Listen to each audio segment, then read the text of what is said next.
Good morning. I know everyone had the worst Monday of their lives yesterday because there was no Dota to watch, but we're back. We got Blast Slam 7 here on a wonderful Tuesday morning. You're in Copenhagen, and of course, joining me like it has been for the last few slams is going to be Quinn and T. How you both doing? It's been so long since I've seen you. I've been talking about some Dota.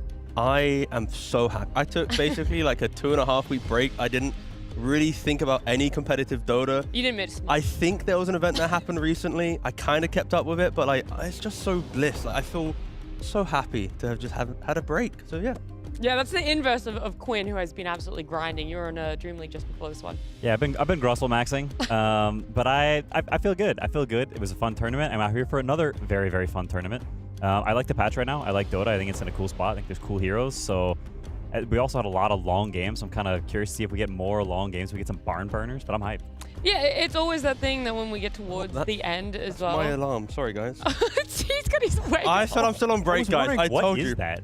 I heard something. I'll just ignore it. But, no, my girlfriend added an alarm to my phone. So every day at 9:37, it just says I love. Why 9? Oh, okay. Yeah, so every day, and I just never turned it off because, you know, it's awkward. So sorry, guys. That was my girlfriend's alarms telling her that she loved me.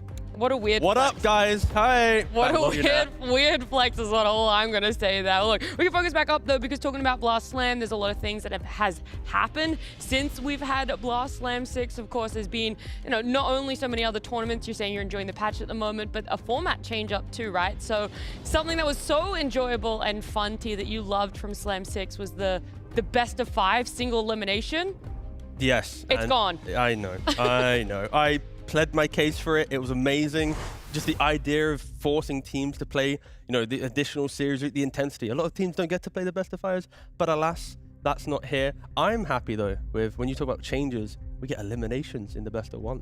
Yeah, that's the thing. We've always had best of 1s for a while, and so for our week 1, that still exists. 66 best of 1s being played, but it's going to be right off of the back of that, Quinn, being one big group, 2 teams eliminated, and then it is essentially the 4 above that will go into the last chance qualifiers where they play their best of 3s to make it to playoffs and to make it here in Copenhagen. Yeah, I like it, to be honest. I think you need stakes. I think you need some.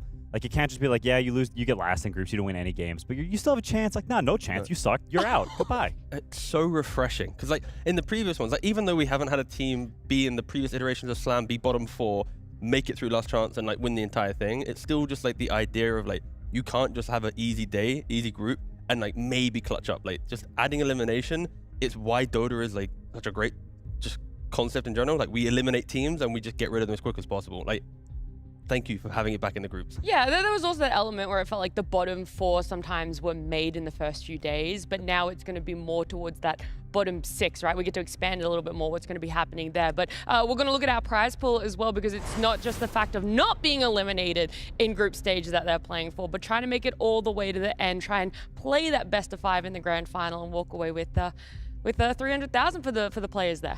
Fair chunk of change, and I mean, everybody likes money. Money's useful, and I tell you what, players are no different. Players like heckin' money, so it's always a motivation there.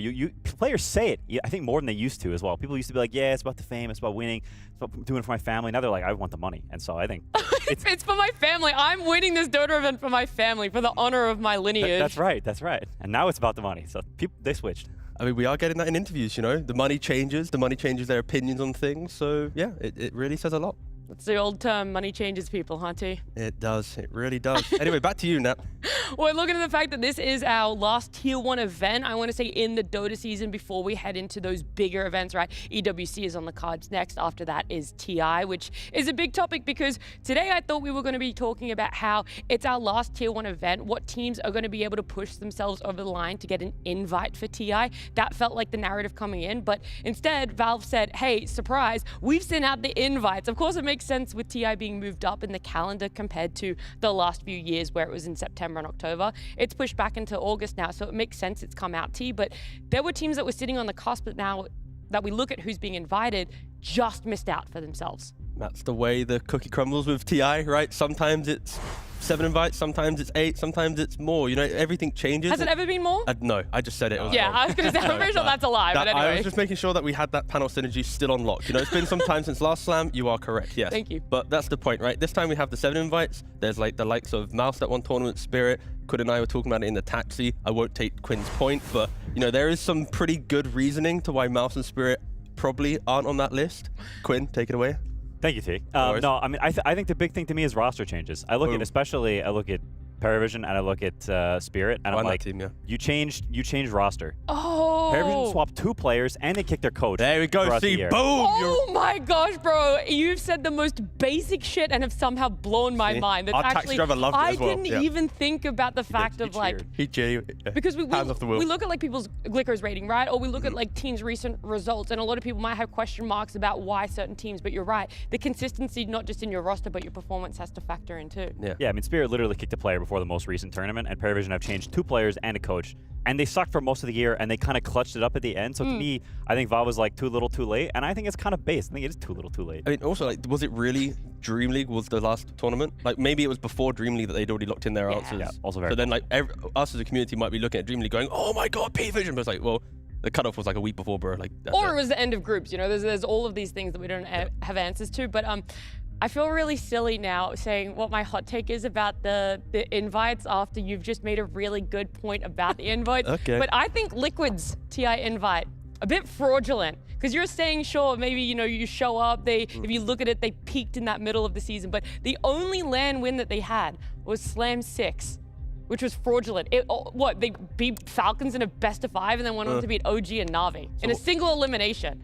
So and then what, they got second? Just so I understand, is it Liquids or Blast? Where are we going with this, Nat? Both. Both of them. Okay. So shouldn't you now say I'm saying Liquid, sure, they won our LAN, but who did they have to beat to win it? Right, yeah. So we actually And how relevant is it? Yeah, because they lost all the qualifiers at the start of the season. Blast, then, they lost all the qualifiers, and they opted to not even play in Blast Slam 5. Yeah, no, you're really painting a great picture for our tournament today. Wonderful, great job, Nat. So anyways, luckily Valve does respect Blast. They do factor in their tournaments, because if they didn't, then the invites would look very different. And yeah, so good job, Nat. Well, I tried, okay? I said it was a hot take. I didn't say that. It was very hot, yeah. Because I was Blast 2 birds, 1 stone, Blast and Liquid. Done. My 2 favorite things. Okay, I mean, my hot take is what I said before, that I think PARIVISION and Spirit, I think the not invites are deserved. I think it is, like, they changed roster. PARIVISION, I think it is too little too late. Like, they were bad from the majority of the year, to be honest. They kind of clutched it up in like the last like third or whatever, and then they won Dream League. But to me, it's not quite enough to compensate for the tournament the kicks on 2 separate players. So I think it's warranted. And same thing with Spirit. Like, you kick someone right at the very end, and they've also had a kind of a mediocre year, 0 tournament wins. And to me, if you haven't won any tournaments and you changed a player, then you don't deserve the invite. Did they even ever get into a top 3 situation they did before get that? 3 seconds. That's a lot. They did get 3 seconds. And then they kicked a player. That's right. Yep. To be fair, their results kind of dipped after the second. So I think they had reversed trajectory at PARIVISION. Yeah. That was yeah. My hot take time? Yeah, your turn, T. Because I feel like I can't even argue against that. Like, I don't even, like, that's genuinely a sound hot take that Quinn has. And I don't say that often, but that was the most logical thing. That is fair. I decided to move away from the invites and go towards the qualifiers. Oh. And you do not go to SEA for a free slot.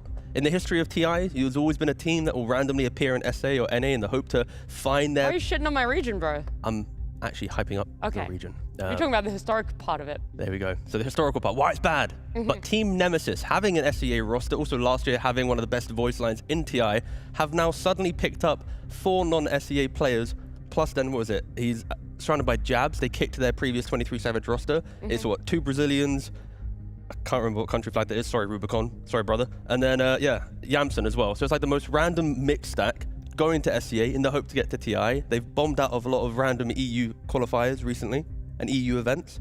So that's my hot take. You just don't go to SEA in the hope to just suddenly get to TI. The other thing I think, like, when you're talking about qualifiers, people might have overlooked, because I did, someone else had to point this out to me, is that we have all of Europe being 1 qualifier slot now. I actually love this move. I think it's so good, because it felt like a team are they teetering on being a Western European team? Are they teetering on being an Eastern European? Do they just pick the qualifier that essentially has the least powered up teams? And now you just put all the slots together. Like, I think that's a genuinely fantastic move. Yeah, I fully agree. And I also think that that it just means you're going to get the higher quality teams at the tournament, because you'd have it before, maybe the Eastern European like tier 3 teams are better than the Western European tier 3 teams, or vice versa, but they're not really getting a shot because they're getting gate kept by Spirit and PARIVISION in their qualifier. So to me, it's like you put them all in one big melting pot, and then whoever wins, wins. Like if you're good enough, then you're going to qualify. And if you're not, then tough luck. Yeah, because who it is, it's P-Vision, Spirit, Virtus Pro, Na'Vi, Nigma Galaxy are the top 5, I would say, for 4 slots. And then you have the other invites as well as the qualifier, open qualifier slots too. Yeah, there's a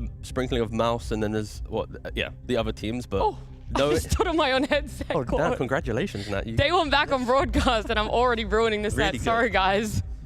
It just feels awkward if you're Nigma, right? The entire year, you're like, yeah, we're okay. We know we're going to play Western European qualifier. Wow, these teams are doing so well. Good job with your invites. Yeah. And then they load up the sheet and go, why is it merged?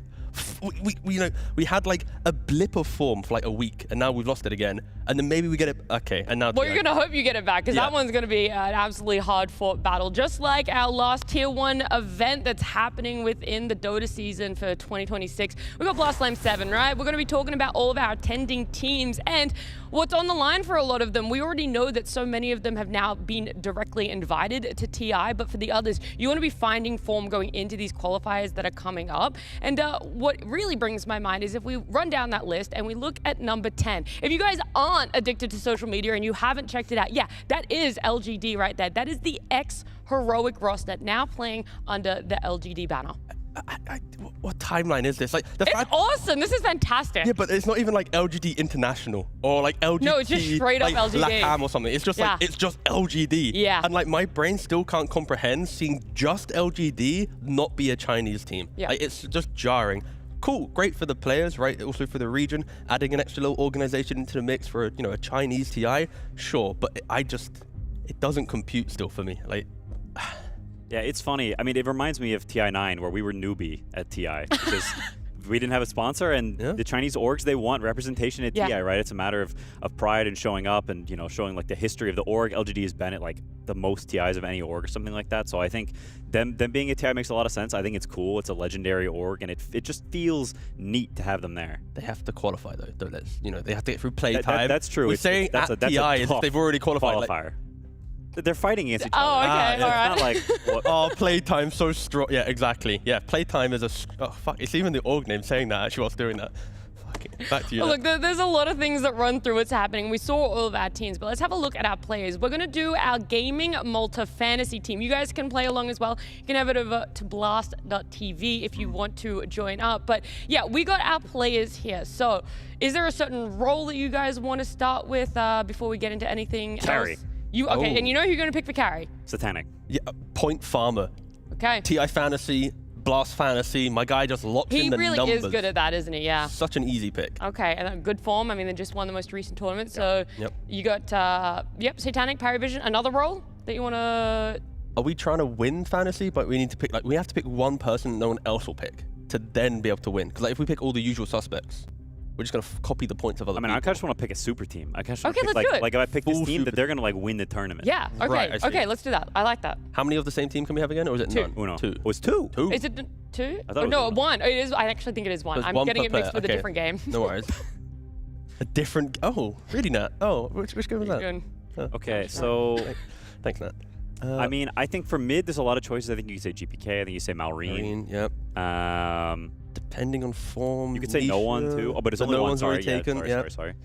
Yeah, Nisha. I think I'm also okay with a Nisha.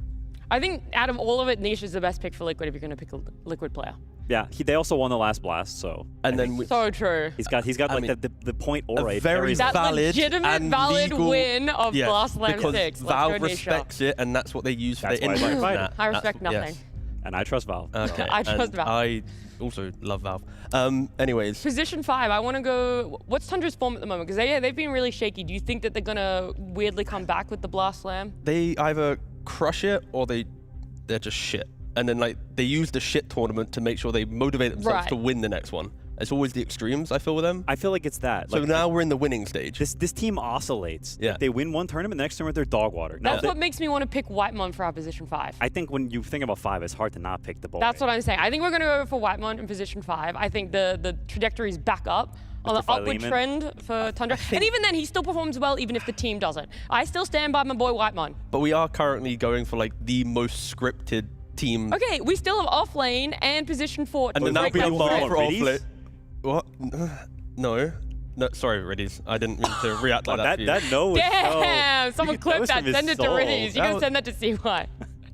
Yo, CY, if you're listening, boss. He's not. Here's my formal applicant note. You can put him on the coach for the team. Okay, There you go. yeah. No, it's more like I'm just looking at the players. And again, they're very strong players, and it is just the super team that you expected. Amar probably will be the offlane in this scenario. Is there another offlaner that you'd want to really put into the mixer? Maybe like an XSS just for the fact of changing it up from the normal script, but It's like I mean, you want a points guy, and that's the thing is he's just such a points guy. he just like, farms the point. He gets so much gold. I mean, fantasy is gold. It's not dying. I mean, you could put Collapse, my goat. True. You know what? Yeah. Who cares about If you want to Amar? mix it up, I think that's because we're picking a super team, right? Not point farming. Yeah, true, good point. I think Collapse is at least an guy. And the team would work, right? Satanic being the farmer, Collapse initiating, Nisha the play. Like it just makes sense. Okay, We're locking and then in we Collapse. got position 4. I want to go Mira personally. I could also see a save. Okay, originally I was gonna say save, but then you guys kind of went for collapse, and I don't know how to save collapse. Save is, I think, on paper probably the best. But I'm just gonna Boy, put Mira, I just want to say I'm repping you, Mira. Okay. He's got 2 rings. He does. And he also want a TI with Collapse. That's the synergy. We're building a What were you super gonna team. say? My argument for Boxy just has no ground. You can't pick Boxy. We've already picked Nisha. No So grounds, even if and you it's wanted, illegal. yes, it's illegal. Even if you wanted to pick him, you can't. Again. So that's I what- think you have to pick Mira or save. in that case, I will go for Mira. Yes, that's what I'm saying. Let's look in. We're going for That Mira. was the easiest flip-flop of my life. That That's really great. was, but I'm glad you picked my side because I'm telling you, No. you would have been in for a bad day 1 otherwise. I already know I'm in for a bad day 1. I had my alarm go off. I haven't even drunk my...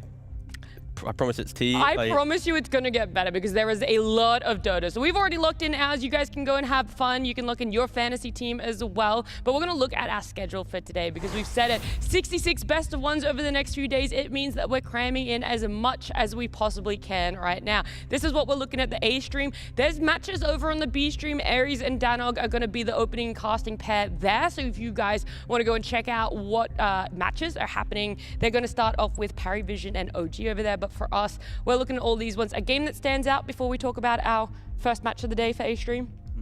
I think Spirit versus Yandex is interesting because it's the first time we'll see Yandex in quite a while. They were not a Dream League, so we get to see him here after a break. They voluntarily That's right, they skipped it. skipped that Dream League. I thought it was going to hinder their TI invite, but it did not. It did not. I mean, maybe they crunched the numbers better than anyone else just to know that they had the invite. Like I mean, that's just impressive ability to do that. But yeah, I think any Spirit series is pretty interesting, and I will always just side, I think, with XG because, of course, Chinese TI, they did get an invite. How well are they going to do in the the last event before you get to that part of the year? So I'm just kind of looking towards maybe like an XG Vision, the previous tournament winner versus XG. It's just crazy to see Falcons versus LGD, just knowing what the LG the name is just It doesn't yes, process. you're right. It just happened to me doesn't then. make It sense. just happened to me. But you guys are right. I love the games that you guys have picked out. That Spirit Yandex one that you've highlighted, Quinn. That's going to be our 3rd series for the day. So you're all going to have to wait a little bit. We're going to be starting off with Falcons and Glyph. And so whilst Ex-HEROIC have had their name changed to LGD.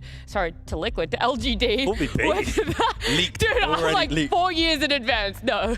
We're going to talk about the fact that Glyph, right? New team to tier 1. Maybe the players are familiar for us, but people might not know exactly the lineup that is going to be showing up today.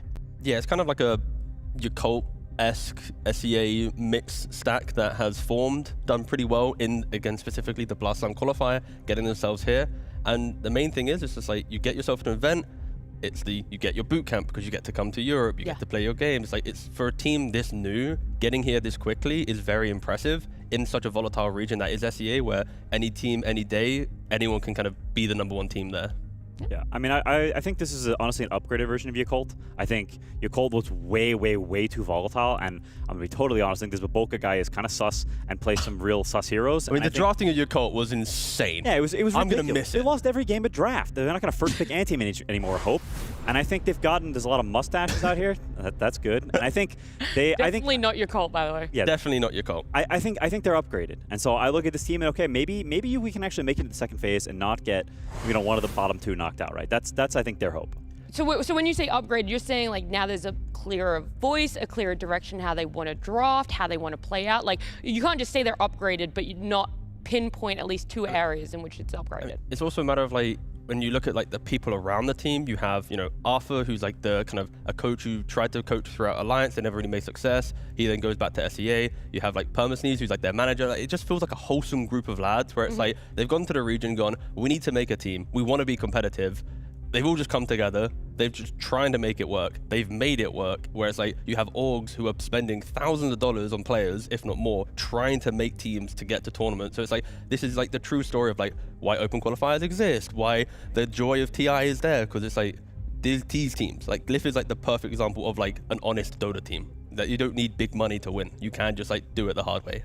Yeah, I also think that, honestly, at a certain point, you got to call it quits on a roster. That your Colt team was losing for a really long time, and at some point, it's like, okay, this is not working. I'm so distracted. Can you please fix your headset? Your hair is like... Oh, is it? Is it going crazy? Sorry, I couldn't see it. Okay, is it good now? Yes. Okay. Am I okay now? Am I good? You're fine, T. Your hair looks great. Thank you so much. Sorry, Quinn, keep going. No, I don't remember what I was saying. It looks great, by the way. I had no idea what she... From this angle, you look sublime. Suave? Thank you. Yeah, amazing. I genuinely don't know what I was saying. You're talking about the... You were saying how much you hate your cult. You're happy they don't exist anymore. Oh yeah, you gotta call it. You gotta call it quits on Yes, the on a roster at some roster. point. Yeah, like they were just honestly just quite bad for a long time. Very, very bad results. And at some point, it's like, okay, maybe some part of that, right? In this case, Emo and Zeal, we think they should play together, and then the rest you build something around that. So I think reforming teams like that has had a lot of success historically, and I like it. Yeah, what are your estimations then? You're like, we don't want them to be bottom 2, but how's it going to come up against Falcons, who's obviously had a bit of an upward trend as well for their results recently? They've done like the Tundra, down a bit back up. I just truly hope for Glyph's sake that they can become the team that isn't fighting for elimination. Because right now, everyone expects them to be an elimination team, so that's it. Well, it's like we said, it's going to be a tough battle. Their first matchup coming up against Falcons, and our draft for our first best of 1 is ready.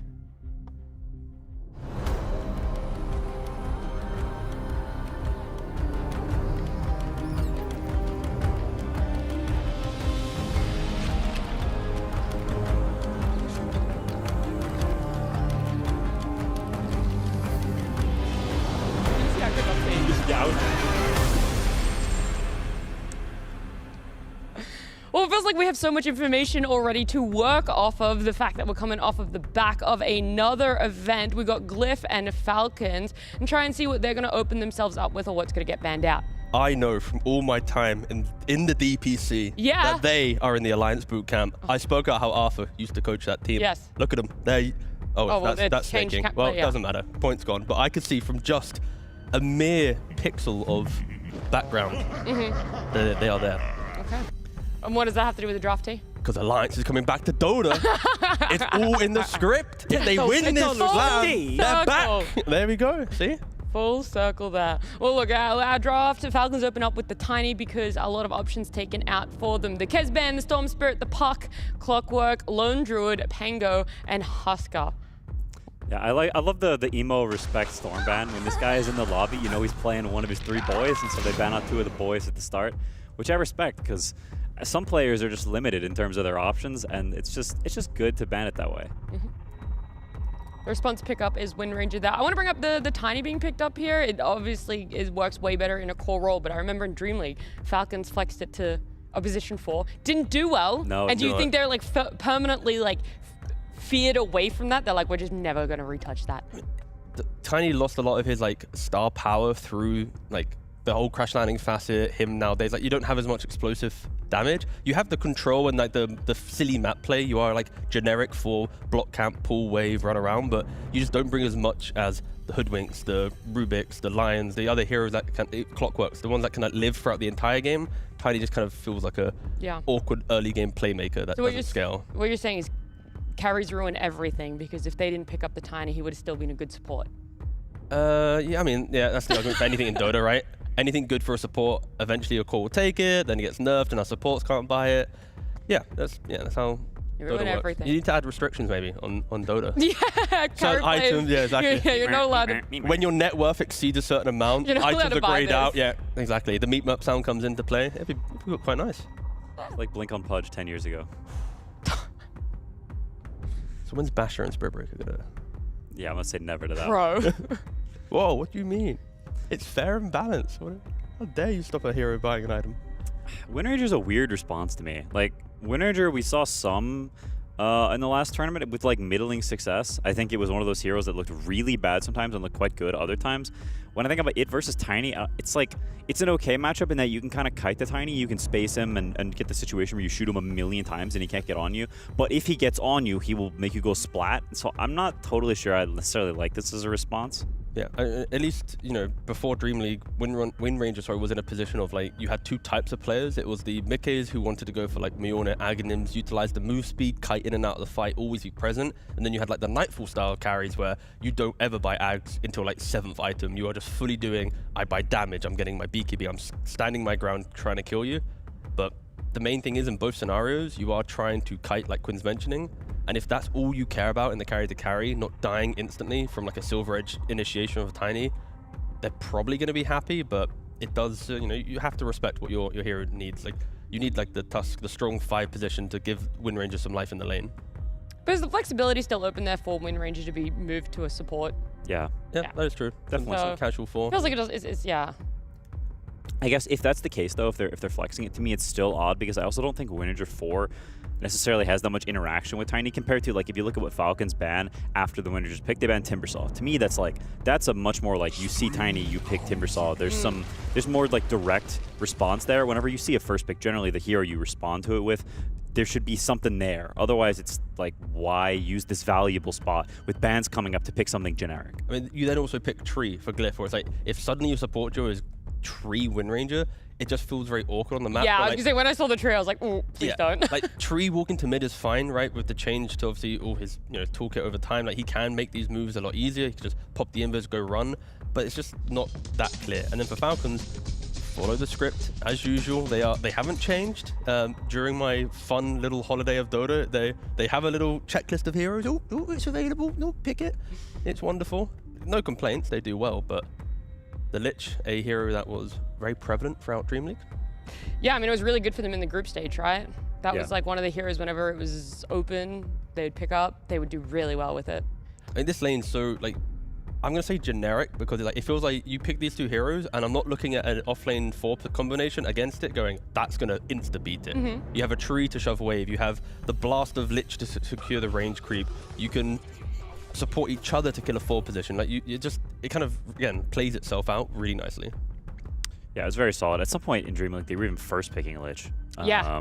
Over I think it was Tiny. in that group stage.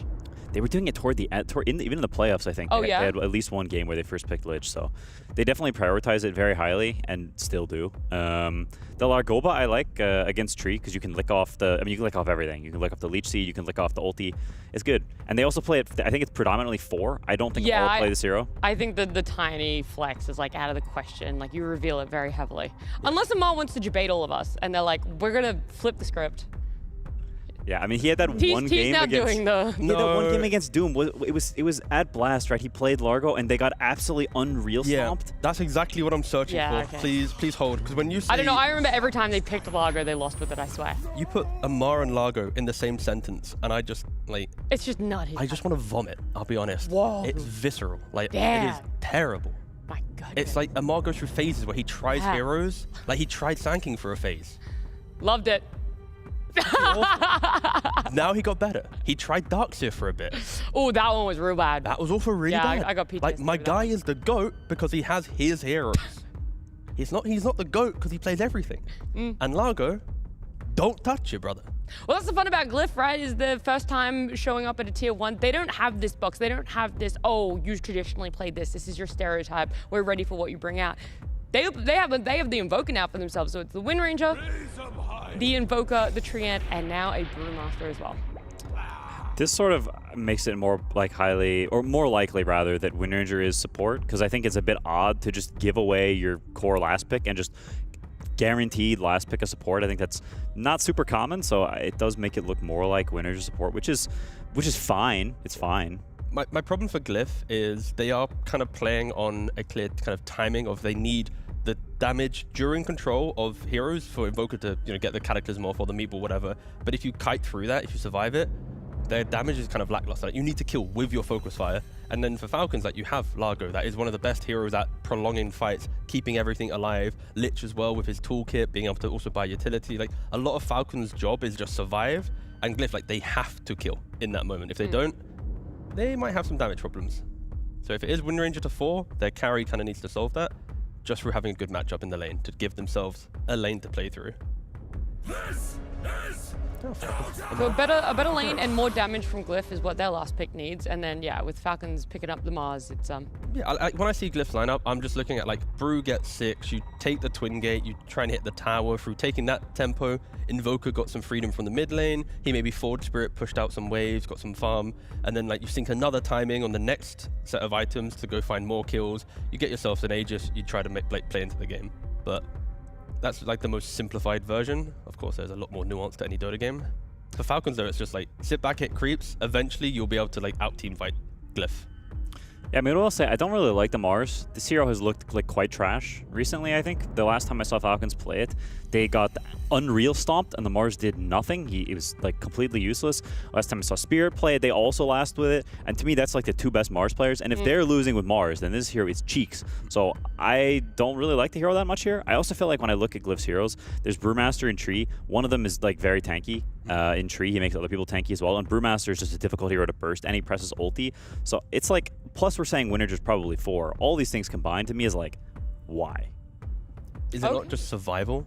Like, if Falcons know that they just want to farm, Mars has, you know, Shard, he just shoves wave with Spear, Largo can shove wave with Frog, Tiny can push wave. Like, if Falcons want to, they can just constantly push waves, dodge everything, and then when they're ready to fight, they can. In the early game, it's like, I said how Glyph needs like certain spells to be perfect. You throw an arena, even if you die, it's like the arena itself will disjoint the fight to then provide space elsewhere to scurry out onto the map, to rat, to find that extra like 10,000 gold. So it might not look the best, but I feel like it just plays into their game plan of like, we want 3 items per hero, and in their minds, they win the game. Well, the other factor is you're saying they're losing with the Mars. Is it's getting run over in lane and the game closes out too fast? Is it okay in lane and it really struggles mid-game? It loses those earlier fights. You can see from the bans, right? Falcons identify the lane with the Necker and the Lifestealer. They want to make sure he can farm. Yeah, I think it's mid snap, I guess. I was gonna say, I almost said it's mid Largo, which I've seen some players play actually. No one played it in pubs a little bit. Yeah. And, Didn't Noob play it on Enigma Galaxy as well? Did he actually? Yeah, he dabbled with it. Okay, I mean, if Noob's playing, I don't necessarily consider it as legitimate. He's just playing mid like. I knew you were about to say that. I knew you were about to say that. I knew it. Sure. I knew it. Sorry, Enigma Galaxy. Dude, my last 3 pubs against Noob, he played Sand King, Nature's Prophet, and Lycan. What is his hero pool? I haven't. I can't respond to that. The only things I can add to this is somehow then belittling them, and I don't want to do that right now. That's fair. That's fair. It's a fresh new day. It's a new day. New day, new draft. New day, new me, new draft. Oh well.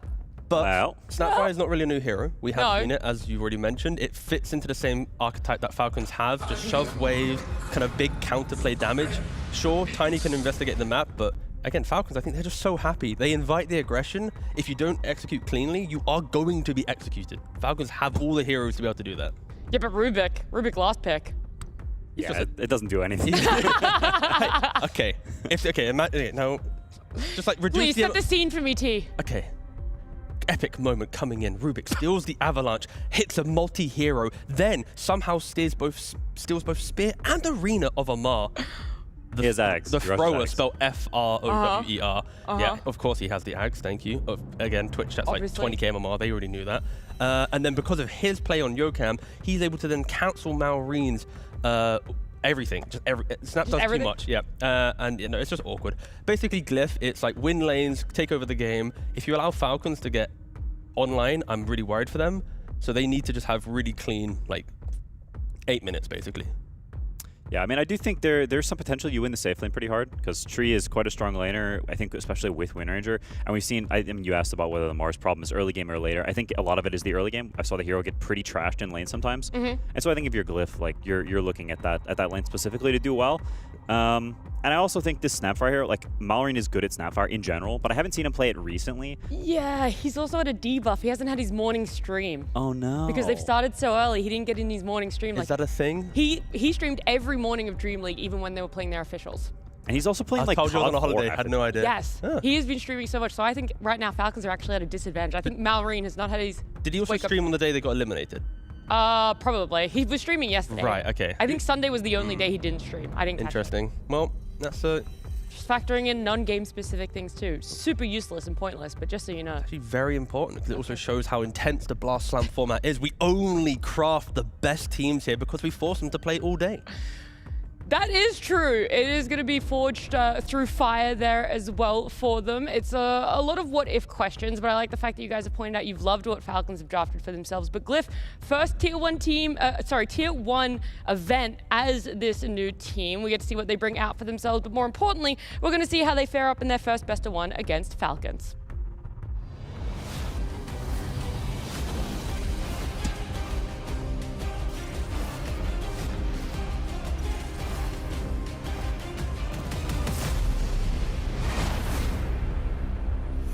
That's right, ladies and gentlemen. We're getting ready to get into the action of our first game here today at Blast Slam. I'm OG.CET, joined by Fogged. Fogged, how you doing? Doing good. How's it going? Not bad at all, not bad at all. We're obviously coming straight into this off the back of a very crazy tournament in terms of game lengths. I think this is the first thing we're all interested to see. Is that going to continue here? Are we going to get these crazy 60 to 70 minute games? This first match, the draft that we've had, what does this sort of say to you? Are we going to be straight back in with these, you know, insanely long games, or is this one got the potential to be a bit of a stomp? You know, Owen, I think every game's got the potential for that 60 minutes right now. Let's be honest with you, like Falcons. Yep. Especially in the last couple games that they had, got kind of crushed in the early game, and things snowballed pretty drastically out of control. But even the games that they didn't get crushed, those were the 60-minuters, Owen. So that's the one thing I'm looking at, right? It's either it goes long or it goes fast and it's Falcons losing, which I don't think Falcons is going to lose pretty quickly versus this team, right? The inexperience that's coming out, I think it's going to be a little bit tougher for Glyph to just set that tempo. But we'll have to see, because we did see, they mentioned it on the panel, right? The Amar Mars, it had like the worst game I think I've ever seen. What, he had 10 deaths in the first 10 minutes? What was it? It was literally the worst he's ever had in the first opening. And to be fair, you know, quite a bit of that is the hero, right? Because Mars just ain't. It feels like it ain't it right now. You know what I mean? It's sure. When it's been tried, like when did we last see an amazing Mars game? I can't even remember, right? Like a game where Mars completely dominated. I feel like it's been some time. It's been a while. But to be honest with you, Owen, yeah, I don't know if he should have died 12 times also in the first 15 minutes of the game. Sure, it weren't his best game. It was not his best game. But that's why he's coming back in with it here today. It's practice. Maybe, you know, he's ready to show us what's what. I mean, do you sort of agree with the panel? Do you prefer that Amar is on something like the Mars, even though he didn't have a great time with it last time, than the Largo? Yeah, so I mean, I don't want him to play Largo, and he'll never play it. I'll tell you right now, he will never play that hero. So, because Kurt's always going to take it, and also he said before he doesn't really like the type of style of it. It's not his hero. So, I think I like about it is it's early team fight around the Snapfire, and they have really, really strong fight. And I really want to see the power of this Snapfire in Malrine's hands, because we've seen it now from so many different players. It's broken, let's be honest. It looks absolutely busted. You dominate super hard in the early game, and it snowballs pretty quick from there, and you scale immensely. So I want to see what he can do. I've seen him playing it in his pubs quite a bit. I know they were mentioning it. So I was watching his stream the other day, and he has been practicing it a good amount. All right, yeah, it's going to be interesting to see. And then on the side of Glyph, you know, heroes we didn't really see too much recently. We're getting the Treant protection. I think there was, what, a couple of teams, or maybe just one team? Oh, is it just that it was that highly banned? Only for the teams that played it, right? The very because not everybody plays this, right? Yeah. No. But we did see, I mean, a fair bit of it, right? Oh my God, my brain just like stopped working. Who was the one that was actually picking it like crazy? It's like very obvious once I look it up too. Yeah, there was one. I can't remember now. I think it was a team that we didn't cast that much. But I don't think that's very true, to be completely honest with you. But no, that's, dude, I'm not. I'll blame myself. I'll blame myself. I should know this. You're excused. I should. Nah, dude, immediately. We did not cast any Treant Protect over the last couple of weeks. I swear. That's fair. So, we'll see what Nalman can do with it. The lane is incredibly strong, and it's like the replacement for Clockwork. A lot of people were talking about, right? So We'll have to see what it can do. I was Spirit, right? Yeah, that's... Oh my god, it took me like way too long to actually remember that. So Spirit was playing it a decent amount, but it started getting banned because they like to play with the turret heroes. But yeah, I like this hero. The one thing about Glyph's lineup, it does look like it has... Like, it's pretty cool, like ult-reliant, I would say, in terms of mid-game. But Falcons is also a bit ult-reliant. Not as much, I would say. So yeah, we'll have to see how these lanes go. I've just seen sometimes like the Snapfire completely dominates and takes over the game, but Invoker is one of the better answers. But it is Emo, and we always have to talk about Emo. He might be an incredible Invoker player, but he's probably one of the most volatile players in the scene. Okay. Always. So, like, will we get a kind of pretty good vibe about how the game's going to go, like, 5 minutes in? Do you think it'll be kind of clear of, like, you know, which sort of Emo we're getting today?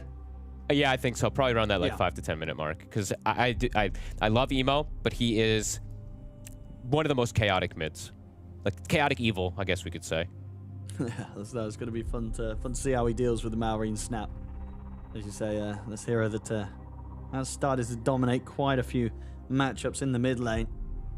And there's definitely some squishy kind of heroes, I guess we could say, too, right? Just even the carry can be a little bit more, you know, you can move around and dodge things, but the burst that comes out from the snap, like some of these heroes can look pretty fragile, so we'll see how the front line, in particular the side of Glyph does too.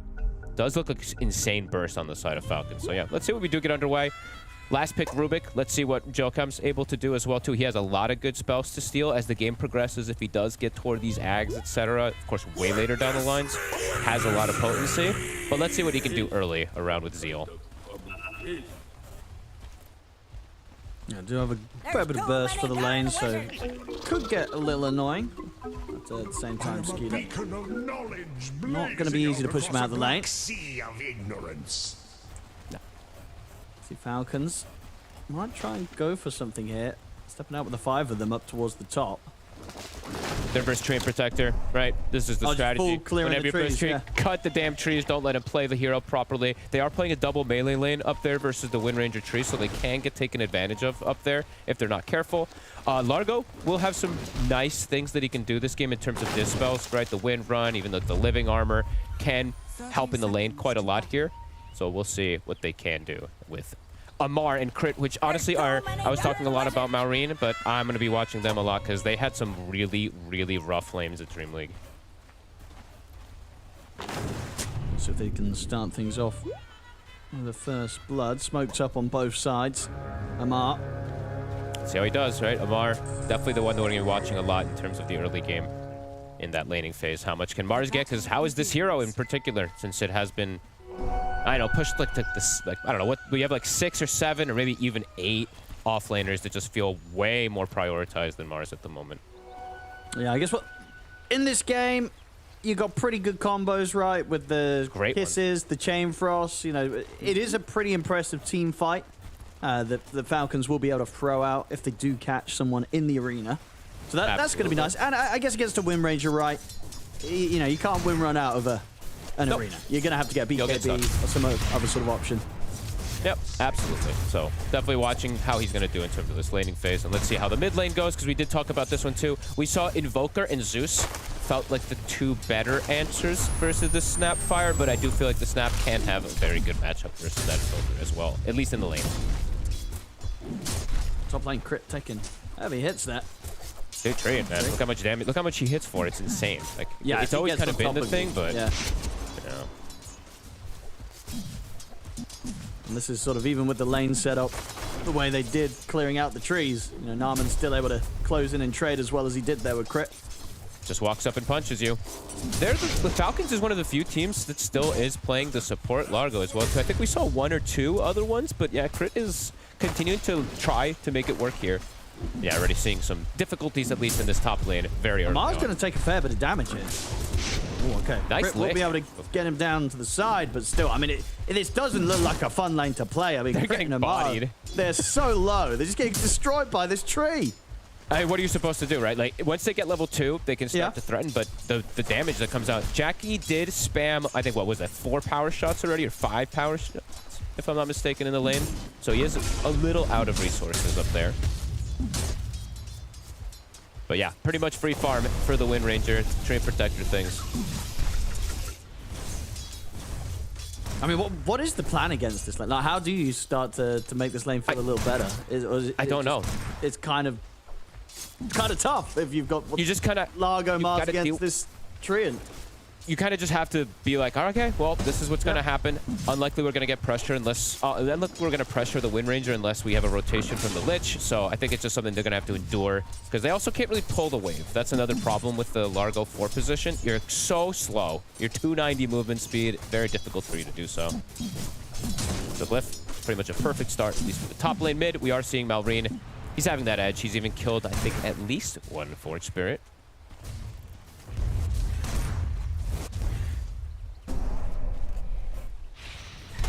Bottom lane, Skeeter having a fine time so far. Not able to sort of have as much control of the lane, of course, as we're seeing from the top side of Glyph, with Jack Boys on the Wind Ranger getting those extra denies in. Yeah, Brew, just a much, overall, I guess, stronger laner in particular, too, compared to the Mars, and has the backup of Rubik, so it's that ranged hero that can always put on the harassment in comparison to Largo. Bottom, the rotation. Set up into the Sunstrike. And that'll do it. Naaman turns up, claims first blood. That's a cool move. He's like, my Wind Ranger's totally fine. He has zero pressure. I can just quickly take that portal. Catches Falcons off guard very quickly here. Good entry into the game already here for the side of Glyph. Yeah, it looks super nice. Apart from the mid lane's going to be where the problem might lie, right? Because, Malrine doubling the CS of Emo. And this isn't really going to get any better for Emo. No, but to be expected a bit, like we were saying, this lane, I don't know what actually just beats a snap at the moment. It just feels like this hero is always going to get the denies, get the extra last hits. You know, we talked about at Dream League also that we found out the innate, it works on denies for some reason, even though it specifically says enemies.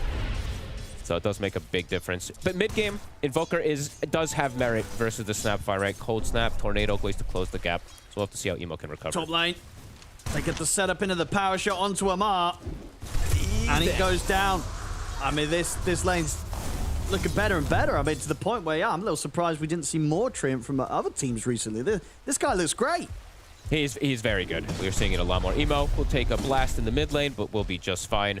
The thing, too, about the tree is, right, you don't need your two abilities in your lane. You really just need Leech Seed, and then you're just throwing Live in Armor on whoever needs it, either in the other lanes, and if you do need it, you have it available for yourself, so. Bottom lane.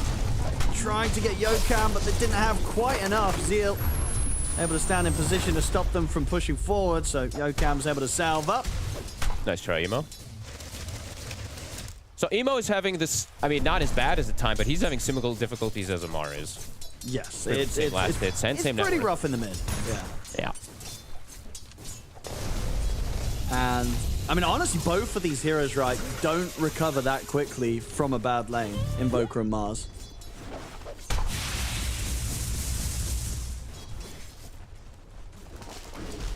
It will be a bit of a test for them to try and clean their act up after this rough laning stage here for Emo on the mid and Amar on the top lane.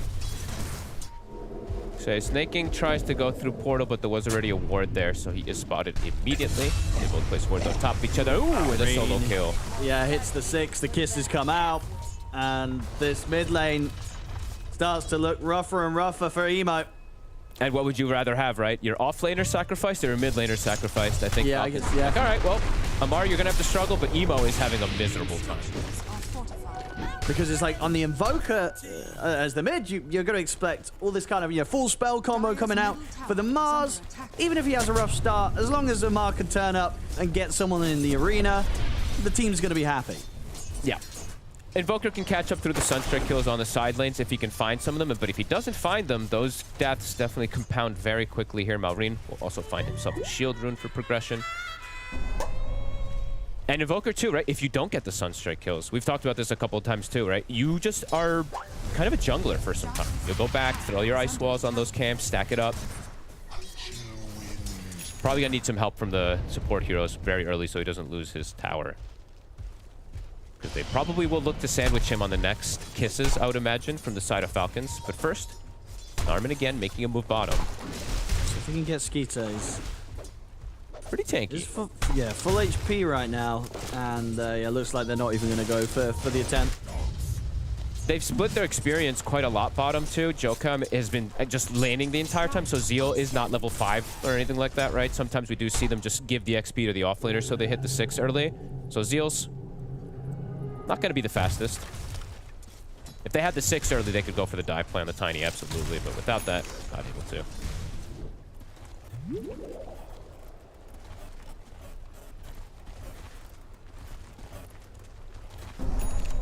Tipping up to the top lane now. Yokam is going to see if he can maybe do something here with the 3 of them.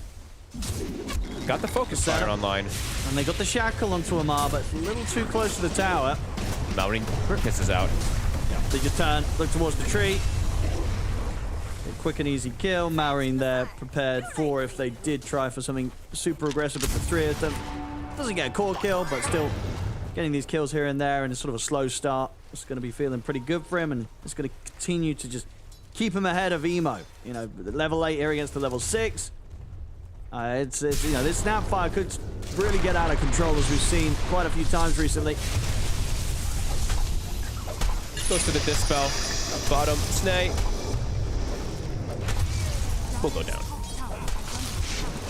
And look towards Skeeter as well with this rotation from both Jack Boys and Narman. So bringing in the 4 of them nice move to dive Skeeter.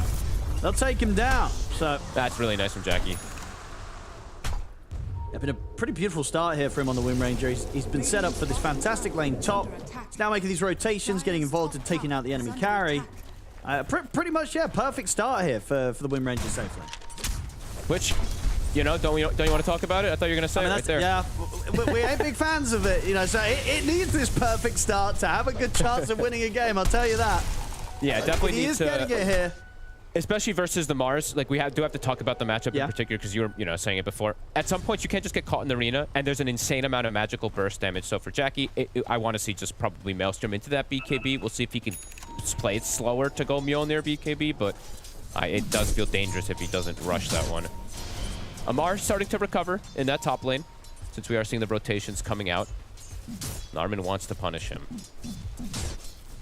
They've got the focus fire, they've got the javelin.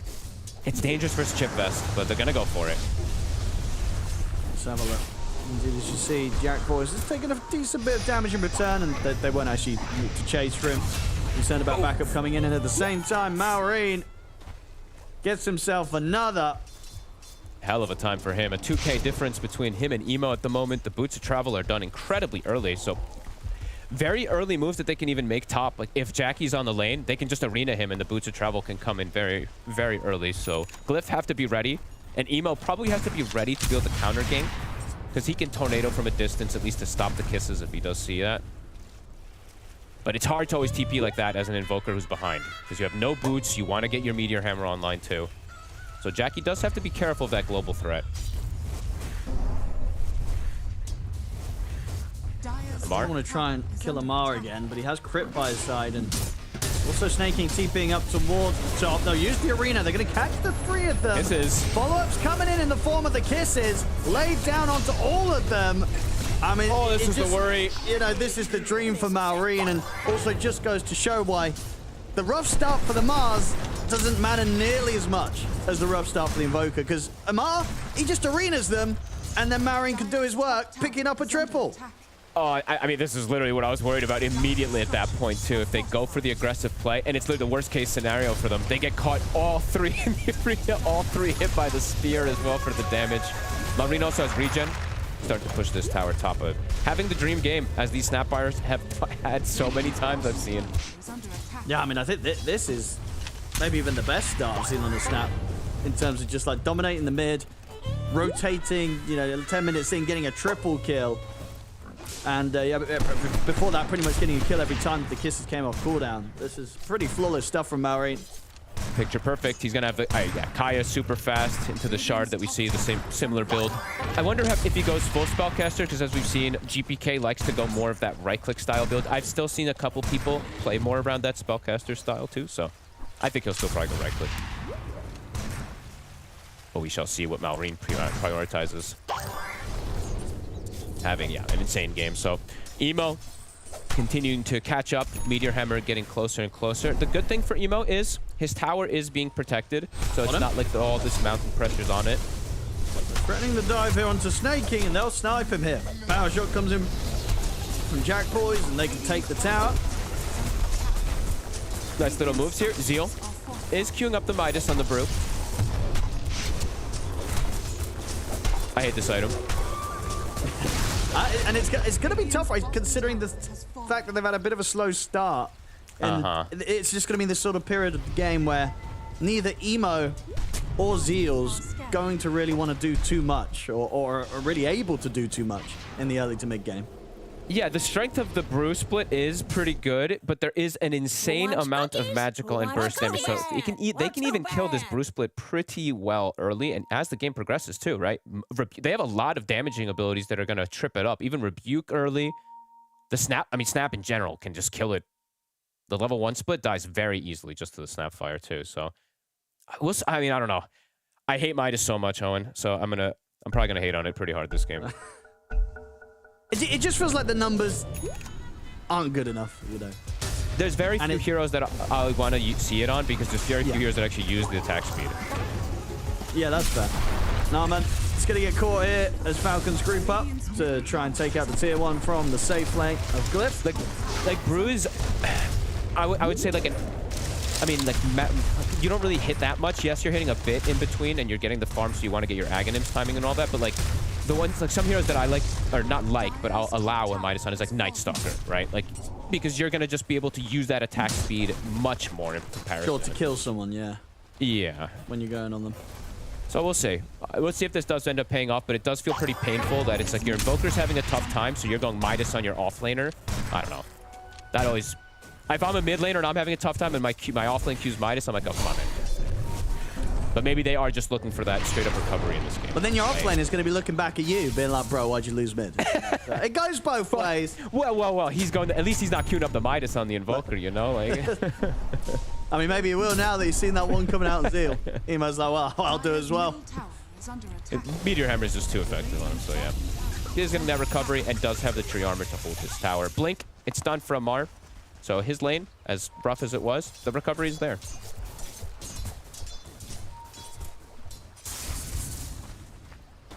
Yeah, the snap, just absolutely massive. Is going to hit pretty much all the key timings. 15 minutes, he's going to have Shard with level 12. They have to slow down Malrine.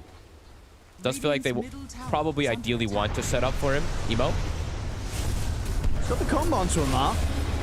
Amar will try and get the arena off, and he's actually... Oh, no, he's not going to live. The Deafening Blast comes in. The Kisses and the Change Frost in turn do bring down Emo.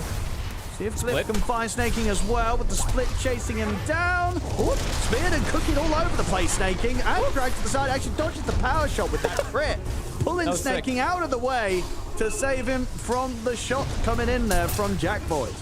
And that's a split used, and Zeal might just die afterwards. They've got the control. Oh boy. Last Shackle Shot will latch. He will get the chance to at least bring down Snaking with the Fade Bolt coming in from Yokam. So it gets a little sloppy at the end of it, but all in all, it's still Glyph losing 2 of their cores, whereas Falcons just losing the 1 core. Glyph using 2 of their cores around their Brew split. Yeah. That's painful. But, yeah, not quite as much as they hoped to get for with that move. There, Glyph. That was some funny little movement coming out there on Sneh, right? The cookie, then he gets dragged all over the place, even speared at a moment there. So Jokam, we're gonna have to keep eyes how many spells he's able to steal, right? We were talking about the Rubik game in particular. It was a last pick Rubik, which sometimes is a bit underwhelming. But let's see if he can get some of these big spells, because there is quite a bit of them. Even having the Rhapsody is not bad in this early game. Malrine, still having this insane game, though. Is queuing up the Blink Dagger next, so that seems more aggression. Some squishy heroes on the enemy side. He will one-shot them if he gets on them. Yeah, just always being able to get in range and position to be in a good spot for the Kisses to follow up on these arenas from Amar. Just the natural build-up, the natural progression of this hero, right? If you are having this type of a game, you play super aggressive. If you are a little slowed down, you can go for BKB relatively early. He probably will go for one relatively early in this game anyway, because he's versus Invoker, so it might be like a 2nd or 3rd item on him. But he's getting great rune control. And whenever Brew splits on cooldown, it does feel very, very difficult for Glyph to fight. I keep forgetting their team name, by the way, for a second. I'm like, because it's just a tower on the side. I'm like, wait, that's Glyph. That's right. I mean, yeah, the Glyph gonna be Glyph in this game. It is. Quite a lot of times, 'cause this push is going to be coming in pretty heavy from Falcons, as you'd imagine. But, I mean, at the same time, as you did say, we have seen games where Falcons, they get ahead, but still takes them quite a bit of time before they actually look to close it up. So whilst they do have this solid lead now, they might take their time and be very careful with how they progress, even though Marine is so far ahead.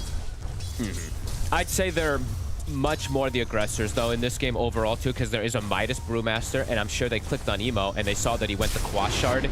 So this is like a farming Invoker, it's a farming Brew, and it's a Wind Ranger who does need some time to have the BKB versus that arena as well. You can look for Zeal here. See if they can force out the split. Can he get it all? Chance to it's a lot of burst. Actually, it's just going to get saved by Yokam coming in, though. Use the kisses now, but Zeal can dodge them. He's out of range. He's able to run. Good escape, and Yokam, coming in clutch there with the stolen catchy lick at the same time up top.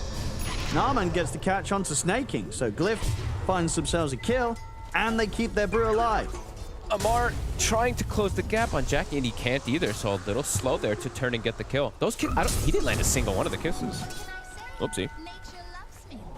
Yeah, I think there was a bit of hesitation where it was. He kind of felt like they had the kill, and then Marine's like, oh, no, we don't have the kill. I've got to try and get him with the kisses on the way out. It's just a little too slow. Which means, you know, this is where, I hate to say this, but this is where, like, the Midas is kind of, it's like, nice, I lived with my Midas. Good stuff, right? So for Zeal, get some validation at least, because now his farm is, you know, halfway toward that Aghanims too, without getting punished for it for a moment there.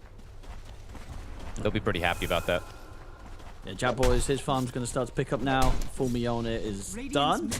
Okay, so they've gotten very greedy, right? Across the board on all three of the cores. So, but it is up to Falcons to punish that greed a bit there. If they can sit back and get the Aghanims, get the BKB for Jackie, that's where they're going to be able to fight much more successfully into Falcons. So, next few moments, let's see how Falcons wants to pressure the map here. Level 15 for Malrine still is getting every single power rune. Still incredibly strong around him. Yeah, Kisses back online. Amar hunting. Little deep, though. He'll run into the Forge Spirits, gets pushed away. Emo now has boots of travel of his own, seeing his net worth highly recover because he's gone for that greedy build. Malrine trying to TP forward, looking for a play bottom, but it does get spotted on the wave. And okay, Malrine is showing he's going the caster build. So even committing, going for the Shiva's build up eventually soon here. Making those globs very big. It is nice, and it makes you a lot tankier, in particular when they close the gap on top of you. See if that works for him. Does mean he's not going to have a BKB potentially, though, right? Versus the Invoker. Can hurt. I was going to say, I feel like a lot of the snaps that we saw pop off in those Invoker games, they did buy the BKB earlier, right? Yeah, maybe he doesn't feel like he needs it. Maybe he feels like he can actually play more backline because he has the Tiny and the Mars to just kind of go in for him, right? But yeah, we'll see. Because if they do just get on top of Malrine, though, we'll see that concern for him. The game's slowing down, 9-9. Glyph probably pretty happy about that with their Mjolnir and their Midas and their Quash Shard Invoker. Falcons, is it Tormentor time? I'd imagine they want to get something on the map when they see how kind of greedy Glyph is being.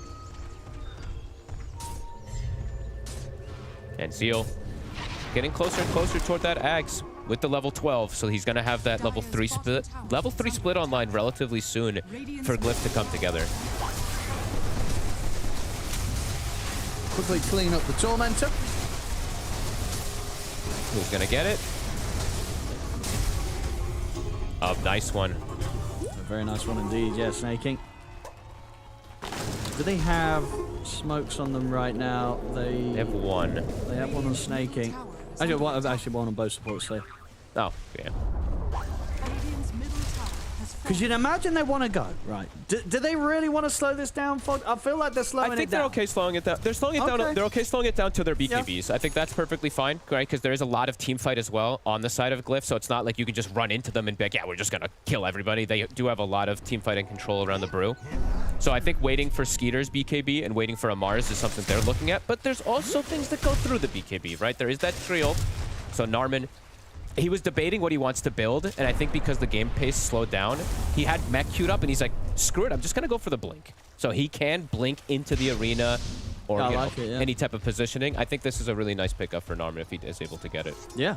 I mean, I think Glyph's feeling kind of happy with the way that the game's going on now. You know, by the time that a fight does get brought to them, Jackboys is likely to have his BKB on top of Mjolnir. So there's going to be very little, really, that stops him from just full committing. If he gets a Shackle and a Focus Fire on even one of these cores, might be able to just eliminate them from the team fight.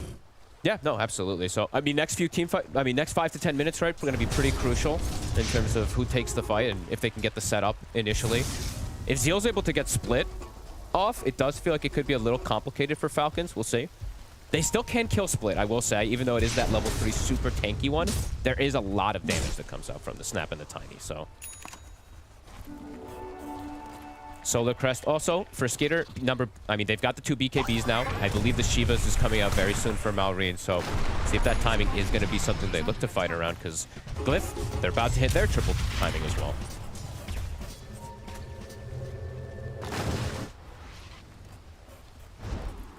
There we go, Falcons. See if they can get a big hit with this and get that kind of lead accelerated again.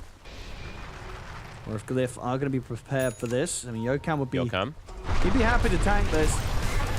So, they'll catch the Rubik. Can they catch anyone else? No. The rest of the team able to split. Will just be the Rubik going down. Yeah, they just want to make sure Jackie can get the BKB. So, a sacrifice from Jokam to ensure that his Wind Ranger can hopefully back up and get that BKB in time. Does have to be careful how he steps up here.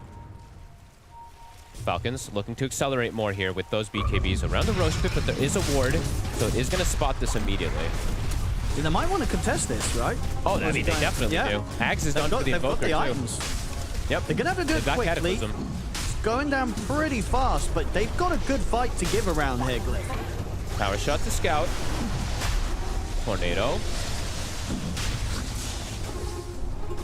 We'll get healed up from the Largo. He went for the Aghanims, so I was actually going to mention, he does have the tree ult with the Aghanims, but we've seen some players, when you don't have like the absolute best setup for it, have been straying away from it super early. So let's see if he can actually, if it connects in particular. Okay, BKB, but if it does, it's going to be brutal. Like, this timing is super strong for Glyph.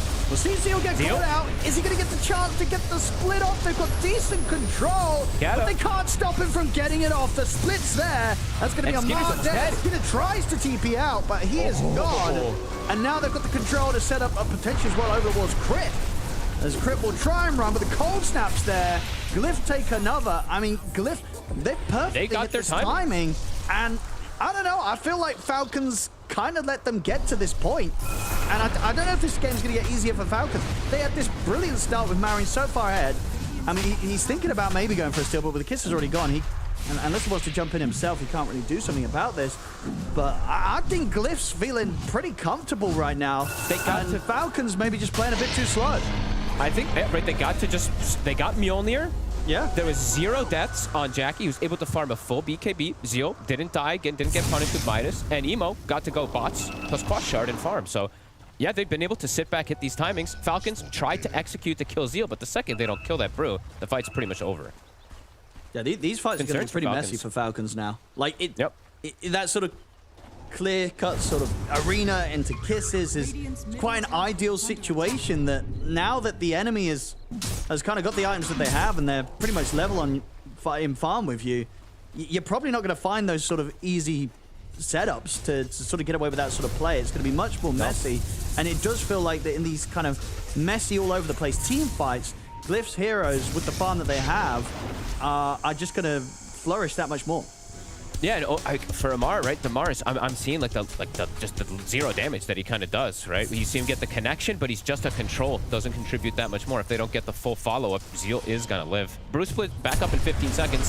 See if they can kill him this time. Yeah, it's a clean Spire setup here with the Chain Frost, so this time round, they can take him out. And see Jackboy's tempted to try and go for Amar. I mean, he's really tempted. He's going to commit with the BKB and the Focus Fire. They've got the Overgrowth, the Cataclysm combo coming in.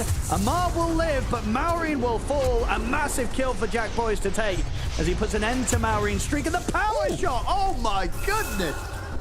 Jackboys Oh, dude, we obviously didn't get to see Glyph at Dream League.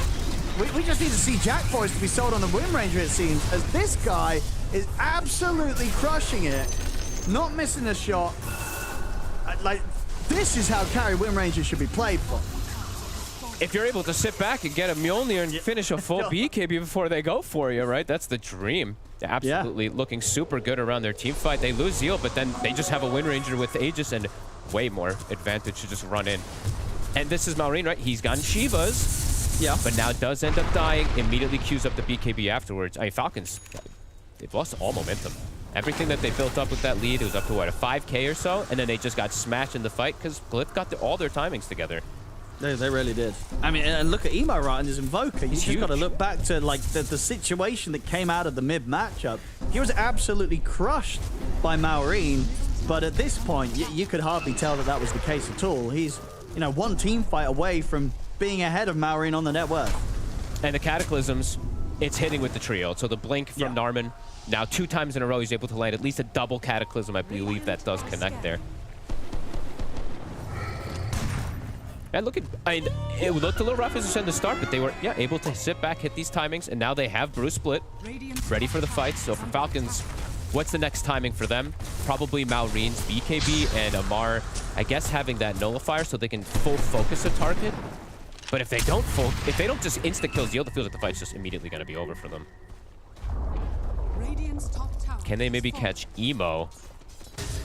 Doesn't look like that. And I saw Emo, he was queuing up, I believe, either the Gleipnir or the Shivas. He's changing things. He's like, okay, now that we have this type of position in the game, he can actually show up to the fights and just run in with his BKB rather than just being that Cataclysm too. Ooh, Hydra Breath. Very early for the Wind Ranger.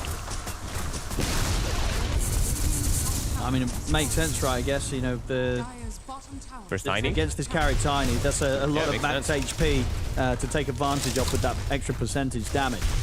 And he hasn't really died, so he probably doesn't feel at risk. He can go for full aggression here.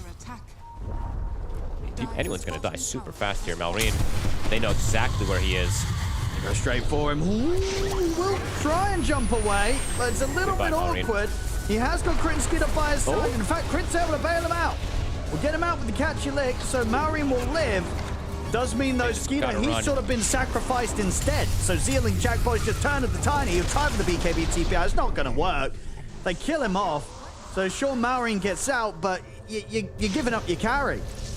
Oh, it almost catches Crit. Split second there from Zeal. Yeah, they protected Maureen to get his BKB, but poor Skeeter, 3 times now, showing up, is immediately dying with this team. And that's, you know, that's concerning, right? Because Skeeter on the Tiny, when you look at Falcons lineup, right, he's the scaling. He's the one that should be able to have some sort of potential to fight back against these super farm cores. Without him, it's looking harder and harder. You know, we're getting 30 minutes in. Snap's going to start falling off a little bit, especially, right, because he did go this spellcasting route rather than the right-click route. Exactly. I was about to say the exact same thing too, right? This type of build is designed to kind of crush the mid game super hard, but not the case at all here, as Glyph was able to just sit back, slow things down. And also, so something else I wanted to point out about Treant Protector. You know, Tiny, he can go for this BKB Manta style build. We've seen even Nightfall, I believe, do it when he has played it, but it always just feels, you know, a bit more difficult when you're playing versus Tiny as a carry, or just like any carry. Because you just have to think about this itemization always. If Skeeter pops BKB in the fights, Narman just blinks and overgrowths him. Emo is going to force out the BKB from Amar. Amar's just going to have to run. He's looking to see if he can try and get back in with the grab, but it's spooky. And obviously, we've got to watch out for the next team fight, because Yokam, after that last fight, he was able to get away with the Arena of Bloodsteel. Oh, good eye. And he is queuing up that Aghanims, as we said. If he does get to that point, there's some incredible spells from Distill. Do they have the burst? I don't think they do. Zeal's kind of... Okay. With the pullback and the Chain Frost, they definitely do. He's got him. Yeah. Split was still on cooldown for a few seconds, unfortunately, there for Zeal. That's a pretty big kill. 45 seconds. Can they sequence it into anything It's the biggest one they've found in a fair few minutes. Yeah.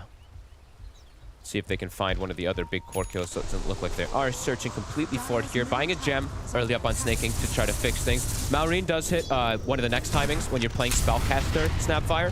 He does have the 2 cookies. So the chain stun potential has gone up drastically, so they can burst this Brew now at this point, who's gone greedy, Owen. And they'll find Narman in the trees. I'm going to dodge the first cookie, but there's the second one. Okay. Maureen has BKB. He's going to have to pop it immediately. Jackal does latch on, though, between the 2 of them. The arena's down. The Nice Sunstrike comes in. Emo able to finish Maureen off. Snaking will go for the TP out, but the damage comes in. Glyph. Yeah, they're crushing it this morning. They've played really nicely, even around some of the fact that Emo was getting crushed in the mid. It did not phase them whatsoever, and everything's coming together in a way that Falcons in the earlier portion of this game couldn't bring it together themselves, even though they had this lead. Jackie getting the push going here now. Yeah. This Wind Ranger, the king of the game, or the queen of the game.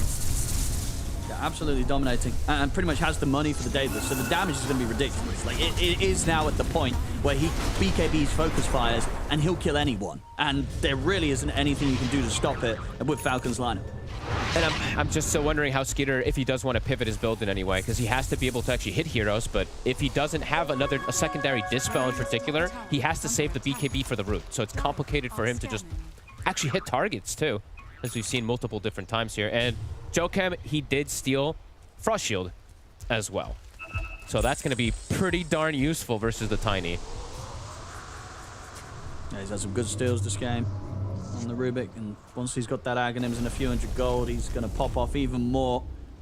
Now Glyph, they can set up for the Tormentor here, now with the advantage. Daedalus done on Jack Boys. And Zeal's just going full greed. Level 18 is hit now. He's got level 4 split finished up here too. He's got Octarine too. Queuing up the AC next. Feeling like he doesn't need the BKB, even if he does get caught once or twice here and does die. He just wants to play for that greed. And I know you love Octarine Midas, so. That's the full efficiency build. It works on pretty much any hero. So Falcons very specifically looking for a fight where they can they have to kind of catch 2 heroes in the spear, right? If Amar can do that, that's their win condition for the fights. If he can't, it's really problematic. Narman's gonna spot him. They just find Amar to start the fight. The Cataclysm coming in. Ooh, they won't be able to catch him to come out of the side, so Amar will get the chance to run away. He'll have, but that's all they can kind of do. They've just got to run away. They can't turn and fight here, Falcons. They're still going to get picked off. Marin's going to go for the BKB TP, but Jack Boys is in again with the damage. They just cannot find a successful team fight, Falcons. Oh, and Skeeter does get caught. They're going to get him as well. Zeal's He's got got the control. BKB. Emo closes in. He's going to have to press it. Nope, too late. Yeah, that was way too late. I mean, I guess if he even pressed it earlier, maybe dead anyway. Probably they're dead. looking kind of hopeless in this position, Fogged.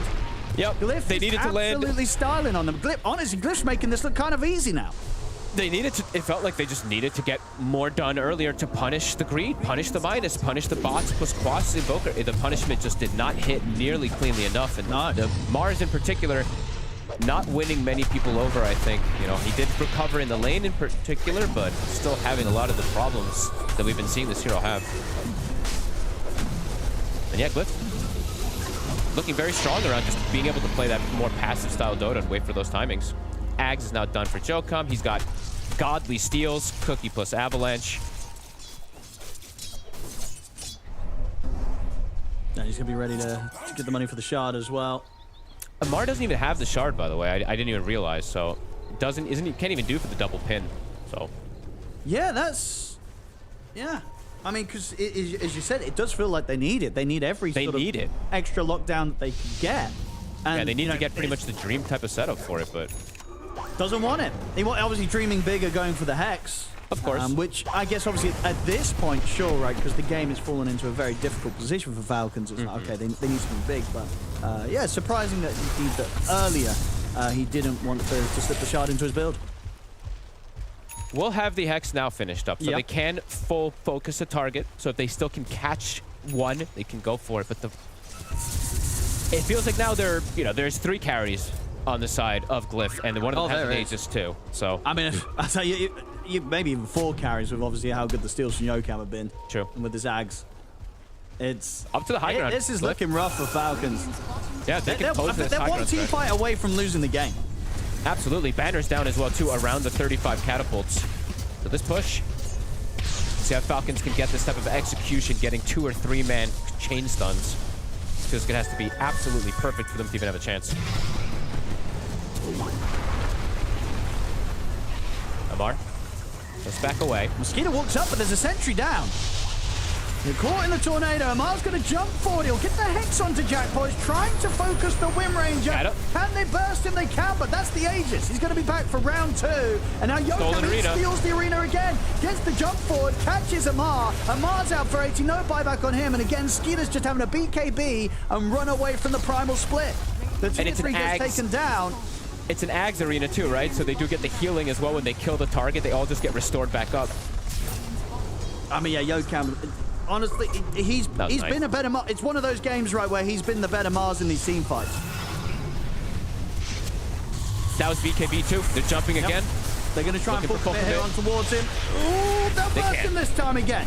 And this time, no Aegis, of course. They have managed to take out Jack Boys.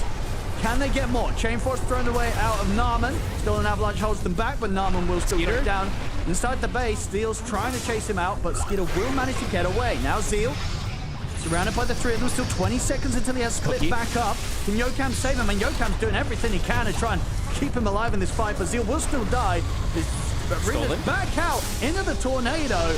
Yokam, the damage. He's styling on them. He gets the off as well with the cookie. He's still alive, and they're so low. He gets the telekinesis on a crit. Emo gets the double. I mean, you know, I said this was the 4th carry. I think he's the only carry. This guy's just outdoing everybody on the server. Yokam. He healed the Ags.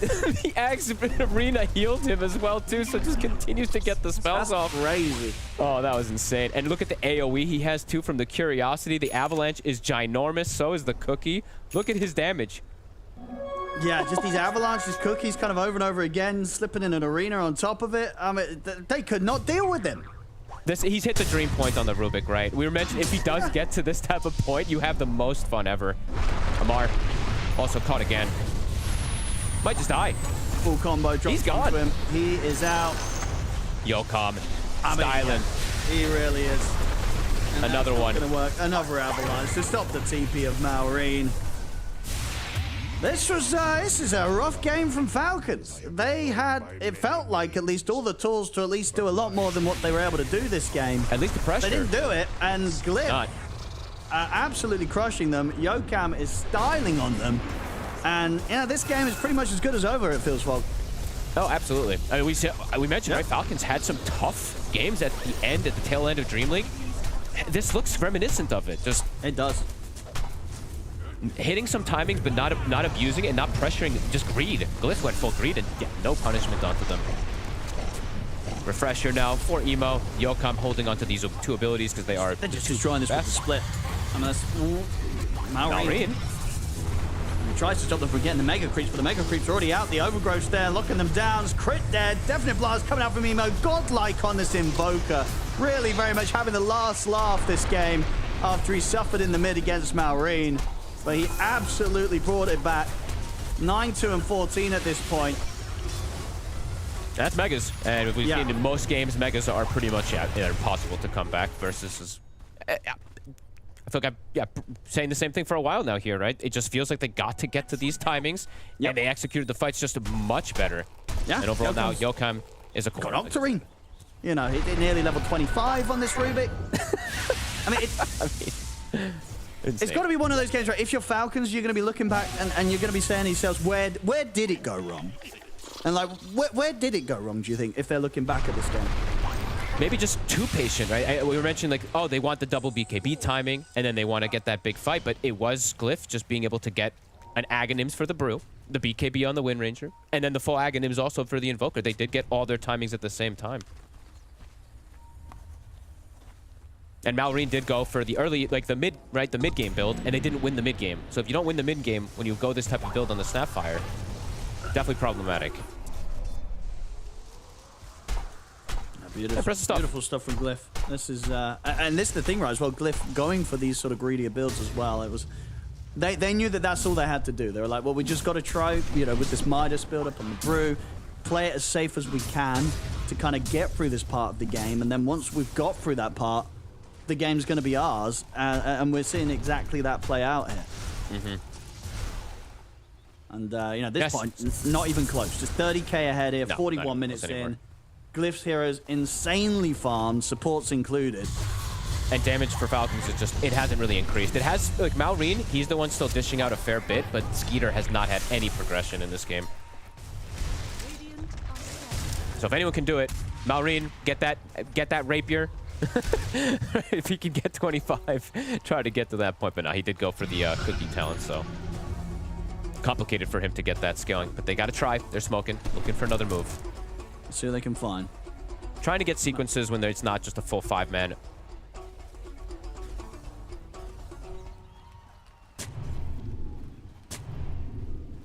But even as the 4, I feel like Glyph can take the fight pretty easily at this point. They have the Brew with refreshers. They have the Invoker with refreshers as well. Emo, as you said, having the last laugh, 9-2 and 14 in this game. Good to see from Emo, because he can be a pretty volatile player. So started it out rough, but has now connected very nicely with his spells. Yokam, he's hunting. Ooh. Nice little attempt for the setup there with his telekinesis. Conjurer's Catalyst now starting to get picked up. They have some really nice heroes for it. Even the Rubik's not too shabby. He's actually the only one who got it. Firm grasp on this game. Amar. The split's going to be out. Amar has to BKB and run. TP going in to get out of this one. Ooh, they try and catch him with the overgrowth, but he will escape in time with the TP.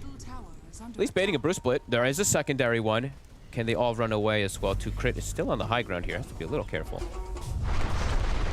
They get a catch on him. Stolen Avalanche into the Sunstrike. Ooh, force away, but Zeal's on top of him. That's crit out for 90 seconds and does not have the luxury of buyback. Super hard to run away at this point. They have insane reach to catch. And Yokam now has the song as well stolen, so can just buff up his cores even more. Refresher, is it 25 yet on Malrine? Not quite there yet for at least the big kisses, and so he'll probably go that this game with the Spellcaster. Potential final fight here. If they want to be very careful, they can wait for the rush, which is probably going to be the case here for Glyph, as they can just park on the high ground. And yeah, Falcons continue. How many games is that in a row, actually? I got to look. They have been having some rough ones. No, this one's definitely up there. This is not, at least not what you expect when it comes to Falcons. They just didn't manage to do anything with the timing, and maybe it does come down to sort of fundamental things, as you say, like some of these picks just not really what you just feel like there's other things you'd want to see, like Amar and Crit on in situations like this. I agree. Like, if Amar's on another hero this game, maybe he's kind of being the backup carry to kind of pick up the game that Skeeter's sort of had a tough time with. You just can't do that on Amar's. No, and they just, right, it's all about the timings. Everything did just go pretty poorly for them when they did go for those fights. So, I mean, yeah, okay, they did lose those 2 games for Aurora. They're standing out a lot, but I don't know why, though, like, the Falcons playtime series also is sticking out for me, because they were playing that game just behind, like, both games super far behind the entire time, too. So, the early and mid game for Falcons still definitely showing some struggle.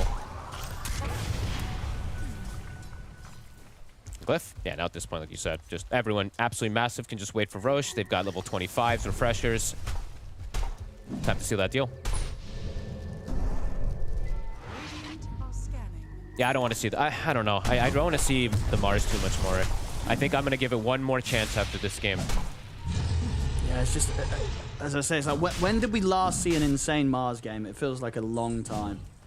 Yeah, truly. They're going to go for the jump. It's on only one. Can they stop him? They can't. Zeal gets the split off. And Skeeter, they'll try for Yokam, but this Rubik's pretty tanky.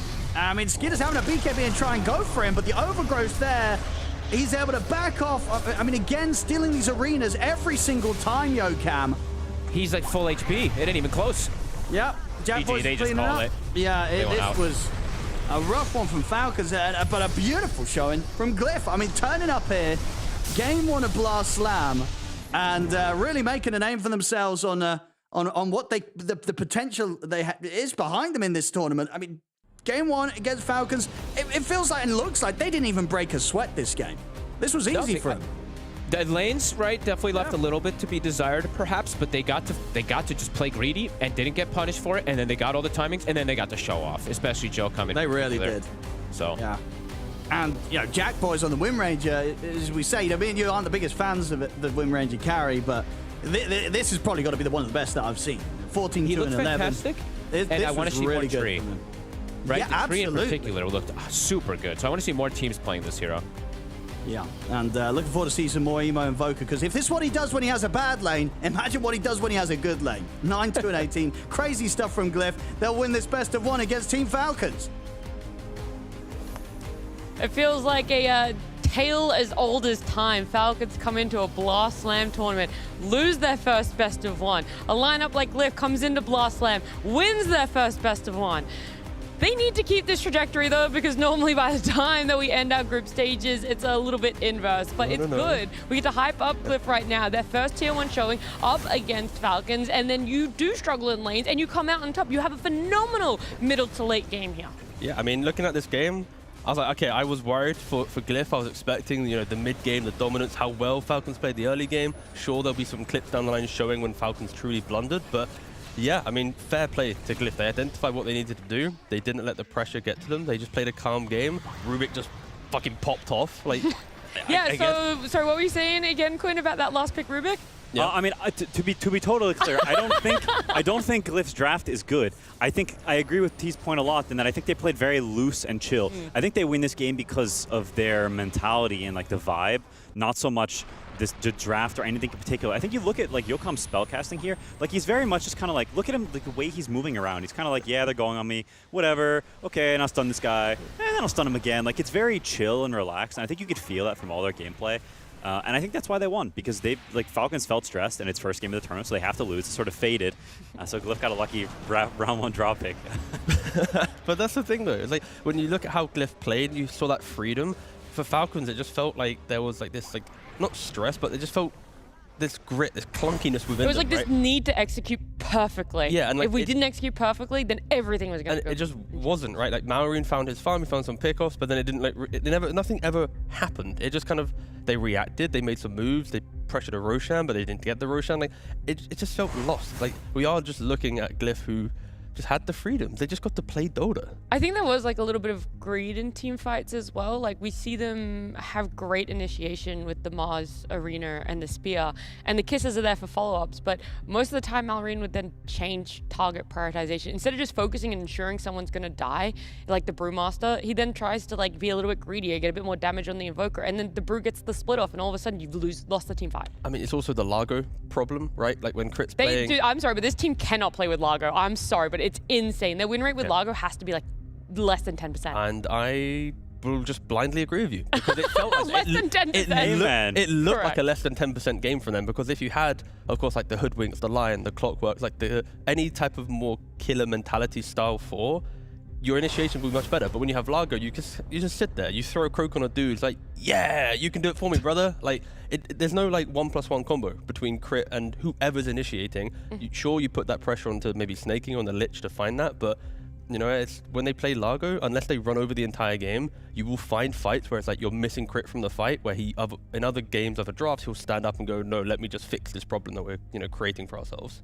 Yeah, I mean, I also think the Snapfire hero is also not that straightforward. The hero is one of the few heroes that plays at different ranges. Like, sometimes he's close up and he shoots you a lot, and he's sort of in the fight, and other times you play at long range, you let other people start the fight for you. And so there's a lot of, like, muscle memory and stuff there you have to build up. Falcons, they didn't play it a single time in Dream League from what I saw in mid. Yeah, didn't they, like, lose to it in their final match in Dream League? Yeah, I think they lost to it a couple times. Aurora. So to me, it's like, this hero's good, we should play it. Yeah. And I don't think they have quite the reps on it yet, because, like, while Malorine was owning early, he owned the lane, he made some good moves. In the mid game, it didn't really feel like he was there that much. Yeah. I think there's a specific fight, right? The specific Roche fight that we're going to have a look at. And that's what we're talking about. This is like the earlier part, the initiation, the engagement, and the greediness that comes out. Yeah, it's kind of like the most obvious fight in the entire kind of game to talk about, right? And I gotta say, I like how Glyph presented this engagement. They showed Brewmaster in the river. The other 4 heroes at the very start smoked on the high ground. They didn't enter the river. They were like, guys, Brew will get jumped at some point. Even if he dies, we're going to try and take the fight, because to kill the Brew, they have to use Arena. Luckily for them, clutched up, didn't die. He still got the split off. The fight went even better than expected. But I like the mentality where it's like, we are going to kill our own Brewmaster to try and get back into this game, and then utilize the greed and everything that, you know, that was mentioned. Well, that was the fight that I was talking about, where it's like, I think if the kisses just land a couple more times on that Brew, and then you look at swapping to the Invoker, the Brew is out. He doesn't get the split off, and then you're able to disengage. Like, you're just happy using these spells to take him out, and then the rest of the 4 heroes on the side of Glyph are so far from that front line of the Brewmaster that you're willing to sit back, rest a little bit, relax, have them push over the river, and then re-engage. Emo Goat would have hit like a 5. Okay, my bad, He would have seen the Brew die and go, you know what, let me just clutch up. You know, like they had a clutched up. I trusted Glyph in that clutch. They had it. Yeah, I mean, I honestly didn't even see that, but you're right. I honestly think Malrain just totally ruins that fight, to be honest. He's just ulting random stuff. Yeah. Like, the kisses are legit flying everywhere, and Panda lives with like a few hundred HP. Like, look yeah, at the, so like, he does it like twice, and he's like, kisses. okay. He didn't glob him a single time. Yeah. It's like, 2 to the back and then 3 to the other side. But that's honestly a huge mistake, and that to me goes back to, he's just not comfortable on this hero, because that's not a reasonable mistake, honestly. It's kind of an unacceptable mistake. Like, there's a guy here, you're killing the guy. It also, like, breaks sort of Falcons' principle. Like, you look at the way this team always fights, it's we kill whoever's close to us. Yeah. He's trying to kill the dude in Hong Kong, and they're playing right here. Like, it's just, I don't know, it's a bad mistake.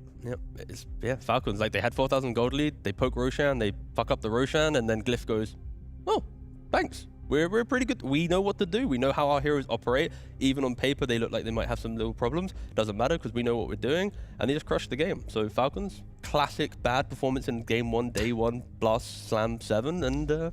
Invited to TI, by the way. What can you do? I'm just joking. You know, there was so much more that Glyph did right as well. They were predicting this longer, slower pace from Falcons as well. And so we see them get to play a little bit greedier there, Quinn, as well. Yeah, literally greedier. As I mean, there's 6 heroes in this game with greedy enchantments, and we've seen the rise of this item over recent history. But I think people have, in the last tournament and up to now, have started taking on cores more as well. So any core that isn't directly right-clicking, they'll just take greedy every game. So both Invoker and Snapfire have it, and they bought the Midas on Panda, and I think that sort of takes advantage of Falcons not stepping on the gas that much. Like, there was a pretty long period where they had 3-4K gold lead, and they're not really doing anything with it. They're kind of just sitting around twiddling their thumbs like, yeah, we're farming, and eventually when they sat on their pile of money for too long, the other team's money pile was as big as theirs, and then, you know, unlucky. I mean, that's something I think I kind of keep forgetting about when you look at draft, is like how quickly you can just take greedy.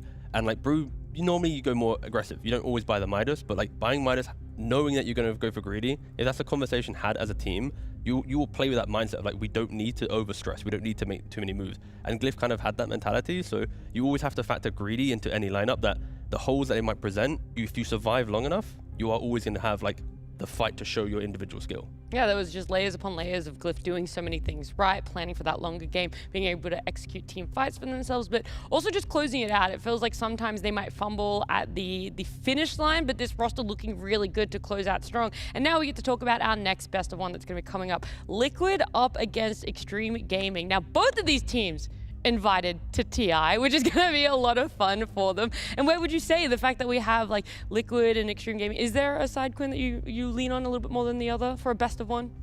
I think they've both been underperforming recently, to be honest. I think Liquid in Dream League did not look great, and Xtreme, the series they lost to get eliminated, was a series that they definitely should have won. They had extremely dominating positions, and they kind of threw it away. And so to me, this is 2 teams that, yes, you've invited to TI, you earned your spot throughout the year, but have you been performing that well in the near past? I don't really think you have, to be honest. And so I think they've both got a lot to prove, because I think for the fan base and the whoa they have around them, they've not been playing up to par. That's a lot resting on a best of one, but before we get into it, I got to speak with Boxy during the previous game about what's coming up now.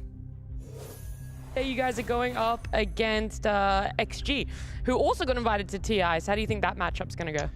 Well, we just lost to them in Dream League, and I think that was the first time in a long time that we lost to XG.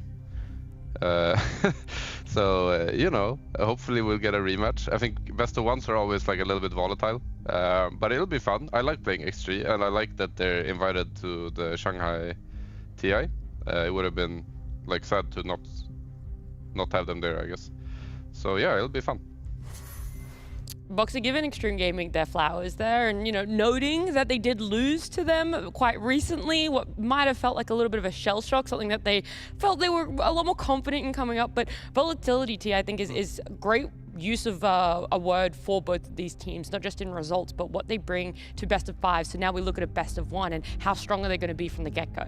Yeah, but I think both of these teams have results throughout the year where it's like they'll break into top 2s, top 3s, and then the next tournament they're struggling to get into the top half, right? It really is just kind of like a weird scenario for both of them. And I think luckily for them, having bad form now is fine. Because you can be bad before TI. Okay, Don't want to be bad at TI. Did you guys see Slax's tweet? He was like roasting Chinese teams, and he's like, guys, we need you to like do well in TI and blah, blah, blah. And I was like, relax, brother. They still have a whole nother month and a half to get into form. But I do think that this is when you need to start ramping up, T. I feel like there's like a level of, you can't relax too much and rest on the laurels of, oh, it's in a month and a half and we'll get better by then. No, yeah, for sure. And also, Boxy did talk about, the Liquid versus XG matchup. I had to double check. It's like, Liquid XG, when was the last time XG beat them? It was like back in 2024. Yeah, he's not wrong, yeah. I couldn't even lock in. Outside of the recent one. Outside of course, Dream League. Yeah. I couldn't tell you the exact roster of XG back then, but still, a couple years for the org to be able to do it. So, yeah, I think it's like season 1 of PGL Valahia, so when they started their tournament chain. So, it's a throwback to a whole new time. And then, now XG's like, hey, we can beat you. Just took us 2 years, but yeah, we did it. Yeah, that is, I think them losing that matchup is also, like, it is wild because Liquid is favored, I think, just off of playstyle. Like, they are the aggressive team. They win lanes. They trample you. XG does not like when that happens, right? Everybody knows how this team plays. They go long. They pick the scaling, and you can never pick more scale than XG. They will. You pick anti-mage. They're picking Terrorblade. Like, they will up your ante. So I think the fact that Liquid loses to them is like, it says something, I think, about Liquid's form. Okay, so it's more on Liquid than it is on Xtreme Gaming. I do think so. 100%. Like, XG is like, I don't want to say they're stubborn, but like in all iterations, like it's the same thing. It's we're going to pick our simple teamfight heroes and Arme will be the main character where he wants to scale, like whoop-de-woo, like it's always the same thing. I love how you're like on this like anime arc thing where it's like, yeah, Arme is going to be the main character of this XG. And then he's the main character and then this time he fumbles and he throws the game. It happens, right? He plays Jug and he Omni-slashes Lotus Orbs or whatever. Like, things happen, bro. right? He can struggle sometimes. A whole year ago. Yeah, and it's still on my mind. Well, it feels like Xtreme Gaming actually do the best when people expect the least from them. Maybe that's where the expectations are for my panelists, but we'll see exactly what sort of form Xtreme Gaming are coming into without best of 1 against Liquid.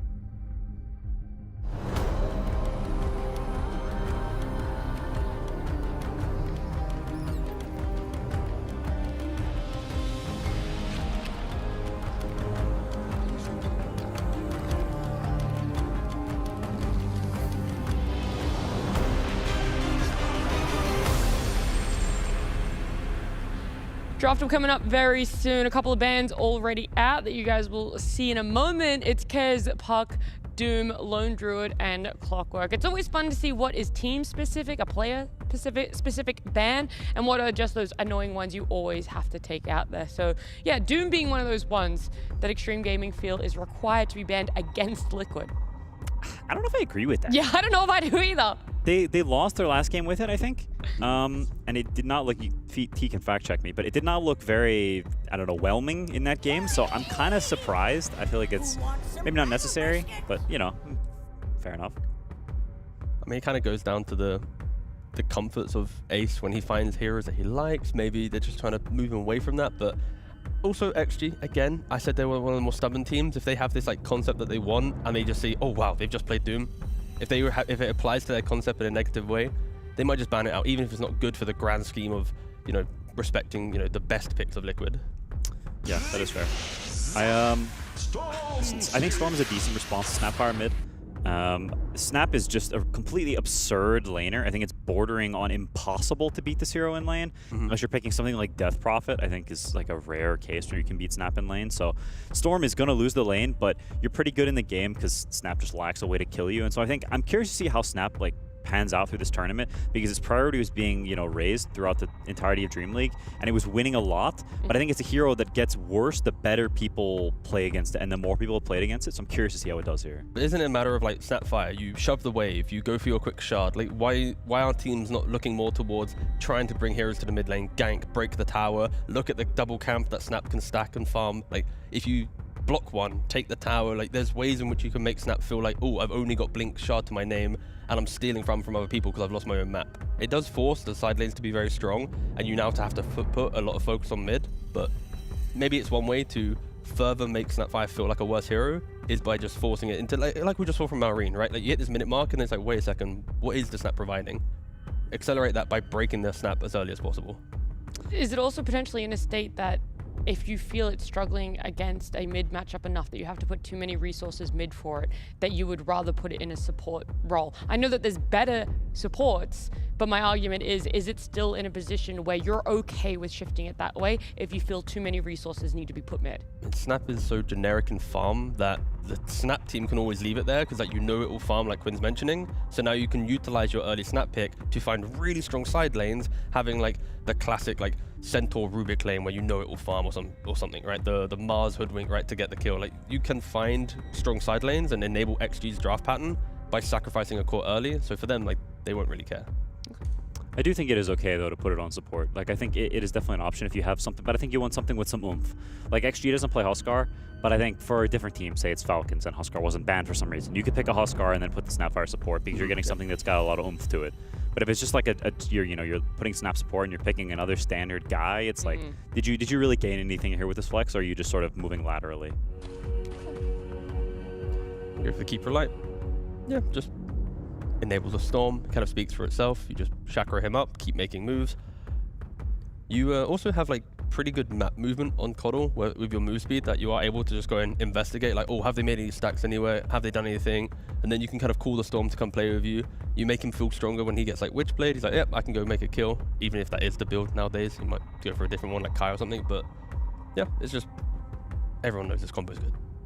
I also think Coddle is pretty good against Snapfire because Snap is kind of a clunky hero. She has no mobility innately, so if you whatever the heck, Solar Binder, she's kind of just stuck in the mud. Yeah, you cookie and then you're like, oh god, this cookie hurt me. Yeah, so if you ever get isolated and you're caught in, especially in these woods areas or in the river, something like that, you get solar bound and Storm can jump you and you've got some real problems. So it's a matchup that's not that straightforward, but I think in general Coddle is pretty good against Snapfire. And the heal, right? When you look at Snapfire, a lot of damage over time, multiple kisses, then you have like the Scatter Blast, the cookie. You throw a couple Illuminate heals ripping through the fight to buff someone up, maybe a locket from the support as well. Like, you can just prevent Snapfire feeling like you're blowing people up. Yeah, but Lion. Yeah, what about it? But Lion, though. But Lion can blow people up with his ult. That's true. They're going to be... Doesn't care about the Illuminate heals at that point. Yeah, there are some spell name combinations that they'll be utilizing in this game to kill Liquid. I'm just saying, I'm a big fan of Lion showing up a little bit more in the meta these days. Yep, I mean, actually have gone for just trying to go for strong lanes, right? Like, Enchantress is the pos 5 you pick to enable most carries. Lion is the pos 4 to provide sustainability to any off lane if you go historically for these hero matchups. And the Snapfire, like we mentioned, will farm into any matchup. I'm just looking at 3 heroes that we should be going net even or maybe winning all 3 lanes potentially on paper. Unless Liquid can find some little avenue to create a little bit of aggression themselves. Yeah, I think Ench is one of the best counter picks to Coddle because you just beat the crap out of him in lane. He's trying to play on the side and blast the waves, and you're just standing there in the opening. You're just hitting him. And also, you take the creep whenever he's stacking camps. So you fight his camp stacks. Coddle doesn't do anything to you if he's trying to contest a rune, and Ench is there. So you've got like a lot of power, and you've got a lot of opportunity to make moves as the Enchantress early game. So it's a classic counter pick to Coddle, one of the worst ones, up there with like Bane in terms of support to support matchups. Where would you put Ench as a support in the power rankings right now? You're saying really good against Coddle, but in general, we've also been seeing a little bit more of a... If they buy Ags, A tier. If they don't buy Ags, like a B tier. Okay.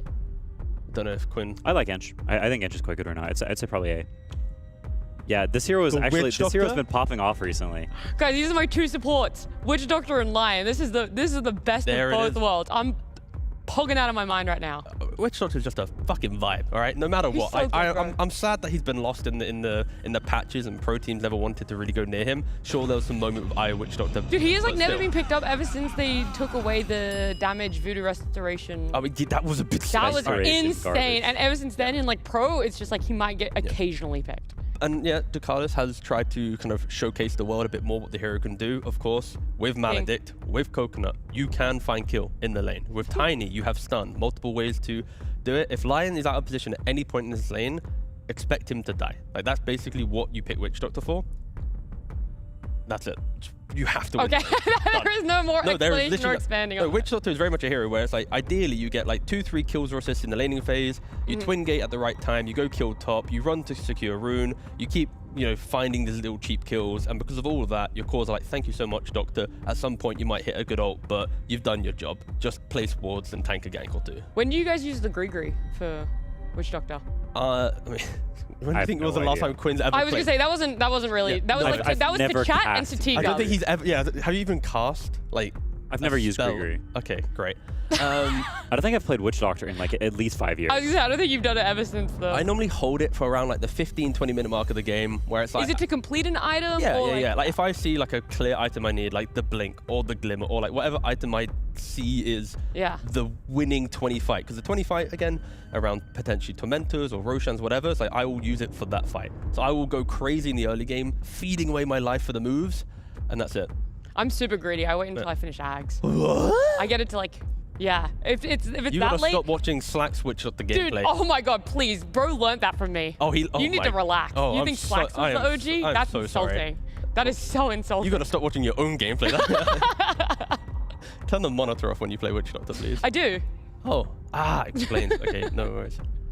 We can look at what is going to be the final picks now that we've had a couple more bans taken. Heroes banned out, sorry. Timber, Dawn, and Pango and Tidehunter taken out. Okay, XG is just going for like mode. We will try to auto-win this game where possible, and their damage I'm worried for a little bit. Of course, when you look at the heroes that they have, you know, Underlord to shove waves, XG with the Void, Arme, Chrono, the type of skirmishing damage Liquid has. Cool, but I'm a little worried that we might see some, you know, some Chronos where there's no kills happening, potentially, until some big items come into play.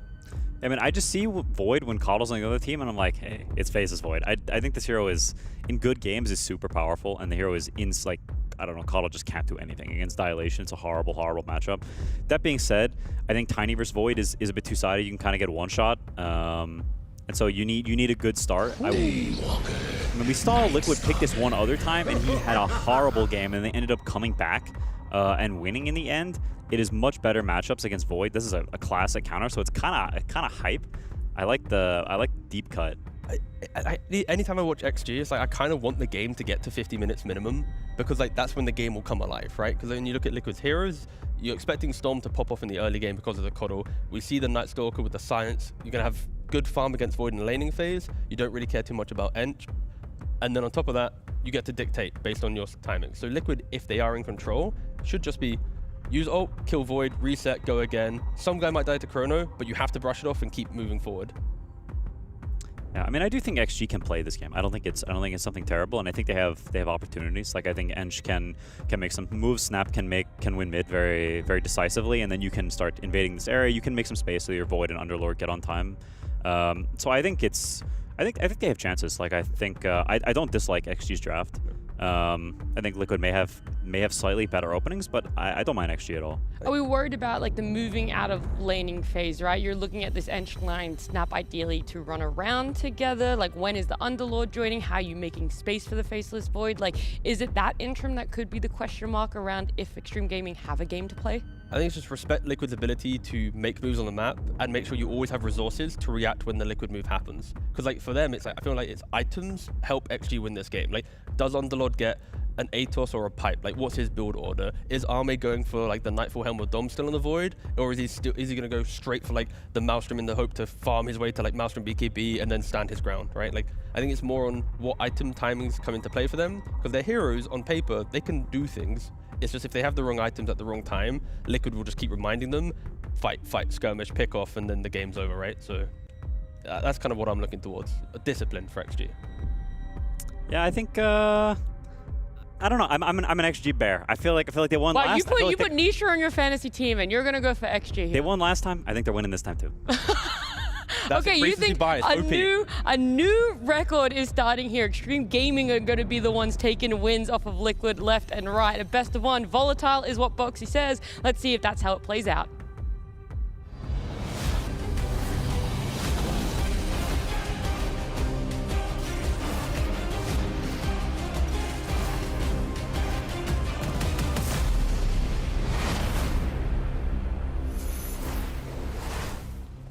Here we go, ladies and gentlemen. Time it to get into the action of our next best of one, and it's a banger. It's XG versus Liquid.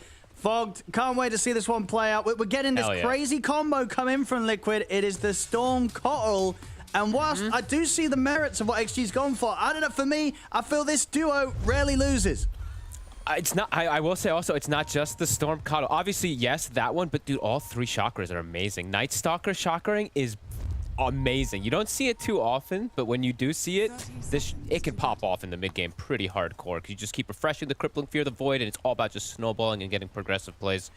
I like the aggression that Liquid's got. I think if XG can slow the pace of the game down and play around their cooldowns, I can see the strength of their draft, but Liquid, I see no cooldowns really, right? They're going to run at them. I think they're going to play super aggressive with this Night Stalker. So looking forward to see what we do get. Little things we do have to talk about, right? There's some... Actually, wait 1 second here. Nothing to say. Ace is going to go aggressive on him. Doing quite a bit of a punch, but yeah, it should be fine. So the Void pick, we've seen this hero have mixed results in particular, right? Sometimes has a great lane, just turns into this kind of beast, but other times it doesn't really get to these timings. And he is playing versus some annoying things, the Night Stalker in particular, right? That silence can be pretty devastating in the mid game. The Dilation has a lot of merit this game also. Playing versus Coddle, we used to mention it all the time. Illuminate, it's 2 spells, so you can get a lot of you can get a lot of stacks early on versus you. Yeah, it's going to be super important for either Arme to get that onto Boxy or, you know, have FY get the control onto this Coddle. Because if this Coddle's able to sort of freely spellcast in the team fights, it's just going to be brutal with just how much he's going to fuel up his cores. And let's see overall how these lanes end up going, because I think most of the times we've seen this Witch Doctor, it just kind of owns the lane very early. That being said, he's just dead because he walks up and they just use the chain stuns. Very nicely done from FY. Ducalis has 100% win rate on this hero. He does. Professional Dota right now.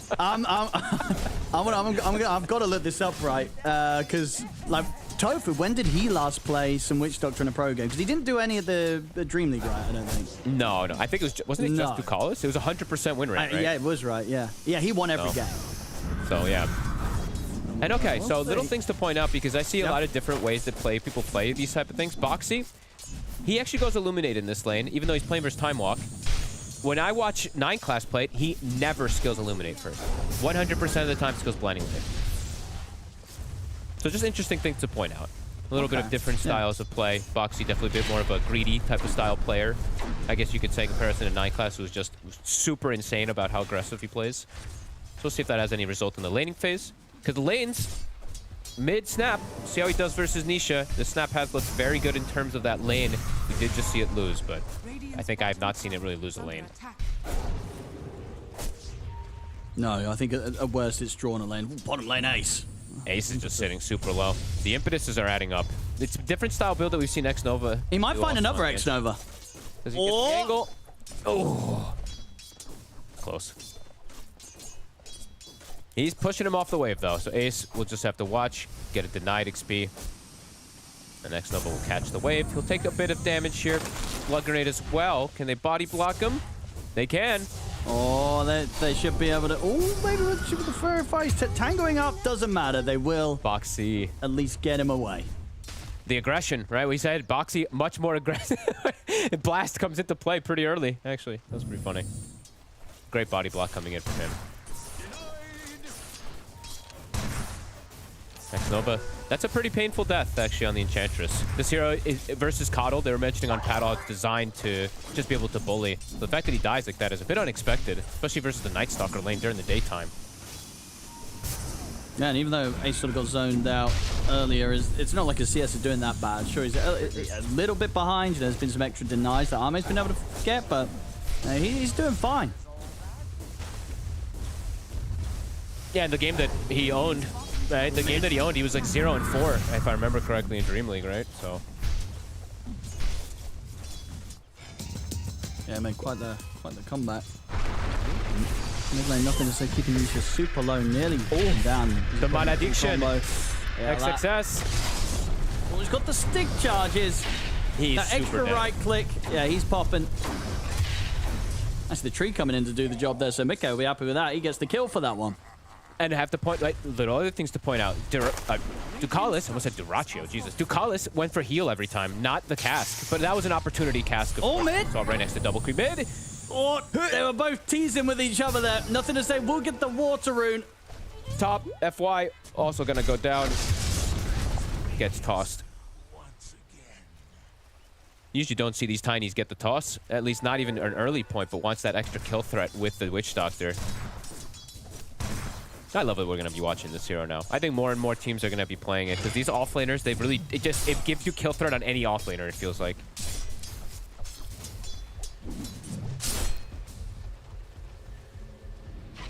At bottom. Continues to be pretty much a pre-farm here for Arme, right? 26 and 5. So he's very happy with the state of the lane. Top, they will manage to catch and kill off Tofu. And definitely the one thing about these two up here, sure, the Maledict can punish them, but if they get on top of the Witch Doctor, they've got a lot of lockdown to keep him in that firestorm. Boxy's trying to get these stacks going. It's just, he can't really versus X-Nova. X-Nova blocks the first one, and now he's even stealing some creeps away from the actual stacked camp. Looking to pressure versus the Storm. They're bringing both supports. They know that Nisha's having a pretty miserable time in the mid lane in terms of last hits. Playing versus the Snapfire, nothing to say. Is about to hit 6, so they could pressure tower here. Yeah, it's going to be difficult for Liquid to really send heroes over to push him off. Yeah, and with the Enchantress creep too, they could look to push like the whole tower. So Boxy has to get an angle to be able to blast and get the creep wave aggro off this tower here. Because this is going to be significant damage here. Top. Maledict's onto him. See if they can find enough follow-up. Not enough. Get him low, but able to survive here, XXS. Kisses. They found Nisha. That'll do it. Why? X-Nova also chasing out Boxy at the same time. Won't be able to all right. Yeah, we'll be able to get enough damage. But mid took about half HP while they also set up the kill onto Nisha. A nice start here around the Snapfire. As it tends to be, right? The Snap, I feel like we've never seen it have a bad opening into the game. FY might be able to set up for nothing to say to find something here against Tofu. Tofu's looking pretty dead. Very dead. Get the Maledicts off, but it is just going to end up giving another chance for nothing to say to get another kill. Ace is getting involved, though. He has had a pretty successful laning phase. Looks like he wants to make some moves around, help his team, since he does have that good start. And X-Nova looks quite dead here.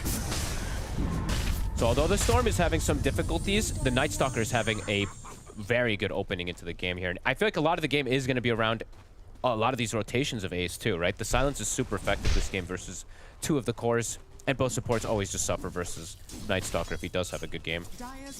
Limited pressure, though, has been put on the Void. Right. Arme, Farming. he is having a beautiful time here in the safe lane. He's going to get a super fast time on the Mask of Madness. As long as he doesn't get tripped up in the next few moments from that silence, right? If they do make a rotation around Ace, they still can't post kill threat. But yeah, Arme having a good opening as well, too. I mean, do you think there's a chance? Oh, we'll see, nothing to say. They might go for him here. They will. Chase down, yeah, they're going to be able to close the gap. It'll slow them down with the Scatter Blast. They're right on him. Yeah, and nobody can get over to help him out. Is he taking enough? Away. I mean, he's making them work for it. And it's taking pretty much all of Nisha's mana, but they will get him.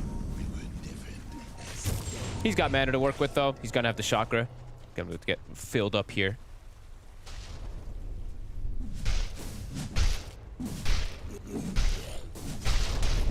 A nice bit of action to allow Nisha to push through and push forward after he had a tough start in the lane. Trying to do their best to help him climb back into the action. As we've seen, you know, even if you do lose the lanes against the Snap, recoveries can be made. Mid lane, potentially another kill for Nisha. As Ace in on top of FY, Nisha's able to take him out. The kisses will allow them to bring down Ace in return. But yeah, Ace very much doing what he can to really help Nisha out in this mid area of the map and securing these opportunities to find kills. Ame really wanted to get involved. If he could find a chrono, if they had the follow-up, but they don't have that follow-up now that the kisses are used, so he'll have to walk all the way back toward the bottom lane, lose some time here for the Void.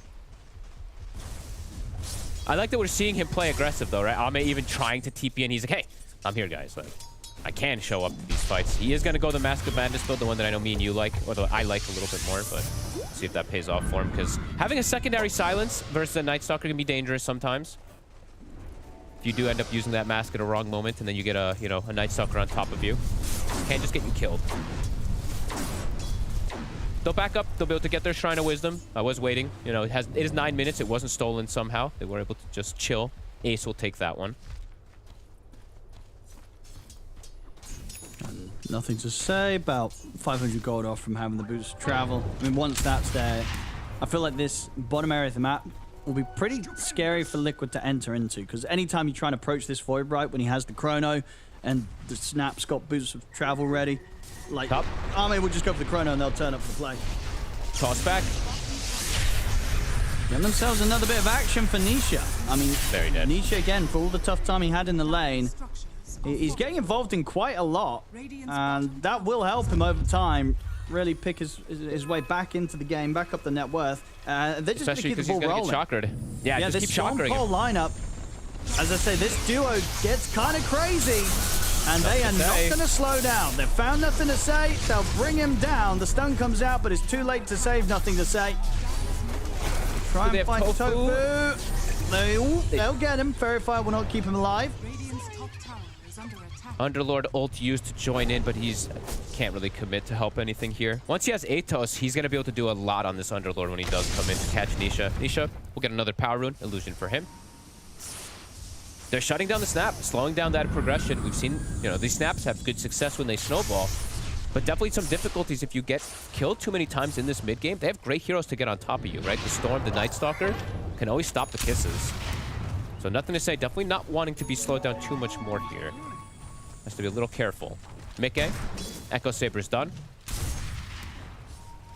Also can look to start getting involved a little easier, I would say, than Ame. Ame, I think if he gets involved, it's very reliant on if they do have either kisses or finger follow up. Because he's pretty limited on that damage for some time here.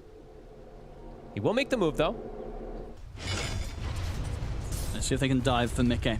He has 2,000 HP. Even with Firestorm % damage, they need a third hero. They need one of these other big ones. So nothing to say is making the way top. He does have kisses available, but Liquid, if they're making the move over, here comes Nisha.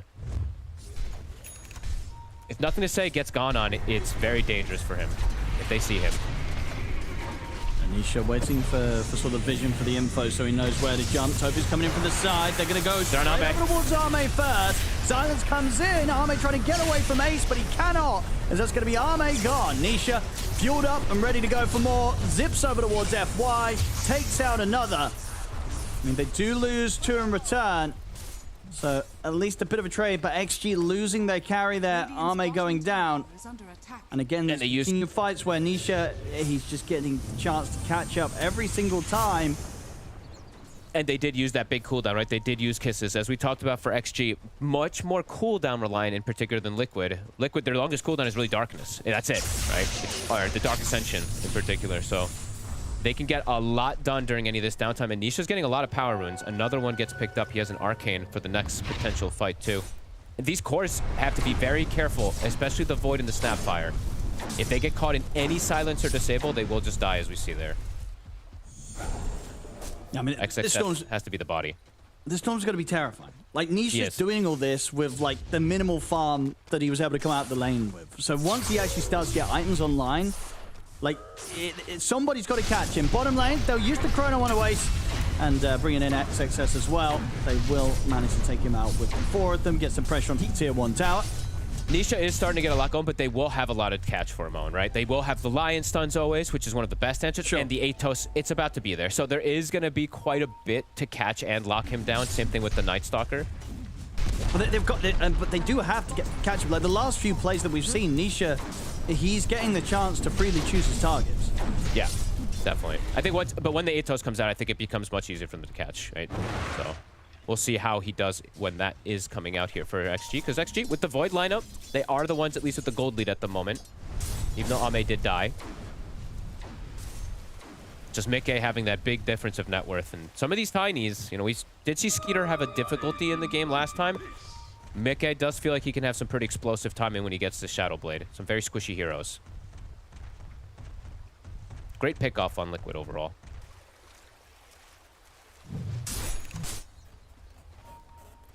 Kaya done. Arcane Rune.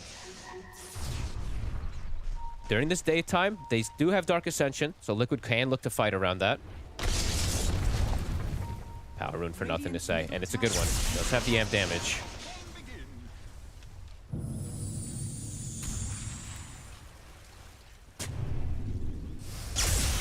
And I imagine what at this point of the game, right? Liquid, their lineup is more hungrier for action, right, as opposed to XG. I think XG's looking for fights too. With this Atos, this catch, anyone that gets caught inside of it, they're dead, right? Atos plus Pit, they'll have that chain lockdown. I guess the difference is between the carries, right? Like Arme's going to be more happy to AFK farm than Mickey is on the Tiny. But yeah, I think both teams are pretty keen to fight, though. I think there's definitely a lot of ways that XG can set up for these, especially when it's daytime. So 15 seconds until it's nighttime. Can't always take advantage of that. Yeah, Mickey is just chilling. He's farming. Shadow Blade's going to be good timing. Yeah, we'll look to get fully involved there around that, and then the blink afterwards. Anisha is just... Let's see how fast he prioritizes the BKB. It does feel like he needs it quite early versus that Atos. How's the... Okay, Holy Locket for Boxy. I was checking if they were going to go 4-staff or anything, right, to get them out of the pit. That does feel like it's going to be one of the complications for the side of Liquid in the mid-game. They are slowing down, 10 to 10. F1's nearly got his blink dagger, so it will be pretty huge for when it comes to these fights if he's allowed to just sort of sit out of vision and react to the jump in from Nisha. Nighttime, Liquid, they're going to hunt. Going to look for something here. It's going to be spotted by a creep, so they're going to make... Okay, well, they're grouping up to potentially look for a smoke play. So good scout there coming out from X-Nova. But they know this is coming. Yeah, can they get away for him? We'll have to settle for just the Enchantress. They full out sacrifice. Okay, so just bail away. They do not want to waste anything when Liquid is using Dark Ascension and just running at them. XXS, they're going for it. Try and get more from this. Always able to get the blink off in time. They turn, get their hands on XXS instead. Kisses a Chrono return, and the Chrono comes in. Arme, he's caught the two of them. The fingers there onto Nisha. See if they can bring down Mickey as well. Arme, could he find the bashes? Mickey's tanky. I mean, he's got to be careful around this death ward, Arme. Yeah, he'll have to jump away, so won't be able to finish off Mickey. Liquid, they get the three of them. Mickey's actually seeing if he can maybe look for more of the Shadow Blade, but Arme will jump off to the high ground and ensure that he doesn't get caught out. They killed the Underlord before he just got chain stunned, fully burst down. The Chrono was a nice angle, but they got on top of the Snapfire to stop the kisses there. Ace jumping the right target. They can look to take the tier 1 here in the mid. And yeah, just at a point where there's not enough damage, right, without the kisses. You know, as soon as they're gone, Arme, he's not killing someone like Mickey and a Chrono Sven. And all important that Liquid kills XXS. Now XXS is back up. Boxy. He's straight back in aggressive. They'll get Boxy. They also have the Atos onto Mickey. It's hard to chase up into the high ground with Tofu by his side. Paralyzing Cask is out. XG will only be able to get the call. I mean, that's... Liquid, I think, will be pretty happy about that, right? XXS, he dies, comes back in, he uses his ultimate, comes in, only gets the coddle, they're able to disengage. So Mickey, a perfect time for him to turn up on the Tiny and showing his tankiness. They need to have Firestorm or they need to have full rounds of kisses, at least at this moment here, still to threaten Mickey. Can't be coming just from the Faceless Void at this point. Yeah, it's still going to take a bit of time from Arme to get to that stage. Yeah, at the moment, 2k gold behind that of Mickey. And Mickey just showing how much more you can do on the carry Tiny at this early stage of the game, as opposed to the Void, who just needs so much more time. Yeah, it's definitely Liquid's game right now to play with this tempo, keep playing around this nighttime, super aggressive. Ace has the shard already picked up. I mean, Ace is incredibly farmed too on this Night Stalker. He's a problem. They see XXS. He's going to start off the action. Long zip. Nisha's able to close the gap. They can keep making these plays. Anytime that they split up here, XG, they are very vulnerable to the catch of Another one too. X-Nova. Okay, on top of him. Nisha, as quickly as he was on towards the play up top, he is straight down towards the bottom, joining in on the action there. And Liquid, I mean, if they do keep this up, it is going to be a very tricky game for XG to get a hold on. Absolutely. XG just, they're so cooldown reliant, Owen. Like, they really have to rely on Chrono plus Kisses or Chrono plus Finger, and XXS has to be in place. So Liquid, if they can ever go for these plays when all these things are on cooldown, right, sequence these kills, it's hard for XG to strike back. You can see they're like, oh, we just need to ditch these heroes. They are respawning now. See if they can group up and find a play together, because Liquid is starting to get quite a bit of picks around the map here. I mean, XXS, he's going to show himself top. They may just go for him immediately. Okay, that's why we'll get the Hex. Go for the pit. Nice. Just getting some information here. We'll see Ame. They can make aggressive jumps because of Nisha always having the mana, so he is just scouting out the Faceless Void. It's a lot of threat from Liquid at the moment here. 30 seconds until it is going to be daytime. There we go. XG's going to smoke with that. They've got their timings. They've got their cooldowns ready to drop with the combo. Full cooldowns in daytime in 10 seconds. Nisha? Oh, they get the catch on Anisha. There's the Chrono. Oh, it's a nice one as well. Clipping the two of them on the edge, getting not just Nisha, but also Ace, allowing Ame to move over towards the Night Stalker and get the both of them. Lovely nice Chronosphere there from Ame. Catching the two core is perfect. If it's just a support in a core, doesn't look nearly as good, but catching the two of them there with the follow-up, great usage of the ultimates. See where they want to go from here, because Liquid, immediately when those ults are used, right, they're probably going to respawn and look to fight themselves. Look for these catches. X-Nova can't quite go for the edge here. The blast is coming in. Now they'll try. Not enough damage, though. The control off onto Mickey. And now Mickey. Success coming in with the Firestorm. He's going to take heavy damage from this Mickey. He's just dead for that effort. Oh, big mistake by Mickey. And they might get the chance to chase down Boxy. Ame's swinging across. They'll have Scatter Blast back up in a second. Boxy, he's got nowhere to run. That's a huge slip up. And around the Tormentor, XG might just be able to swing down there and get that as well without the cooldowns being up. And they might go for a Wisdom Steal as well. Liquid. They're going to be able to. Ooh, yeah, they're going to be able to push Tofu off this. Another Even kill. better for them. They're going to actually be able to kill him. Take his Wisdom. Yeah, this is, I mean, this is really rough, right? Because of the fact that Liquid want to do everything they can whilst the ults aren't available. Exactly. And they've just gone and lost 3 heroes unnecessarily when there was no ults needed from XG. And now they're losing the Wisdom and the Tormentor.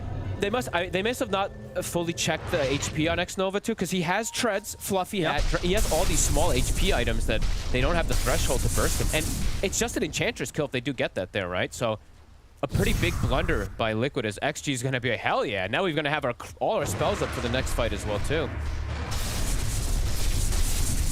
That was pretty brutal. It really was. Liquid. Yeah.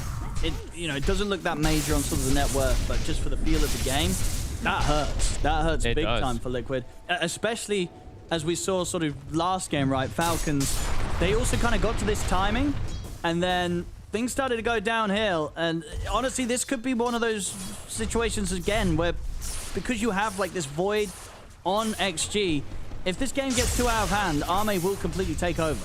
Yeah, they definitely don't want it to get too out of hand. But Liquid, they do have like this triple scaling core though, right? They have Storm, Night Stalker, Tiny, all 3 can transition into these right-clicking cores as well too. So definitely don't want to make too many more mistakes in particular, but a lineup that I think overall, when you looked at like in comparison to like a Mars lineup, I think this lineup can make a few more because they scale really hard. Sure. But don't want to make too many versus a Faceless Void for sure, because that was a pretty big blunder there.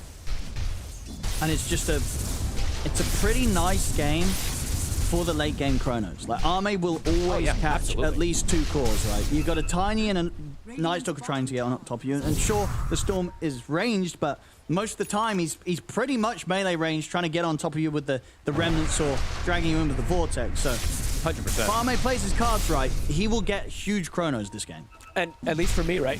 Excuse me. The time that I was worried for Ame was this like 15 to 20 something, 25ish minutes, however long it took him to get BKB. Yeah. He's got the BKB now, so the silence from the Night Stalkers, the threat is much less now at this point. That is pretty big here for Ame. Yeah, he's going to be very happy with the state of the game right now, Ame. You know the joke that we say in the green room, right? Is this good for Ame? This is good for Ame. Extremely good for Ame. Very, very good, yeah. Get fueled up as well by FY, giving him the mana. No, Ame, he's in a confident spot right now. Liquid, they've got to hit him with something hard. Otherwise, yeah, this Void could become a bit too much of a problem. Absolutely. Liquid, next timing, BKB is about to be finished there for Mickey. They have the BKB on the Storm, so probably going to go look for that fight around the nighttime. But as we said, XG, all the ults are ready, so the approach from Liquid is not very straightforward by any means. And he's got the rune, amplified damage here for Ame. They can make a quick move with this. Let's see when he buys the shard, because I think we were talking about it quite a bit, how strong the shard can be in a lot of games. With the amp damage, this is clever. I mean, next fight as well, they're going to have the pipe on XXS. Ooh. So coming together here for XG. Sneak. You don't expect this if you're Liquid. They do not expect this, because the only one that can really hit the Roshan significantly is the Void, and you don't expect him to be making a call for the Rosh this early. They get it. It's already dead. Oh, that's a heads-up play there from XG with that amp damage. They're still looking for the fight, Liquid. Dangerous, though. He's jumping. Gonna go in with the BKB. Ame, he'll drop the Chrono straight away, catch the two of them. Do they have the damage, though? They really do not at this point in time. Now with the BKB coming to an end, Ame's got to be a bit cautious. Deadforce down. X-Nova trying to take Tofu out with the impetuses. He's going to try and force him out of the fight. He's chasing out the Witch Doctor, but at the same time, his cores are suffering. Ame will get the Time Walk off, but Liquid, they're underneath the tower. They'll get him in the combo, take him out the once, and toss this up so they could look to set up for a second time on the respawn into the silence. They'll take Ame out. So whilst they might have been able to sneak the Roshan, Liquid, they knew that they have to put everything into it at this stage of the game, and they were not afraid to chase for that fight. The vision they got, Ace coming in clutch, just gets the jump right away. Ame Chronos his Snapfire, who has a BKB, which is pretty rough. Immediately, there's no damage to throw into that Chronosphere when that happens. It's difficult, right, because he does see him getting fully jumped, so wants to try to help, but hey, Liquid show that they don't care about that Aegis. They go, okay, we're tanky enough to just fight right through it. Smash him. Because this is what they got to keep doing, Liquid. Just honestly fight, fight, fight. There's no need to sit back right now. They've got the tools. They've got this just super aggressive timings that they can play with around the Kotl. They are super strong right now. If they get the start of the fights, absolutely, right? That initiation, kind of the dream on the Snapfire. And now Tofu has a pipe of his own to be able to counteract XXS's pipe, which did not really make any difference in that last one there. Yeah. Liquid. I mean, they know if they can sort of survive through that combo of XG at this point of the game, like in this mid-game 26 minutes, they're going to be in a pretty good spot to try and close this one down before Ame really comes online. And Ame, right, having to use full defensive BKB. Can't actually do any damage inside that Chronosphere. Did not have the extra from his outside cores. And now Liquid back in that really comfortable spot. Try scaling core. And they won the fight versus all the cooldowns. Might even look for another jump here, X-Nova. I mean, why not? I'll take the tower out. You don't want to go for him, I guess, with the heals out. Yeah, you never really want to commit too much for an enchantment. Not again. No. That's true. Last time around, it went pretty wrong for Mickey. Liquid back into a very comfortable spot in this game for XG. Definitely wanted to slow the pace of the things down, but also now perhaps feeling that pressure of, do we have enough damage in this mid game at least to be able to take any of these fights, or do we just have to straight up avoid now? Because it does look like after that one, these tanky cores are very problematic. That was before Ace even had BKB. Mickey has 4,000 health. I mean, for the fights of this point, it does feel like Ame kind of needs to get a the next item. Three-man Chrono. He's got to get like all three cores, because all of the cores, right, they can get to the Snapfire if they're not caught in the Chronosphere. So the kisses will be put to a stop. And it's limited. I mean, it's dangerous for him to just farm the map when it's nighttime versus this Night Stalker, as we see Ace. He's kind of the clutch one for me this game. Finding the grabs, making sure the Snapfire doesn't get these kisses off. Him and Mickey are really leading the charge. constricting the map here versus this Void. Now, Ame trying to get outside to finish up this next item. But Liquid, that was incredibly decisive hit. Gonna be able to control the runes as well. Arcane bottom. XG. Having to play very clustered together here at this. They're going to find nothing to say. So catch him in the full combo. Not a chance to BKB or run away. So if they can go for more. Another jump. BKB popped by Nisha. Wants to try and get his hands on the squishier targets. Finds FY first. That's the lion out. Now over towards X-Nova. Will get the heal off. Mickey in though with the combo and the toss back onto XXS. The pipe will be out. Keeps XXS and X-Nova alive. The double synergy of blinks, right? I didn't point it out earlier, but Mickey also having the blink with this Night Stalker. This Snapfire just dies in an instant before she gets anything off. Can't even BKB. They're just targeting the squishy targets, right? The Snap and the Lion every single fight just die almost immediately. And they're kind of the damage dealers at this point early. Liquid with very good recognition of which targets to go for here. And for XG, starting to get pretty constricted. This lead has jumped in, what, 9,000 gold in the last 5 minutes. Yeah, Liquid really getting a hold of this game, and in the fashion that they have the ability to do so with a lineup as this. This is sort of their super strong point.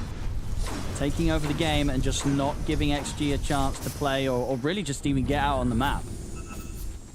Yeah, Ame literally can't step up and farm now. It's very, very scary for him. He got slowed down so much, right? He had the BKB done, it feels like 8 minutes ago. Now he just gets a Hyperstone finished, while everyone on the side of Liquid has finished a full item. She said Ace with a full BKB. Daytime is hit. They're gonna go for him. Try for Ace. You just have to chrono him. You have to. Yeah, can't mess around when it comes to going for these kills. Good grab. Didn't use BKB either. So can he sequence this into more? Liquid might look to punish this since there is no chrono. But a good kill for Ame to be able to get that next item finished up. Mjolnir is done, queuing up the Scotty. I feel like Scotty is so necessary in so many of these games lately I've been seeing because of just stopping sustain. Nisha, he's in mid. He's going to be ready to look at it go. Dropping the Death Ward onto XXS, who's been maledicted. So XXS is going to take quite a fair damage from this. Tries to TP out. Mickey's in with the blink combo onto the 2. Nisha? Try and force Mickey back. He's got the BKB ready, Nisha, so be able to get away from Ame. Ame tries to get him with the time dilation onto Boxy, but Mickey's looking to go back over towards Ame. Ame will now put the BKB, look to stand his ground against Mickey. See if he can bring out the bashes to bring Mickey down. He's pretty tanky as the Tiny. Ame is going to get tossed as the BKB comes to an end. Mickey survives. Ame taken out. He just doesn't have the damage right now to deal with the Tiny. Nisha's going in for more. Mickey follows up with the blink. Damn. Liquid continuing to crush these mid-game fights. This is the Tinies I feel like I've been seeing in most of the games where they're just absolutely immortal because they have 5 billion HP. You just can't kill them even if you're trading with them like that. The Mask of Madness gets popped, they turn, they just stand their ground and kill Ame off. Even without Ace, that whole fight, right? They don't even have the Night Stalker there. They're able to just stand their ground with the 2-3 heroes. Impressive stuff around Mickey and Nisha. But mostly Mickey, right? 7, 1, and 8. This Tiny, not afraid of the Faceless Void.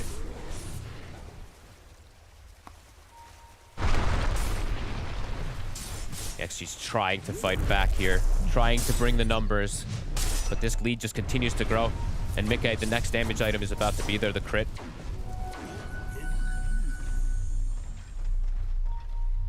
Yeah, he is huge right now.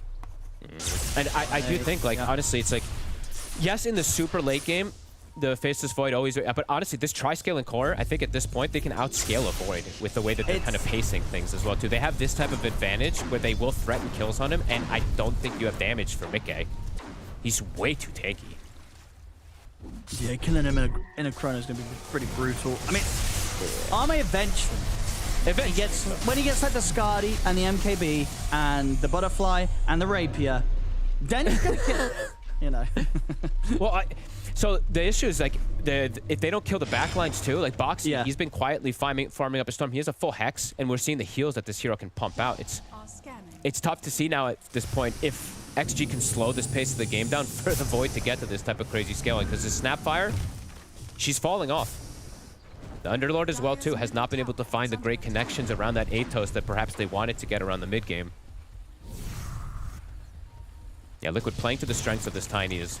I mean, we've seen this Tiny kind of do this in a lot of games. We did see it suffer at least last game in particular, but yeah, Mickey displaying the real strengths of it here. Yeah, Skeeter, he had a rough one last game. I feel He did.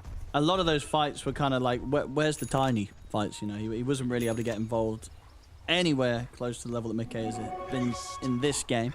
And whether that's down to him or sort of the team around him, you know, it's definitely sort of a team thing, right? He's got great heroes to enable him this game. Mickey is the Tiny. I mean, he has so many people that just start the fight for him, give information. In particular, playing with Night Stalker is always just the dream, but playing with Night Stalker and Storm. Like, right? They're going to show you the whole fight. You can't hide from these heroes. Yeah. No. You cannot hide. And Liquid very ready for the upcoming fight. Perhaps expecting XG to make a smoke move because they have all the ultimates up. They're actually all grouped up. Dark Ascension is back available, and the full nullifier now for Ace. Oh, and look at this. The cheeky little build here from Arme. He's going to go for the Revenant's Brooch. Okay. You're bypassing some of that armor. Maybe he just thinks he needs a damage item right now, too. Perhaps is the case. That's right. And they try to burst Tofu. They're dropping the kisses. They're dropping kind of everything onto this Witch Doctor. But now they've been jumped in turn. There'll be the Chronosphere onto Mickey. Arme trying to kill the Tiny, but Mickey's able to slide away. Ace cleaning up the back lines. Nisha ready to go back over to help Mickey out. Has the control onto Arme. Mickey, he's totally fine. He'll walk out alive. Is 3 dead on XG. Ace is diving down XXS. I mean, might just be it, honestly. Yeah. Dude, maybe Witch Doctor's the key. They put everything into trying to kill Tofu there, and they didn't even get close. They fingered him, win rate. they kissed him, and it wasn't enough damage.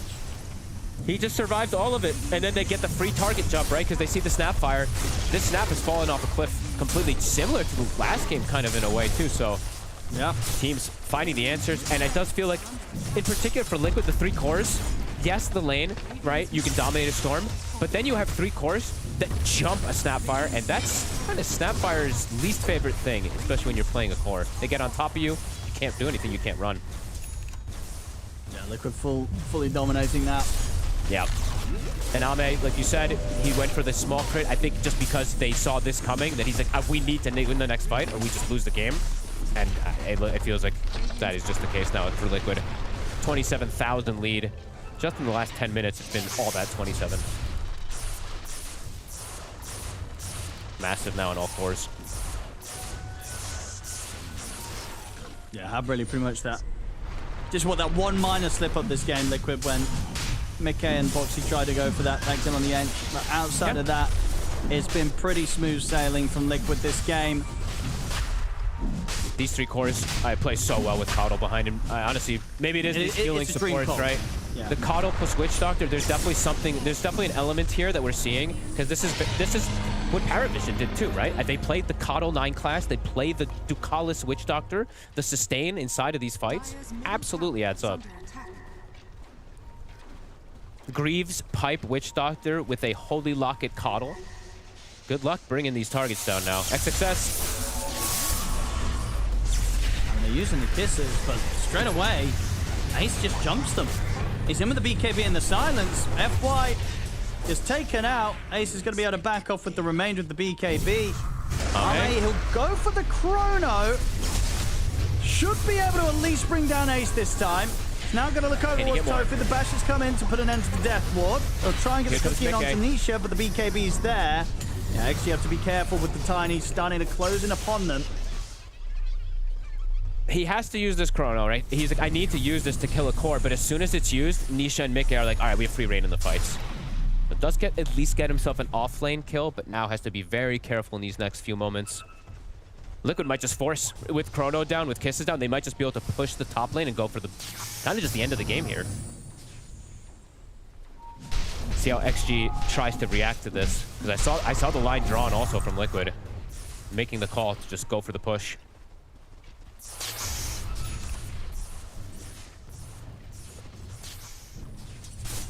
Full Shivas for the snap. But yeah, this mid-game kind of style build that we're seeing from the snap too hasn't had the success. in the mid game either, so the scaling is not there for her. Yeah, it is definitely one of those heroes that I feel it can have the tendency to kind of, you know, is it one of those heroes that just really dominates the lane, but then doesn't necessarily always win games? You know, It can be, absolutely. I think you know, sort of the ratio, right, to like how much it dumps does a mid matchup to then how likely it is it will win the game feels like it'd be a bit off sometimes. It can be, for sure. I think the 3 cores are very good answers, though, right? Because they're all 3 heroes that jump in your face. And that's, like I was saying, like that's just a nightmare for Snapfire, so... Perhaps team just finding the answer. It was a first pick as well. It was, yeah. So Liquid dealing with that very nicely, as we're seeing.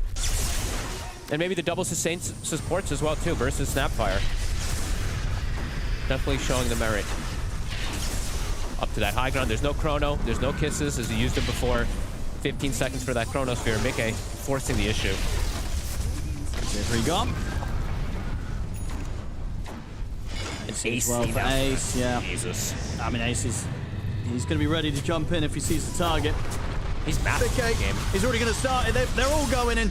They'll get the Hex onto X-Nova. Also onto Snapfire. Snapfire will back off for now. They'll now turn over towards Mickey. Forces there, though, to keep him safe. Keep that Aegis still running for the next 2 minutes. But they're healing. Witch Doctor heals. Coddle heals. Resetting. Dark Ascension was used. So they are going to back away for now. That the ultis are coming back up. They will give respect to XG anyway.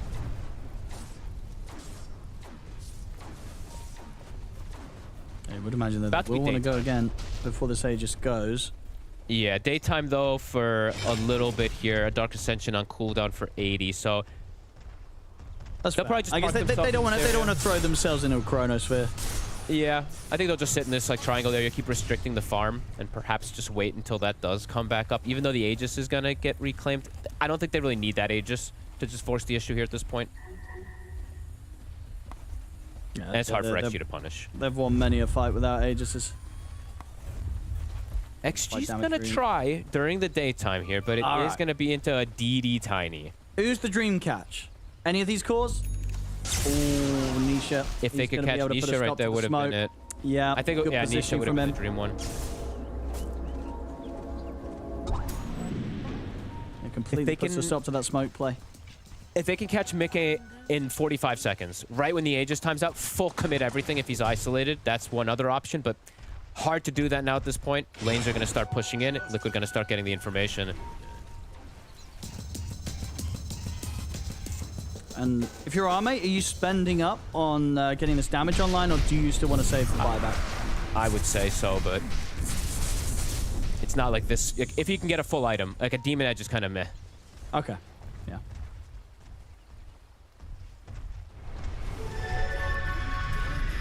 Looking to go again. Liquid, Night Stalker ult in 2 seconds. They're jumping in.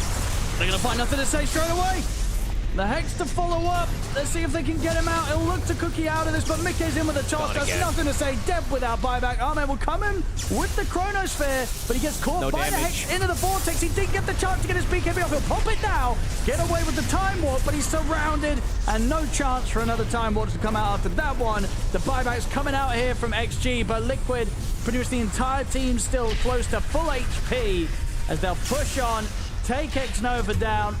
He does not have buyback. They're on to tier 4s if they want to here. 3 dead on XG, no buyback on them. As Liquid GG should be just about to do it, and there we go. GG is called. Liquid closing up this game and looking very good with it. They knew they knew how strong their lineup was, Fog, right? And they showed it. This mid game, just constantly looking for action. They never sort of let XG get any time or place to get the room for Arme to farm to his heart's content in that kind of crazy mid-game portion. And again, kind of same as the first game, right? One of those situations where when they didn't have the perfect setup for the kisses, they just didn't really have the damage XG with this lineup to deal with Liquid running at them like this. Yeah, the Snapfire fell off a cliff. Liquid love their 3 cores, love the way that they play, just super aggressive, punishing these cooldowns. Looking very, very good here in this best of 1. Liquid, just, that one bit of a mishap. But other than that, clean as ever. Liquid, they'll take the game against XG. Liquid had something to prove. Boxy talked about it before this best of one, that losing to them in Dream League, well, it was a bit of a shock for them because it had been so long. What was it, T? 2 years? Yeah, something like that. 2024. 2024 since they had been beaten by Xtreme Gaming. Well, things returned back to normal here because, yeah, Liquid came in and they had a fantastic best of one for themselves. Yeah, I mean, it's always the case with any matchup for XG, right? It's like, can XG stabilize themselves? Because they will always draft this way. They will always play this way. They're never going to change. They're going to do this thing. And there'll be some tournaments where the pacing is slower and teams aren't able to break down the map. And then you get to see XG shine and, oh my God, they're back. And then you have the occasional moments where teams like Liquid, they know how to play pacing and they can find the heroes. And then XG look extremely lost and kind of just pretty much bad on the map. So yeah, I think this is just a pacing issue that XG will always face when they play in this style. Yeah, I also think the Snapfire got really, really dealt with. I think I underestimated how good the Night Stalker is against Snapfire, but they have so many ways to go in the Snap, and if you look at XG's heroes, they don't have the follow-up damage for Chrono. He had mentioned it during the draft, and I think it definitely came to fruition that there's a Night Stalker and a Storm, they all just run at the Snap, and what can the Snap do? And once Snap's gone on, sure, Ame can press Chrono, but nobody dies, and then you've got some serious problems. Yeah, you think maybe the Lion is enough to be able to slow that down to help protect the Snapfire, but at the same time, it's only a Lion. You're relying so much on a support to be able to protect so much of your core identity. Yeah, I mean, everything about Liquid is skirmish, fight, pick off, and like all of those elements will make sure a Lion will never have good positioning. A Chrono will feel like it's not enough because someone else is not in position to do the damage, right? And we saw throughout this entire game, Liquid, taking fights when heroes are dead, losing a Roshan, but still going, you know what, if they've gone for Roshan, they're probably going to have used certain spells to be able to kill it or certain, resources. So they run up the high ground instantly, then pretty much wiping XG. Like, Liquid, I knew what they had to do in this game. Like, it was just kill XG. Don't ever allow them to shove the waves. Yeah, just kill them. Just kill them, just push simple. high ground and just win. It's really that simple as Thank you so much. Showed us right then. I do wonder when you guys are talking about these Chronos, right, for Faceless Void, is what heroes are you not aiming to get in the Chronosphere, right? Because at the end of the day, you have to realize you're not going to get a five-man Chrono every single time. So you have to pick and choose who's going to be the priority to get in the Chrono and who are the heroes that you're okay that if they sit on the outskirts, they're not going to interfere too much with what you're trying to get done. I mean, I think in a lot of cases, you're okay just getting any kill. Like, I think here, I mean, obviously this is like a best case scenario who gets 2 cores right on the edge, so it's like perfect. But yeah. I think in general with this spell, you kind of just want to start the fight with Chrono or like cast Chrono away where some guy is going to die 100-0. And as long as that happens, you're kind of okay with it. This, I think, is what you don't want to happen where you're getting started on and you like, this is a panic Chrono to me. Yeah. This is not a Chrono where a guy's clearly going to die. If anything, they're clearly not going to die. And it's like the fight's here, oh, Chrono! Whereas I think it's, you see a guy, you will 100-0, you kill that one guy, and then you use your spell to make the fight a 4v5. I think is generally how the spell wants to be used.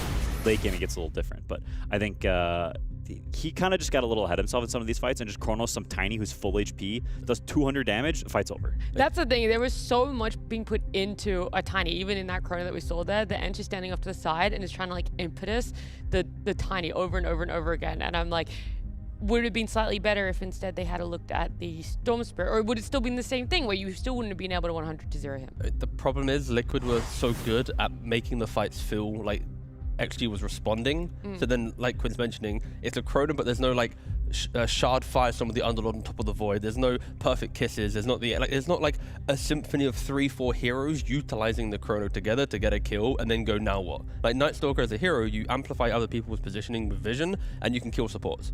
But if you kill another core, he's like, oh, damn, can I really take this fight anymore? So you don't need to Chrono him. It's Storm or Tiny. So if you Chrono them, they have to die. And there's too many fights that XG just wasted a Chrono or weren't ready, weren't in position, and then Liquid got to utilize all their tools to break them apart. Like, it was just, they didn't have the discipline for this like slow of a draft. Is the itemization progression right now with Underlord, you want to get his shard pretty early on and in an instance like that as well? Yeah, I think the shard is very, very good. I mean, it just makes you farm so much faster, do more damage because the pulses come up faster and there's more of them. I mean, I think if you look at this game and you look at Liquid's heroes, they've got 3 bros who run in and are attacking and giving vision. Like T said with the Night Stalker, giving the extra over the top vision. You compare that to what Xtreme has. They have Void who wants to farm and sort of join the fight once he sees stuff. He doesn't want to be like in the moves because he wants to be farming. You've got Snapfire who's like a little kitten in the back line saying, "Go in for me." And Underlord's like, "Yo, I want to rift in. Can you go start something?" Everyone's like looking around like, "Oh, anybody gonna do something?" And F5 none of them are. he would like blink in, finger, and then like go, "I'm out, peace." Like, I've kind of half initiated, but Yeah, they just were very... That's the hard thing, is like Lion needs to sit back to try and save your snap if she gets going on, but at the same time you're hoping that your Lion's going to blink in and stun someone to be able to initiate. Underlord now sits in this like Dawnbreaker bracket for me, where it's this pseudo initiator, when really you want someone else to go in for you, and that's where it excels in a lineup, is someone else is willing to be that, and you're there for following up, you're there for the sustain, you're there for everything else. I mean, XG's draft looks really good if they just refuse to ever try and fight. If they only shove waves and then they go, we will press all our buttons perfectly at every objective on our side of the map, their draft looks really good. As soon as they start thinking that they can be the aggressors to try and make their own moves, I think they fall apart, because running into Night Stalker without the correct items, you will just lose the game. So when they started thinking for their own forward-thinking moves, the game fell apart. Like, they had to full AFK. Like, to win this game, they needed to like shut off the dire half of the map and go, Radiant, this is our side, we do anything on this side, but as soon as you do other things, boom, game's gone. We've had a lot of fast-paced best of ones. We've only had 2 of them, right? But the Falcons Glyph one was high intensity. It was quite fast of what you're expecting when you see Falcons in a matchup there. Liquid Extreme Gaming, same thing. But now looking towards Spirit and Yandex, I wonder if that's going to be a similar sentiment. Spirit was the same boat, where they did do really well in Dream League when they could get the timer to be a little bit longer for themselves. And Yandex, we didn't see them at all. They voluntarily opted out of participating in Dream League. And so now it is this mixed bag of where do they perceive themselves in the meta, and what exactly are their hero prioritization going to be. And genuinely, I'm not sure, because whenever I was playing pubs a couple weeks ago, I didn't see them in my games, really. I didn't have any of my games. Yeah, I think they were all just on vacation, right? Because it was heading up into Dream League. That was their break period, the prior to Dream League. And then I think once Dream League started, they were probably playing more pubs. But I didn't play a pub with, I think, a single one of them for the entirety of this 2 weeks. So I genuinely don't know what heroes they're prioritizing, what is sort of their bread and butter. It's hard to tell. Spirit is obviously a little bit of a slower paced team. They don't like getting trampled. I think that has not changed with the addition of Not Me. The player, not me. You know what I mean? And it's gonna get it every time, right? It's just fun. It's why I was in the fantasy, I was like gonna say I don't want to put Not Me in it, but anyway, back to you, Net. I'm surprised, like you didn't even see Watson, because I know he loves to grind Dota. I mean, it's possible he's on a Smurf. Players still do that. They still do it. They still do it. This is common knowledge. They're still Smurfing.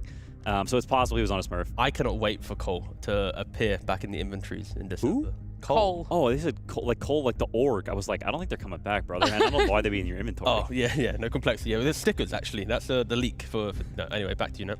Thanks. Anyway, yeah, it is one of those things that when you say you're not seeing these guys showing up, it's intriguing to know where exactly then they're going to sit for themselves. And we obviously want to talk about expectations as well. Yandex, we don't have any for necessarily. Maybe you could place a little bit on them because, again, TI invites went out at the start of this today. And so you go, okay, well, they've been invited. That means our expectations for them should still be high. Spirit did well in the previous Dream League, so expectations should be high. But it's best of ones now. And for me, Spirit can sometimes be that team that doesn't really excel in best of ones, a team that really struggles to get it going. The ones that love the best of 3 format a bit more. I mean, this is very true. All right, so in regards to Spirit, again, we're looking at the expectations of best of one. Honestly, Spirit just don't do it for me. They don't cut it out, right? When they ever get to Blast Slam, you always expected them to maybe lock in eventually like a top 2 to do it, but they're always like this like 7-4 team, 6-5 team, whatever. Like they feel like they underperform in the group stage. The inverse was Tundra, by the way, who excel at best of ones. Yeah, I mean, we all know what happens with Tundra at Dream, or not Dream, like Gracious at Blasts. Oh, well, we got him. You kept saying Get out of here, Scram Kid. I can't believe I'm getting pinged for your mistake. That's right. It's not my fault. Anyway, so mid-play mentality. No, I think... Dig yourself out of the hole now. No, he's going to get that by himself. No, I mean, Tundra is very good at this format. They're just very solid players. I think what comes down to is teams that are more individual skill based compared to like team chemistry based. I think that chemistry is something you build over a series and you build over a tournament. And whenever it starts off right off the bat, I think you want the teams that are like 33 is farming and BZM is winning mid and Pure is farming and they're just scaling and just playing a solid game because they're all great players. I think that just lends itself more to a best of one style. And it also helps that like Tundra are the type of team where it's like Tundra, Falcons, like their draft is always the same wheelhouse of heroes, so they're not utilizing creativity to beat opponents. And in best of ones, just copy pasting every time is fine. When you have teams that need to have that like outplay in a draft, to have that little extra, magic, like a Zhao 8 draft or whatever, you get exploited in best of ones. You don't always outdraft every single time. You need a best of 3 to adapt. So yeah, I think for Tundra, they're just kind of on cruise control. We are expecting them to at least be top 4 in this group stage, kind of once again. Yeah, I'm going to use this word, but not in the way that I think a lot of people are expecting it, is I also see Tundra as sometimes a bit of a cheesy team with how they play, right? It's like they get their hands on the Evoker and they're able to rat themselves out a win there, right? And there isn't this like development that needs to happen in a best of 3 for them. It's, oh, you get your hands on a hero that has historically been so good for you, you're innately going to win that best of 1. On the side of Spirit, they don't play that way and they don't necessarily draft that way either. It's slightly more honest, if you want to use that word instead. Yeah, they're big-time counter pickers. They want to see what you're doing on a conceptual level, and they want to pick something that's conceptually good against that. They use a lot of like historical matchups and things like that. They're much less, we have our heroes, we're going to pick our heroes. We're not even looking at your screen or your side of the screen of what you're picking. We're going to pick our stuff. Spirit is the complete opposite. They're intently just staring at your heroes. Yeah. Oh, you pick this? This is scrolling through Dota. What's the hardest counter ever? Like that's let's pick Legion how they Commander and let's try and give it a go, you know? But yo, I want to see Legion Commander. Come on. They played it. They did? Yeah, but I want to see it like win in a best of 1. Yeah, I know. I want to see it now. It's possible.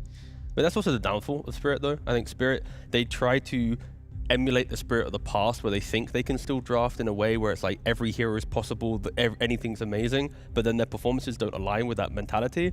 And then it's like the draft is like one step too creative in their current form. It can't like, it doesn't marry together. Like, again, the Miposhka, the Silent Days, it's like, it felt like the draft that you construct then, they had the aura to make it work. Now it's like they've lost that aura a bit. So I think sometimes the drafts need to take a step back. I mean, like just a little bit. Sure. And then they probably will just be top 3 every single time. Is there a specific role you're seeing that happen in a little bit too much? You think one role gets a bit too carried away with being creative, or it does change? Just a general picture, I think, of their draft. Like when you look across, like again, Dream League, I'm just scrolling through it. Like every draft feels like there's a new identity into it. It's like not like Falcons where you can kind of just like connect one hero through multiple drafts. It really is like, oh, so that's a whole new thing. That's now a thing. There's a sniper game. There's a Largo game. There's a Techies game. There's a Legion game. It's like, what other teams really draft like that wide of a pool? So again, it's really cool they do it. I think often we wish teams are that creative, but then unfortunately creativity often is the reason why some teams get held back, because you need to kind of fine tune it a bit if you are to consistently, you know, lift trophies. I do think you have to be a little bit creative coming up against Yandex. They're one of their first showings though, right? Because again, I'm going to keep reiterating it. We don't know what they're bringing to the table right now. Obviously, they would have been pumping. Obviously, they would have been screaming. That's not the question I have. But it's just, what form are you in to be playing a best of 1 back at Tier 1? Yeah, I mean, you have to be in good form for sure. Yeah. And I think especially against a team like Spirit, who has improved. I think the roster decision to kick Panto and get on me has been a very good one. I think they've looked a lot better, and they've looked more like Spirit of old, where they can actually pull off the late game scaling and they can spirit you where they're behind and they clutch one like crucial team fight and win the game. I think it feels like they can do that again. And I think Nami has just looked way better on an individual skill level than Panto did. And so I look at this team and I'm optimistic, and I want to see Yandex. I feel like they have some self-pressure going into this, because I think when you take a break like this, there's potential that not everyone wanted this break, and maybe they wanted to play the tournament, something like that, right? But somebody was like, I need a break. So like, okay, we're taking a break. So you skip the tournament. Now you come into this one, TI's coming up, you got the invite. Like there's a lot of pressure, I think, of we need to perform, we want to be good. That person who didn't want to skip the lands, they want to do well at this land. They're the one that has to show up more than anyone else. Exactly. And so I think you can have internal pressure that way if you're not careful. I just hope for Yandex, where it's like they're not coming to this tournament going, now our scrims start from Slam and we prepare for TI. I hope it's like they've used their scrim time, their break ended, and then it's like maybe they were scrimming during Dream League against Dream League teams to come to Slam like ready to show us like what is their best Dota, and go, this is why we are a TI team. Because like if they're starting now, then like it could be like a reality check. Like taking a break in Dota at this level, being 2 weeks behind on the meta, you are going to take 2-3 weeks to catch up, right? Like, so I really hope that like they aren't just starting their TI journey like today. I also wonder if there's a little extra on DM, right? Because what we haven't been talking about is DM ends up leaving PARIVISION. They end up picking up Noticed, who used to be on Yandex, and they win the most recent Dream League that they were not participating in. Now you come in, you've made this permanent change in your offlaner, and you want to prove the break was worth it, but also that roster change, permanent roster change. Just look at the email. They're invited. That's all you got to do. There is no pressure. You know what's happening. At the end of the day, that is something that is incredibly important, but it's also important that we get a draft for our best of 1.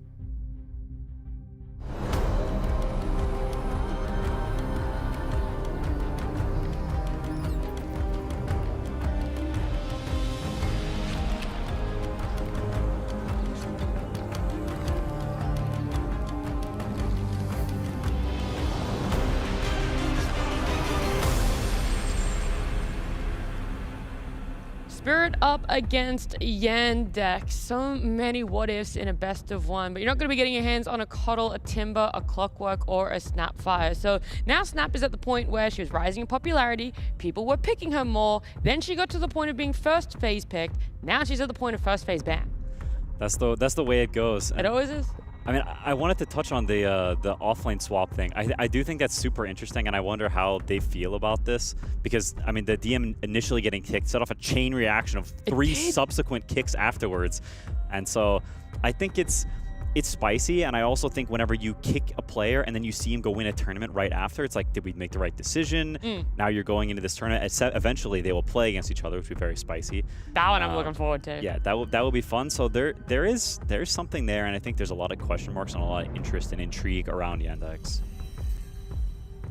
Yeah, so many things that we're talking about, right? Like all those what ifs. And that's the hardest thing is when you see someone else to go on and win a tournament without you, part of you is like, oh, maybe we made a mistake. But you also have to understand, maybe there is just something else in that team that you couldn't get out of that player. That player wasn't giving to you per se as well. Isn't it just fair? Like DM joins the team, they win a Valahia.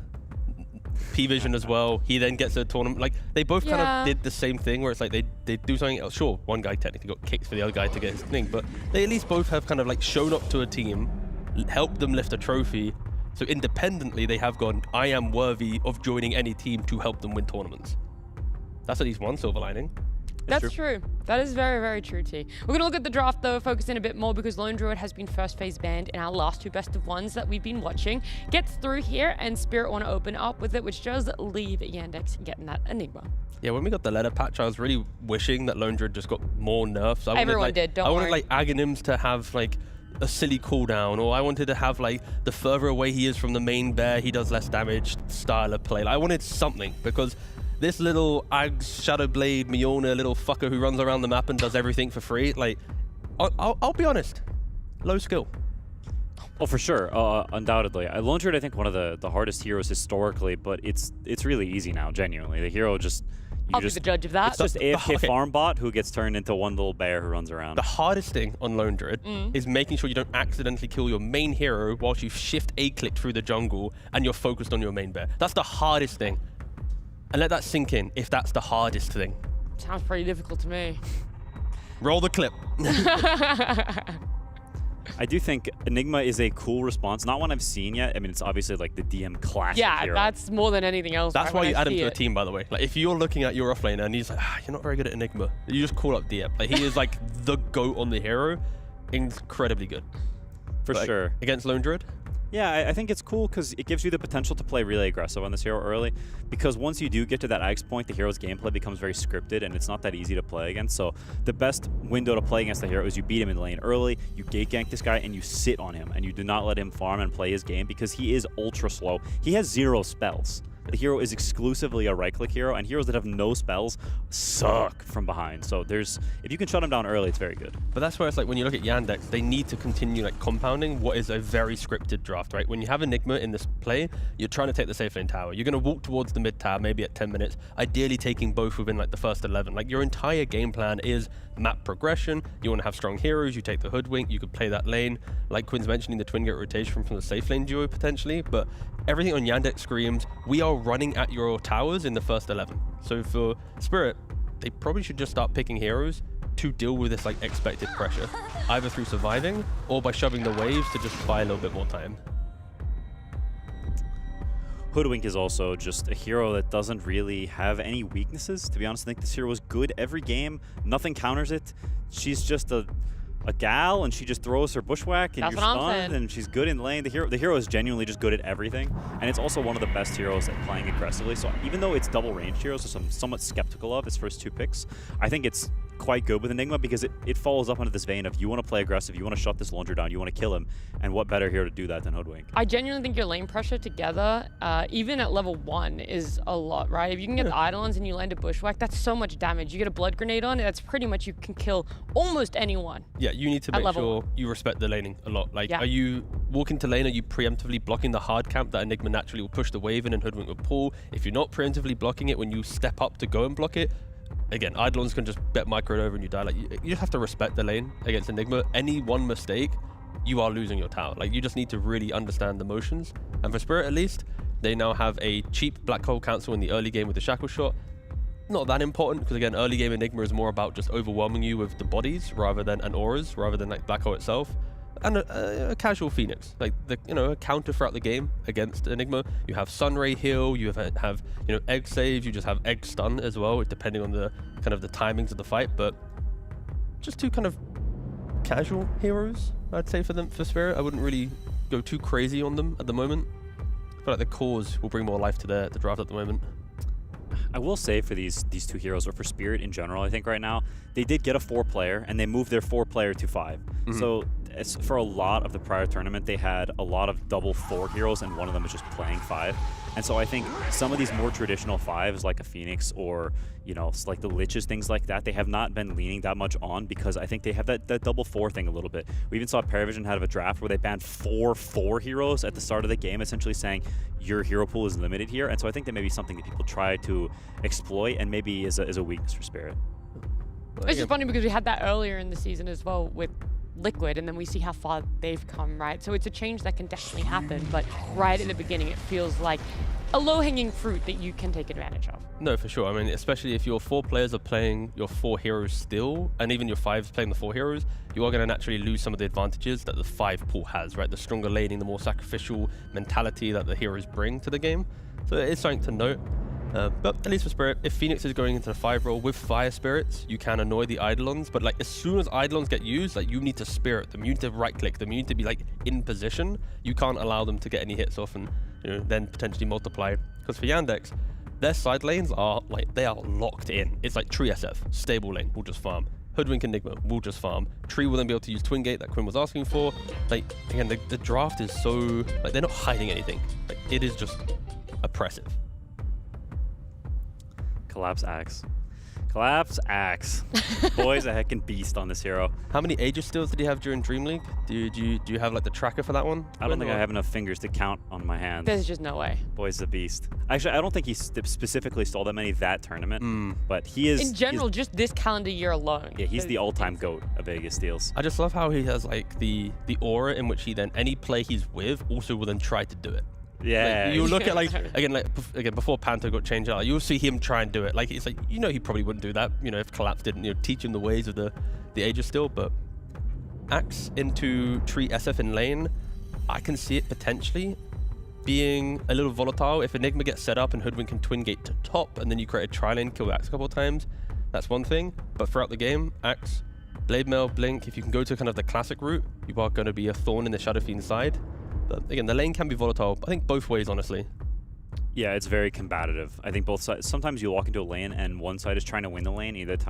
Other side is trying to not lose. I think this is a lane where both sides are trying to win the lane, and that always leads to more potential for feeding or someone taking an advantage. Because if you're trying to win and the other guy's trying to not lose, then it's hard to win as much because they're just chilling, or they're pulling waves, or they're pulling small camp or whatever, and they're vibing. The cool thing though for Yandex is they're respecting the Lone Druid through their supports, right? Because both Hoodwink and Tree, they like to play through the map, right? When you look at mid-game competitively, you're not looking at map play, it's more like who owns the Twin Gates, who's using the river to run down and find that extra pick-off to set up that next move. Tree, Hoodwink, they live there. They live on the sides of the map, always hunting. And against Lone Druid, 1 kill on the bear to force a resummon to prevent that having in the fight. Like, these are small things you need. The only problem for Yandex is like Enigma SF don't match that pacing once you break into the mid game. Like the last pick for Yandex, if you want to go for that style, will need to kind of complement the supports in their hunt for the map to do the damage. Because Yandex, they kind of just want to like get a mass and just walk down the lane as 5 and be like, we own this area, try and fight us. You can't, you have to like rat around us. I do think Shadow Fiend can go for some sort of, I mean, this hero by Silver Edge in quite a few games. And you've got like Tree, skulking on the sidelines. Like you've got some bits and pieces. I think DM as a player also buys Blink quite early. A lot of games I saw him, he was going drum Blink. So you've got quite a bit of fighting early, and if things go according to plan for them, they're able to gate kill the Lone Druid. Suddenly some towers are open, and you're able to maintain that. I also haven't seen Malady Tree in a long time, and he is the Tree guy, level 30 Tree. There's not many of those. So I'm excited to get to see him play this hero, because the last time he was playing a bunch, the Tree was first phase banned, so he didn't actually get to play it. This is the worst when you love a hero so much and you're so good at it, and it just becomes way too meta. You don't ever get to show off how good you are with it.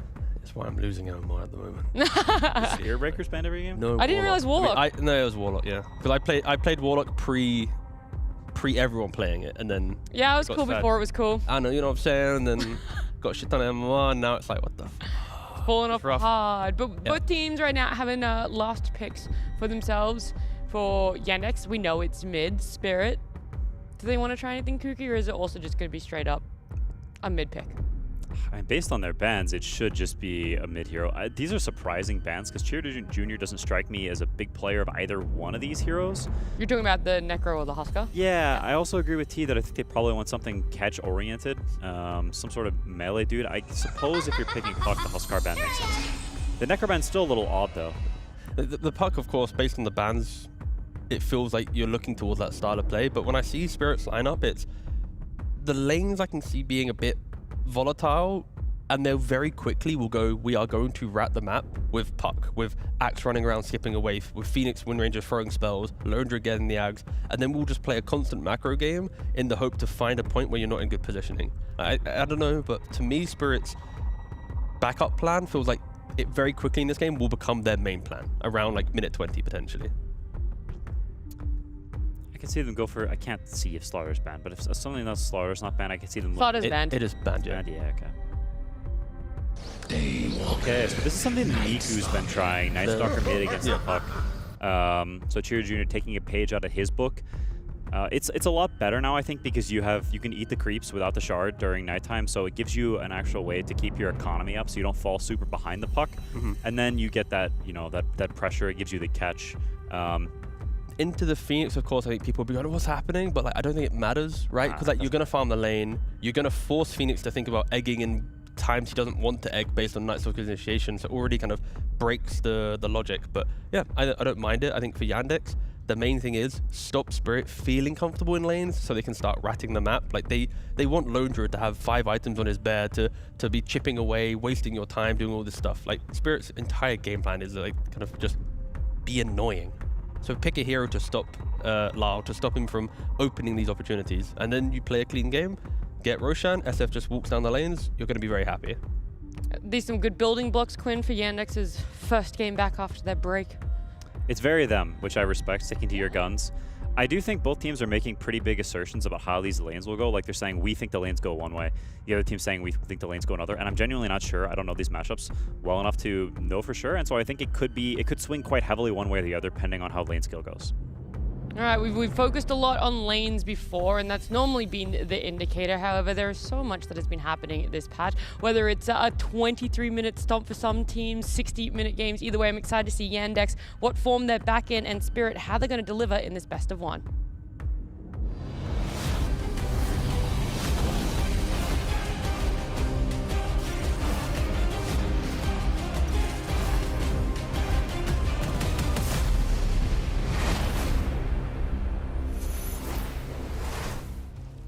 Yandex versus Spirit, ready to go here, ladies and gentlemen. And we're seeing, the old lone druid, it got through here. Yatoro It did. ready to show us how strong this hero is. Something that not a lot of teams get the chance to do so because of how much is getting banned out. Yandex on the other side, though, Fogged, their lineup, from what Very we've seen strong. today and what we've learned today about some of these heroes, it looks pretty terrifying. It's a very lane-oriented dominating team, it does feel like, right? DM gets to play his Enigma, which might be one of those heroes that is very good versus Lone Druid. We'll see how that one does end up going, because there's, you have like 3 heroes kind of to clear versus those Eidolons. But this Treant, right? It doesn't show it, but Malady is the tree player. When he's hit his like #1, like top like 10 MMR or whatever it was Warlock and Treant. These are his heroes. He has defined these heroes in a way, so... Really looking forward to see how he plays it because it does look super strong in most of the games as we've seen. It gets banned a lot too. Spirit, though, they're the team that does play a lot of tree, as we were mentioning. So if there's any team that knows how to play versus it, right, it better be Spirit, as they do love it. Spirit's lineup. One thing that is what I think sort of sticks out... The support duo, I feel like we don't always see this sort of, these sort of 2 heroes as the 2 together, right? The fact that we have this Wind Ranger and Phoenix, it does feel like a support duo that can suffer, right, if any of the heroes on Yandex get on top of them. I'm not too crazy about the 2 supports, to be honest. Yeah. I think Wind Ranger, we'll wait for a second here, as Ruiz might just die. One more hit. He's pretty dead, right? Yeah. Oh, they're not going to be able to. Oh! Second blood grenade. He fairy fires. He's going to live. That's 2 blood grenades wasted to try to attempt for the kill there. Gets the fire spirits on the slow. Nicely done there from Ro, baiting the second blood grenade. Really good patience with this fairy fire. So yeah, let's see how these two heroes do. In particular, Phoenix, I think we've seen this hero rarely has bad games. Just looks pretty busted. Wind Ranger, though, very volatile. Certain players make it look broken. Save, in particular, the best Wind Ranger in the world. But let's see what Not Me can do, because he's also been quite impressive. No, he has very much made a name for himself in his debut with Spirit over the previous 2 weeks. So coming now fresh into this fresh new start of Blast Slam. I'm sure he's going to do his best to do the same. His job this lane, right? It's just try to secure, collapse this farm. Pretty decent entry into the lane here, too. Malady starts half HP. He's able to just poke the SF because this tree comes to the lane late, because they did end up using a lot in the mid lane for the kill. Or for the attempted kill, that is.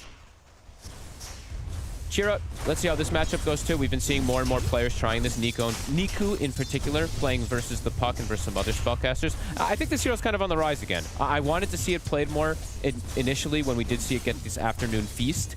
So, yeah, looking forward to see what Chira Jr. is going to do with it, because he does like to play a lot of these more different style mids, right? His Earth Spirits and other things that others don't play.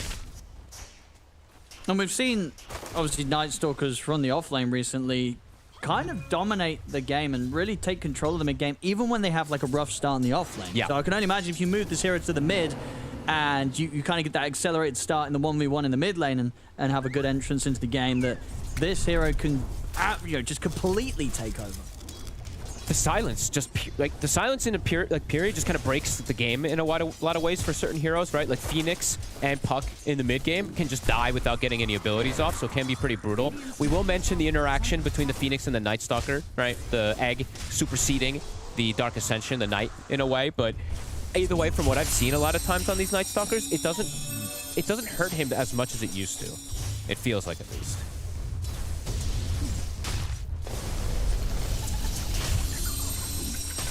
So far, pretty close on the CS here between Lal and Chira Jr. Yeah, very close on the numbers here. Top lane, right? The top lane in particular, for me, is the biggest one to watch, how they deal with the pressure of the Eidolons, because almost every game I see Enigma pick, even if it's a first pick and DM is playing it, they crush the lane, and they take the tower super early. So let's see if the Lone Druid plus Phoenix is enough. So far, they're doing quite well. Phoenix Fire Spirits every time to slow the attack speed, and the Bear just can actually kill those Eidolons pretty decently.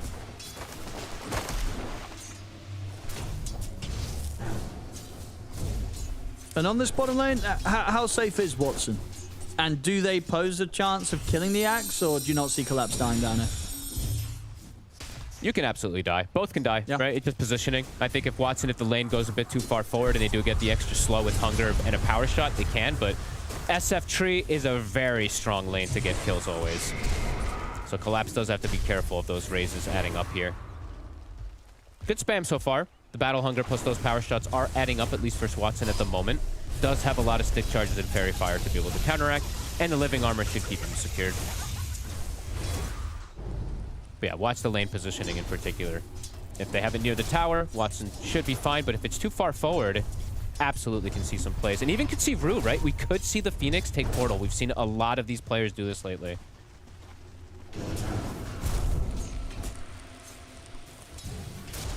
Trying to deal with the Eidolons, and as you said, they actually farm it pretty effectively there. Right? They kill it looks pretty good. Easily, yeah.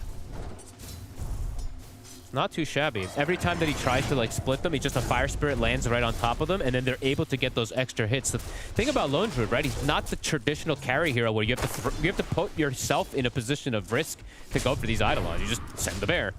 So you always can just farm them pretty nicely here. I hate Lone Druid. But I hate Enigma as well, too. Yeah. So I'm fine watching both of them kind of trade versus each other in a way. Mid, Chira Jr. getting pretty low. But has got stick charges, also holding on to a salve. We'll be able to stay in the lane. He should not die. Continue to keep up with CS with Lal. Yeah, with these two he's a lot of HP. Yeah, he's got the raindrop too to be able to soak the damage that comes in. Even though it looks like he's at that kill threat, it's not really there from Laurel. Until the 6 comes out of rotation, not going to be the case at least here.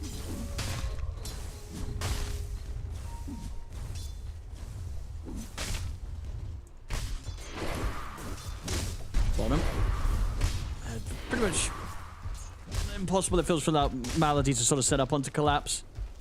No, anytime that Not Me is around, they can do a fair bit of damage back to him. The 2 points of the counter helix and the 2 points in the battle hunger. They're pretty much dead even right now, at least in terms of net worth. So looking pretty good for both sides. Mid lane, Saksa. He's gonna snipe a courier. Okay. A little extra gold. Are they gonna go for the dive play here? They're thinking about it. Level 6 is there for the Night Stalker, has the point in Crippling Fear, can put the point in Ascension. The Spirit's got backup coming over. Both supports also around. Not Me and Rue will get the power shot actually down the two of them. Dream Call onto Chira Jr. They'll dive forward. They should have him. Sunray! Oh, He'll the get a little bit of a heal off, and the Void to put a stop to the Sunray, but they'll still take him out. He tries to do his best there to survive Chira Jr., but they'll get him. And Not Me with that shackle. He finds Saxa on top of it. Illusory Orb in from Lal. Nice dodge, Laurel. Not Me's got the power shot. It's not going to connect, but Lal will have another orb in a second. Doesn't hit it though, so Saxa will live. But they get the main kill that they came for around that Dream Call timing. Good double support rotation. On the flip side, Yandex not bringing the two supports. Malady continuing to just chase out Collapse. Laurel will be very happy about that. Gets the regen rune, completely full resources after getting the kill as well too. Nice move, very nice aggressive move. And it looked like he was going to live for a second because of the Midnight Feast. And Chira Jr., he's maybe thinking if he can get up to the 7-minute wisdom in time to help the team try and challenge it. They're bringing 3. Can he get into the ring in time? Malady, yep, he'll put a stop to Rue being able to take this one. But Chira Jr. here. Watson's getting kind of low. The Dream Call's back up and catches the 3 of them. That's going to be Watson taken down. Collapse will fall. So overall, does look like Chira Jr. is just, at this point of the game, he's the biggest beast on the map right now. You can't deal with the Night Stalker. He will reign supreme. Even though Spirit brings the numbers, this Night Stalker is just too strong for them to deal with at this point. They do not have the damage for him when he closes the gap. They have to use a lot for Watson to bring him down, but they do get the kill on Watson. But losing their shrine, and now Laurel, he should be fine on the puck. Chira. Slows, but yeah, still not enough. I mean, yeah, it's tough killing this Night Stalker. He's going to be annoying. He's going to be very, very pesky. He's queuing up the Midas, so we've seen, like I was mentioning, I think this is one of the heroes that I think I'm pretty okay with them going it. Malady. Won't be able to steal away the rune. Laurel will be happy. And they'll have to be aware of that timing, because Lal might just go for another play around the mid right with the amplified damage rune once the core's back up. Yeah, if they can connect the two supports. Rue does have level 3 fire spirits too, so they do have significant damage from the supports. They're dealing with DM so far too. I'm seeing no pressure really onto the tower just yet. Yatoro's able to continue farming. Saksa is hunting for him now, but there's backup from Spirit. No, Chira Jr. He's going to find the backup first though. Finds Rue trying to connect. See if they maybe can kill off the bear as well. Some nice body blocks from Saxa. They've got it. The bear, it's not getting out of this. Oh, the creeps got it, or what? I didn't see the money. Yeah, there was no money. Uh-oh. Did he like reset? Who got the money? I think the creep hit it. Ah. Well, they get experience. They killed the bear. It's still fine, right? You still get a fair margin, but yeah, unfortunately none of them get the big jack up. Watson though, free farming. DM now with that might be able to pressure the tower here too. So a good aggressive move coming in from Chira Jr. 2K lead at the moment for the side of Yandex. Malady's really rich on this Treant Protector. I guess just he's been sitting bottom, just punching some neutrals. He has the Ash Legion shield as well, too. He's actually going to have an urn at a pretty interesting time here as the 5-position tree.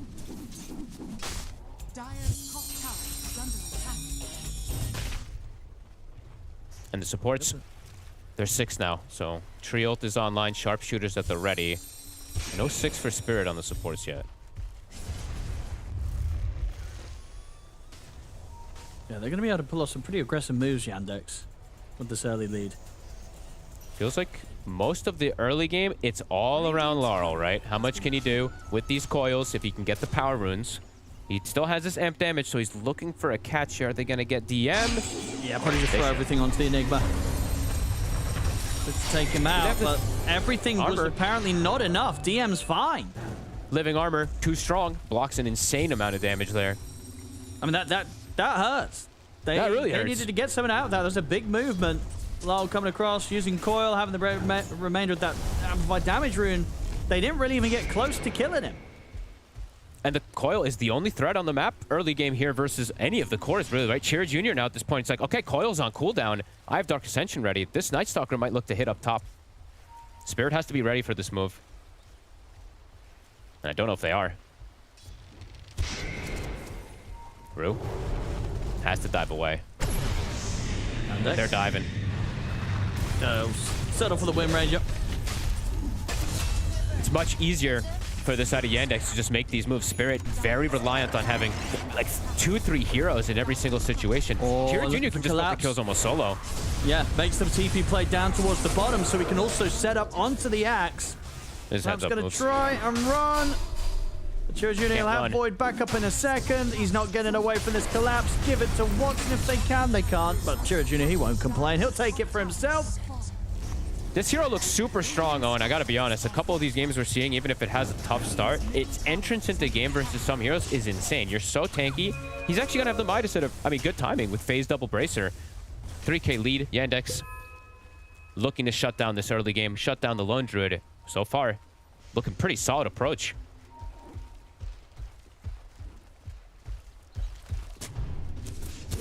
Malady Nice try. has been spotted. Trying to make his way through the jungle of Spirit, but they have the sentries out. I'll take him out. Does take, yeah, literally the entire team collapsing onto him, though. Speaking of collapse, he joins in as well. And this looks a little awkward here right now from Spirit.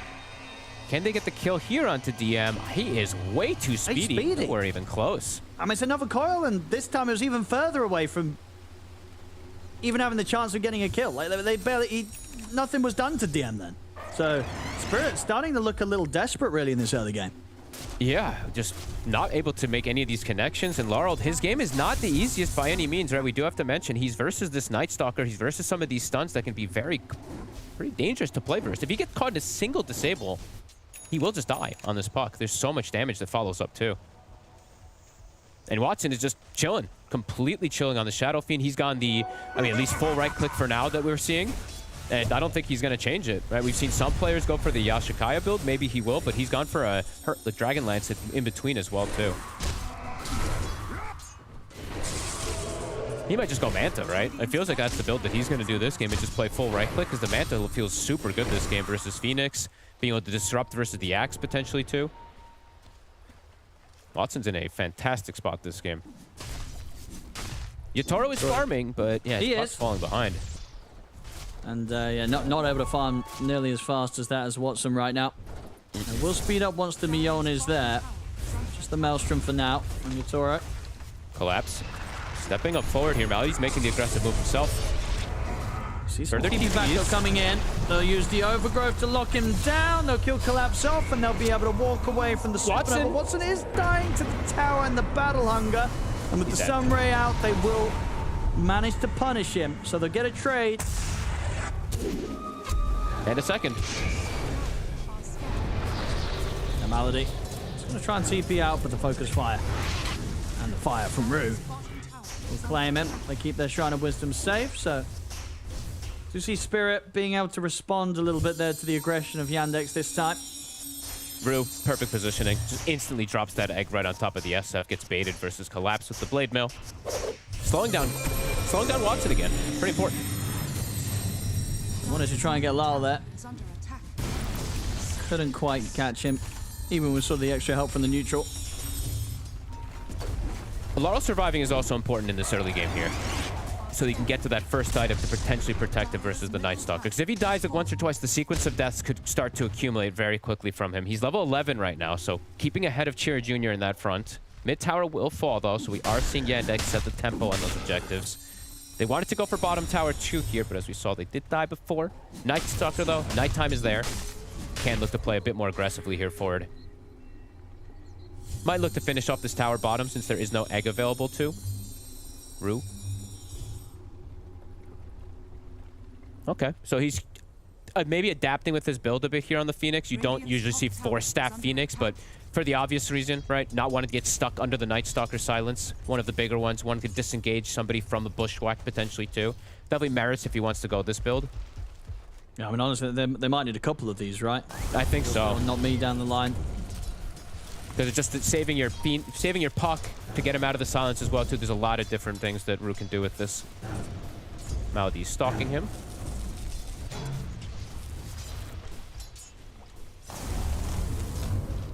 How's the Distiller looking? So Malady, I see he buys his. Well, top. But the more... Saxa. I mean, they were trying to go on him, but they just ended up being able to turn around and kill it off Not Me, and the bear will escape. And yeah, Yatoro and Not Me were trying to kill off the hoodwink. Saxa just sort of baits them in and sets up for Yandex to get another kill, taking Not Me down. Got to be careful around DM here. He has the DM is extremely dangerous at this point. He has Vessel drums. He's gonna have Blink soon too.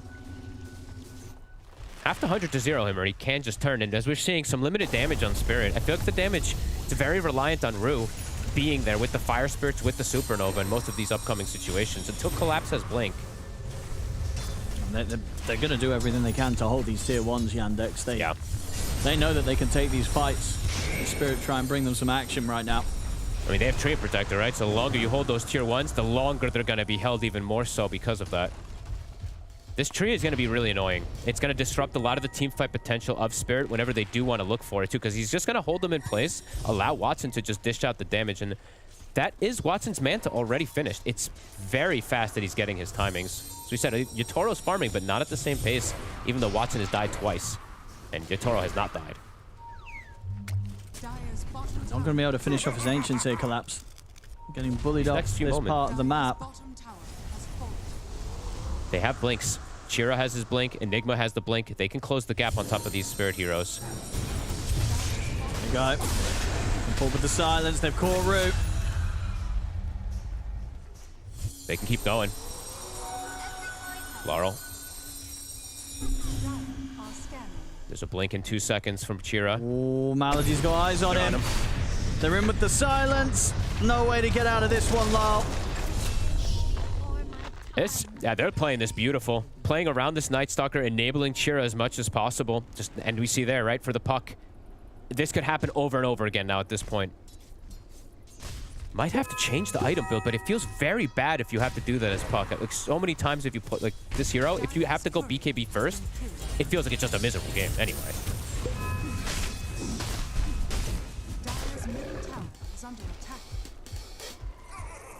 That's going to hurt a bit for Yatoro, who's very close, I think, to picking up the point boost to get his Aghanim some with the Courier. Courier gets taken out. He'll have to try and find his own way over towards the secret shop to get that point booster. This feels like one of those games where he's going to have to work quite a lot of magic with the Aghanim's Bear. We've seen it, this hero, of course, do it before, but they have a lot of ways to threaten this Bear on the map. And top, another catch. One. And Lal, he's got to be careful how close he gets to these heroes. They both went Distiller, by the way. Both supports on the side of Yandex for vision. Laurel, careful for that vision. Bushwhack gets him. Instant jump. But Malefice there. DM doesn't want to commit with the black hole to try for the puck, though. Not necessary at the moment.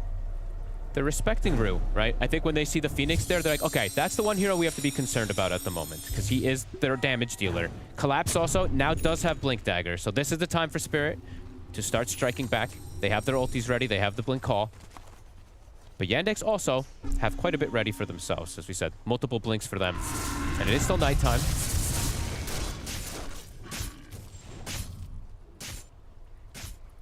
Man, Watson's farm is just, yeah, ridiculous. Smoke on smoke. Spirit, they need this team fight to have a good outcome. If they drop a team fight now, the game's going to get very tough. Collapse off the mark with the initiation. Malady, they're looking towards him, but he'll get the overgrowth off. Jump forward from Chira Jr. The Supernova will be dropped, but they can sort of wait it out at the side here. As it's a 1-for-1. The Bear's dead. Not Me also to fall. And DM, they'll jump forward, get the Malefice onto Ru. Ru taken out by the Razors of Watson. Spirit, they just can't put together a team fight there. Too sloppy of a start in the effort to make that one work out. Collapse couldn't get a clean initiation. and they need the jump to go perfectly. Because right now, they're super far behind, and Yandex, they'll walk over them every single time in these 5-on-5s. I miss watching Yandex, the way that they play when they do have this type of aggressive lead, and they feel comfortable with their heroes as well, too. And we did mention, right, the comfort. DM is playing his Enigma. Malady's playing his most played hero. He breaks the smoke. Collapse goes for a blind blink call, and it's a disaster immediately. They pop the egg, but he can't really put this egg in a position for them to rally around because it'll just die. Watson turns up, cleans up. A 10K lead now already. It's daytime, but the Dark Ascension is available again. Spirit trying to group up. Watson is going to go for the bear here. Knows that Yatoro, he summoned it fairly recently, right? So yeah, there's no bear for nearly a minute. He's just gotten 600 gold from 2 bears back to back. Call. Can't get it onto DM. He's a little bit faster with the blink. Clear, concise gameplay at the moment here from Yandex. Spirit trying to piece things together to get these kills, but a couple of these coils in the early game have definitely slowed down Laurel's momentum, and it's 0-1 and 3 on their mid puck at the moment. They don't have anyone to rally around. And the heroes on Yandex, they're getting, like we said, very farmed, very fast, and quite tanky. Chira Jr. soon having BKB. Watson queuing up his soon too. Same thing for DM. These timings are going to hit in synergy very nicely together. Saxa, and Rue, he gets the catch on Rue.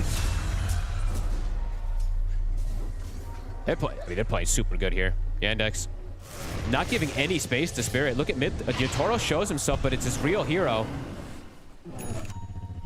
Does resummon the bear, but they might just kill it. Watson's looking at it. We'll be able to bring it away in time. The rest of the team are about to connect. Saxa and DM were coming in from the side. They kill this bear so fast. Roche could soon be on the menu here for Yandex as well. Might wait for their BKBs or that nighttime. But yeah, massive advantage for them. In Spirit, I mean, their timings are just so slowed down, right? And it's just tough to see for the puck how Laurel wants to approach in these next few moments. Because sure, he can get Blink, but where's the follow-up really going to be? This egg is going to die very easy. Collapse very vulnerable also. He's started to fall super far behind on this axe.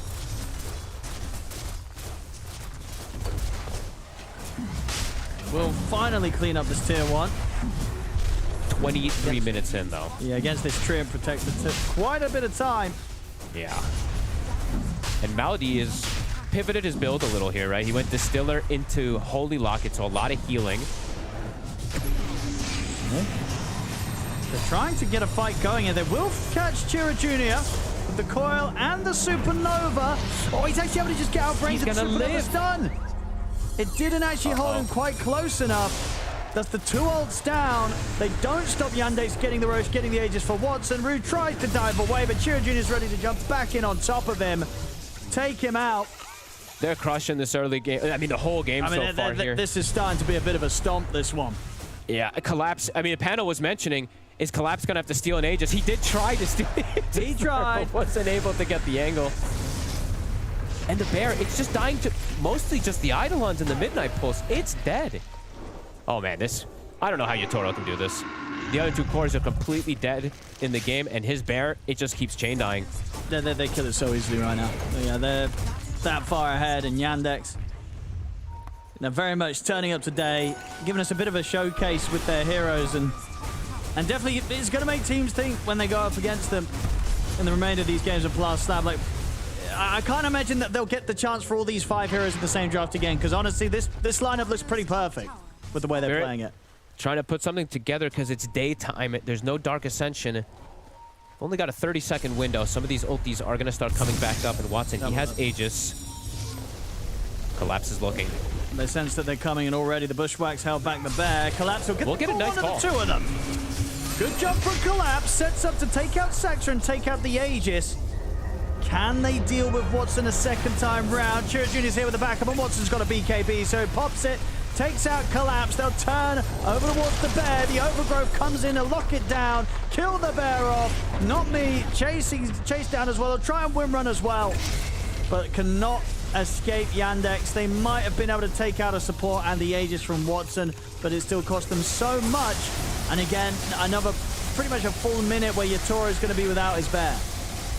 And overall, right, like, that's not even a bad usage of the Aegis in a way, right? Sure, you lose it, but you end up getting some pretty big kills, and it's a lot of ultis, a lot of stuff used from Spirit. And again, yeah, the bear, it just dies. It dies to pretty much just 1 or 2 heroes from the side of Yandex. BKB, this is before BKBs came out too for everybody, right? We did see Watson having his, but now they have Chira Juniors. Now they also have DMs. Playing it to pretty much perfection, I would say. Not letting Spirit have any type of hope. Ooh, Mru. I nearly find him there in the trees. Yeah, Toro, it's sad too, right? His bear, that's, I think, the 3rd or 4th time it dies, so all of his progression that he's been able to farm with, it just gets completely stagnated as well too, because he can't farm with his hero. Oh, Blink call. Collapse. Pull on a Saxa. And Saxa, he's walking away. And actually able to turn with the pushback on a collapse. And now Chira Jr. jumps in. Collapse is just dead. DM's in. He'll drop the black hole here to catch out the Wind Ranger and the bear. Chira Jr. will chase Rue out of the fight. Rue will get the supernova off of the BKBs there. So Chira Jr. will be able to single-handedly take the egg out himself. The bear's escape is going to get put to a stop. Again, now out for 90 seconds, this bear. And Malady, he's on top of the main hero. He's caught Yatoro. They'll take him out as well. I don't know how much more they want to play this one, Fogged. It's getting that brutal. That was without Watson, by the way. Yeah, Melody's like, thank you, Watson. Good job, my friend. My carry on the other side of the map didn't even need to be there. I don't know, Enigma, I feel like you cannot give DM this hero. I swear to God, he literally just killed, he just kills heroes by the axe blinks in, calls, just dies. They're just too comfortable with this draft, it feels like, and they've kind of dismantled Spirit from like small mistakes that Spirit made, really compounded so hard, right? 2 or 3 coils that don't net kills. And Yandex is just completely dominating the entire map around Watson. Looking hot. Looking really good this game.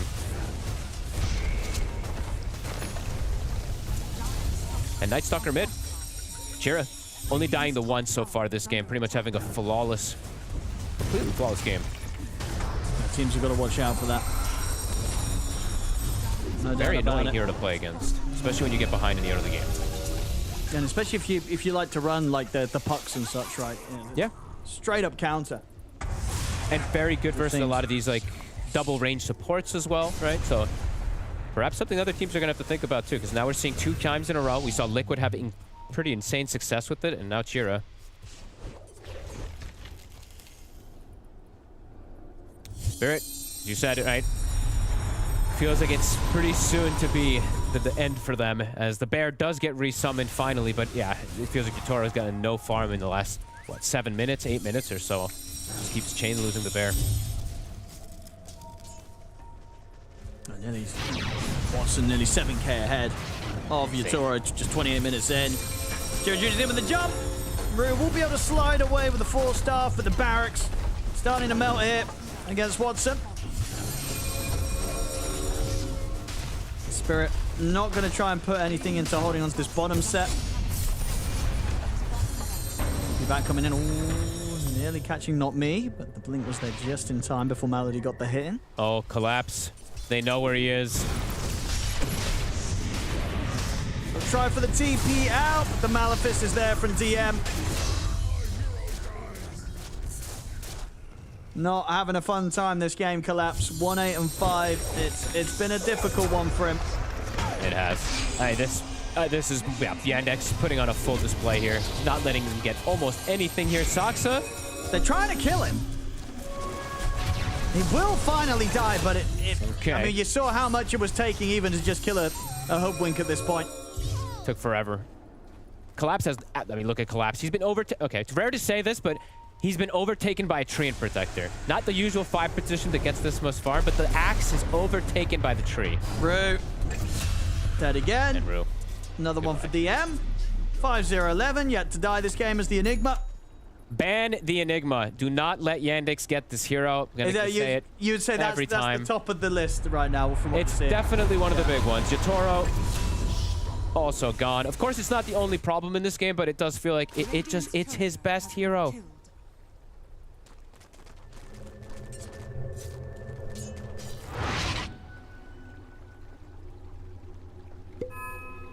It was first pick too, right? I'm not crazy. I can't remember now. My brain's like, I'm lagging a little today. I gotta be honest. You're lagging. So I got some brain lag, so I'm pretty sure it was that first pick too, right? So if it can do this as a first pick, that's pretty. Yeah, it was first pick. So that's pretty crazy, right? It's not been shut down whatsoever. To me, that usually is an indicator, at least of a team's being so comfortable. Get rid of it. Yeah. So Collapse, he's not even close to his B. I mean, kind of close, but this is one of the later BKBs, and they are playing into Tree and Protector too, so at least will be that answer. It's just hope and pray Yatoro can do something crazy. They found Collapse again. No space. He just can't get out on the map right now. Instantly dies here as the Axe. And the Bear, I honestly, every time Yatoro shows on a creep wave, it goes to like half HP immediately. A Midnight Pulse to stun, it almost just dies. And all for the lane that I was mentioning, how the Lone Druid looked pretty decent versus the Enigma. The Enigma versus the Lone Druid in the game, just, it feels amazing. Midnight Pulse owns this. Saxa is able to catch the Bear again. It's going to be another dead Bear. Absolutely insane. And they're into the base. Not me's gone. In the base They're holding also. on for Spirit, but not by much, and I'd imagine for not much longer. As Yandex coming in super hot here. Their first performance in this Blast Slam. Their first game. Looking Making quite the statement. Yeah, looking as scary as they did when we last saw them. Even though Watson died, right, they did kill him twice in this game. He still had, in like what, a 3K separation between him and Yatoro the entirety of this game because of how much pressure they're able to apply.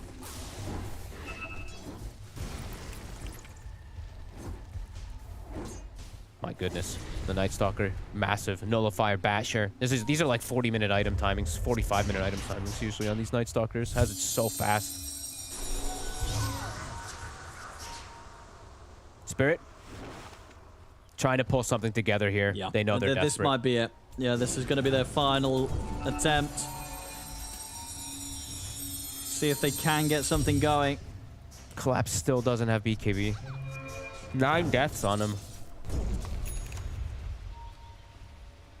That's the spot from Yandex.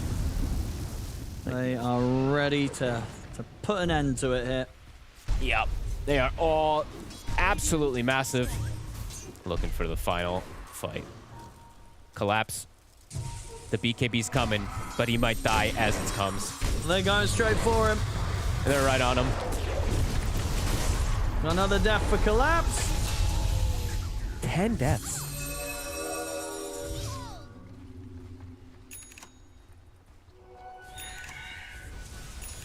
They can get back on with the mid push. Creep wave in position. Full high Yandex breath to for go Watson. up to the high ground. The Bear. He's going to send the Bear in. It just immediately dies. It's bear hunting season, that's for sure. Yandex, they don't care about this Lone Druid at all. They completely destroy it. As the Mibrax taken down. DM jumps in the world of the Supernova. The whole or nothing. Yep. It's bringing them down about half HP, but not enough to kill him. The Bear's in, but again, immediately killed.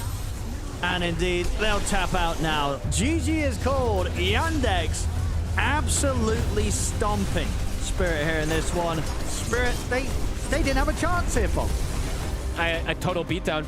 Yeah, so, I mean, the Lone Druid thing in the lane, I could see with the Phoenix killing some of these idlings, doing okay, but the mid game, the Enigma's just absolutely fine. Kills the Bear pretty, like, kind of easily alone with just a Malefice, a Midnight Pulse, and a Vessel. It kind of kills the Bear. And overall, DM, right, it's his most comfortable hero. Just way too much comfort across the board. And this last bit, Night Stalker, right, Cheer Jr. just ran the whole game. 15, 1, and 8. Yeah, he did. Actually, just literally killed everybody. So I mean, we've seen Night Stalkers do this from the off lane when they lose the lane. You put it in the mid, and you win the lane. The potential is insane. Crazy stuff here from them in this game. And as I said, we didn't get to see them sort of last tournament. They're coming back here in Blast Slam. First game against Team Spirit. And Yandex make it look so easy. What a game. Yandex, they'll take the win. Whatever questions you had or reservations about Yandex and their form coming into Blast Slam after having the previous tournament off, well, I feel like they get very easily put to rest because things looked so fantastic for them in this best of one. One thing that Fogg mentioned that I would love to start with here is DM getting the comfort of Enigma. You take one tournament off apparently and everyone forgets just how much you love this hero and how good you are at it. You just said it to pretty much every hero bar the Night Stalker in the mid lane. I think you could argue it's like comfort across the board. They just looked like, even though they had a break, they just went, oh, what did we do before our break? We'll do it straight away after our break. Yeah. Again, sure, the Night Stalker is the big one to talk about, but yeah, they just looked very comfortable, making the moves, playing the game out. We said with Spirit's lineup that if they don't somehow find a way to get an advantage from lane, they will play a ratting style of play, trying to look for pickoffs. They couldn't even do that. They were just completely slaughtered in this game. I think when you play against this Yandex team, or this DM player specifically, you have to remember the kind of hero pool he has. He doesn't play all the heroes. He's not like some player who can play any style. He's got a very specific box of heroes, and you have to address that box of heroes. You have to have like a draft that works against Beast. He's going to pick Enigma or Beast or some other, like Phoenix, some annoying crap that wins the lane and snowballs you. And if you don't have a very resilient early game, then this happens. Because that's the kind of player he is. He brings that to every game, and you have to be ready to deal with that. I also love the anti-collapse take as well in that. You've got Night Stalker holding the high ground for the vision, tanking the coil, the preemptive black hole, Axe jumps in, boom! It's not even preemptive, to be just using it that quickly to stop collapse, even thinking about stealing. He was ready. It. His finger was like hovering over that. He knew as soon as Roche was like going down, as soon as the Aegis was down, he knew the collapse. Like the Aegis meter was going to go off and he was going to blink in there. No, he was so locked in on the potential still, and you know, maybe it's like you steal an Aegis, then you break onto the map, and then. But I don't even think that helps. I think just the way that Yandex had set up this game, they were allowed to make a couple mistakes, and Spirit had to like somehow then capitalize on those mistakes, and somehow then win like 3 fights to even get this game close to their side. There weren't many at all. In fact, there was very little faltering from the side of Yandex, but we've talked about it, the comfort, what it is. Now that they're back, everyone knows that, okay, yeah, this team has to be back on our radar. We had forgotten about them because it was one tournament. We all have recency bias, but now we get to look towards a Night Stalker mid coming out, right? That's something that's very different and unique for Yandex there. But what about it made it so good? How do you work a Night Stalker mid into your lineup there as a player, Quinn? To be honest, I think it's the kind of hero that comes to you. You don't go to it. Like you don't just like force it. Like this is a night. We're picking Night Stalker this game. It's like they pick Puck. You can consider Night Stalker. I think it's probably the only hero in the game that allows you to consider mid Night Stalker. And they pick it, and it looked really good. He had a bit of a rough early game. I think I mean, the thing is, the laning phase is daytime, so you lose the lane a little bit. And then Spirit, I think they're very good at this. They bring both subs, and they sort of counter pressure as Sox is trying to pressure, and Night Stalker ends up dying at the start of the game, which is not what you want to see. But if you watch the rest of the game and miss the laning phase, it does not feel like he died in lane. And I think that's a testament to how fast Yandex played, and also how incapable Spirit's heroes are of defending themselves, because he kind of just ran around with phase boots and killed everyone for the entirety of the early game. He runs top, gets this kill, and then immediately TP's bottom and gets another kill. And I think this is a classic rotation, but it's a very high skill one where you gank one lane. The people on the other side are like, hey, they're top, and you push up to try to counter pressure, and you're immediately walking to Fog and port bottom. It's a very classic, clean move, and he was just, I mean, he cooked this game, right? When Fog said it. I mean, it's just a matter of like, not only do you have the matchup that you're mentioning, like again, into Puck, it is like the free lane for him to farm. It's the idea of like, you have cheap damage everywhere. You have strong side lane combos that play themselves out. So even if Night Stalker didn't want to rotate for some random reason, you also still find farm in the side lane. You'll still farm in the mid lane. Like, you could choose to, again, you'd be playing a weaker game for no reason, but like, it's the type of map that, or map play, that's what I'm trying to say, that you can just do whatever you want. Like, this is their type of draft. Like, Spirit have to overperform in every aspect, and for Yandex, it's like, it'll just play itself out. Like, just don't feed, and you're pretty much fine with these heroes. The thing is, it is still par for the course of Spirit in best of ones. It just feels our expectations for them are a little bit higher because of the caliber team that they are. Again, we have to factor in a lot of different roster changes that have happened throughout the season for them. But in a best of one specifically, there is just going to be those motions where it feels like they are constantly learning, and instead they take the group stage as a bigger, like, overarching event for themselves. Spirit is the best of 3 team, right? They're the team where it's like they'll lose a game and then suddenly they'll have a whole new draft for the next game to try and deal with the problems to understand it, right? Maybe the Phoenix Wind Ranger double support pick into Enigma wasn't the answer. That would be the change going next, but yeah, best of ones aren't their friend, really. You don't get to do that. You have to focus up on new opponents now. And so do we, all right? We're going to be talking about Falcons up against OG. We saw Falcons before. They lost their game, but instead we get to talk about OG, who were playing simultaneously on the B stream who also lost their opening matchup. So both of these teams coming in on the back foot. Both of them with Snapfire, and yes. So I wonder how they're going to prioritize that hero. I think OG is a team that a lot of people have their doubts about. They have looked very bad in the past few months, despite having a... It was interesting because they had a shockingly good beginning of the year. I think nobody expected anything from this team, but they did awesome. And then slowly have fallen off over time into oblivion. And so now I think this is a chance for them to prove themselves because their expectations and people's thoughts about them are in the gutter like they were at the beginning of the year. Maybe they perform better if that's the case. I'm not sure, but I do know that they need to get their act together because there's qualifiers coming up for the big tournaments and they are not in shape to do well at those tournaments right now. Painting a very grim picture there. I mean, I'm just painting accurately, okay? I see the vision. It's like, you know, it's just these are the strokes. I mean, it's such a clear picture. Like, they are lost, and not only that, Toronto, Tokyo, like, it's just like, you know how LGD just picked up the Ex-HEROIC lads? Yeah. LGD suddenly has an SA team. I still can't fathom that in my head. Sure. Okay. OG, they pick up. What the fuck? I literally cannot fathom like that player and that roster suddenly being together. Yeah. It didn't really work out with the qualifier they played for Dream League. Online events, I don't think they've played actually any. So it's like this is like their post initial blip showing. So I want to see where they go, but I'm still like I cannot fathom.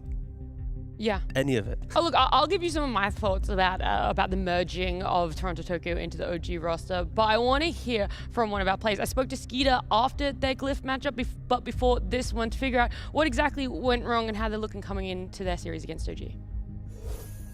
Thanks for joining me, Skeeter. I want to talk about you guys losing your opening best of one and how what happened. What happened against Glyph? To be honest, like every time we start a new tournament, we lose to sort of an underdog. It happens almost every single time. And every time I tell myself, this team is playing pretty well. They're going to go far in the tournament, and they never do.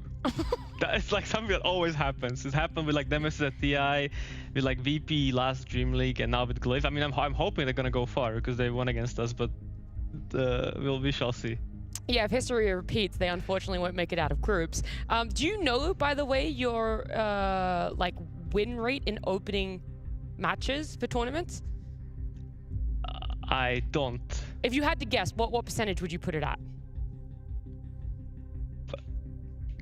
I don't know. Like it cannot be that low. It might just be like a recency thing, but I don't know. 53. Okay, that's actually not bad. It's like it's pretty much 50-50. Okay. It's like a coin toss as to if you'll win your opening match or not. That's not. I mean, that's not as I thought. Not as bad as that. I feel like he's trying to cope himself a little bit. Oh, okay. 50-50 is not that bad. Bro, you have the same amount of success of flipping a heads when you, getting heads when you flip a coin. You know, like that's essentially the equivalent here. But if we narrowed it down even further to you and we only looked at their opening matches in Blast Slam Best of Ones, it's 2 out of 5 that they won. They're just so bad at Blast Slam. Like, honestly, they're bad at Best of One opening series. Yeah, like Best of One opening group stage of a format that is very different to other formats. They cannot do it. But then they always find a way to recover in the kind of middle portion of the group. They kind of lock in a little bit. They make some runs. So it's just like for day one, series one, I just don't enjoy watching them play.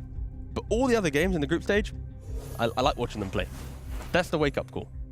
I also like Skeeter himself being saying, I hope Glyph goes far. He's one of those people that it's like, you're fine to come third in a tournament if the team that beats you goes on to win it. Like, he feels like that sort of player. Oh, we're fine to lose against Glyph if they go on to, like, do really well at this tournament.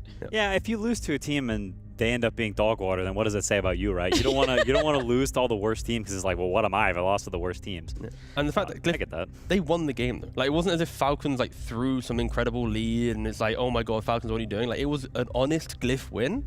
So I can see why Skeeter respects it. Yeah, 100%. On the other side, we have to respect what OG is doing as well. They were looking really good in their best of one against PARIVISION, right? They had an incredibly difficult opening series as well. And so they were looking good. They ended up ultimately losing that one. We didn't get to see it because it was at the same time that the Falcons Glyph one concluded. But I was really shocked to see the result because I thought OG were in a commanding position. And now I'm worried that even bringing in Toronto Tokyo T, you're just going to fall into the same rabbit hole that OG has fallen down after many iterations and many rosters. I'm looking at, like, again, we didn't really watch the game. I saw it on the secondary stream. We looked at their draft. It's like, it's so skirmish focused, their draft, that like, unless you play the most immaculate game of like 25 minutes and you're winning the game, they just lose. I feel like against Terrorblade, the Beastmaster, Pangolier, again, the classics of like just outscaling. So I don't know, the draft and OG game one just felt weird. Their play didn't match what they're trying to do, and then they just get outpaced, and that's the pressure of best of ones. Like, I feel like you need to respect that you have to be able to win at any stage of the game. If you put yourself into a little box, best of ones, you get exploited, and then teams will drag out the game and find ways to do it. I agree, and I think they're a team that does not shine based off their individual skill. Like when they were really good, I think they were shining off their team play and cohesion and playing very fast and sort of running teams over.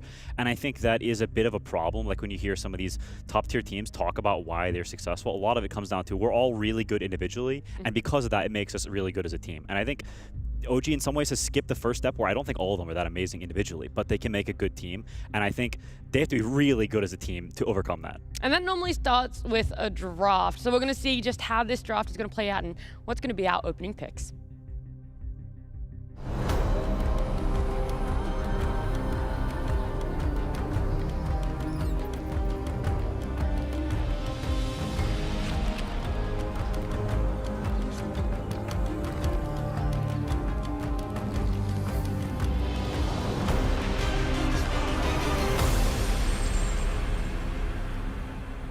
Now, I mentioned those opening picks for one very peculiar, specific reason. Falcons coming up against Glyph. Glyph opened with that Wind Ranger, ended up winning for themselves. OG in their series opened up with a Wind Ranger as well. A different result, but I do wonder if Falcons is going to allow that. Do they see a Wind Ranger as an issue at all, especially to be opening the phase? I'm going to say yes, considering they have banned it out. I should have looked at that before I went on my little monologue. No, that's perfectly fine. I like the monologue. It was nice. Yeah, well, it's Wind Ranger, Snap, Lone Druid, Husker, Doom, and Shadow Fiend being banned out right now. So a lot of learning from what happened in their series for Falcons, as well as making note of what OG were able to pull out against PARIVISION earlier. I like the little witch doctor ban. Just a little casual dude. Bro, I'm telling you. Hold up. What are you gonna say? Which doctor's really Me? Oh, her. No, yeah, What are you gonna say? Oh, I was saying it's PTSD bans. Like they just got smacked around by it. We're like, we don't get smacked around again. It's too soon. It's like when the big patch dropped and like everyone's banning Lifestealer in the first phase because like, oh my god, the damage! And He gained 10% winner and everyone freaked out. They didn't wasn't that good. they didn't play against Witch Doctor Falcons. So it can't be PTSD. Who did? Liquid played it. Xtreme did. Extreme Sorry. I got my wires crossed. That's all right. Only half PTSD. Only half. Don't worry, it's only what, game four? If you count all the streams as game 6, 8, 7, 6, 7. Is that how? God. I do want to ask then, because if it's not what you guys thought of PTSD banning the Witch Doctor, is there something that doesn't like playing against Witch Doctor in lane that they could lead into? Like, what more can you read into this outside of just, oh, it's rising in meta? Because I think a first phase ban says so much more than just. Answer, Amar. If you're Amar, you want to play the lane, you want to farm the lane, you want to be the main character of the off lane. What happens when a Witch Doctor's there? Look at it go, Maledict to the face, kick him in the nuts, send him back to the base. You're not happy. You don't want that to happen. Witch Doctor is like the best 5 at just pissing off the off lane. So, I could maybe see it. If you're thinking of Amar having a good time, yeah, get rid of it. It may have also been a scrim results thing. That sometimes is the case where you practice against a team a little bit, and so you find stuff out. Or maybe, I honestly am not sure, maybe they were playing this hero a little bit more, or they're playing against it in pubs. There's sometimes you just pick up little bits of pieces of information, and you sort of get a cue that like, maybe they really want this hero, and you make a read. I mean, the cool thing with Witch Doctor is if you rotate your 4 position to mid, Witch Doctor will kill the offlane. If Witch Doctor then rotates to mid and you don't follow it, your mid can also just die. So it's like wherever he is, death will occur. So you either need to just lock yourselves into the lane and follow him, or you need to be quicker than him, where it's like you've already made the move, he's too slow, he's playing a weaker game, maybe out of position. But it's like wherever he is, like there is always kill for it. Okay. We can focus up then on what has been picked. Now that we've got a little bit more of an insight about a Witch Doctor first phase ban. It's Timbersaw that gets opened up by OG, and then a response of Pango for the side of Falcons. Yeah, it's a good response. Pangolier is one of the best mids against Timbersaw because you burn all his mana, and he doesn't really want BKB that much, at least super early. So you both Diffusal and Mage Slayer? I think you can do both. Okay. I think you can buy one or the other. I know Malrine almost never buys Mage Slayer and always buys Diffusal, so I think that's more likely in this case.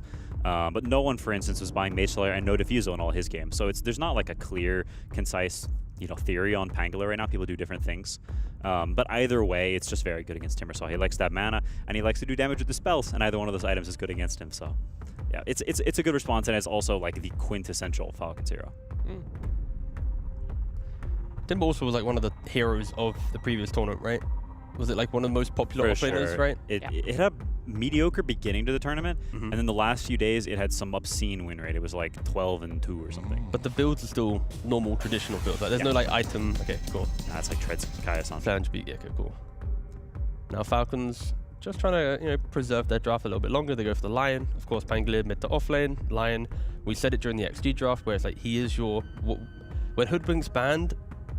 And maybe you don't want to go for Rubik. Lion is like kind of the dude to just make the offlaner eventually happy. Of course, Enchantress and the summoning style 5s can threaten a Lion quite easily. But the Falcons just kind of keeping the cards to their chest for now. I like this Bane. I think whenever you see Pangolier and your supports haven't picked it, you should always consider a Bane or a Grimstroke, something for the role. If you don't have anything, it's fine. You can still play the game, but I think some of the best counters to Pangolier are one of those heroes plus Dry Ranger, Terrorblade, turret type hero, because he rolls in, you stick him, and then you shoot him. Like it's the classic counter. Spirit would do this all the time. They kind of popularized it, and then Pango died off a little bit in the meta, but now that it's resurged, I think people are remembering, hey, sticking him in one place and shooting him in the head is pretty good. I like you say resurge like has ever really been left behind. He died for 2 months. It is like, yeah, I was gonna say it goes from, oh, we see him in some form for every game down to like maybe 60% of the game. Yeah. I honestly wish they just went back in time and went like any tournament won through Pangolier should be redacted in the history of Dota. Oh, that's like a bit. prize money has to be sent back to the No. tournament. If they picked Pango? Yeah, it's just like, come At on. any like, point in the tournament? All, like honestly, just like delete, like, yeah. That's all of it. every tournament That's the then. last 3 years. That's fine. I don't mind that. Just That means again, everyone's never won anything. we go back to the good days, back in my day. Damn, T needs to go down for a nap. He's getting a bit cranky there. I mean, come on, you've been watching Pangolier for 3 years. It makes you numb to Dota. I don't know. I don't hate it as much as other people do. What? I'm not saying I love it. I'm just saying I okay, don't sure. hate it the same way I think everyone Look else. at me, I can push Swashu, I'm so skilled, roll, boop. Couldn't you take this personally? No, I think everyone's sick of this hero, to be Yeah, honest. It's been around for a long time. While I do believe that all tournaments, especially one in 2023, are legitimate, I think this hero is pretty tiresome, and I'm down for it to be nerfed. Thank you so much, Quinn. I can compromise. You can keep the prize winnings, but it needs to be truly nerfed. Like an honest... No, I agree. I think they should break his knees, for sure. Just rework one spell just for the fun of it, and make it just redundant. Honestly, it would if it had Swash and ult, it still would probably get picked. Just, I know Quinn is like he'll complain and be like, Pango needs to be nerfed, and then as soon as Pango is nerfed, he's the one on Twitter that's just like, That's not my true. boy, I can't believe they No. nerfed my boy, bring back Pango. Yeah. What have you done, Valve, please? No, after he got nerfed, it was like minus 13% win rate nerf. I was like, thank goodness, he's dead. And then they brought him back. They resuscitated him. Well, there's so much more that's unfolded in this draft as we've been bitching and moaning about Pango there. We've got Necro, we've rid got of it. Chen, and we've got Keeper of the Light coming out. I love Necrophos. This hero is very true. solid right now. It's, I think, playable mid, but no one's done it yet. And it's very good carry.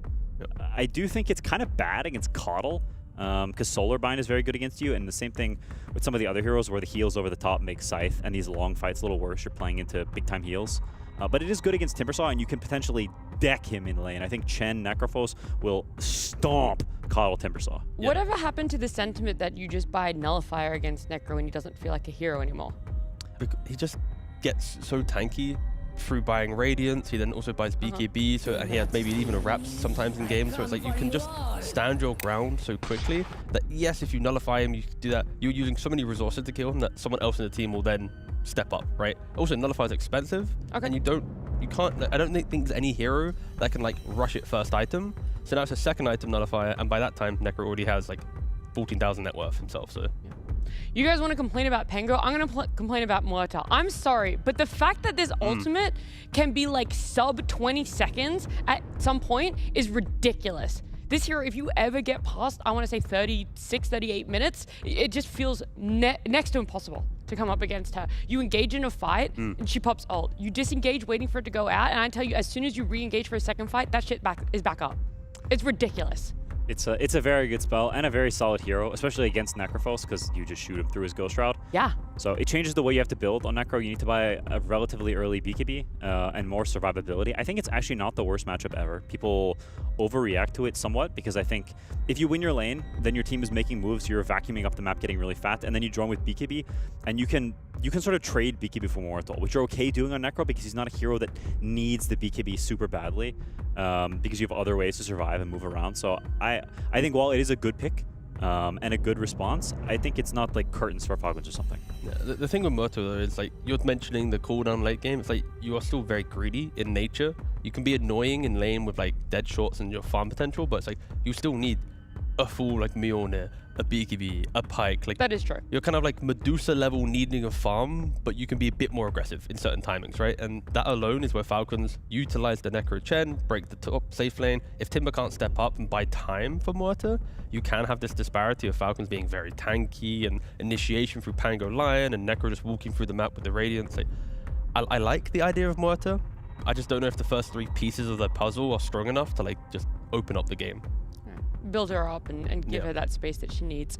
The other thing we haven't really talked too much on while we are waiting for these last picks is the Chen. Why specifically the Chen? We know Snay is very good at that hero, but what is it offering that you want to be closing out your second phase with that?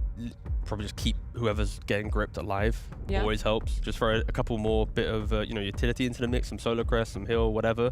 That alone will then buy you more opportunities to take a fight.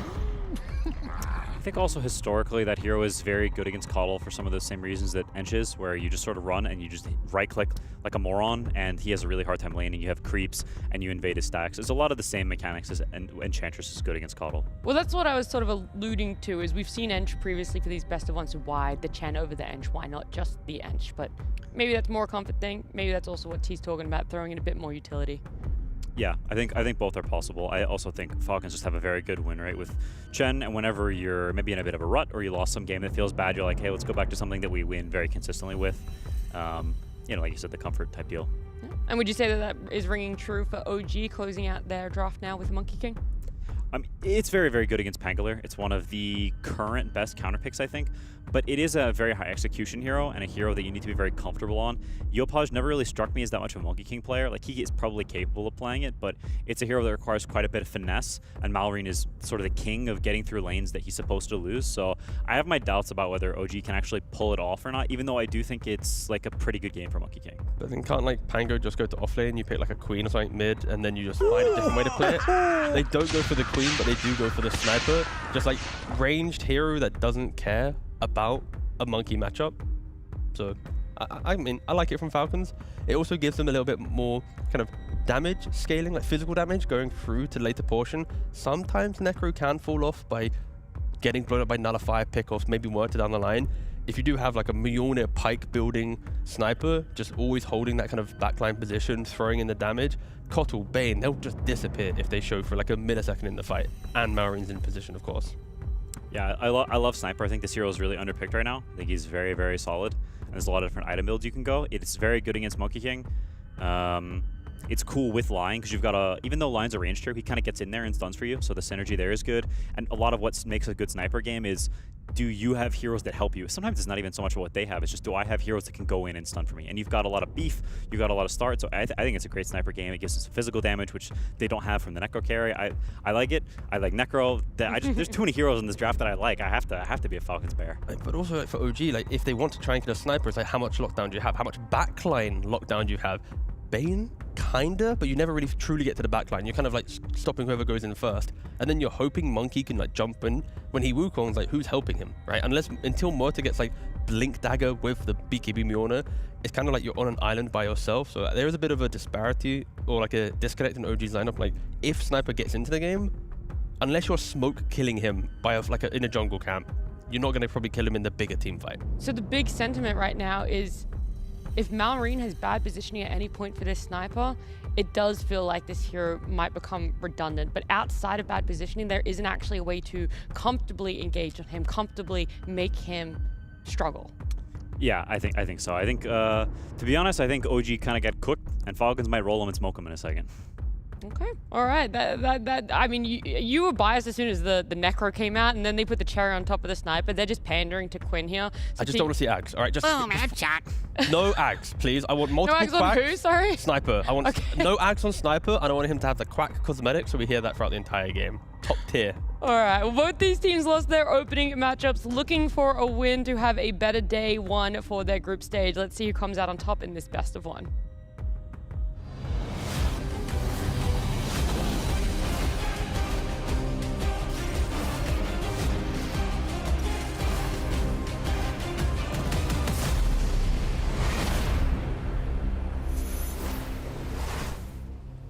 Now let's find out which of these two teams can pick themselves back up after they both had that rough first best of one.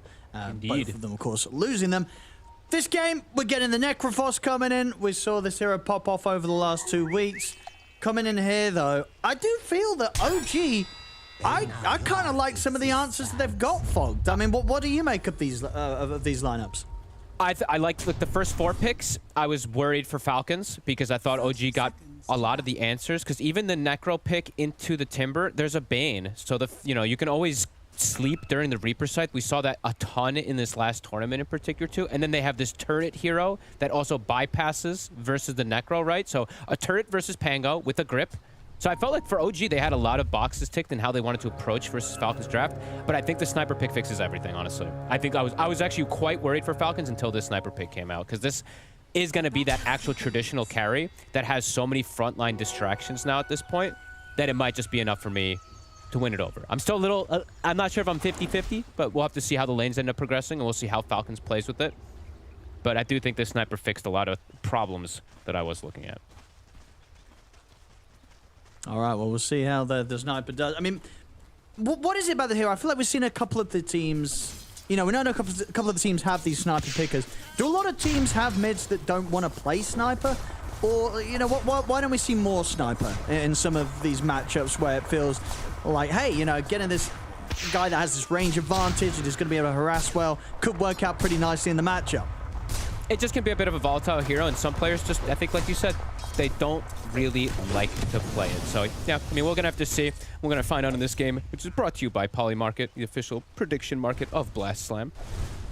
On this top lane, Amar on the Pango. This, I'm guessing, we like it a lot more than what we had in game one. Yes. Game one, the early game where he was playing the Mars, right? On his Pango, you can expect him to, he can carry a game on the Pango.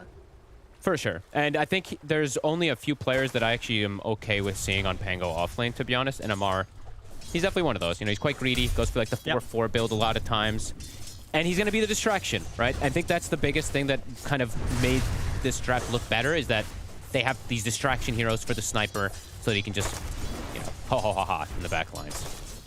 See how the lane ends up going, though, because right now, Bane is one of the better 5/4 positions in terms of pressuring, as the hero has always been, but now it's just back in the meta, so it feels very, very strong.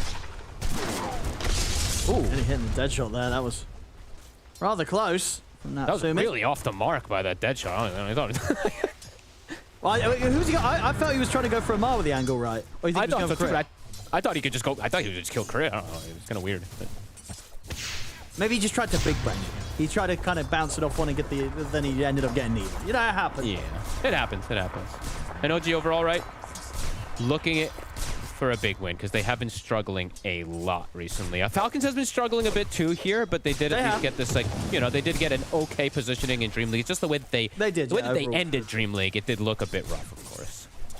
Yeah, some of the losses were, you could feel that even they would say themselves, right, there was still some stuff they were trying to figure out and kind of get back to the level that it has been in the past with them.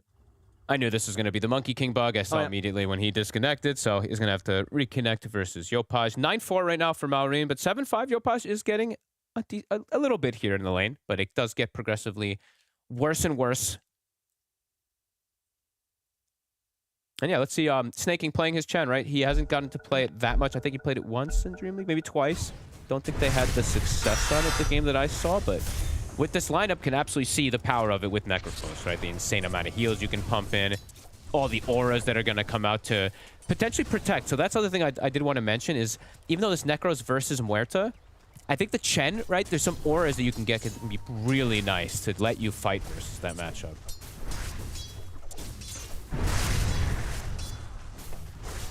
Proving to be a very difficult lane for Toronto Tokyo to get much farm at all in. Zero absolutely can't suffer. And I mean, Snay, he's using the envenomed weapon, the heal reduction. There's like no heal reduction in Dota nowadays, but regen reduction versus Toronto Tokyo, plus the hard stopper. Or this is a toxic lane now. Yeah, from the side of he's Falcons. just slowly dying as this Timber. Yeah, just melting away to a mechanic that nobody, like 90% of players don't even know about, the envenomed weapon.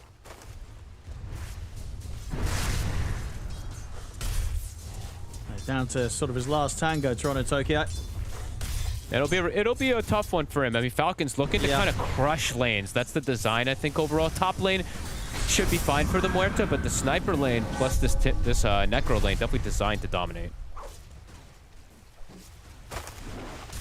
Top lane. This time round, they'll get the clean setup into the dead shot. Is it enough to get the kill, though? Blood grenades out into crit, and will set up for Natsumi to claim that first blood. Very strong lane, right? The Bane plus the Muerta. If you step out of position, the Sleep plus the knockback. They have double dispositioning to make him slip up there. Amar also now has to be careful versus these double range. So this is the lane that OG is designed to win, but the other two, not designed for them to win by any means. Of course, with this last pick sniper. But the things, YoPaj is, I feel like he's not doing that bad. Like, this is got to be pretty good, right? 16 and 7 against 20 and 9. Like, I think you take that as the Monkey King against the sniper. Yeah, but now what, right? Now it's where it's like every time he steps up, it's like you have to sacrifice so much versus these shrapnel. So I think Malrine, it's going to get worse and worse for YoPaj unless he gets a rotation. Every time you whack up, it's just, 5-6 hits, a shrapnel. So if you control the lane on the sniper here, you can really punish this Monkey King, and we're seeing Malrine do that. And how... Rotation coming. Yeah, see what they can get with this through the Twin Gate. Snake King has been hit by the scan, though. So they'll be playing very careful there on Natsumi. Oh, what were you going to ask? You said how? Like, this sort of game for the Monkey King, you know, YoPaj, is he going to have a lot of options to be able to move into side lanes and get early ganks, early kills to kind of catch himself back up? Versus the Pango, if he doesn't die early, he can do pretty okay, but versus Necro, not really, right? Necro, very good versus Monkey King at all stages. And they will get the kill there with Snake King coming over to the top side. They're able to take down Scam. Radiant structures are fortified.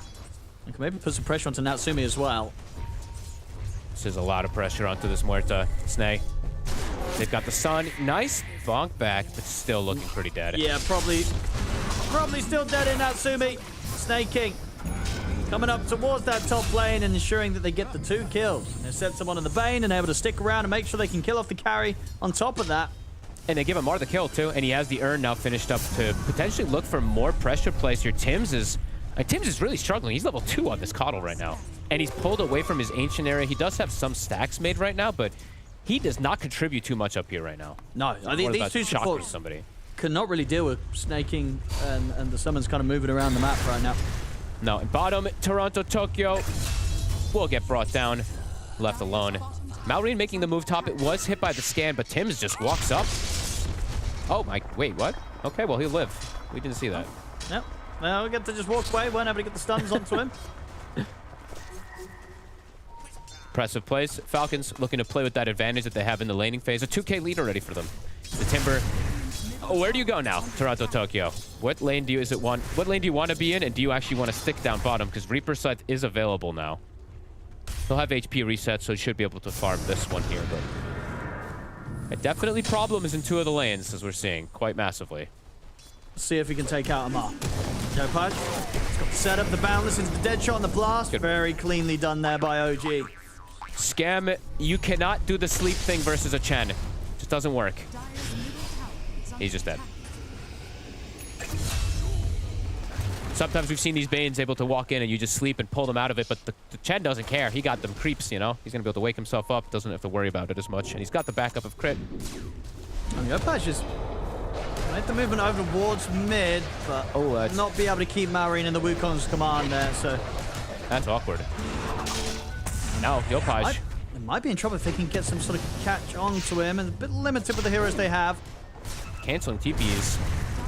Skeeter's turned up. This tower now also potentially in trouble here. That was a miscalculation of mana, I feel like, from YoPaj. He ulted and had no boundless. Even if he did have the boundless there, I don't know if you're holding yeah. Malrine in long enough to kill him. It's you know, it's not like it's a super underleveled or underfarmed sniper. You know, Malrine's pretty scary right now. Even if you get on top of him, he can stand his ground and fire back. That was pretty rough, though, because now you don't have Wukongs for the defense as well. They can just poke your tower. And they should just be able to finish it here, it looks like. They will. Has fallen.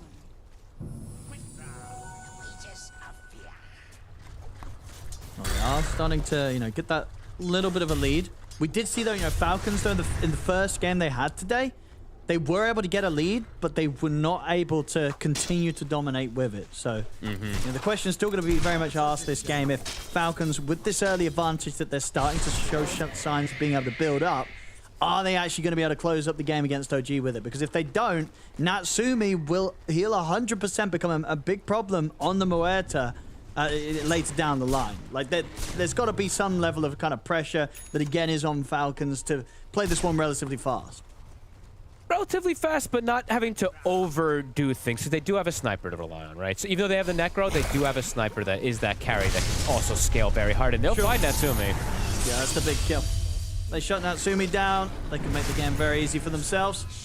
I think the first game that we were watching from Falcons, not only is it their first game, which they have lost every first game of every tournament in 2026, by the way. They also, that lineup, I think we were talking about a panel, it kind of feels like you have to do these moves. You have to make this work because you have this, you know, this Mars in the off lane that can start to fall off, the Snapfire who wants to get a lot done.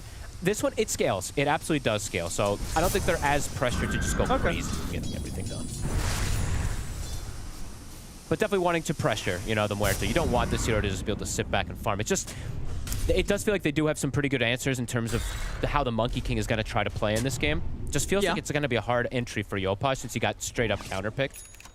But even if it's a sniper, isn't there just going to be a point when the Muerta turns up with BKB, a damage item, and a blink, blinks on the sniper, and it doesn't matter how farm your sniper is, he's probably going to die in a few seconds? I mean, it's easy to kind of say it like that, but yeah, I guess you could say it, right? But there are other heroes the in the Muertas game. we've been seeing, right? You know, if you imagine kind of 40 to 50 minutes in, if Natsumi's got the farm, I don't think you're never going to get the chance to play from that range advantage as a sniper, or at least it's unlikely because he's going to have a blink dagger.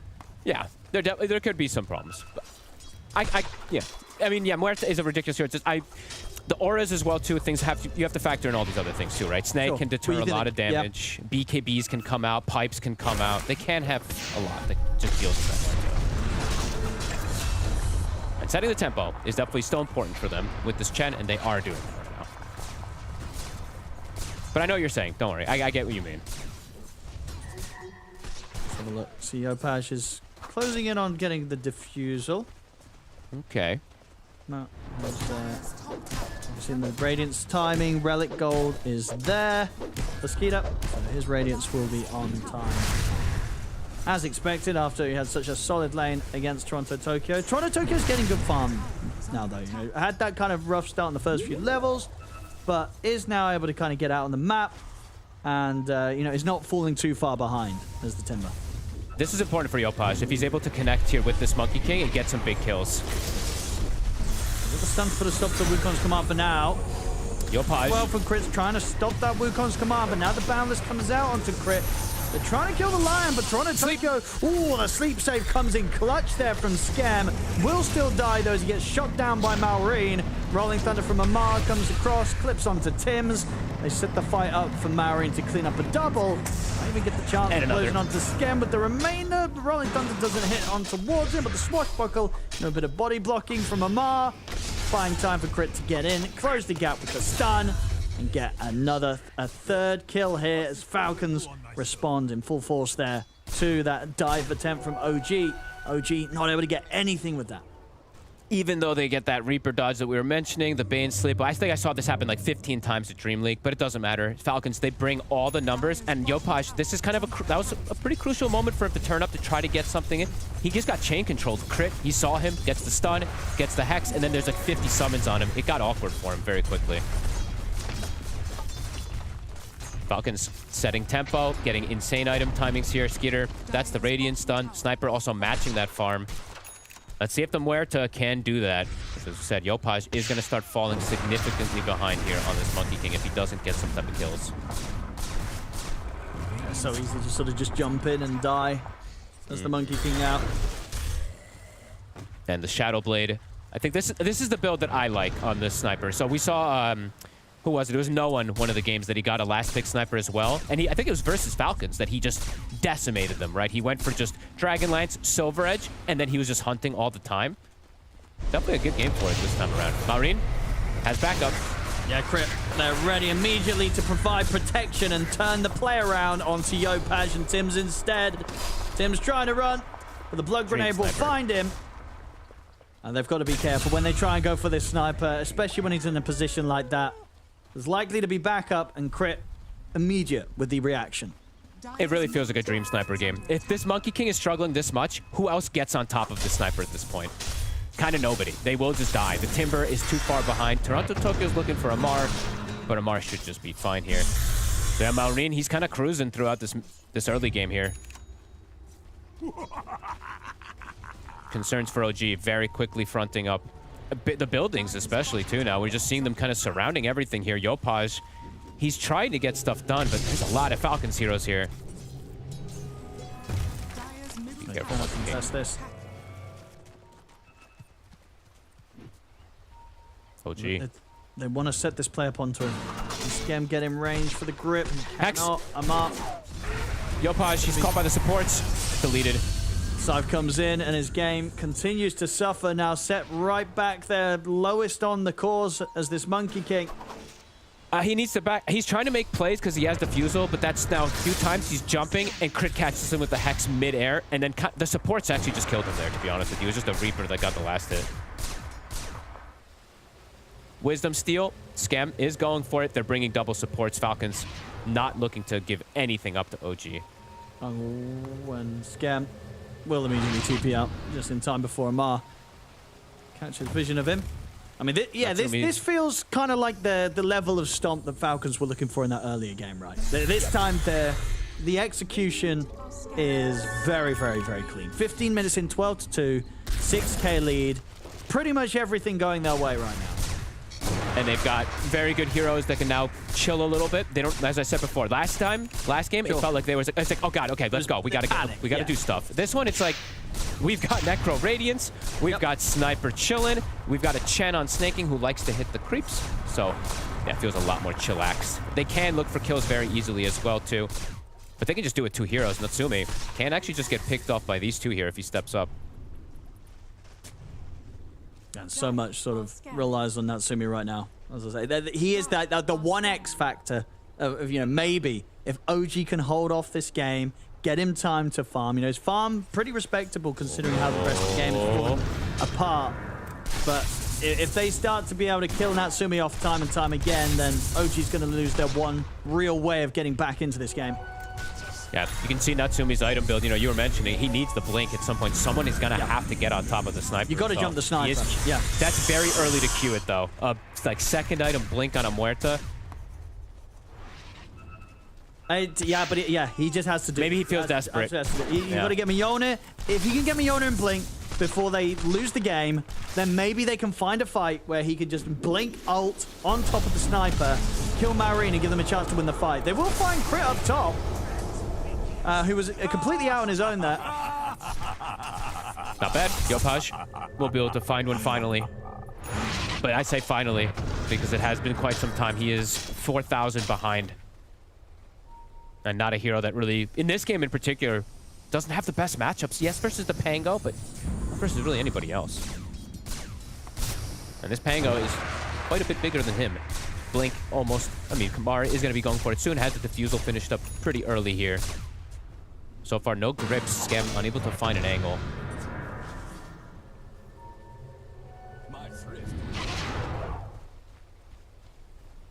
Crit and Amar. They can find him from the side. They've got the grip on a Crit. That's a lot for a Lion. That is a lot for a Crit. I mean, they really don't like him, but that gives free reign now to the cores on Falcons to look for somebody here. See what they can get top. Scam. Easy kill.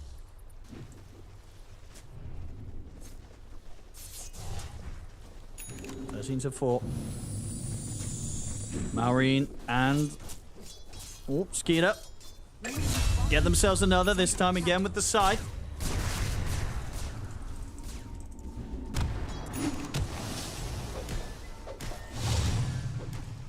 This...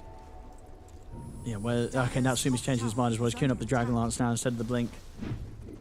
I mean, first item blink sounds crazy. It maybe feels like he's desperate to do for it, yeah, like that. But that feels like he's just gonna blink and die immediately. But that's the thing, right? If he's changed it now to Dragon Lance, that means, you know, that inside, you know, that he's saying, you know what, the game's calmed down a little bit. I don't need to go for the crazy blink rush. We're gonna do this. Yeah. You know. Okay. He's not panicking anymore. Natsumi's like, I got this one in the bag. I can do the build as usual. Yeah, he's keeping it the normal build up. I do prefer that, to be quite honest with you. But yeah, eventually he will need that blink dagger. Seeing more heals coming in. So this is a talent that I think a lot of people of us have been debating on the Necrophos. He takes the Death Pulse heal. And I think with his lineup, it absolutely makes sense why he wants this, right? They have the Chen, they have the Necro. If they rally around this with Skeeter, the damage is definitely going to be a problem for the side of OG very early on when they have all these auras together. Radiant's middle tower is under attack. They're going to come quick. Falcons continue wanting to set this tempo, set the fights up. Skeeter can join at any time with the Boots of Travel. He's close to his next item as well, too. See how OG wants to respond, because haven't been able to mount a decent defense at all here yet. Scam found in the trees. Instantly dead. I can go again here, Falcons. Push down the mid. GLYPH does get his mana restored.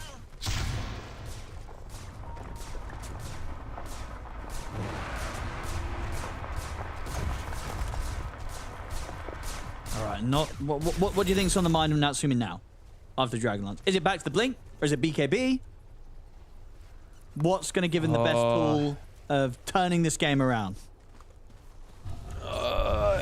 God, it's so hard to say. I almost am sinking the Blink just because this game it's starting to look really hard for... It's going to look hard unless he gets involved. Like, if he doesn't get involved, I think they just have no chance. GLYPH dead again. Another side stack here for Skeeter. It's like, if he goes normal, yes, it'll feel okay for him, but if they need him now. Like, they can't wait for him. He needs to start helping, but yeah, it never feels good to have to force it in like this, so I don't know, Owen. We'll see what he does, because Falcons, everything's going their way. They find GLYPH again after finding Toronto, Tokyo, Tormentor 2. It's Roshan and T2 soon. He might have to go Blink.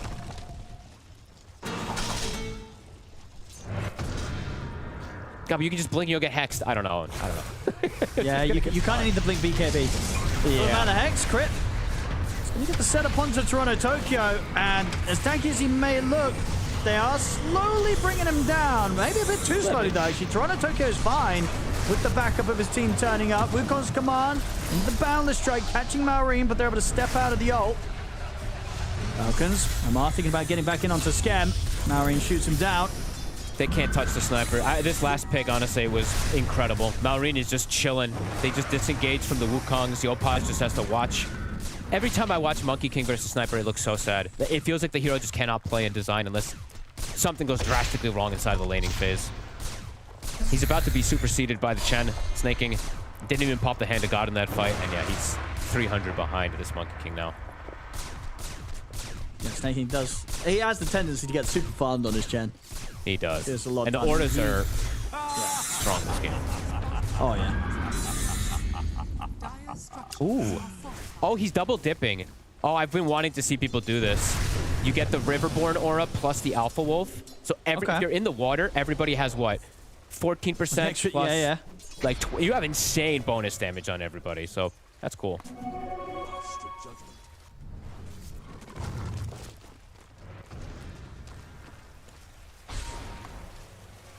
He's not queuing up the blink, by the way. So he is just going for normal. It cool. Hurricane Pike into BKB. Standard. All right. Hoping that he can get to that point. He hasn't died again, so he has been able to keep up in consistency of farm.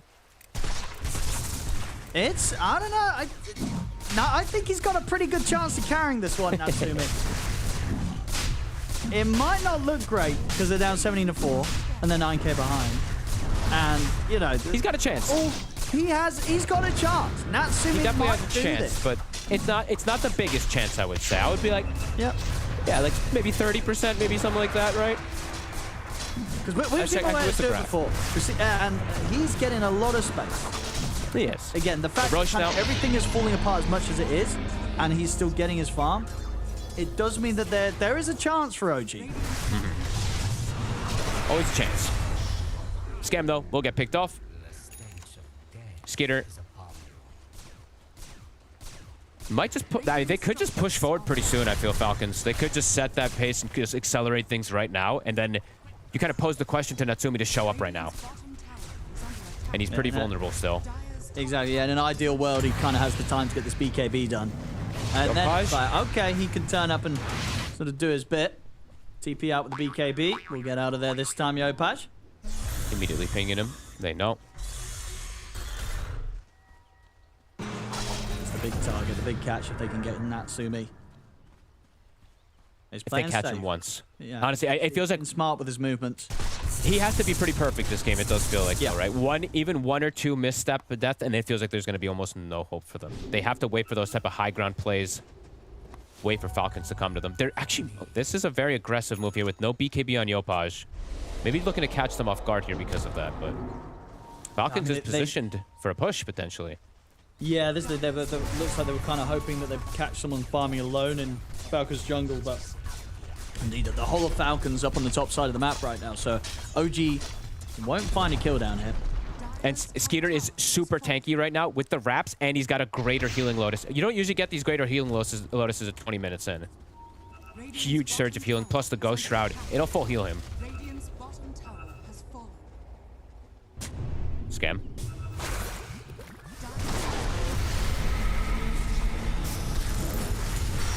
Look at the fight back. Front lines. They kill off Crypt pretty quickly. I mean, he's dead. Surely the Fiend Script comes in. That's who brings the damage. I mean, they kind of, yeah, completely split. They might just lose snaking as well. And Natsumi, he did that all whilst lagging. That's true. There we go. It felt like Falcons were going to respond with numbers, but then they just sent two heroes. The other two showed mid, and those are big kills. He doesn't even get the Lotus off. I'm telling you, little things like this. Oh, those are big leads the game more and more in the direction of Natsumi's Moeta. He's top net worth now. He can carry this. He can absolutely carry this game. I don't know if Falcons did enough. You know what I mean? They just split up completely and got like 3-0 killed for free. So, Natsumi's gotta be laughing kind of a bit. That's like a dream for the Muerta. Has no defensive item. They just walked into him. If you can get BKB and the Blink and probably the Daedalus, then this game's his. Falcons. And he's not that far away from it. He's going to be able to get pretty much the BKB done. Go for the, again, he's not rushing the Blink. He's going to go for the Daedalus then. But then if he's feeling colder, then he will win the game. I mean, I cannot believe that just happened from Falcons. They have Aegis, and they fully split up away from it, and they kind of just gave their Necrophos up. OG, they'll take that all day. That's pretty much Natsumi's BKB now for the fight, too. Yeah, pretty much. Now he actually has protection for himself. Oh, wow.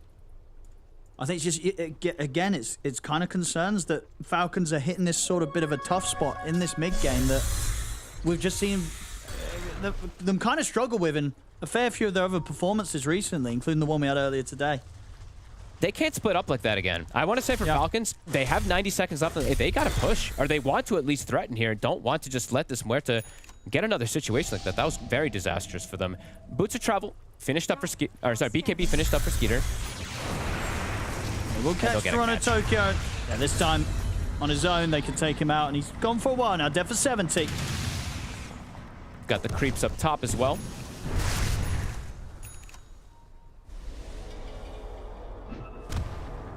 They could force the issue here.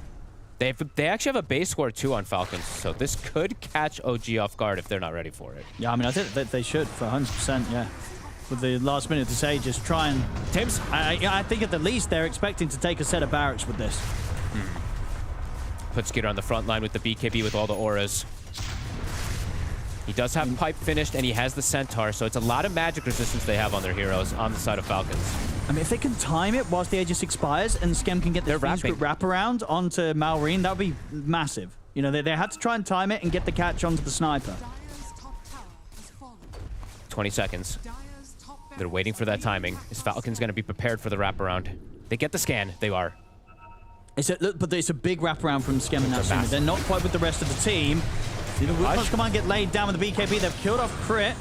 Natsumi's going to now start stepping up. They'll look to Amar. He'll get caught by the silence. They've got the grip onto him. Natsumi stands his ground with the ult, bringing him down low. Amar will try and roll away here with the roll up.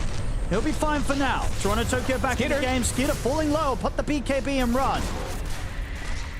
YoPaj. Can he catch any of them on the escape? Oh, I think he just had his free cut there by Toronto Tokyo, right? Yeah, a little awkward there. Oh, and Natsumi used BKB. Oh, that is super awkward. They might just get going on themselves now here. That was... Yeah, Falcons got to run straight back at them. Yeah. That was really awkward. Who cut? I didn't see who cut the tree. Was it Timber? I think it was Toronto Tokyo, yeah, with a Timber Chain. And then Natsumi popped BKB, I think, while using Mjolnir on himself, too. So now they have no BKB. Falcons is chasing. They are chasing the Monkey King, though. They are. YoPaj knows.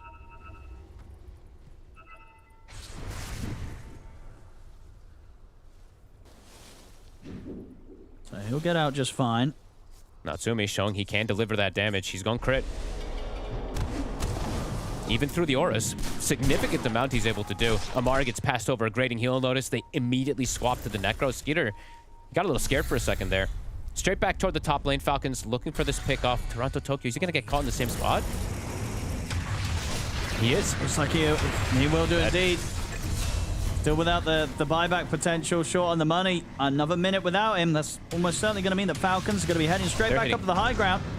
Yep, they're hitting that. Rax again here. Range barracks should fall as there creeps in the base. There is some coming from mid. So melee Rax. Looks like they should be able to finish this one off. YoPaj is trying to cut the creep wave, but yeah, the mid creeps, they did get close enough. Yeah, they get the job done this time, Falcons. Center barracks taken out. Back to that comfortable spot for now. But Natsumi, he's got the small crit. It's all eyes on him.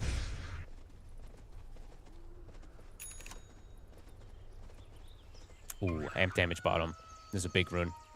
If Natsumi was able to get that, that would have been huge, but instead it's going to be Malrine, who at the moment, godlike for him, yet to die.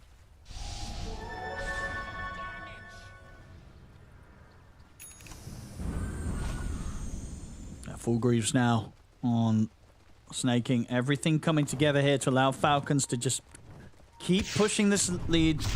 Don't lose the advantage. Get up to the high ground. Take these barracks. And look at the buffs, right? Look at Malrine. He has every single one coming in here. He has the, just an insane amount of buffs. Raid boss mode. Magic resistance one, the most important in particular versus the Muerta, of course. Catapults will be taken away. So tier 2 is open for bottom. Probably the next target for Falcons. Roche, also next big desire for them. OG. See if they want to fight outside.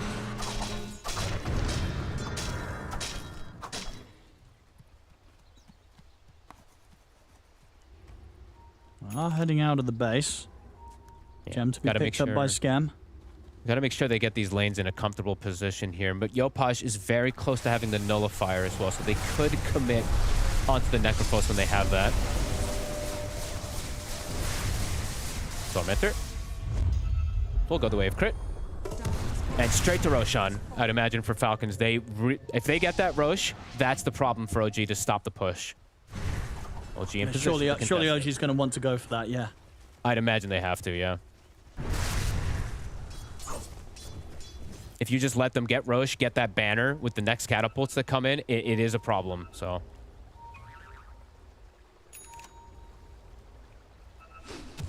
Looks like they're a bit concerned, though. Creeps coming in the base.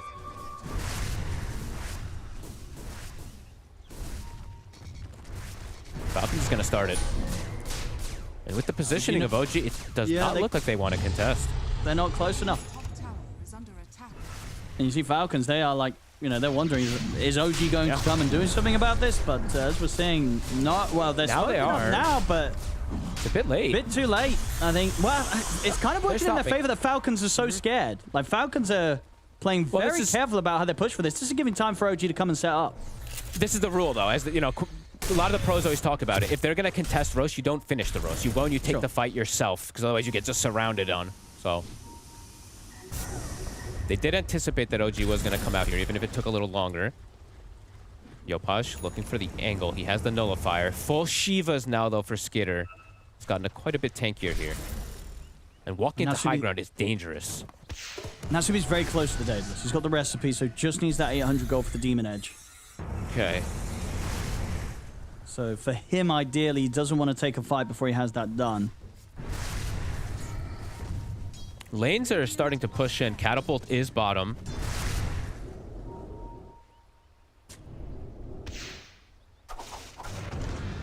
I know that they're up here. Inching forward. They're trying to find that pre-Roche fight.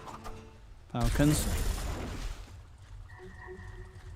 Someone's got to answer the lanes. OG, they will back up. GLYPH is going to go for it. Falcons is looking for a catch. Nobody shows, though. Straight back to Roche. Can start securing the area. They take out the vision that OG was able to place outside with their gem. And now Snay, so pulling his creeps back, but does apply some pressure bottom, but actually doesn't get the creeps pulled back in time, so he will lose. I think he only lost one. There it is for Natsumi. He's got his Daedalus. The Roche is dying, though. Dying too fast. John Tokyo. Tries to time getting over there, but indeed, Roshan's gone. Aegis picked up. They'll jump crit here with the BKB on GLYPH. Aegis in the hands of Maureen. Natsumi does not want to run into high ground there. Too much of a threat, can just get chain stunned and potentially killed. So crit will go down, but that is another BKB that was used from GLYPH. 80 seconds that they won't have that.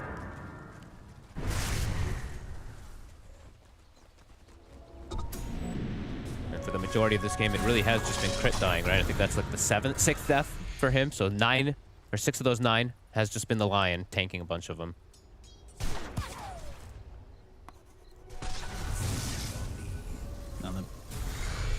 Imagine once crit is back up, they'll come charging down the lanes again.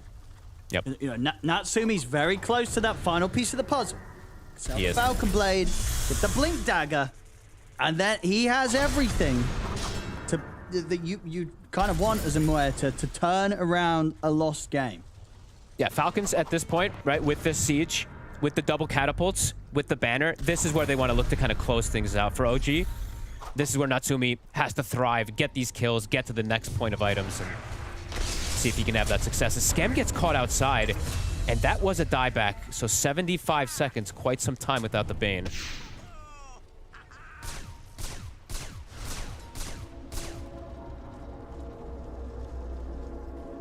Toronto Tokyo is trying to cut the waves. He gets caught, though.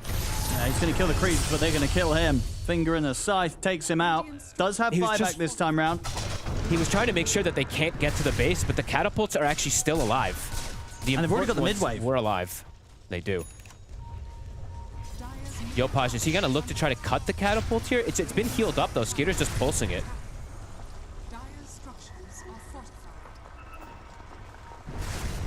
I mean, will they be forced to use these buybacks, OG? Where's the banner? They do place it. So in a position for those catapults to survive, as we've been seeing most teams do now. Pauses there. Pango laughter comes in.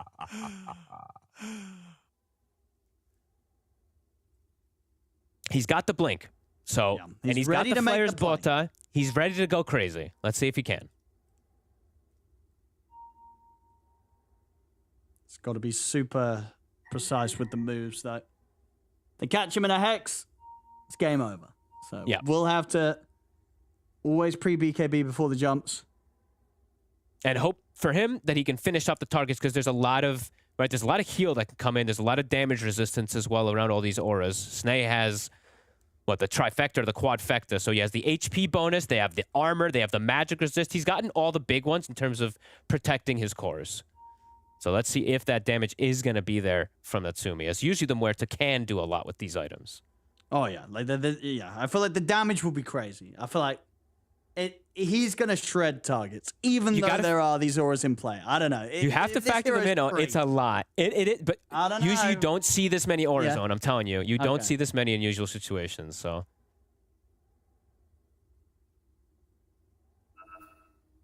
But let's see. I mean, how do you start the defense? You've got to wait for the buybacks, right? Like, are they really going to fight 20 seconds before they have Scam back up? Or do you, like, will they wait for Scam? Or do they fight now and both Scam and Toronto Tokyo buyback? It's dangerous. Like, I don't know. Toronto Tokyo is close to that next big item. If he does buy back, they lose. I mean, they probably just lose the game immediately if they don't.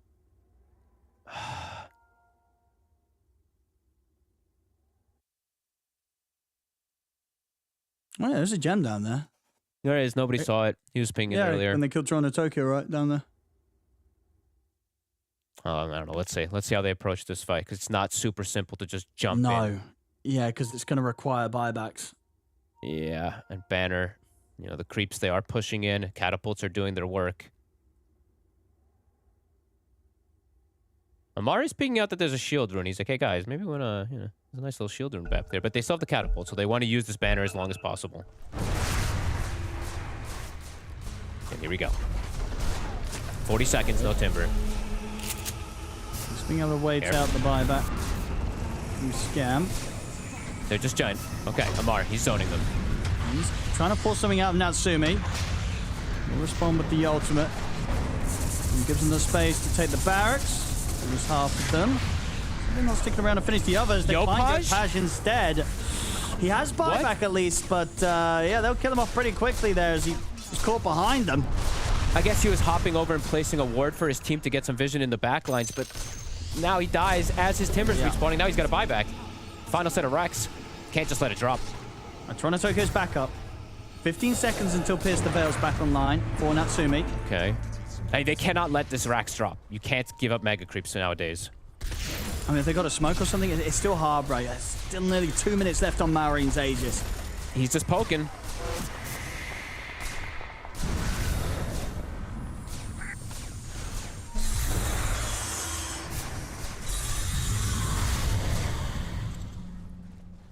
They really want to wait this Aegis out before they fully commit everything into the final fight. There's the ult. They're going to try now. But Natsumi's getting kited. He's trying to close up towards them, but he cannot get close enough. They've got to get him back out. Was not able to get in on top of them. What did he get? Was that a Shiva? I think the Shiva's clipped him on the disengage, so he just is immobile and doesn't want to use BKB plus Pierce the Veil. Pierce the Veil cooldown now 20 seconds. The Raxes are dying.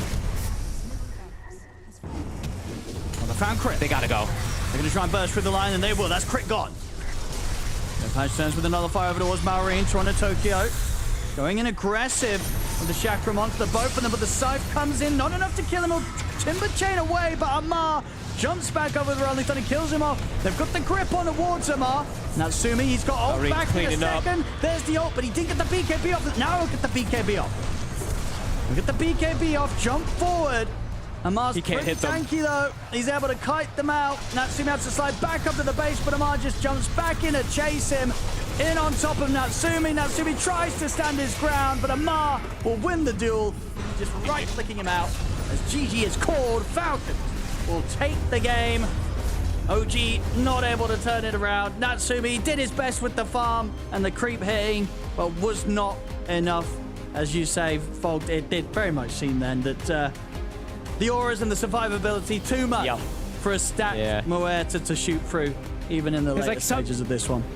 Because like sometimes you look, you're like, damn, he's got all these items, but then they have so many kite things, and it really is just everybody. It takes many more hits than usual, where it's like you one-shot somebody, you one-shot the next guy. No, it takes like 2 or 3 separate volleys. So Falcons this time playing it much cleaner. Yeah, well, yeah, in particular Maureen, right, 14-0-7. Always a pleasure to see him on the sniper. And, you know, very much to the detriment of GLYPH. Did not have a fun time on this Monkey King with Maureen having his number every single time. Incredible performance from Malrine. And Falcons, whilst earlier they weren't able to get the snowball going, this time they get ahead, they stay ahead, and they get the win secured. A strong close out for the side of Falcons. And like we already said, it was just a script they were following. You lose the opening map, opening game for a tournament. And what was it Fox said? That they hadn't won a single opening game Ever. this In year. their lifetime. This year, guys, this year for What year is it? 2026. Oh, sorry. 2026. Wonderful. 2026. On the other side, though, OG lost their first one. Unfortunately, ended up losing this one. And I think there was that big question mark. You didn't like the Monkey King last pick, Quinn. You said it wasn't really what needed to be pushed over the edge, what was going to bring them together. And I mean, it really showed. It felt like there was so many plot holes in the side of OG's draft. Yeah, I don't know what is supposed to fix it there. I think your offlane is fated to go too poorly, but Monkey King was not it. I think they got outdrafted, outlaned, and outplayed. To be honest, I think it's difficult to find a bright spot in this game. I think you'd be better off shining a flashlight in your eyes, because this was this is a rough one. Yeah, no, I couldn't agree more.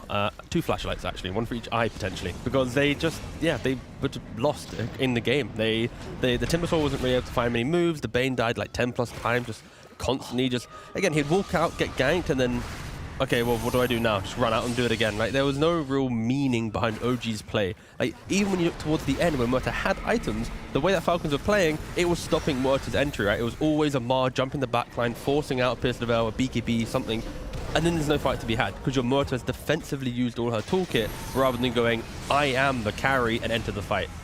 Then they were just outdrafted, and Malrine beyond godlike on the sniper. We already said it's hard to find this guy in the fight. I mean, he was beyond godlike. He didn't die. Like, he was just the MVP of this game. It did feel like there were too many pickoffs for the side of OG as well, right? We see so often, whether it's that Bane getting caught out of position, if it's that Monkey King who feels like should be such an elusive hero, someone who shouldn't be able to get caught, is still overextending despite not being that far out of his base. It's just like nowhere was ever safe for them. The positioning was never clear cut. It was never open for them. And that's also a big props to Falcons being able to have that for themselves, know just how far they can push it. That even when a Fiend's Grip is used on a Pango, you don't care. Yeah. That's cool. Pretty That's much. good, bro. Just shoop, off we go. Yeah, I mean, it's just, I just don't know what to say about OG. They just don't look like, I'll be honest, they just don't look like a team anymore, right? Like, and before, it was like, you were hyped to watch them play. There was this like level of like, no matter what happens, they'll find a team fight, find something. And at least in this one game that we've seen, sure, the B-Stream had another game, it's like, there's no identity to them anymore. Like the draft, the play, it just feels like they're just kind of getting through. Oh, we'll just survive the draft. We'll just survive the game. We'll see what happens. Like before, it's like I would look at Natsumi and go, no matter what he does, there will be a moment where he shines. And I don't think it's his fault. It's like everyone collectively, just to be clear, but Sure. there is something really missing in this team's identity now. I agree. I think it's just a bit dysfunctional. I think a lot of teams you can see it centered on a specific player or specific style. When you think about OG, what is their style? I don't know if I could say. I don't know if I really have an answer for that. And I also think that this cultural clash, to me, I think is a very questionable decision. I think having 4 C players and 1 random Eastern European dude is a very weird combination of team. It feels to me somewhat like the inverse of the Aurora team whenever they switch. Okay, that was the example I was going to use. It was like, it works for Aurora, but I think it's because it isn't just 1, right? They at least have 2 SEA, and then the rest of being that Eastern They also have an European. Australian coach. Like, I think there's, it's if anyway. That's what's up, KP. That's right. If anything, Shout out. it's like sort of a 50-50. Like Aurora's like a mixed team, whereas this is like clearly very much a Southeast Asian team with just 1 random Eastern European sort of, I don't know, stuck in there. It's a weird composition. I don't really know what to think of them right now. It would work if it was like, if the player was, let's say, like the mid laner or someone where you kind of like enable their style of play. Having an off lane player that needs to like perfectly synergize with the 4 is a building block to everyone else's success. It's like, it's not an easy role to just have a rogue addition to the mix. Like, offlane isn't it's probably one of the hardest roles to find players for. So yeah, I don't know. I'm still in the same boat as Quinn. Like, they have to like show us what they actually have available, because right now they're showing nothing. Well, we're being too critical on OG, I want to say, right? Because again, Falcons were able to exploit this, take a lot of opportunities over what is the bigger issue for OG, but we can still be nitpicky. We can still pull them apart a little bit on the side of Falcons, right, Quinn? We could. I would love to nitpick. I would love to also just talk about Try to Sniper, because kind of bounce it off one and get oh the my goodness, equals Owen's in at my the ears. end of the I end. think That happens. I really like this happens, Sniper it hero, happens. and I think there's a lot of variety in the skill builds. I think some people were going typically for headshot level 1, and you play just purely off of CSing. It's CSing war. before, but I've seen Thompson started this, and then other people have sort of copied, which is... Is that what you just said? I did say that. And against melee heroes, I think you can skill Shrapnel level 1, and you kind of just put it on the wave. You push the wave, and then you've got this double wave situation going on. He ended up going for 2-0-1 skill build, so not scaling headshot until level 4, which I think is a very cool deviation from the norm, because your level 1 attack range is insanely garbage without take aim now, but take aim gives you a ton. So we've seen some different skill builds in Sniper, and I think it's cool to see that hero explode a bit more because it's good. So you're actually happy for that deviation? Because there's many times that we've seen different skill builds or different item builds for heroes, and you're like, this is garbage, this person clearly doesn't know how to play the hero. But this is the side where you're like, actually, I'm really open to that sort of experiments. Yeah, it's very good. I think if you skill Shrapnel level 1, you need take aim level 2, because going 1-1 skill build, your attack range is way too low, and you can't actually use headshots. So it's good that he knows that, hey, I'm skilling Shrapnel, which means I'm skilling take aim, which shows that he's actually practiced the hero and knows what sort of the current pub meta is. Yeah, I mean, I just call the idea that also every time he played and bought an item, he would like move further into the map. Like, he's not a sniper that's like, I need to go farm backwards, defend my tower. Like, he's really just running around the map, making things happen and exploiting the support duo. Like, if we see more Witch Doctors and Banes and these supports that are historically just food for certain heroes, Sniper will always eat them throughout these games. So he had that mentality through play and item skill build, sorry. So he just got to crush the game. Well, they really just choked out the map there. It was tough for OG to do much for themselves at all. It's a best of one, so that one's being concluded. And we're going to look towards 2 more teams. One of them we've seen already play today on this A stream. That's Xtreme Gaming. They ended up losing their opening match against Liquid. But now they're coming up against PARIVISION, whose game, yes, was won, but it was not clean. And that was up against OG. There were many moments in which they were down in gold where it felt like they really needed to fight back, despite having what would have been the stronger draft, right? They had the Terrorblade, the Pengo, and Beast. That was it. Scary. Oh.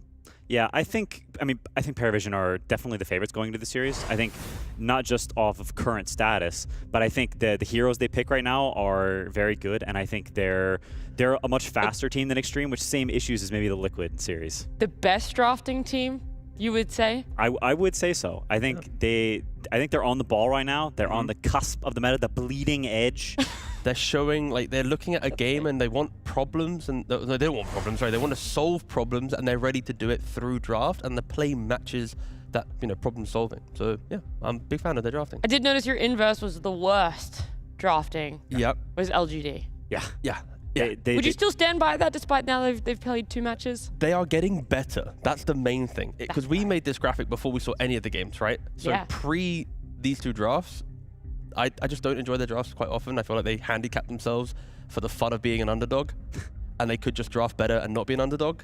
And now, after seeing a couple of games, I think they might not even be in contention for being the worst, because I think they've maybe turned a new leaf, maybe. But the moment I see one Viper, I swear. They're going straight back on the bottom of that shit list. Can we pause? No, it doesn't have to be.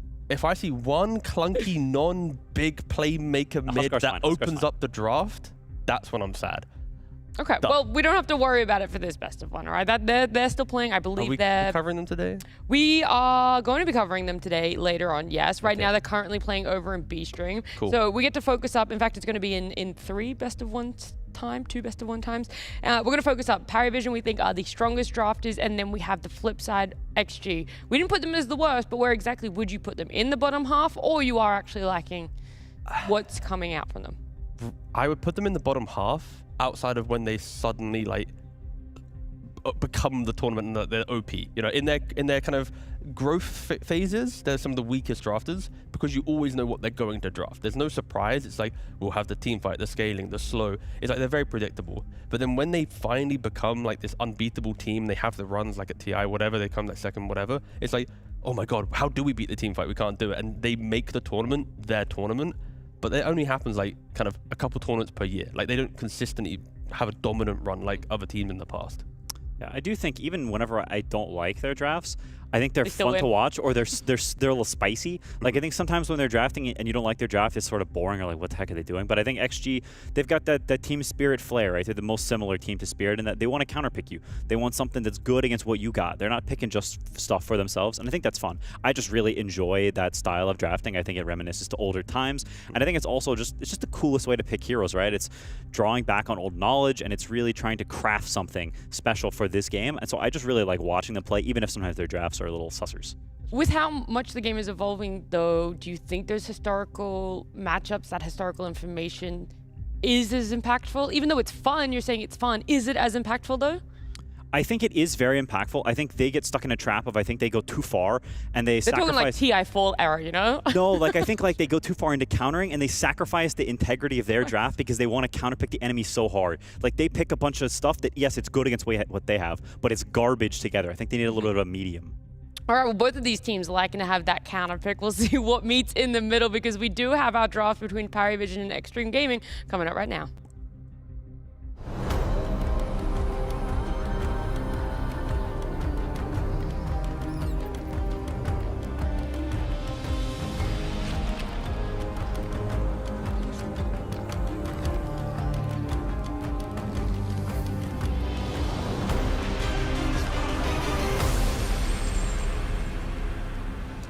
Well, this is it. When both of you like to counter pick as the way of drafting, how do you have a core identity? How do you build the foundational blocks of what is going to be your draft here? We know Xtreme Gaming have first pick here. And so that's an interesting factor of what I'm going to bring up. Right now in our best of ones, we had Falcons. They were first pick. They lost their best of one. Xtreme Gaming were first pick. They lost their best of one. Spirit were first pick. They lost their best of one. And OG were first pick, and they lost their best of one. And now I wonder, what's going on with first pick? Why aren't people winning with it? It never felt like it was this one side before. Yes, it's only 4 best of ones, but it still feels like there is a trend to be looked at.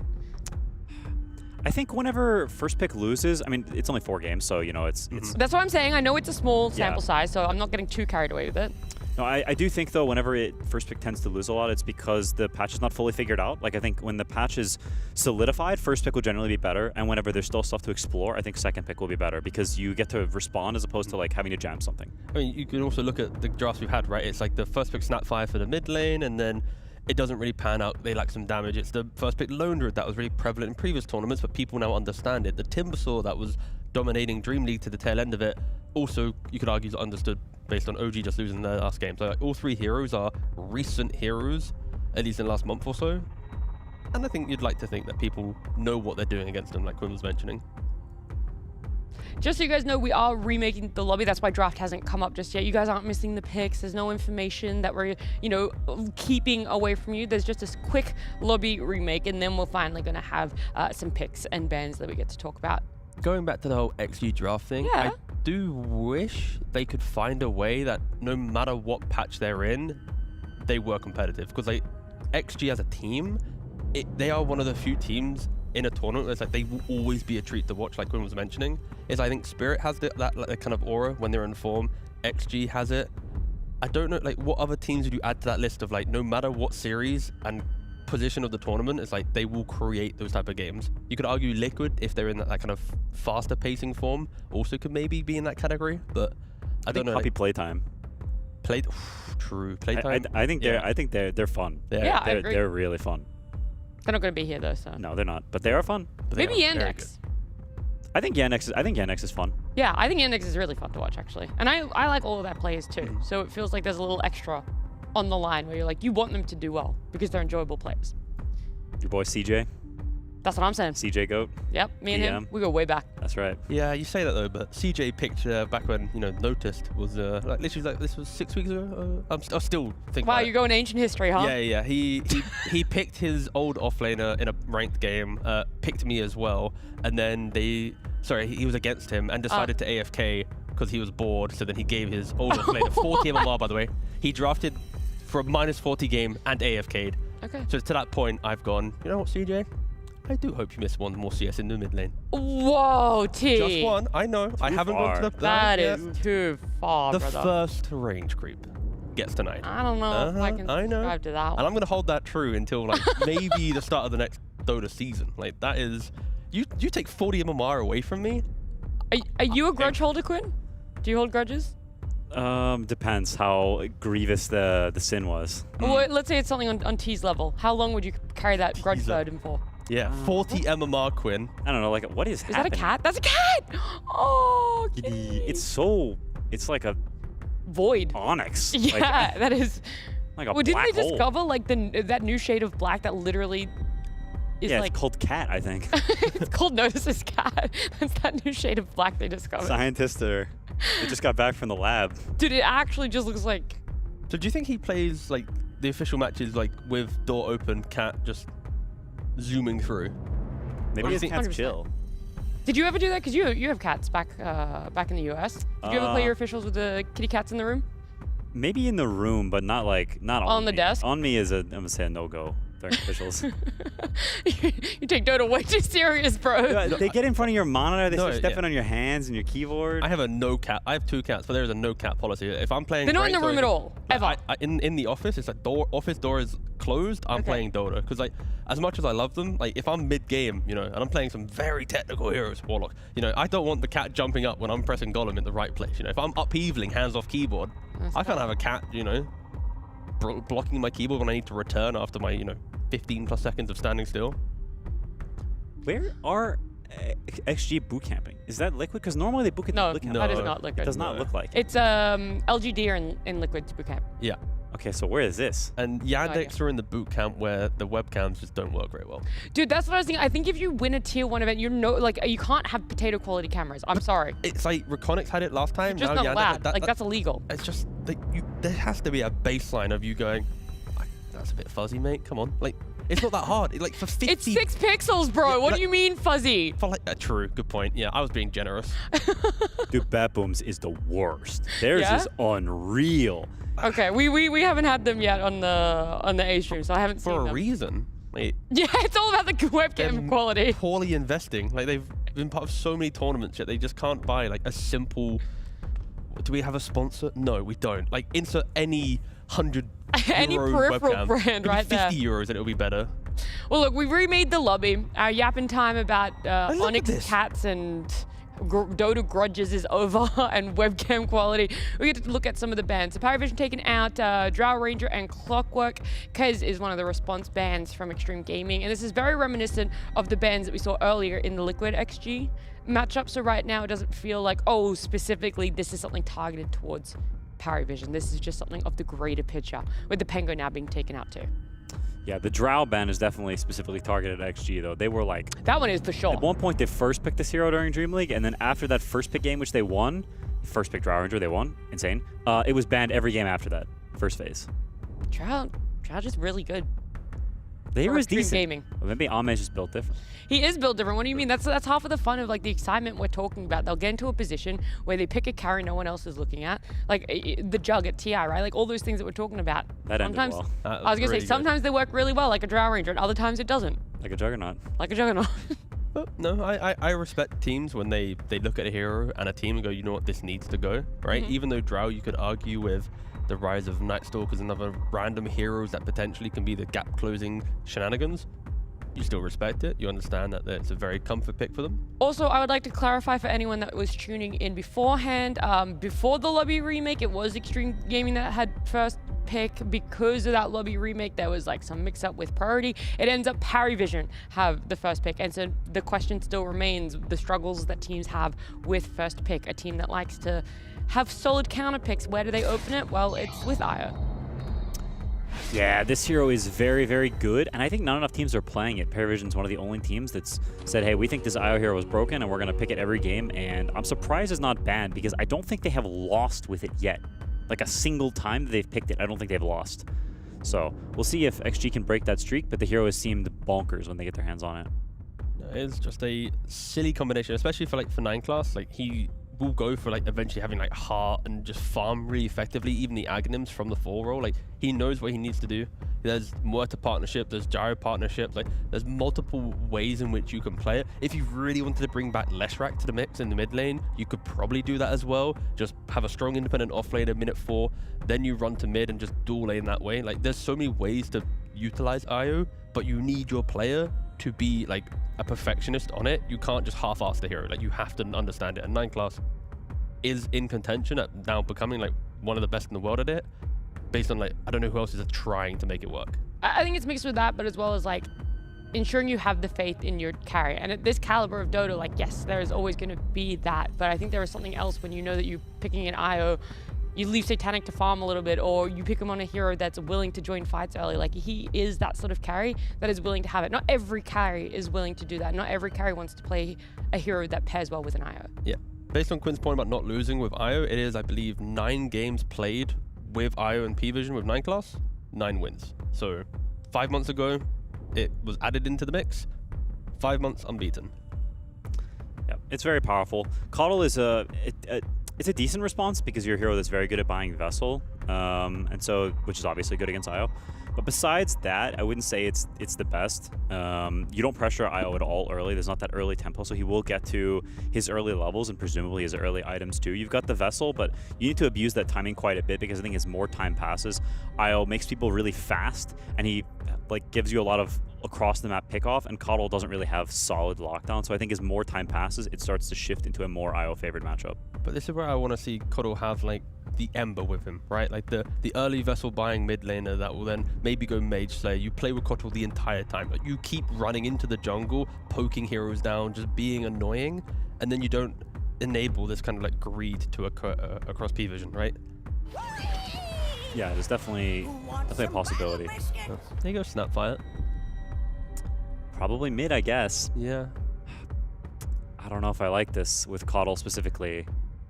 Also against IO, it feels like a similar thing to the Liquid game Xtreme had, where you're already playing against a hero that's great at jumping backline heroes. You're really running really fast, you can reload on people.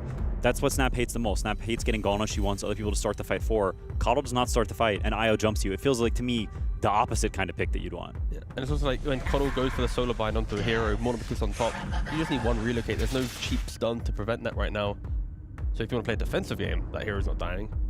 And then PVision go for the Viper. I mean, the damage right now of XG is all magical. So Viper, yeah, just you will brush that off, especially with IO helping you out. They were picking it a lot during Dream League and winning a lot with it. They were flexing it between offlane and mid, and it was having a ton of success in both roles. They had a couple games, they ended super fast with Viper, and I think it should be one of the heroes that actually has the potential to beat Snapfire in lane. They even played carry Viper one time, actually. They did lose that game. Yeah. I mean, carry Viper can also just take over games, right? It's just like you get like Dragon Lance, Manta, you buy Shard, you just hit down towers utilizing the poison attack on it. Like you can just break games at really quick timings with the hero.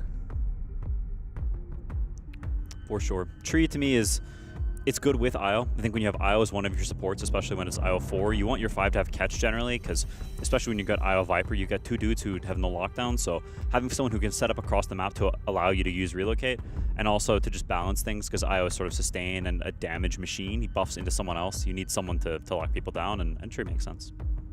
This is the point where like I feel like you wish you had a different opening, because I'd be screaming for, you know, pick the AA. Just have one stun AA, blow up a guy, and get to breathe a little bit in the fight. But of course, you can't pick that hero when you have Snap Coddle. You would just have like the worst draft looking. They do take Mars. Uh-oh. That's not what I want to hear. Oh, Elder Titan. I mean, ET's heckin' cool, but it's cool, but yeah. I mean, this is to me, this is the problem. XG, the drafts are always so doggone cool, but I just don't think this works. I don't think it works. Okay, how can it be cool, but also you're saying, uh-oh? Like, like competitively, drafts need to obviously get to a point where they get online, and when you look at these heroes, like them getting online is on PVision making a bunch of mistakes that we're going to assume they won't make. Therefore, by the time they want to try and take a fight, they're already playing at a kind of a deficit. This Mars hero is also just a big chunkus. Like, I have not seen this hero win in a long time. He always loses lane, and he derps around and just doesn't have that much impact. Even in the Falcons game, he just, kind of arena. Yeah, but I don't think it was Mars' fault for that loss. I think there was more at play than that. There's the combination of many fails together, right? But at least for XG, if we want to take a step back to what they actually have, it is an abundance of really, really high damage inside of that arena, right? Use the natural order, have the Mortimer Kisses, throw an Illuminate and a Soulbind, arena facilitating the entire lockdown for people to get, just minced up into oblivion, right? Like, if you get all spells on hero, they die. IO Viper naturally are going to want to step up and try and progress the game state. So I would like to think even Slardar wants to jump in and be chaotic. So if XG can, with discipline, arena, get kill, reset, arena, get kill, reset, they're scary. If at any point they lose tempo in the game, like a Slardar can do, like a Viper IO can do running around the map doing things, sure, they can just get picked apart. But on paper, their draft is really cool inside of the just team fight. I really like the Slardar pick. Elder Titan is a 5 hero that traditionally you want to counterpick him in lane, because if you pick stuff that allows him to freely wallop you with the hammer, then you have a rough laning phase. Slaughter is amazing against that, because ET runs in, tries to punch you, you just crush him, he loses all his attack speed, and you beat him up as he runs away. So the lane is very good, and on top of that, you've got Slaughter and Viper with the true flex. So if they were to pick something like Troll Warlord to go with ET, now you put Viper in the offlane and Slaughter goes mid, so you can't pick anything like that either. And I think it becomes very tricky for XG to pick a hero that you like here, because this ET has already been countered out the wazoo. Well, of course, XG will go for the Medusa. They'll full send the AFK farm, where ET will protect the triangle in old school Chinese fashion, where it's you stomp to disengage, run away from your problems. I hope not, though. That would be. Medusa would be cool. It would be cool. I'll tell you that. Cool. I mean, look at the heroes PVision has. And we all know Xtreme Gaming love to draft cool. They're so cool. They are cool. Don't say it like that. They are. Yeah. They don't win, but they're cool. Okay. It's really sad. It is sad that exists, though, right? Like, the teams that are fun at drafting also have like the opposite effect. Where it's like it's fun to see them draft, but then they lose because of the fun. I want to counter argument that's so bad, but I just can't right now. I don't know why. I feel like give me 5 business days and I will have an argument against 5 business days? Yeah, I'll get there, okay? I just something about today, I can't do it, okay? That's fine. That's fine. How many more best of ones do we have? Like 5. 60? Yeah, God. We're doing 66 best of ones. I think there's been 10 so far, so at least 56 more. Great. Wow. For PARIVISION last pick, I think you want something that can join fights a little bit. I don't think you want something super passive, because Viper's already a bit blobby, and having 2 cores that are super blobby. Holy mother of Juggernaut! Okay, that's cool. That is cool. That is cool. And you know what's funny is in the winners interview after they won Dream League, Satanic said in the last game instead of Gyrocopter he wanted Juggernaut. So this game, Gyrocopter ban, he gets the Juggernaut. So cool for him. It's good against. I mean, it's good against all the heroes. It's a good Juggernaut game. Do not fear me. And it's very nice for Mortar, right, on paper, into Slaughter Juggernaut, just being able to pop your ultimate and just stop the damage of their initiation is going to be really quite nice. It is the scaling hero that you can lean on to get yourself to the late game. Again, for XG, it is you need to make sure every fight you use your big spells, you need to get kills. If you just use your spells to survive, we will see a repeat of the last XG game. They cannot play for survival. They have to play to actually just push back PVision. Again, defensively farming, sure, but they need to make sure they actually use their spells better than the previous game we saw them play.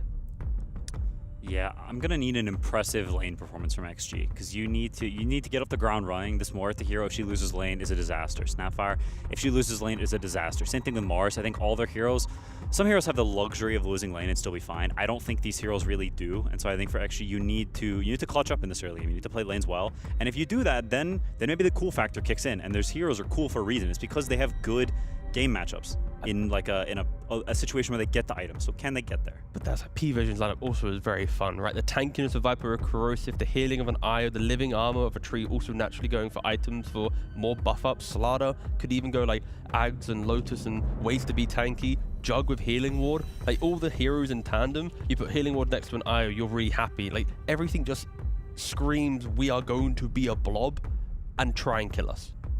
Luckily, you got an ET. He's pretty good at dealing with those type of things, but this is fun. Both of these drafts are very, independent in nature. Like PVision has a clear identity, XG has a clear identity. I'm leaning PVision just for the simplicity of like they can feed 3 times but still go for another fight, right? XG don't have that kind of grace within their lineup. Yeah, I mean, I'm worried for the Xtreme gamers. I'm worried for them. Well, at least if they lose, they'll lose looking cool, right, Quinn? That's right. That's what matters. You guys don't look at explosions. That's what matters here. Xtreme Gaming having a lot of fun in their draft. Will it be able to convert to a win, a PARIVISION, just that one step better than a lot of other teams when it comes to execution and draft? Well, it's a best of one to find out all those answers.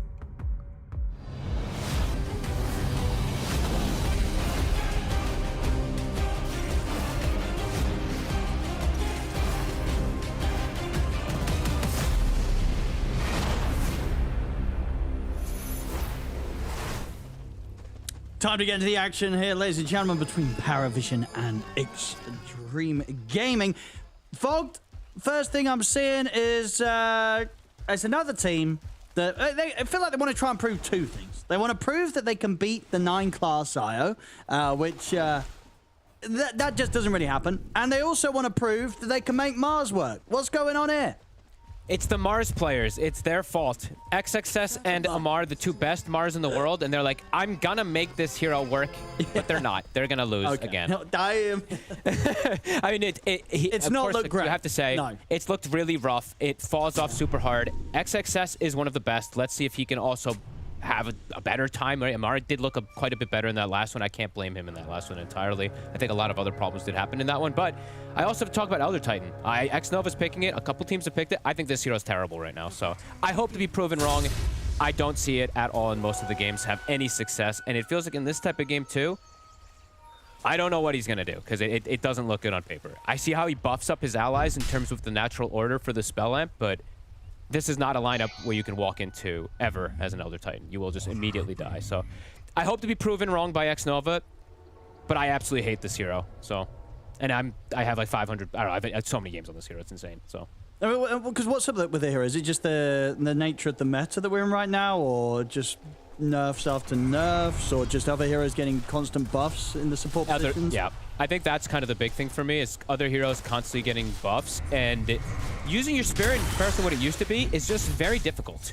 There's so many extra attack speed slows and movement slows that there used to not really be in the past, so you just can't do what you want it to do. Like the ET thing was, you get double Spirit and you go crazy. Yep. Especially when you hit level 3, you're able to dominate the lane. If you don't do that though, it just feels weird. Yes, you still amp with natural order, but nowadays there's millions of different things that reduce you. There's neutral items, there's armor creeps, there's just a billion different things at Plethora. So I want to be proven wrong by X-Nova. I hope to be proven wrong, but we'll have to see, because PARIVISION, they've gotten everything they want, it feels like. And it's 9 class on his IO, which I think was on a, what, 26? Oh, mid.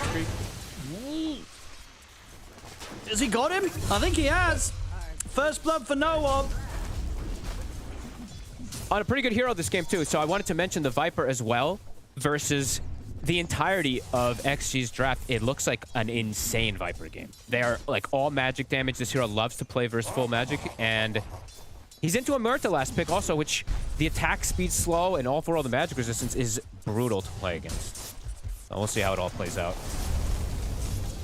And this bottom lane, obviously, we talked about kind of XG's heroes, the kind of these heroes, the kind of the strange one. Well, there's the Elder Titan going down. Notice, able to get the kill. I mean, Army's going to take a fair bit of beating as well, but we'll be fine.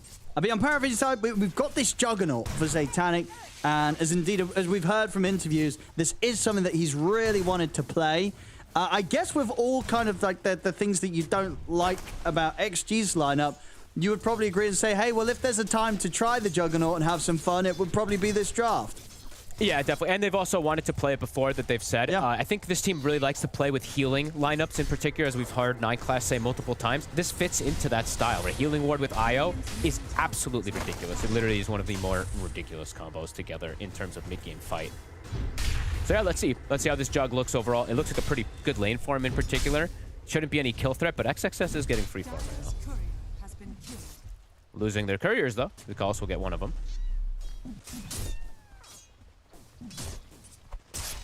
And we'll see. Let's see what Ex-HEROIC.CET can do on a free farm Mars, because as we said, hit the lane. 17-3 for him right now versus the double melee. Looks like he should be pretty safe. Shouldn't be at threat of dying versus the Jug either. That just feels tough. I mean, if anything, just because of the fact that the 3 cores that you're against as a Mars, like, there's going to be a point where it's not really going to feel that good trying to arena any of them, right? Jug, because he's got ways to kind of play his way out of it. And then the other 2, kind of heroes that at a point, they'll sort of just stand their ground and fight back if you trap them in the arena.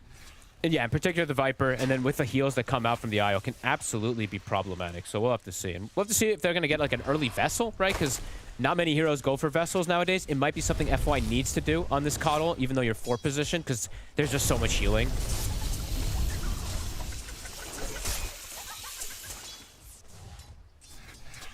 And also, we have to talk about this mid lane, right? Besides him getting first blood, or getting the first kill on no one, Snapfire is a hero that we've seen wins lane and sometimes just loses game. What's going to happen when he loses the lane, or when she loses the lane? It definitely doesn't bode well for the hero. That is for sure. Especially when there's so much healing. There's a lot of magic resistance naturally that comes into the draft, either from the Jug spin or the corrosive skin. I mean, yeah, this is going to be pretty much unlaneable, right? Once no one hits the level 6. Yep, does feel like it. Top, they're trying to get aggressive here with Xnova, but Xnova has to be careful himself. Noticed. He's going to be okay. I mean, Notice can maybe come back in on towards Army. The Crush is back up.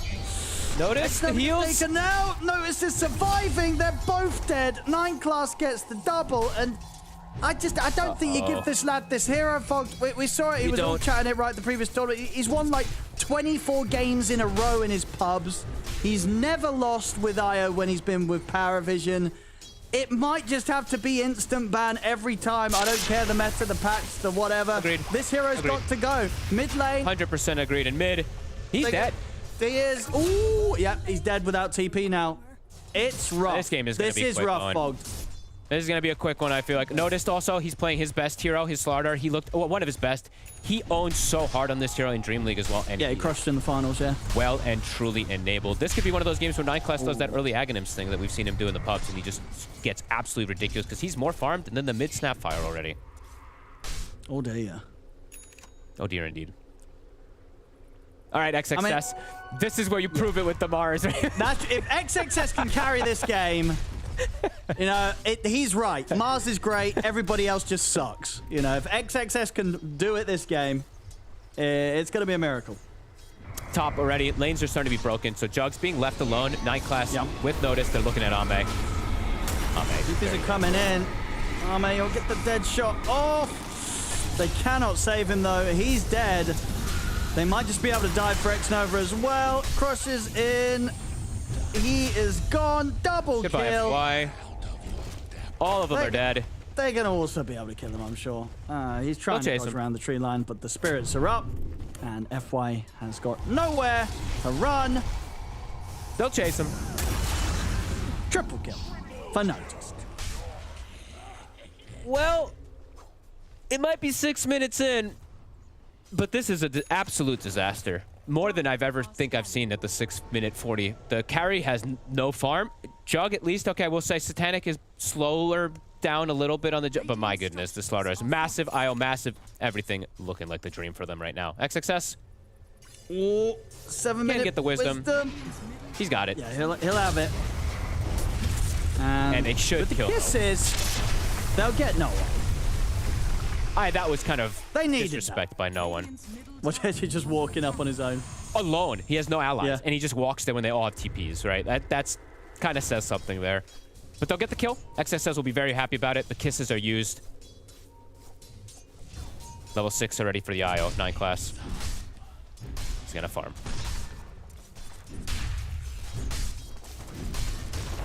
Top lane Ame. Level 6 about to be there for the Slardar too, so the haze damage is going to be there if they close the gap on him. Try and dive. Notice, quick move as well. Go straight over towards Xnova to put a stop to the stomp. And that'll allow him to bring And here it comes down. the buddies. 9class brings in no one to ensure that they can take out Ame again.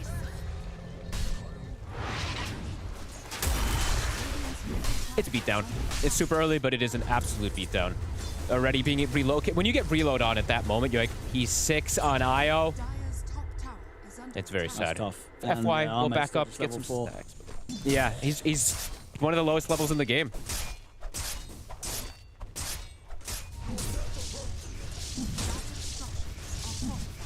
I'll put the fortification. I mean, well, it's got to be around each and every one of these kisses, right? Every time kisses are up, they got to try and find something. Yep. I think he's like the only one that poses kill threat in this game, actually, now at this point.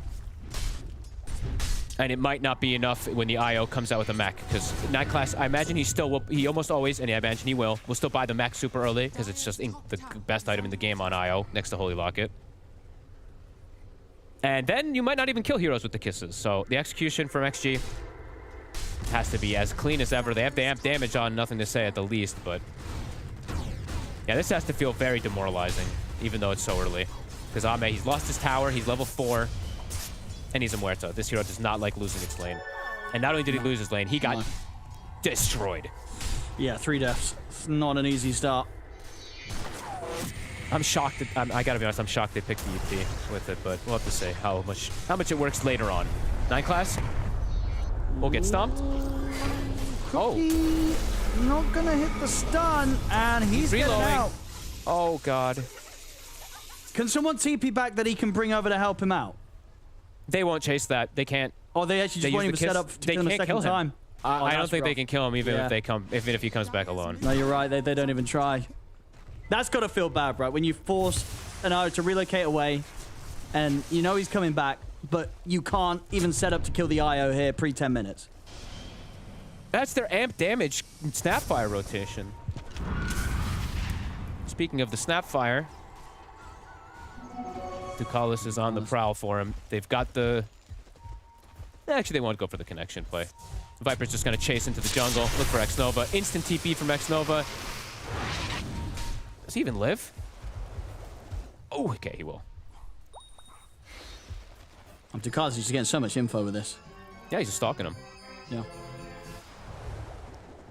Ame pushed away from the jungle again. He's still level 5. The two heroes, I mean, Snapfire, as we said, a hero that's designed to win lane, did not win lane, is getting smashed. And Muerto also, a hero that almost has to win lane, got smashed. Io is going to pass, I mean, he's passed everybody now. He's passed the Snapfire as well, too.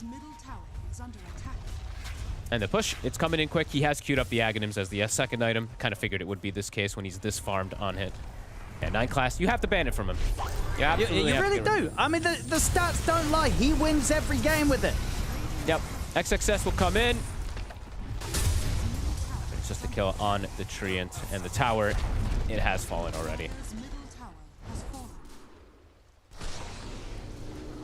Blink for notice. Ame is level 5.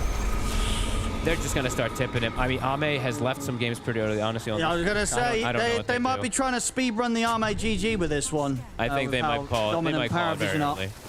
Yeah, this is brutal. I think they really are going to try to speed up his GG out with these tips. Satanic is like, hey guys, how's the game going? I'm a Jug, chilling, vibing in the bottom lane. He's super chilling. He's just going to be able to get maximum farm down here. Zero pressure on him whatsoever. Because where's the pressure come from? I mean, there is none. This is one of those games, especially when they've got this lead right, that ganking the Jug, who ganks the Jug? None of these heroes. He just presses Blade Fury. Yeah. It feels fantastic. It feels like probably, I mean, it feels really good when you're playing versus a snap mid, right? Actually, unironically. Yeah, maybe the snap Especially mid picks are going to bring Jug back. And I think the snap mids, I think people are going to have to start being careful how they pick this hero also, because I think I know it's how a bit, strong it is. It's a little... Yeah, it's great for the lane. As I said, it's kind of like it's a scoreboard superstar. You get great KDAs, you dominate the lane. Not in this case, obviously, but most of the times you dominate the lane. But will you actually win the game with it? I don't know. I think you got to be careful with the pick. My thing is too. That's my thing is that I don't know if this is just like, you can't just first pick this hero and go, guys, I'm going mid with Snapfire. I think it's a hero that you can pick in like a flex kind of pick at some 18 something. You have to you can't just put it out there because it's now showing way too many answers. And even if you dominate the lane, we've seen answers as well too. So if you don't have a lane, I wonder what we're gonna get to see, because this game feels like it feels like it's over. There's the snap. Dead again. Having a rough one here, nothing to say. Ame's level 6. He's just hit 7, but yeah, the IO out farming him, and overall PARIVISION. They're not a team that really gives up leads, and also, especially with IO. Like Nightguy's now just farming. He's gonna actually surpass everybody.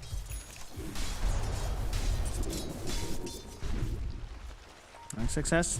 Got it first time done. He's got the Yules. Forcing out the throw ult blood from grenade even at You're throwing blood grenades at him. Forced back to base.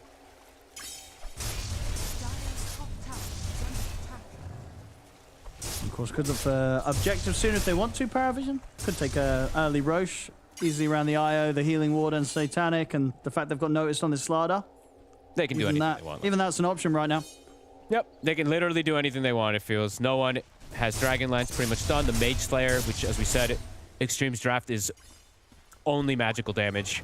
Kind of even more beneficial. It's only XXS who's having a game, and it's a hero that needs everyone else to have a good game on, right? This is a hero that definitely relies on your other cores. They're going to smoke for a move. They need to break. I mean, Ame's joining. He's like, guys, I can't do anything. I need to join you guys. I'm desperate.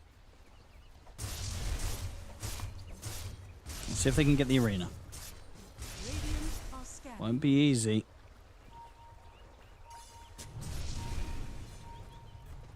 I mean, this truly feels so desperate, and there's a tree now potentially going to break it. They should get Dakalis. They better. Pause 5 kill. Can they turn it into a tower? Radiant's bottom tower is under attack. Radiant's structures are fortified. And they're trying. PARIVISION, do you think they'll just let them take this? I think they can fight it if they want to, but I don't know if they have to. Getting so much out of the map, so the choice is theirs. If do you want to maximize farm or do you actually want to contest it? They'll contest it. Tower will go down. Can they get a catch on anyone on the retreat? Satanic, he's in straight away with the ult. The ult from Arme will come out and return to counter it, but he's got magic damage as well with the Blade Fury. Arme's out. FY as well. I honestly think they could just still call it at any moment. I really feel like it's at this point. Arme can't farm. He shows up, doesn't get the last hit even. He didn't even get a last hit. He didn't get a creep last hit. He didn't get, actually he got 3 creep last hit, but he didn't get a tower. He didn't, yeah, he's not getting anything. All right, Ex-HEROIC is going to try. See if they've got the setup on a no one. They drop the arena, the splitter, the kisses. The healing ward's out though. He's walking away, and I gotta be honest, it wasn't even close, Fog. It really wasn't. That was 3-0. And that's without the IO. That's even without 9 class behind him with the mech. Back up to full HP.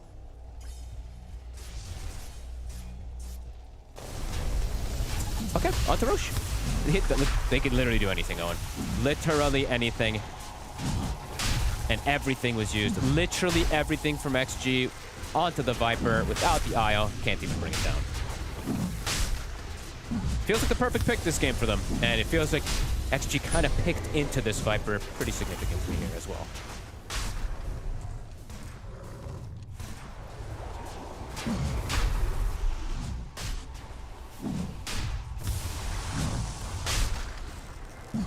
Ame having no fun.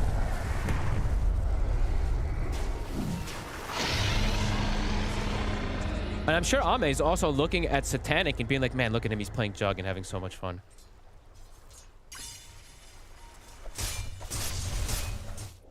He certainly is. Satanic, top of the farm, and he's this is the dangerous thing, you know. Satanic, he's going to want to bring out the Jug again. And I don't think every game is going to be as free as this one that he's having right now, you know? Well, I mean, no game can be this free, Owen. Let's be honest here. This is literally him versus nobody. He's playing versus nothing. He's doing whatever he wants. But yeah, I think the hero's a little underrated. Ex-HEROIC jumping forward. The arena. Arme with the ult. Splitter coming down onto the one. This time they'll kill him. But he's got an Aegis. Can he do it again? That's one. Look. They get the spear back. They will. Okay, signs of life for Ame. Dire's top tower is under attack. Definitely something there for XG. There was nobody else on the side of P-Vision there, right? It was literally just the two of them. Yeah, again, the rest are kind of chilling. Yeah. But it's a sign of life for Ame. Ame needs this. No assist. Got the jump on nothing to say. Dakalis is here. Satanic moving over. Sorry, Satanic, no kill for you. Notice we'll take that one as well. It was good for Ame, but then quickly bad for nothing to say as he does get caught off guard there. As the Jug in the natural farming rotation even, right? Satanic was just kind of pathing along there, finds him. Yeah, sweeping across the map quite happily as the Jug.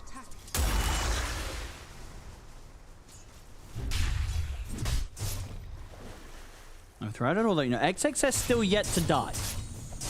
He is trying to hold things strong here for the team. He is. Hey, he is playing by far the best on his team. He is doing everything he can in this one. Satanic almost just found him. Will sneak himself away. A small sign of life. But the net worth still reflecting the true despair of the game. 9 class. Halfway, if not more, toward that Aghanims. As we said, still looking like he is a core. XG, I think it's pretty much go time every time you have every ulti and just go for the plays. I don't think it feels good to sit back and farm by any means right now versus the side of P-Vision. If they get, once they get the BKBs on the side of P-Vision, as we said, all the damage from Xtreme is magical, so I imagine they can just kind of chill, not play under those tier 2s again on the side of PARIVISION, and at least get the Viper and the Slardar BKBs pretty soon.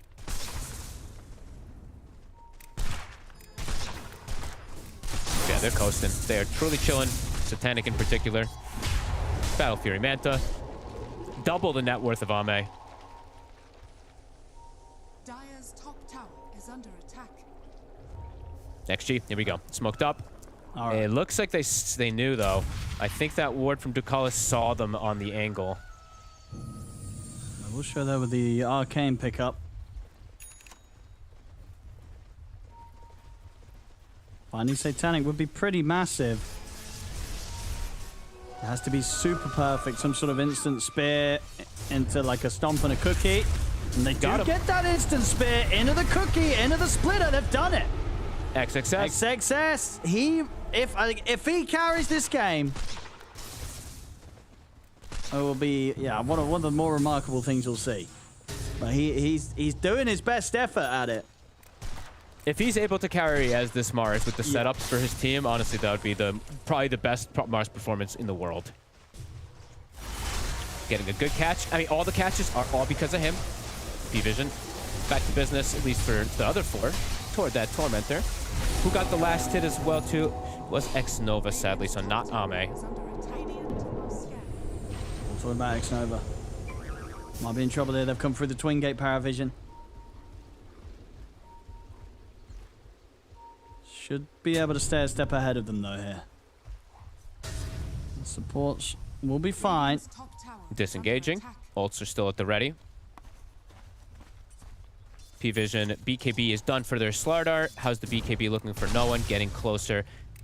If they can still catch them under tier 2s, that's where XG can kill heroes, right? Till those BKBs are up. As soon as they come out, though, all that kill threat's gone.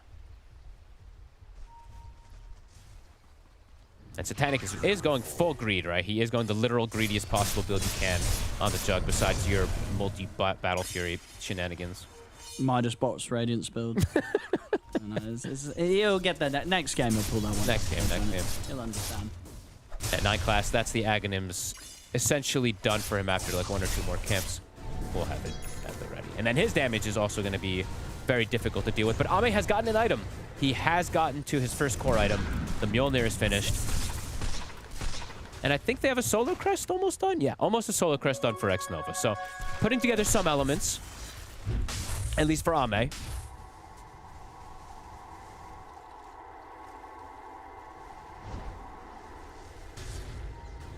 Nothing to say, had to go for a very different type of build as we see on the Snapfire. Yes, the Blink, the usual kind of stuff with the shard, but has to go for a Ghost Scepter since he's playing for so much physical as well. And they're going again. All right, here's the See what push they can get. coming in down bottom. Noticed. Ready to show. Dire's bottom tower is under All eyes on XXS to XXS. get the jump. Yep. Can he get the jump again? He got a very, very nice one just now on Satanic. Can he get it pre-BKBs is the big question. It looks like they're stalking for the IO. It's... Oh, this is going to get weird. They will still get him. Can they get out? You don't need to hit the arena. You don't need to hit the arena, you know. Ducalis thinking about the overgrowth. We'll drop it onto the 3 of them. Straight away, Ame pots to pierce the veil. Trying to push forward to kill Ducalis, but will not get him. And they can get out. So don't have to worry about the fight. I think no one was telling his team, guys, I'm just waiting for my BKB. But Satanic wants to fight. He's got his butterfly. Oh, yeah. He wants To kills. get in there with an Omni Slash. They did use almost everything, all but the kisses. Nothing to say. He's not going to get the chance to use the kisses anytime soon. Notice. Doesn't even get the Ghost Scepter off, just dead in a bash. Dire's courier has been killed. Over to the mid. Notice. Ooh, nearly got his hands on XXS. XXS is getting closer and closer toward a Hex here.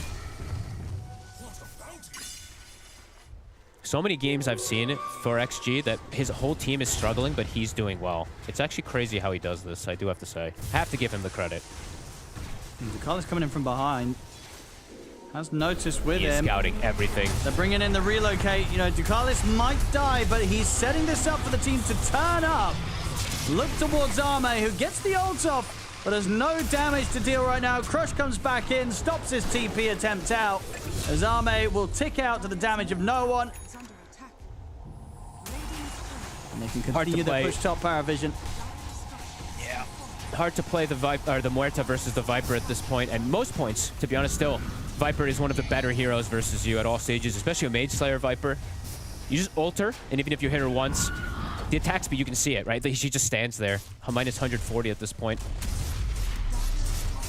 Tower gone. Satanic is going to get the Blink Dagger next.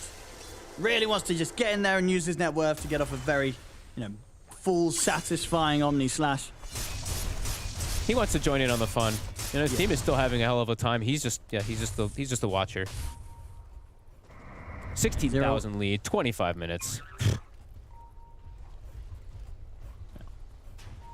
At the least, for the other teams watching, probably going to be taking some notes of what to not let PARIVISION have. Dire's middle tower. And maybe what I not mean, to pick. Yeah, too many times I've seen them do this with the Viper Slardart, but then they also have the IO thrown into it on top, right? It just seems so strong around all these timings. They'll find a pick. We'll be able to do Kalas here. Ame. They are looking at him, and instead of Ame, they're like, oh, we can just potentially start threatening the high ground. No one does have the shard picked up.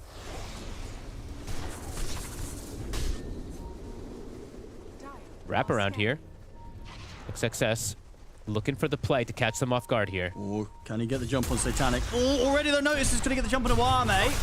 Nothing to say, XXS coming. They'll drop the arena, they'll kill off the Slardar. Noticed is gone. No one having to put the BKB and run. You can go for the stomp onto him. BKB comes to an end, the healing ward down. And they're going to take no one out of there with the relocate. They brought him in. Oh, they did actually, sorry. They brought him deeper into the action. I mean, I guess they feel right now no one's pretty indestructible, and I guess it's a fair, right about it. fair shout. Yeah, he's full HP. He doesn't take any damage at all. So indeed, They used everything. Nightclass says, we're going in. I wonder if no one... I wonder why he tipped him. He's like, I wonder if he thought I thought and brought him out or something. But yeah, no one, either way, is able to clear anything up. They used everything to bring down the Slardar. That was the Hex reveal. Did catch them off guard, but the true carries are here.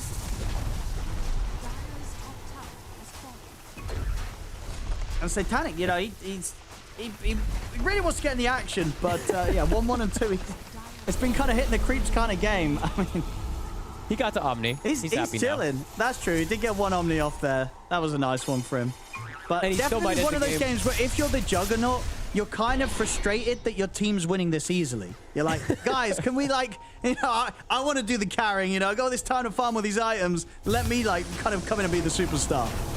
I'm sure he's perfectly fine with all this. XXS looking for the angle again with the Hex. Oh, get the setup on a no one. Lots of heals. damage. They're keeping him alive, but they can't save him. Notice though, back in with the crush onto the both of them. Satanic's in with a follow-up. They take out Arme. They'll bash down Nothing to Say. The ult used to lock down FY with the overgrowth, so they may have lost no one.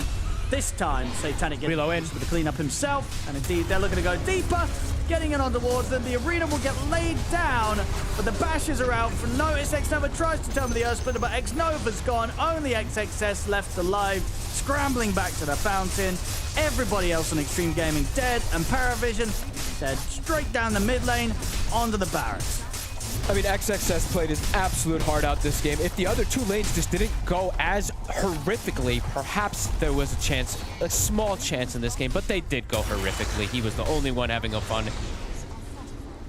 He's yet to die in the game in the Mars. Now that's pretty crazy. Right? Like, insane performance from him, but just not enough. I mean, just not enough because of his other cores. I mean, because that's it, right? This might have been the one game where we saw Mars do it, get a win, but unfortunately for XXS, everything else around him has just gone so horribly wrong. Yep, absolutely horrendously wrong. The Viper versus the Snap killed him. The top lane, they got multiple different... Ame was level 4 at... What was it? Level 4 at like 8 minutes? No, Something like still a lot to grow. BKB on 9 class, Aegis on no one. 9 class has a BKB, by the way. Yep, you're not killing him now. No. And he's the confidence that he has on this IO too, right? We mentioned it from like DMs, Enigma, and heroes like this. When a player has this type of just confidence to play a hero, I think you just kind of gotta get rid of it. Now this is gonna be what, 27 in a row? I think it was at least. Yeah, it was, according to it, he came in into the finals of Dream League saying 24 in a row. Then he won 2 games of IO, and now he's here winning, as you would presume, another game of IO. So by his own records, yeah, if you include his pubs, he's on a 27-game win streak with this hero. And, I'm no master drafter, but if I was, I'd ban the IO fog. Damn right. Ducalis scouting out everything. This hero too, right? Tree, one that we didn't see Ducalis play in the last tournament, but this is a hero I think that's going to be on the rise, as we're seeing already. We saw Spirit playing it a bunch. This hero looks really good.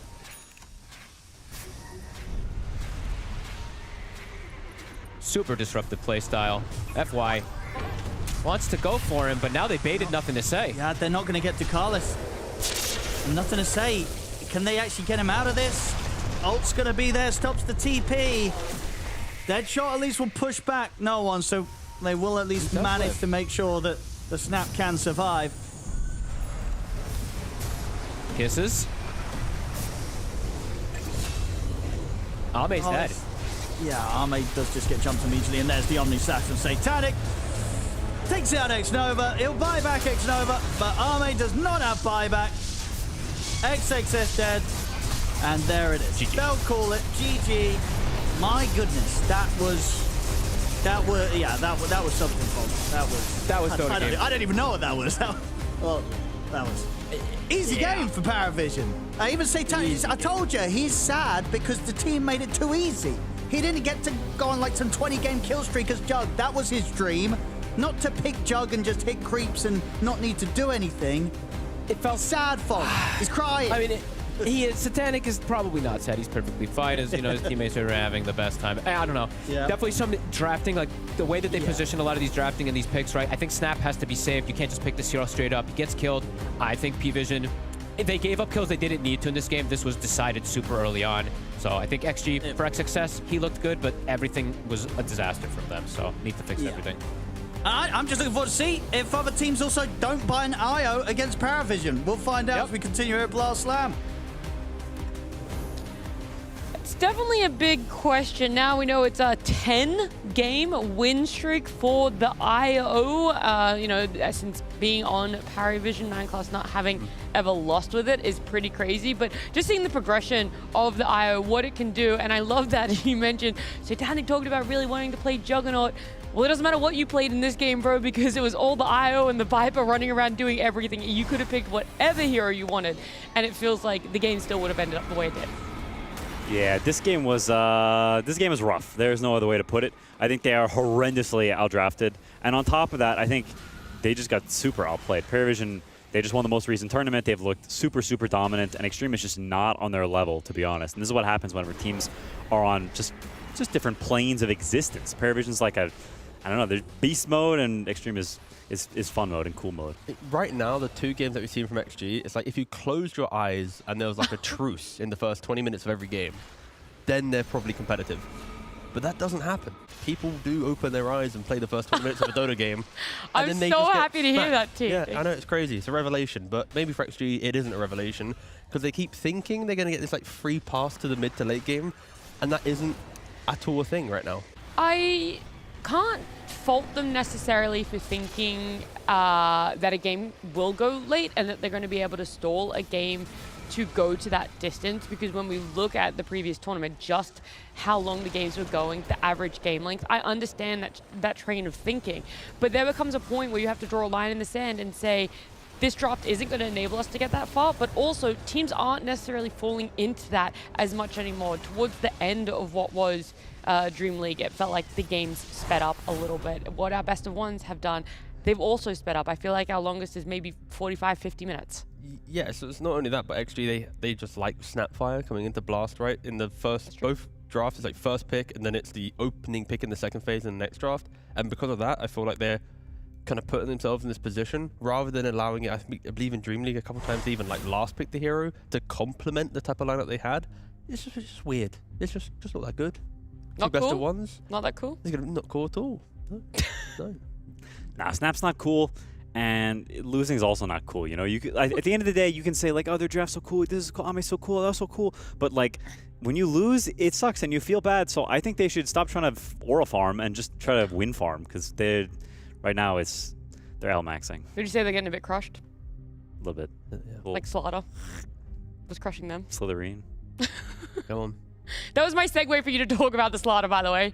Oh, I mean, I don't. They're the hero. Oh, I know. Sorry. A little daft, I guess. No, I mean, Slaughter's just a good hero, and Notice is very good on it. I think it's interesting. The hero was because like first pick, first ban, like a month ago or something, and then for some reason it just stopped being. And you know, PARIVISION's like, yo, this hero's still good. We're gonna keep picking it. Whereas nobody else really touches the hero, and I'm not exactly sure why. Because this hero, in the right hands and the right game, is just like it just owns. Yeah, I mean, you need your entire lineup to respect the idea of what it brings. Like, what timings. Like, are you going for Roshans and Tormentors? Are you just going for constant kills? Are you buying Blink, and do you have like a Hoodwink, whatever partnership to go for kills? If you don't have that, then sure, Slaughter can be lost. But in this type of lineup, he amplifies everything. So there is no complaints with the Slaughter. Literally everything. Everything. Everything. Name them all. Okay, so he amps up the IO, who will want to run around together. He amps up the Viper, who can then utilize the speed of the IO to make the Viper feel not less clunky. He then gives attack speed to the Jug if he really wanted to. He can also just tether to the tree for shits and giggles, right? He literally can do anything in this game. He is free. What's 13 plus 12? 13, that's 25. Good job. Thanks. Why did you throw that one in there? I don't know. That was kind of cool. Never a bad time for a math lesson. No. Okay, what's 13 minus 12? 1. You're the number one. You're the good. XQCL. You know who's not? Xtreme.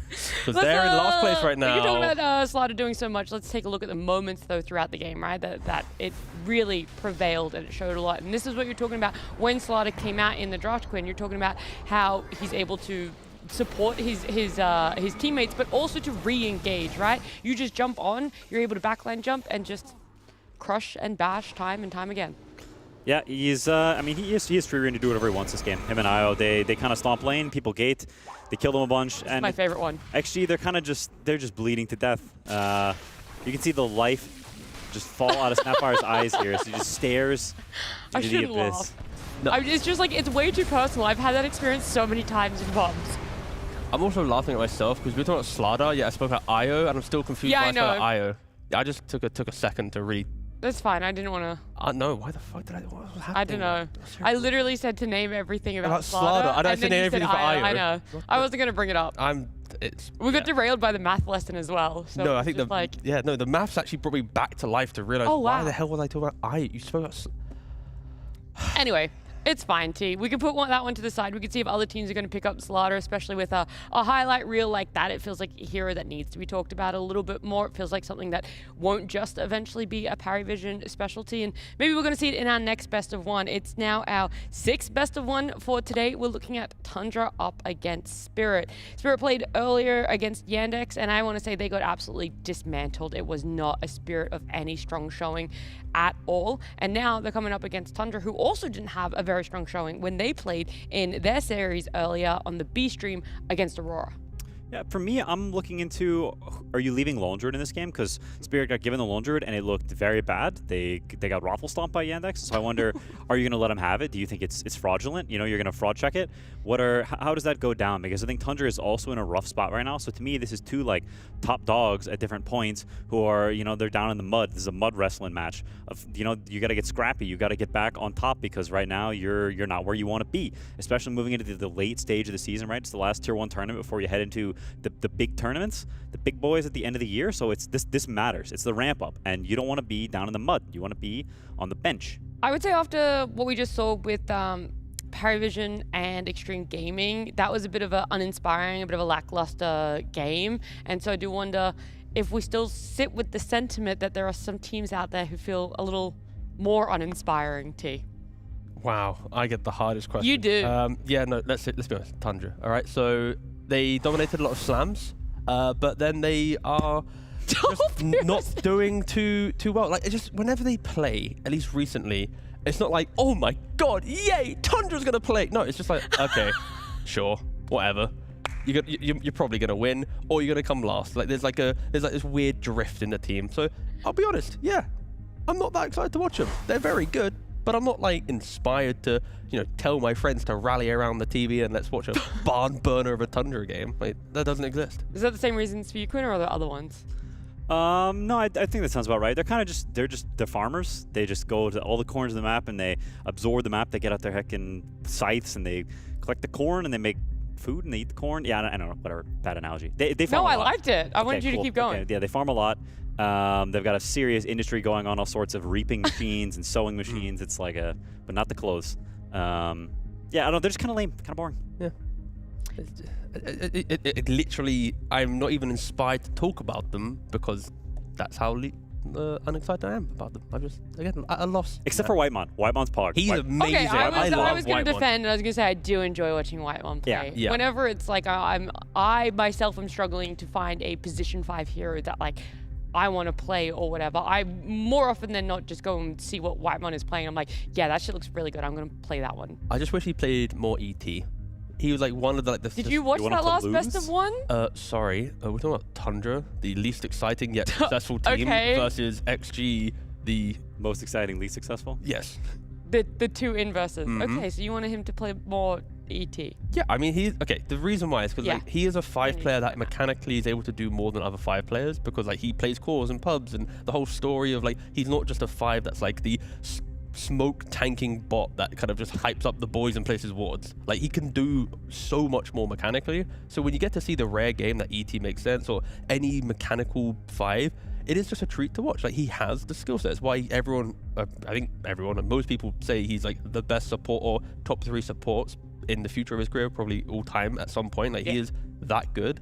So yes, I would like to see him sometimes, again, get these mechanical heroes. He doesn't need to because of course he has to fill a system and help his team out, but I like to see when he shines sometimes. Yeah, well, as a system and as a whole, Tundra really need to bounce back. After they win in Birmingham a couple of events ago, it feels like they have just been falling off time and time again. They opened their Blastland Best of 1 group stage here, not getting a win. It's a similar story for Spirit right now. It felt like they were on the upward trajectory. They have a decent result at Dream League, right? They're able to make it into the top 3 for themselves, but outside of that, I now wonder, where is that consistency going to be? It wasn't there when they came up against Yandex today, but are they going to find that against Tundra? And I feel like it's a big confidence boost for Spirit to get a win here. It is, and I think Spirit is a team that, like, they're such a fan favorite, and they're so iconic. They've reached such a legendary status because they have the 2 rings in recent history. Almost everybody considers either Yatoro or Collapse to be the GOAT, or they're almost always in that conversation. Like, they're so highly evaluated by everyone, players and fans alike, that I think it's so weird to see this team be so mediocre for such a long time, because they would always have down periods, I think, in prior years, but never as long as this one. And you look back and you think, was Miposhka like the key to this team? Did you need him in the team? And without him, is it just never going to be the same? Or Silent, like the roster of the past? Because that team had this legendary status where at some point, as the end of the year started ticking, you could feel the Spirit timeline. Yes. And then when the big tournaments showed up, they're going to crush everyone into dust. I want to see that. It's not just winning, it's how they win. The fact that they could show up when it mattered the most, when they were able to win what felt like unwinnable games. They could hit late game, and it was inevitable they were going to win. It felt like they lost that when they lost Miposhka, and now that they've lost Silent as well, I'm wondering, is there even a core identity anymore for Spirit? Are they able to hit the highs of what we know that they are capable of? But that's also like the debate of like in game, they're still the same players. Technically, again, minus Miposhka, of course, but I still feel like they make the same kind of calls. I think there was an argument of Panto maybe not having the same clutch potential, and that maybe being a problem, eventually why he then got replaced. I think out of game, it's the conversations which they're missing the most, the maturity of having the people lead this conversation. Now they have to have new people who have new ideas. It's not Spirit's kind of evolution anymore. It's not like you're hoping Milan can do it. You're hoping Panto of the past, maybe it's someone else stepping up to fill the shoes. Like that's like such massive shoes to fill. You're not ever going to be on their level unless you can work at it for multiple years. Like that's not an overnight thing that you can do. But the fact that Spirit also had their mid laner took a break during the season, off laner took a break during the season, and they've been able to still find like top 3, top 6 finishes. Like they've had respectable runs whilst having such a turbulent kind of roster. That alone is testament to how good Spirit is as a core, as like an org, and knowing like their foundation as a team. There's like other teams that have fully disappeared in the season if they have as many kind of things happen to them as Spirit had, right? Like not many teams can do that. Maybe Liquid having like Boxy step out or Niche or whatever during some tournaments. Yeah, it is impressive. I just think it's It's frustrating, I think, as honestly, coming from me just as a Dota fan. I mean, we lost them in TI finals, but even still, like, they're just such a.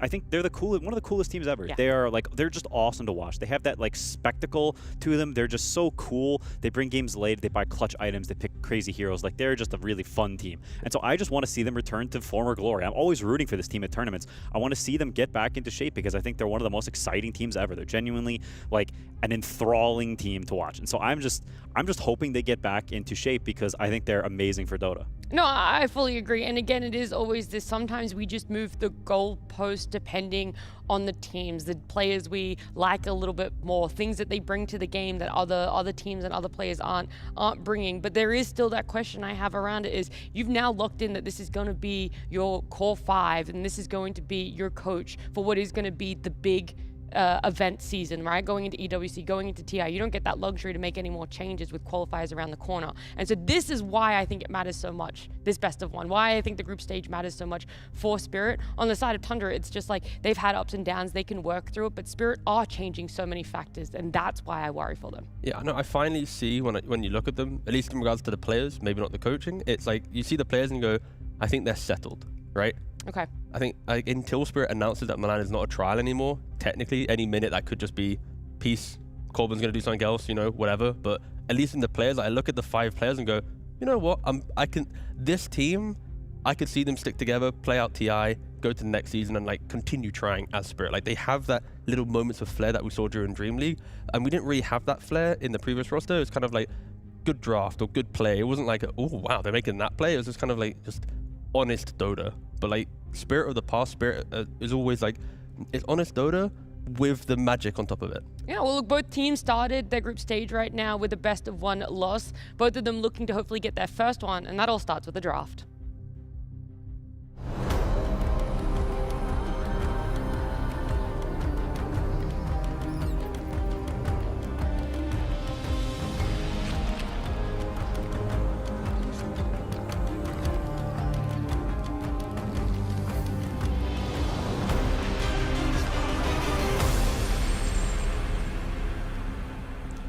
Tundra seemingly always perform at Blast Slams, especially in best of 1s. It feels like where your expectations are, they still somehow beat it. Spirit on the other side, having a great run at Dream League is the consistency there. Because again, we favored them as a best of 3 team, right? That is, they like to make those changes between games and they like to learn within it. In a best of 1, you don't have that luxury. And now I look at what are Tundra going to get their hands on. It's not going to be a Lone Druid or Clockwork, and Spirit are not going to be able to pick up either a Slaughter, a Snapfire, or a Pango. Pretty reasonable bans. I like the ones from Tundra specifically. These are all very Spirit heroes. They flex Pangolier, Collapse is one of the best slaughters, and they also had a lot of success on Snapfire. And I think when you're going up against a team, especially in best of 1s, you just look at their most previous games, you say, what were they winning with? And you just ban it, almost with your eyes closed. Not thinking about too much, just saying, hey, they wanted these heroes, they won with them. Okay, let's make them win with something else. I'm wondering where the priority is for the Invoker on the side of Tundra and Spirit, right? Is it in that realm where you're willing to roll the dice if they want to first phase pick it, if you want to first phase Ben on the side of Spirit? Like, this is what I mean. Tundra right now feel like they have to really rest on comfort to push through. Invoker's the type of hero that you look, unless you have some big picture of your opening, it feels like kind of the casual hero you respect potentially down the line. Yeah. If not, you ban it as your final ban. They're here, they do. There it is. Final ban it because they don't want to have to think about it later on. And other teams in this position have just fully ignored it, and then suddenly Tundra gets like, you know, Bane, Timbersaw, one more hero from the support role that provides stun. So you have the front line, the double stun, and then BZM's just happy, right? So it's very easy to create these type of drafts. Hence why Spirit, this time around, do ban it. I could see them go for the Hoodwink as just a casual first pick hero. Tundra's prioritized it a lot. Every team is prioritizing it. But I think Tundra specifically was picking this hero even if it wasn't that good. This is interesting because this hero, we said it before, was taking over at the end of the Dream League. But I do think the hero is pretty beatable, but you need to be willing to pick the counters, stuff like the Necrophos, or do Shadow Fiend pairings, things like this, which I think Spirit is willing to do. And whenever, historically we would play against this team, we had the mentality of you don't want to first pick a core against Spirit because they're going to ultra counter pick that first hero. And so I think first picking Timber like this is kind of ballsy against Spirit because they have the potential to pick, very, very hard counters. That's the thing though, like Tundra, when they're in their prime and getting like, or at least trying to return to their prime, they're able to opening heroes and they don't care about counters because it's like whatever, you counter 33, they'll find a way to get through the lane and he'll farm, and then you've kind of put yourself in this position of like having to pick the Shadow Fiend, having to deal with the first phase 33 kind of statement hero. But of course, as Quinn already mentioned, Spirit do go for the Shadow Fiend. They are going to try and just shut him down in the lane. Yeah, Toro went for a really cool build. One of his earlier Shadow Fiend games, he went Mask of Madness, which is somewhat standard, but he disassembled Mask of Madness for the whatever the heck, the triple shot specialist array. Yep. Feel like first item.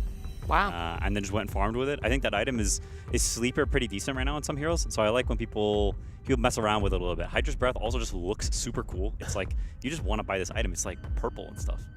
Okay, great. I was trying to You like it because of its color scheme. Yeah. That's why the sniper cosmetic as well. I respect the shit out of that, man. So cool. I get you hit, that. and it just like it's just colorful poof. Yeah. Okay, that aside though, Venge Arcana, when you right click with Venge Arcana, it actually just feels better than just Venge by yourself. So I certain don't items, disagree with it. I think cosmetic- there is actual psychology to either something looking cooler or feeling, even if it's not different. Okay. I fully agree with that. Yeah. But no, I don't know if you think I'm being sarcastic. No, I know, I Okay. agree. I mean, there's also the argument with the Razor one, right? Like the animation on like melee when you're close enough and it looks like a melee hit rather than like a range hit. Those type of It things. actually worked different too, didn't it? Like if you were the Mars Arena, you could hit through it. Yes, The cosmetic and not without. Yeah, there were some moments of cosmetic also kind of played into it. Just saying. I get it. Same. No, I think it's I mean, for Spirit, you just want some disable. Likely a melee 5. I'm not exactly sure what that will be because things like Treant are traditionally pretty bad against Timbersaw. Clockwork's banned.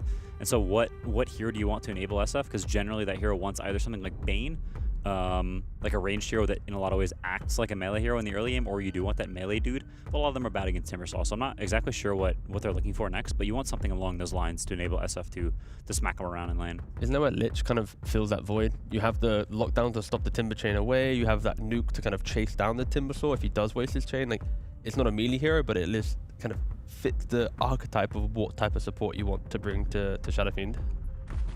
Ah, there she is. They play this 4 and 5. Yeah. So I haven't seen them get this in a while. I think a lot of people have been prioritizing banning it because of the whole 2-4 players thing, so they can play it either role, and they're both very comfy on it. So I'm a little surprised to get it, but I mean, the hero is just never bad. Yeah, they valued, was it Tree and Puck, right, as their 2 second phase bans? Yeah. Yeah. Maybe part of them was like trying to call the bluff as well on Tundra. They didn't want to ban it out. They were hoping to get it for themselves. Yeah, there's a possibility there.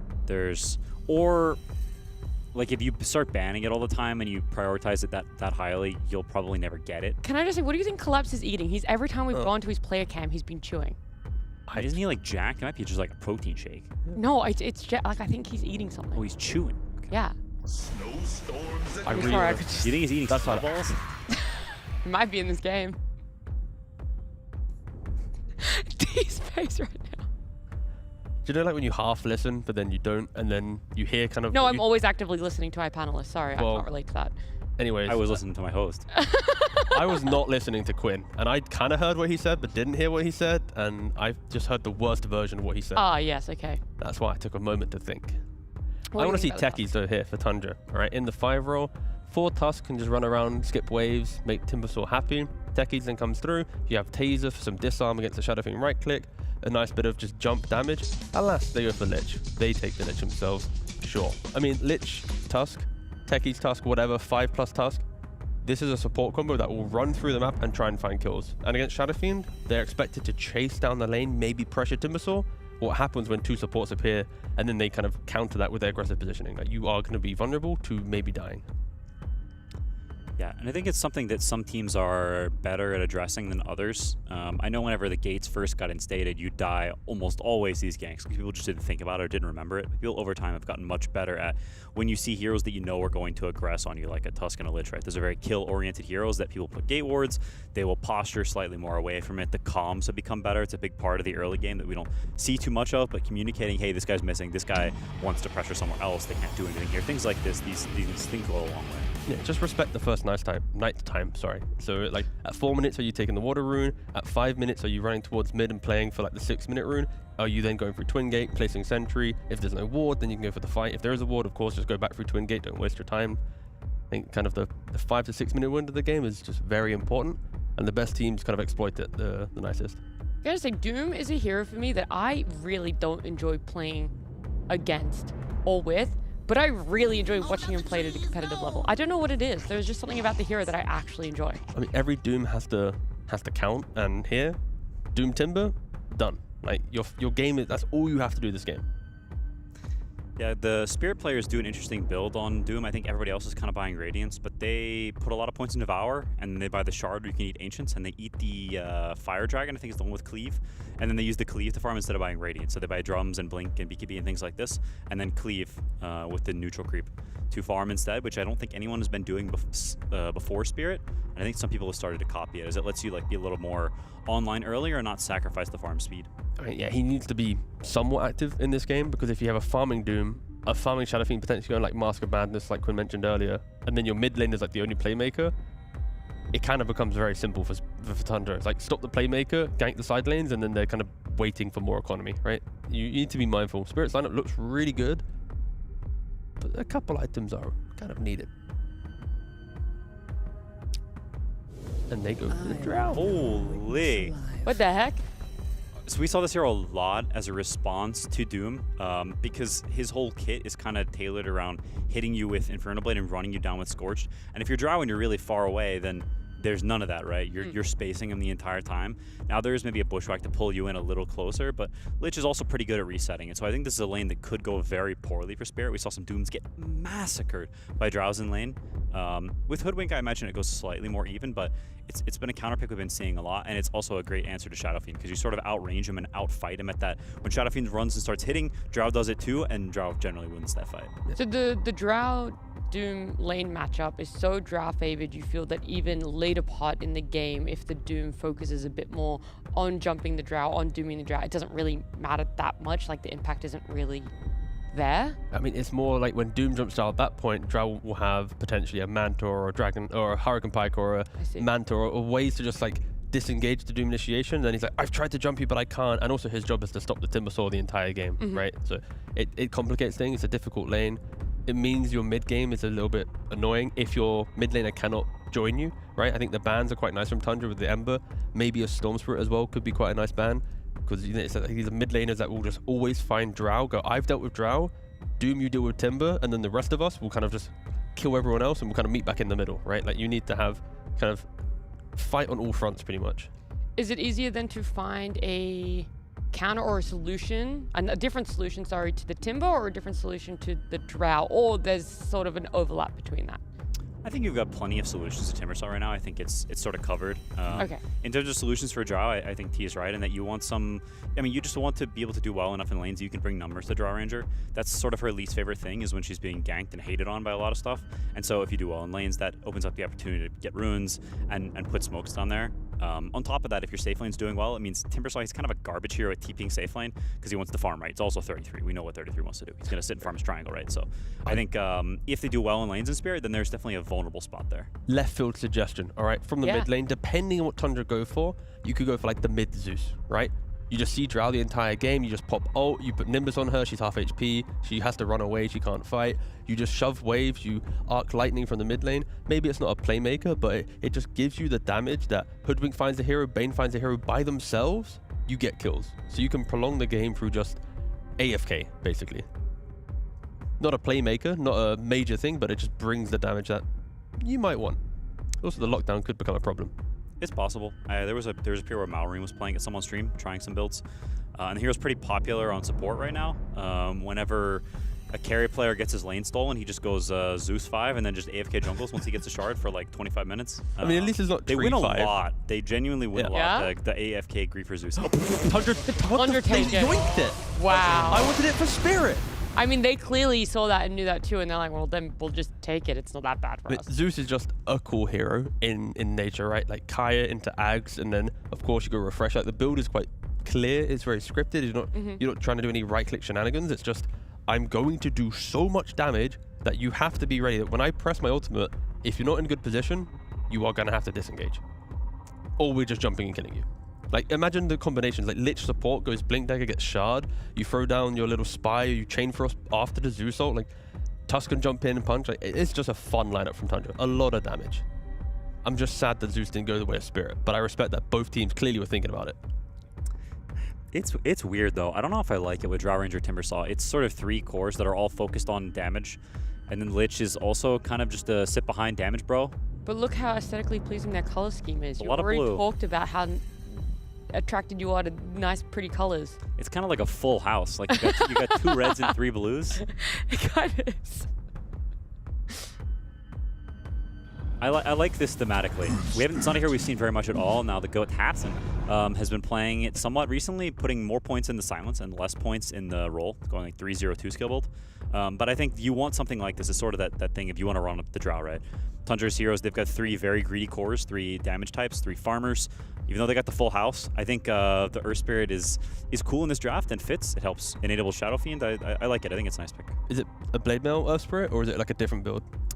Thompson's been going Vessel. Right. Okay. I think Blade Mail Okay, is. bro, what are you doing? You can have your own. I haven't played it, Okay. Yeah. so I'm gonna trust those who are more experts on that hero. When it comes to Earth Spirit, I'm a follower. Now Necrophil, Sniper, I'm an innovator. Earth Spirit, I'm a follower. The thing as well for Lau is like his hero pool was just getting targeted the entire time. It's like he didn't have access to Pango, the puck was gone. They also self-banned the Storm, the Quap. Like the heroes that can jump and find drown and just be explosive in that nature, you really had to go down the list quite heavily. But I like the Earth Spirit. I think it does kind of give them just a lease of life to play on. The only problem I see for Spirit is like if Lau doesn't just pop off and command the game with like his rotations, if he dies a couple of times, he will only ever kind of feed in these fights. So he needs to like buy item, get kill. Now I've got BKB. I get more kills. Like it just needs to be like a clean Lau game. Yeah, I think it can be though. Like I like Spirit's draft quite a bit. I think the Earth Spirit is cool and it fits the game. And I think the Zeus is a bit redundant with the rest of Tundra's heroes. So I'm not a big fan of Tundra. I think this is the return of Spirit, return to the king. I like how you both are putting the mid laners, not necessarily on this pedestal, but in this own section of you're either really going to grief your team with what you've just picked here, or you're really going to elevate it. Like there is no in between when you pick an Earth Spirit and a Zeus. I mean, I love it. I love this idea. I like the Zeus. I like Earth Spirit. These are 2 mid heroes that do a lot and maybe have been forgotten about in previous patches, but now they're here. Well, I'm excited to see how it plays out. I'm excited to see all the action that will be in the mid lane between the 2 of them as we head into this best of 1.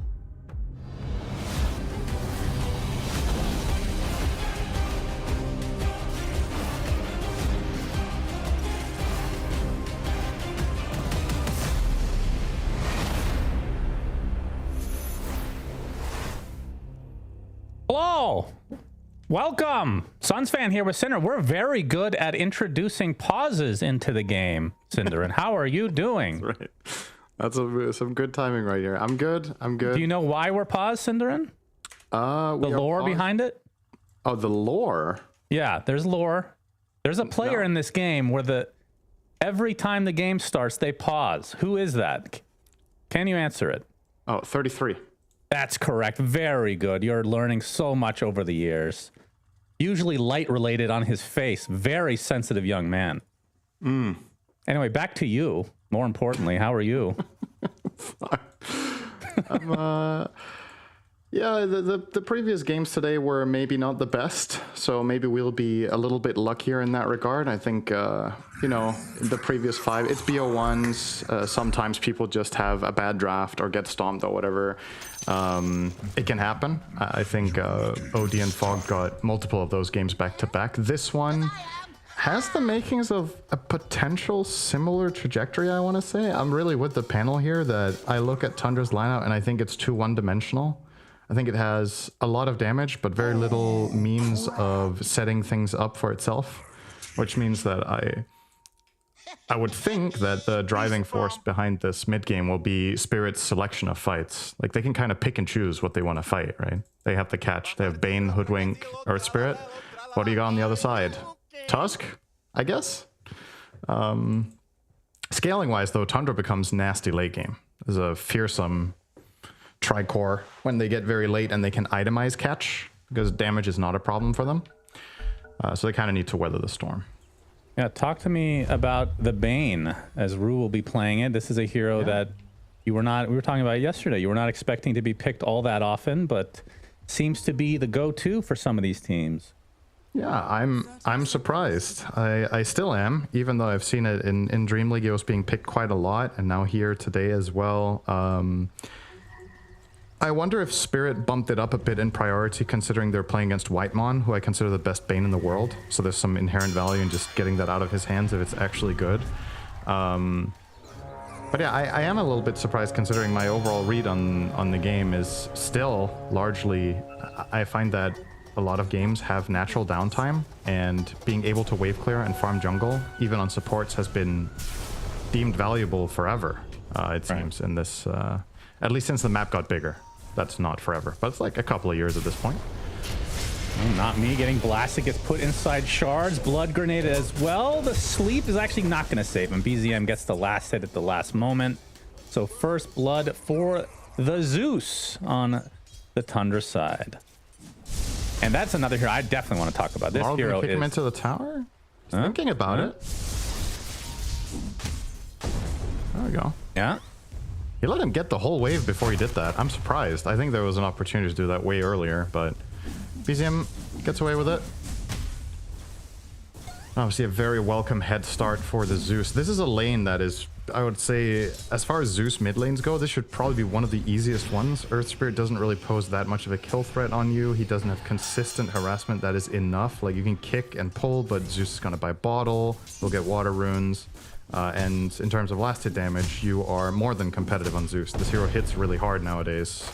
Used to be very different, but you can right click.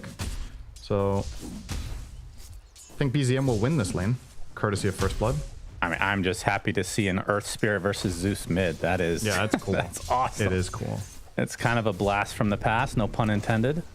As not me getting harassed pretty low in that top lane. It's Collapse on the Doom this time around. Not exactly his... I don't know. I think of Collapse. I think of the Magnuses of the world, the Marses, which we did see last game not go... it went well for the Mars, but not for the game.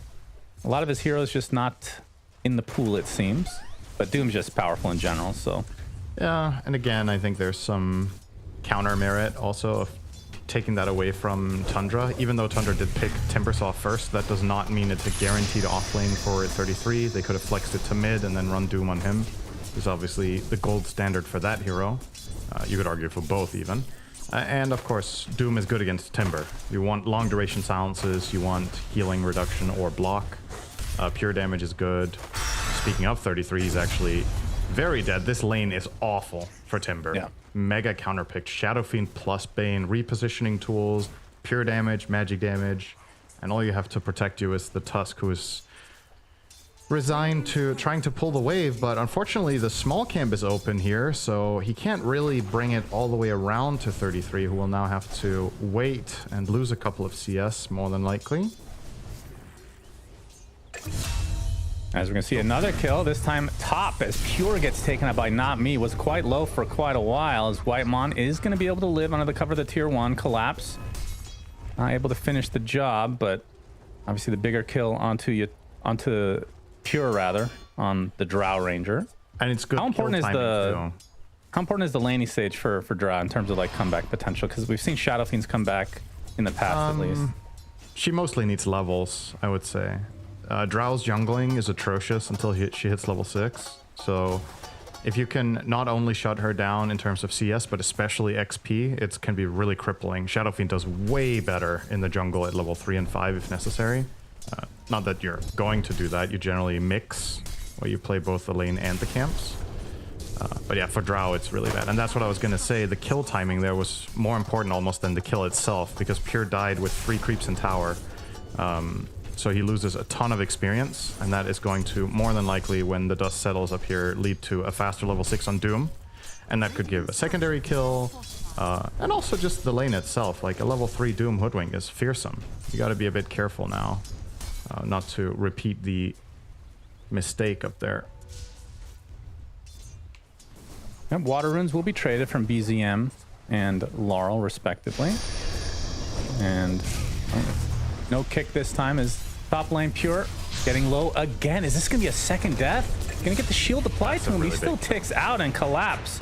He's going to get stunned, but Ari, can you actually finish the job? He's going to pop his wand to stand inside of the shards. Looks like the Blood Grenade should finish the job eventually. A little bit late on the Nightmare. They lose the Hoodwink as well for the Spirit side, so as Rue goes through And Ari looking for the cancellation, but the snowball is not up in time. A good TP from Ari there. That was definitely necessary to get the trade. If Bane is there 2 seconds earlier, you might actually just get the Doom out of trouble, but once again, the big deal is Drow gets slowed down once more. She's only barely level 3.5 now. Doom closing in on level 4. They're constantly on his face here. But Ari has stayed top. Yes, he has. They're gonna kind of squeeze them in a bit. Collapse. Gonna get some help with the bushwhack, applying a lot of pressure to Wymon's gonna turn their sight onto the Hoodwink instead. It's gonna be a 1-for-1 for the supports, but Pure, you can see, is already super low. Collapse continuing to pursue, but Rue not able to close the gap. So Pure, like there should be able. He's to maybe... living, but look at where he is right now. Like what is the plan right now? He's gonna get a couple last hits. As the Thunder God's Wrath comes to be, Pure is continuing to run towards the base of Spirit. Yeah. And the move speed differential, yeah, it's only 5 less on the Bane right now. And Pure into the trees. TP up in 4 seconds. If he's spotted, to the north they go. They get the Nightmare off. No TPs coming in as Pure... Well, technically he can just TP if he doesn't die to the right clicks, but that is This is the carry at minute 6, level 3, trying to run away from a Bane, not getting any help. He does die to the neutrals, but this still isn't good for Tundra. It definitely isn't, but I feel like Rue could have maybe got him with the Brain Sap instead of the last swing there. It must have been close. Drow's max HP right now is terrible. So you look at her health bar and you're like, Brain Sap probably doesn't kill there, but it's 160 pure against 560 HP. Well, you'd take like a quarter of the bar away with that one spell, but either way, it's still mission accomplished for Rue, and killing the Drow slower rather than faster, as you said, is actually a good thing. Pure is now a full level behind the Doom. Man. And 1,500 gold behind the SF. Yeah. Speaking of, they're trying to contest the Wisdom. This should be 2 Wisdoms, hands down for Spirit, no problem, unless... No, they're too late. Oh, that's even worse. So now Drow's not gonna get... She would have gotten the XP for that, I would think. Yeah, true. How low she is. My goodness. BZM. Oh, Laurel TP's in, so this should be the kill onto the Zeus. Gust comes out from Pure, but he is a level 4 creep at this point. Oh, that's a bad Chain Frost from Wymon onto the wave completely. Laurel is going to get taken out by the multi-shot of Pure. Snowball onto Rue. Somehow we've turned this into a good old-fashioned team fight, and Pure's going to be happy. He's like, finally getting something out of it. Never mind. 3 raises to the face. You're dead. Another death for Pure, and he is sitting on 4 at this moment. Ari will have to do some work his magic here to place way out of this one. And good luck, have fun, Ari. Good effort. Snowball. Will burn. Creep is dead. No denied to come. Will burn away. Yeah. All the while, 33 has been left alone bottom. That is one thing going Tundra's way, I guess. The one saving grace there, indeed, is that Timber is getting something out of a losing lane. He's still very far behind the SF, but at the very least he's getting levels, so he can get something going. Yeah, Toro spotted in the river. Pure the Requiem, but the cancellation comes out, and he just dies. Up top. Big See kill you later. for Tundra. 5 Oh yeah, they're dead again. For Drow at 8 minutes. I can't remember the last time I've seen a Pure anything die this much, this early. Yeah, that's I was excited to see Drow. Yeah. Not good so far. I actually think her net worth is really impressive. She has 3k net worth in spite of 5 deaths. Yeah, it's higher than the mid lane. How is she only 500 behind the Doom? Doom has 4 kills. Kills don't mean shit. They have the same CS. It's kind of, well, it's still surprising. Collapse. Wymon wants to get things going. Wymon gets stunned up, gets silenced as well. Bushwhack, and gets off the gaze at the last moment, but dies shortly after. And the Chain Frost doesn't really bounce a whole lot as Ari's going to tick out to the Magnetize. So 2 kills for Spirit as Tundra able to get out with everyone else. And this is when the game gets really hard for Tundra, because as we've already... Pure. Oh, Pure. not again, bro. Level 4. Yatoro's like, I got a Requiem for you, bro. Oh, he doesn't even want to even need it? No. Worth. He's like, wait, he's so low level, we can just hit him twice, and he dies. We don't need to use big cooldowns. That's right. It's not me going to get burned to a crisp, so a 1-for-1, but not a trade that Tundra is going to want to take all too often. Yatoro onto the high ground, gets snowballed. This is a lot of fighting early. Collapse doesn't have Doom for another 40 seconds, doesn't really want to fight. It's a Nightmare being used to disengage. Yatoro, Requiem into the gate play. Cancels it. That's very ambitious. He will fall here. So at the very least, Tundra get a valuable kill. This is a clowny-ass game. Everybody's What is going on? I mean, it's only, I guess, if you keep fighting like this, we can only talk so much about setting up and who has the catch. Because, well, if you keep just butting heads, you don't need catch. The heroes are just walking into each other non-stop. So as long as Tundra bring the numbers, I guess they are able to fight back. Rue gonna see Whitemon. Collapse looks comfortable as ever. 3 levels ahead of Drow at this point. Yep, not bad. Collapse has Doom. Obviously, this is just a Tusk, so don't want to expend that. Taking a good amount of damage, though. Yeah, you're not going to get the Bushwhack from the north, so Not Me shows up, and Ari will burn away again. And Whitemon will get gripped. And this is a bigger kill than you might think. He's level 7 on Lich. So he's actually a more valuable kill than the Drow in terms of experience. Looks like Laurel definitely needs some gold injection, considering he's 100 ahead of the Drow, who's been feeding relentlessly this game.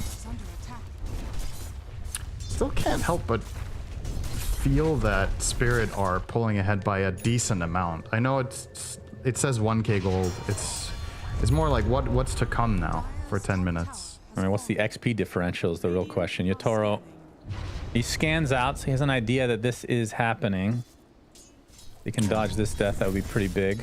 Good protection here from Rue. I think they're going to turn this into a full-on bait, potentially, with TP support. But if they're fighting down here... Yeah, here they come in mass. Rue taking the brunt of the damage. They do not find Yatoro quite yet. As Rue's going to be taken out, Yatoro's found eventually by Ari. Nice dodge with the snowball. Yatoro doesn't have the ult available and will get bursted down instead. And now Laurel coming in, gets up a nice magnetize. Doing a good amount of damage. He gets bursted in the end by BZM. So Tundra with a 3-for-0.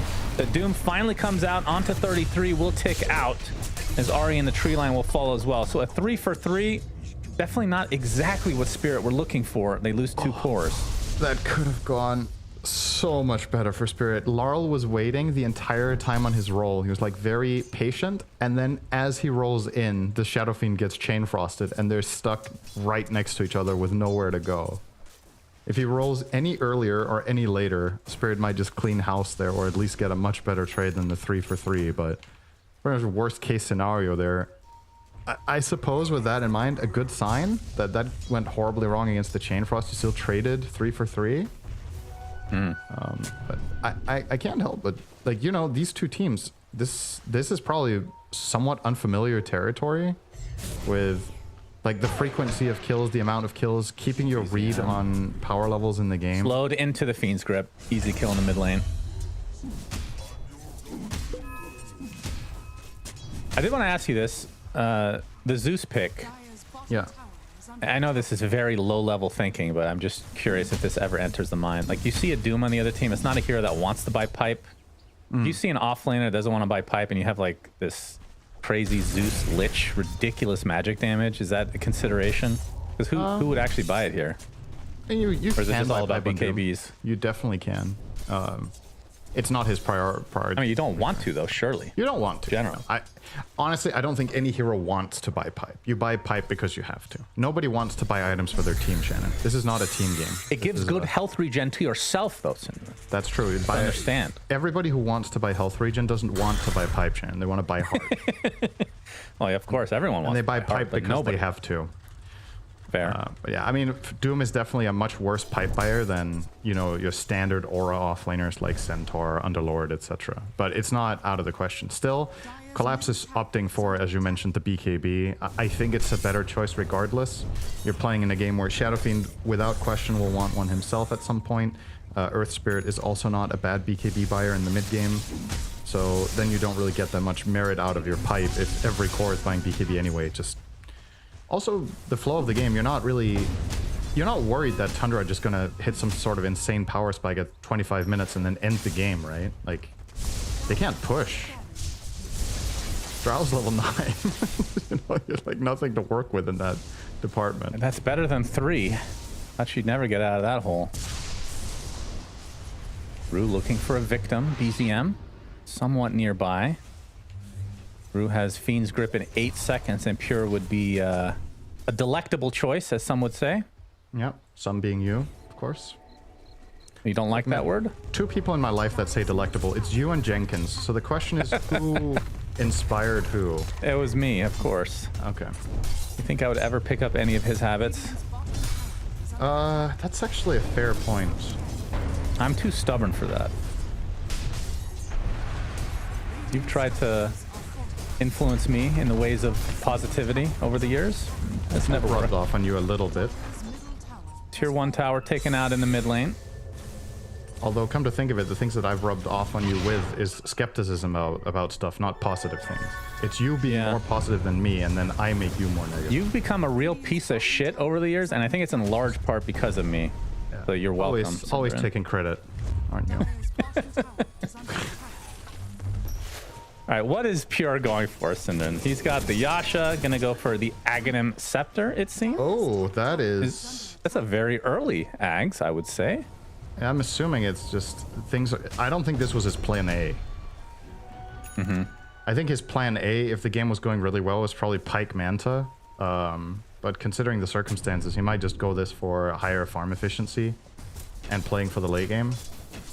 But this obviously opens up more vulnerability. Like, Drow with 0 escape tools is food if she gets connected on. If you get grip on her, if you doom her, if you connect on Earth Spirit, she can't play her way out of it without a pike. It's like an essential item for the hero in 9 out of 10 games. And the once in a blue moon that you can skip pike, it's probably because you buy Manta. So having neither... Oh, Rue gets destroyed. Oh boy. That's Laurel just a little pick. A little casual roll just to make sure his teammate knows that he was going to go in at some point. It's pretty much an inconsequential kill, but at the very least for Tundra, you just... If you are making successful moves, even if you're only killing supports, it probably means that Spirit aren't simultaneously killing your Drow. And you should know yourself that this is a game where you just... Time is the key here. You can stall out long enough. So this Tricore. Looking at BZM, it's been a hot minute since I've gotten to cast a mid. I feel like the only Zeuses we've cast in the last year or two have been like King Jungle on support Zeus. Yeah. So he gets the shard really early, obviously the farm. I'm assuming because of the nerfs that were so long ago at this point, you can't really turn that into more of a right-clicky thing, right? So is this just going to be a farming tool and then you just get the standard Ags refresher type of stuff? I mean, right-click Zeus is still playable. It's just the Manta version is a lot worse. So but you can still do it. I wouldn't recommend it, especially not when you have Drow Timber. I think you need to recognize that this is a game where you need to bring out a lot of magic damage and just play, well, you do magic damage on both builds, but play artillery, basically. Yeah. You're going to have Timber in front, you're going to have Tusk to save, and you need to stand and deliver and actually be so much of a damage output threat that the enemy team has to go on you when you're in the back line so you can free up Drow. So I think this is the build. I'm a little bit surprised to see the Yasha Kaya, to be honest. I thought he was just going to get the Kaya in tags. Not me. Nice bushwhack. Should be getting out of this one. Courtesy of the low amount of catch there from Tundra. So yeah, I would have expected Kaya, Shard, Ags into maybe immediate refresher or Octarine. So yeah, the Kaya Yasha is a little bit surprising to me, but it's all right. It's aight. You're effectively making the choice when you go this item of saying, I'm not going to spam my spells to farm all the time, because you don't have the... when you do that, you go Kaya Sanj, and you get the incredible 25% value out of the mana cost reduction. Rue's dead. Yep. Another little pickup. I mean, I'm surprised the gold is only 1k now. Yeah. They found a lot of relative advantage in the last 2 minutes just killing. I mean, how much does a Doom come into consideration here? Like, is this a deficit for Spirit?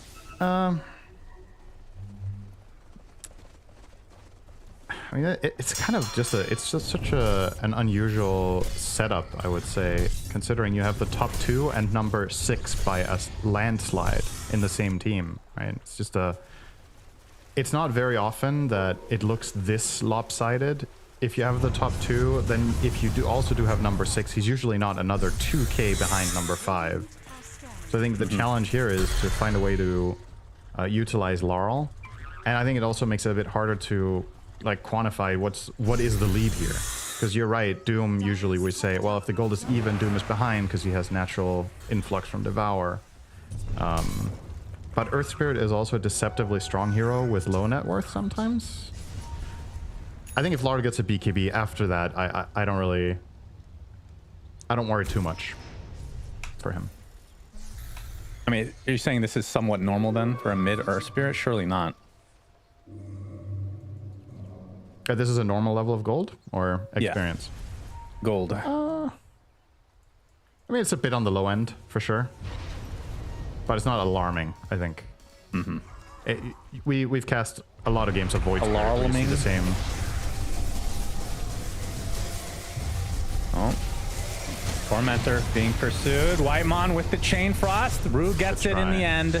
Whitemon. Chain Frost was pretty good. Will die for his efforts though. Yeah, if he gets the steal there, that's obviously huge. That would have been a 3K gold swing ult, but unsuccessful. But yeah, I was just gonna say, well, okay, Ari is probably cooked here too. He's gonna get gripped, and well, he did get the wisdom while he was gripped. Fortunately for him. Not bad. Yeah, I was gonna say about Earth Spirit. Sometimes you look at the net worth and you're a little bit alarmed when you see a 6th place like Void Spirit who's far behind. You're like, man, this hero just doesn't. Because that's the other Spirit brother that I think we see there the most. Storm Spirit and Ember usually are closer to the top. I'll say his shard has helped a lot though, right? It definitely has, but I do think Earth Spirit, in essence, I find to be a much stronger hero when he has this amount of net worth than Void Spirit would. If this was the same game and it was a Void Spirit, I'd be way more worried for Spirit. The thing, Earth Spirit can still offer a lot of utility that Void Spirit doesn't have. Void Spirit's impact generally comes from items. Earth Spirit's is about good spellcasting and the right opportunities, which is also why the hero can itemize this way, right? You don't really see Void Spirits go Vessel BKB most of the time. They have to buy a damage item. It's not a requirement here. Oh, he's leaving a DD for Yatoro to bottle here. This could be a Roche attempt. And he's got the Mask of Madness, Hurricane Pike, Shadow Blade, getting close to finishing the Silver Edge. There's nobody really remotely close as Collapse is getting chased in the top lane, able to blink away. Wants to re-engage as the rest of reinforcements coming in from the south. Yatoro gonna be spotted. They get the Nightmare onto the Lich. Should be a freebie with that DD, absolutely. Now 33 has to pop the Lotus and try to get away. Timber Chain onto the cliff.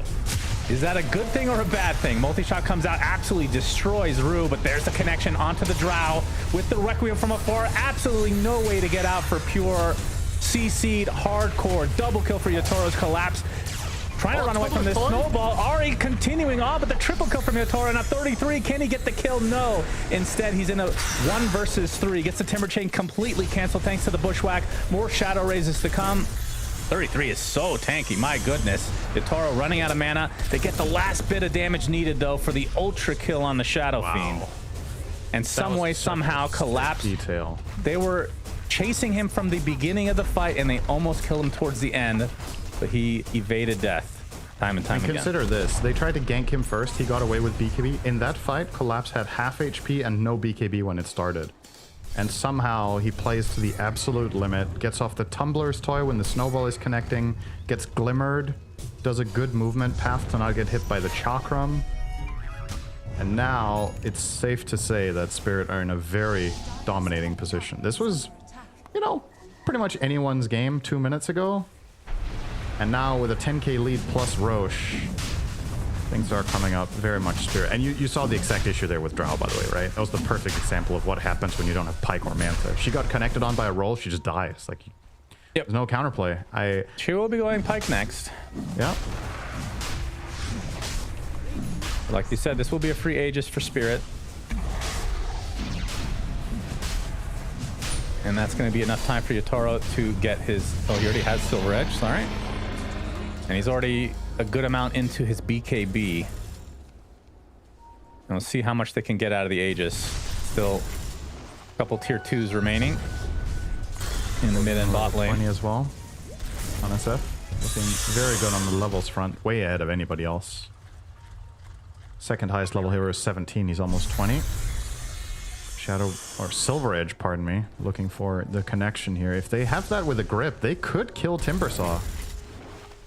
But good movement. We'll get 33 away.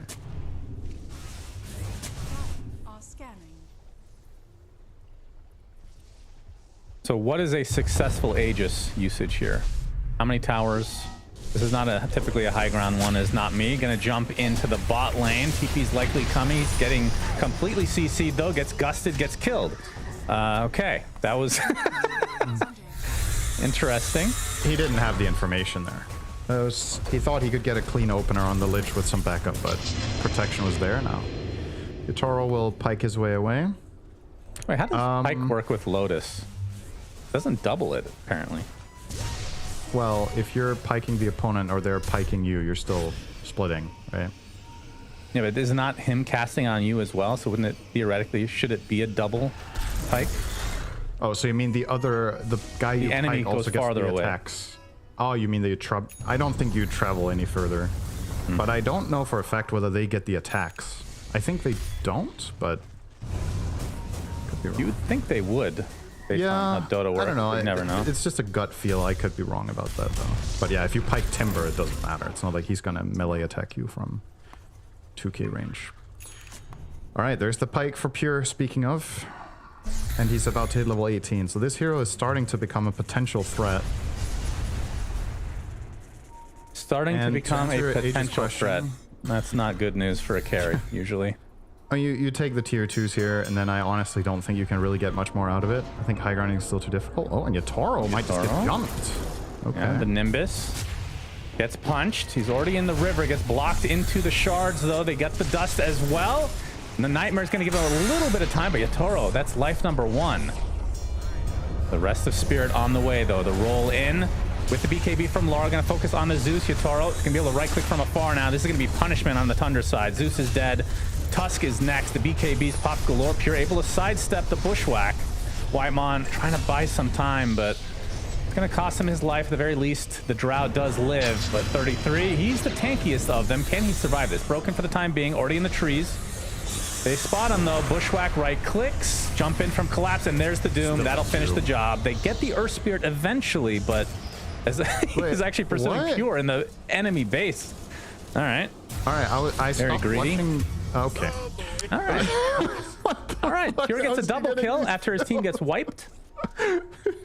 There's no way he should get any of these kills. I stopped watching the chase of Earth Spirit onto Drow because I saw, okay, Earth Spirit has no remnants left. And then somehow 20 seconds later, Larl is dying under the tier 4s against Drow. It happens. I think that was kind of a hopeless chase. And honestly, really important for Tundra. If Pure doesn't find these 2 exit kills, that was a terrible fight for them. But yeah, now your Drow suddenly has the same net worth as Doom. Oh boy. And oh boy. Oh my god. Requiem with the raises and right clicks. Pure. Yep. Takes a tumble. And that was a killing spree, apparently. Yeah. He found some kills unexpectedly. It's all part of the plan. He was gifted Spirit. Kills. Give it back to Yotaro. They're just pooling gold to him like this. Make him a pinata. You blow it up. You eat all the candy. You'd probably be really bad at hitting a pinata, wouldn't you? Have you used the baseball bat before? Yeah. I mean, I've played a lot of racket sports. You know that. Yeah, I guess that's true. You can swing it like a racket. Yeah, but it's not the same as baseball. Oh, Laurel. Yeah, he gets gazed in. Collapse, though, with the stun onto BZM. He has been dropping left, right, and center. 33. Already at half HP. Able to timber chain to his high ground. I don't think anybody's going to dive this time. A nice little pick off there for Spirit. One more tier 2 to go for them. And it's still the same archetype game as it was 10 to 15 minutes ago. It's a matter of, does Earth Spirit connect on stuff and Doom follow through? If yes, you're probably winning the fight. This Tundra will, by the nature of their lineup, they will always be playing reactively. Almost always, anyway. Playing Dota like that is very difficult. This is obviously a world-class team, so they can pull it off, and that's why this game is close. But I generally think this overall archetype strategy is very, very dangerous unless you're like an elite team. I think this is still, you know, Tundra haven't been in top form lately, so I have my own concerns with this draft. It sounded like Quinn kind of shared them as well. He didn't like the Zeus pick with Drow Timber. I'm in the same boat. I think it's too exploitable, and Spirit are doing a pretty good job overall at doing just that. So they get to tier 2, and we are a couple minutes away from knowing when Roche will spawn. That will dictate likely the high ground attempt, as there's a poke going on from Yatoro. Gonna make sure that Tundra keeping them honest to some degree. Okay, pike away. As long as you get out of the shards, you're pretty much out scot-free, right? There's no yep, they get 4 people to rotate, basically, so good. Not bad. That said, though, Tundra are still not... This is about the same goal differential as it was 7 minutes ago. So they're keeping the game afloat, and they're getting more and more items that could unlock their ability to fight better.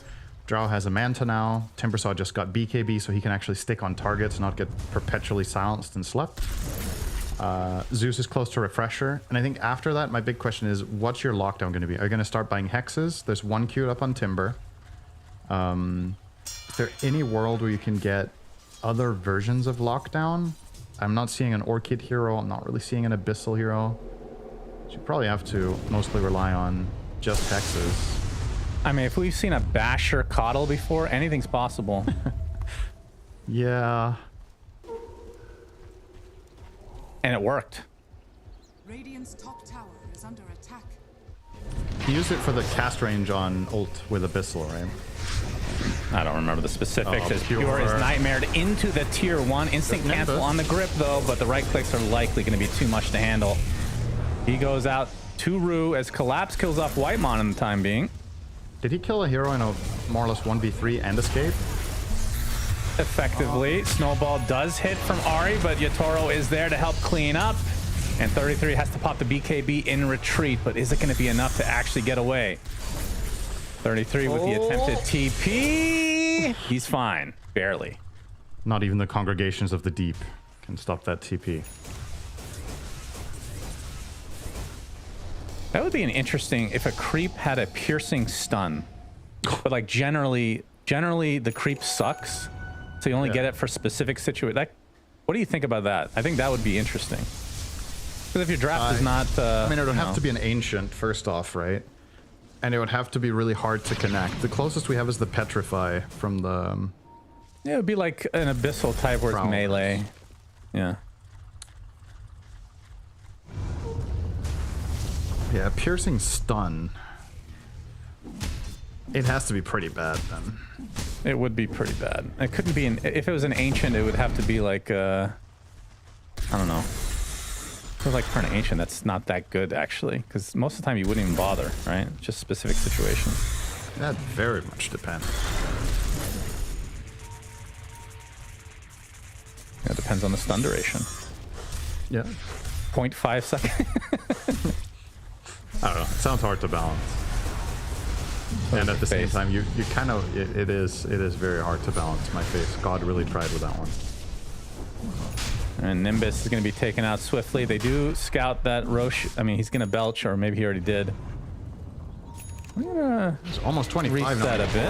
This is an awkward scan time him out. to Roche. You're this close to 25? Kind of surprising that they try that. They can wait another 30 seconds and get him to a massive talent. Which 25? I mean, you always take Shadow Ray supplies attack damage, right? People have been using Feast of Souls finally, Cinder. Okay. They have, but I think the cast speed on that is probably not worth it unless you're probably playing caster SF, and you're not, because then you're playing caster SF, which isn't that good right now. It's too bad. Oh, Ahri. You have died, young man. Oh, he didn't silence him in time. Okay, well. That's good stuff. Love to see that. Oh, nice find. Oh, No, no bushwhack. He missed the bushwhack. No? Oh, he missed it? Oh, I think he thought he had Acorn Shot on auto cast, and then he bushwhacked immediately after, but he didn't spawn a tree because he clicked on it. That's actually a pretty expensive mistake. That would have likely been a kill. And they still get Roche. Get the Roche. And Toro in beast mode now. 25 Aegis, close to. Is that a Swift Link, or does he have?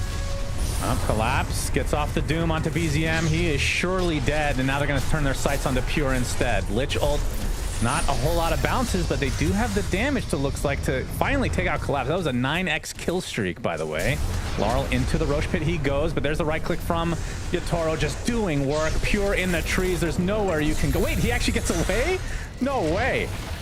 He Hurricane Pikes to the high ground and actually will survive as a result. 2 of his comrades have died, though. Make it 3, as a Requiem will be reserved as well. That's a buyback onto the Zeus to try to cancel the grip, which was successful, but really not worth probably. Oh, okay. He gets double kill. Kills off Laurel and Rue. If he would have saved Timber as well, that would have been a very worthwhile buyback. Now it's kind of like somewhat close, I guess. You get 2 kills, of which 1 is on a core.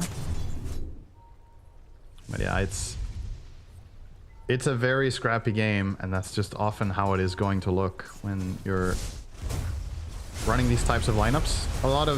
I do think what's very cool about Tundra's picks here is that I think there's very, very high levels of skill expression on almost all of their heroes.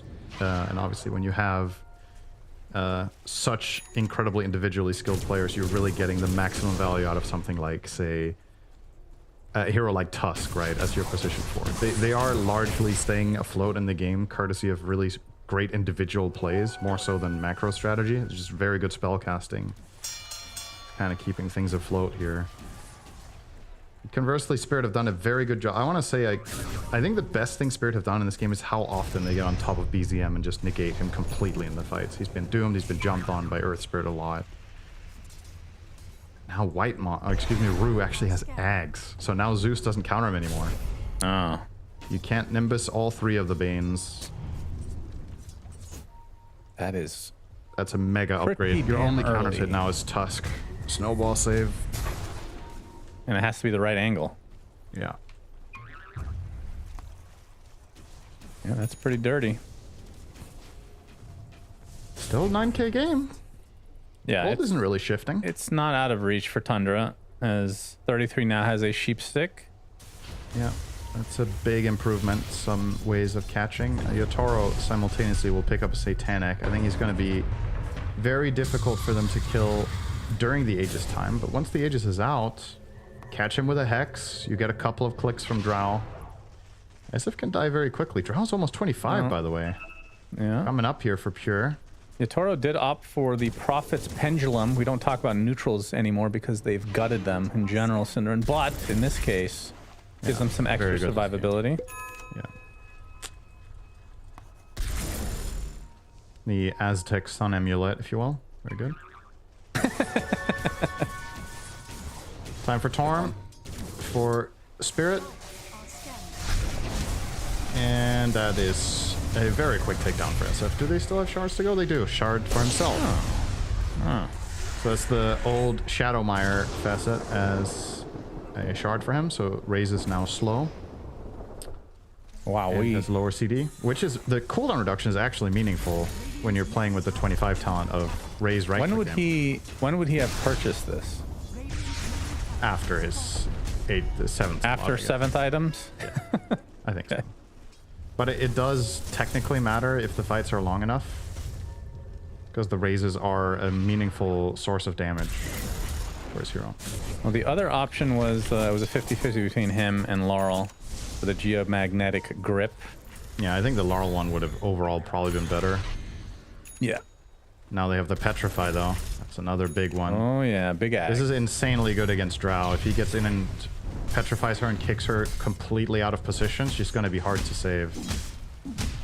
I'm assuming you cannot snowball a stone. That is correct. Untargetable by anything else than Earth Spirit. I remember when this was coupled with the shard before, a long time ago, right? Which part of it?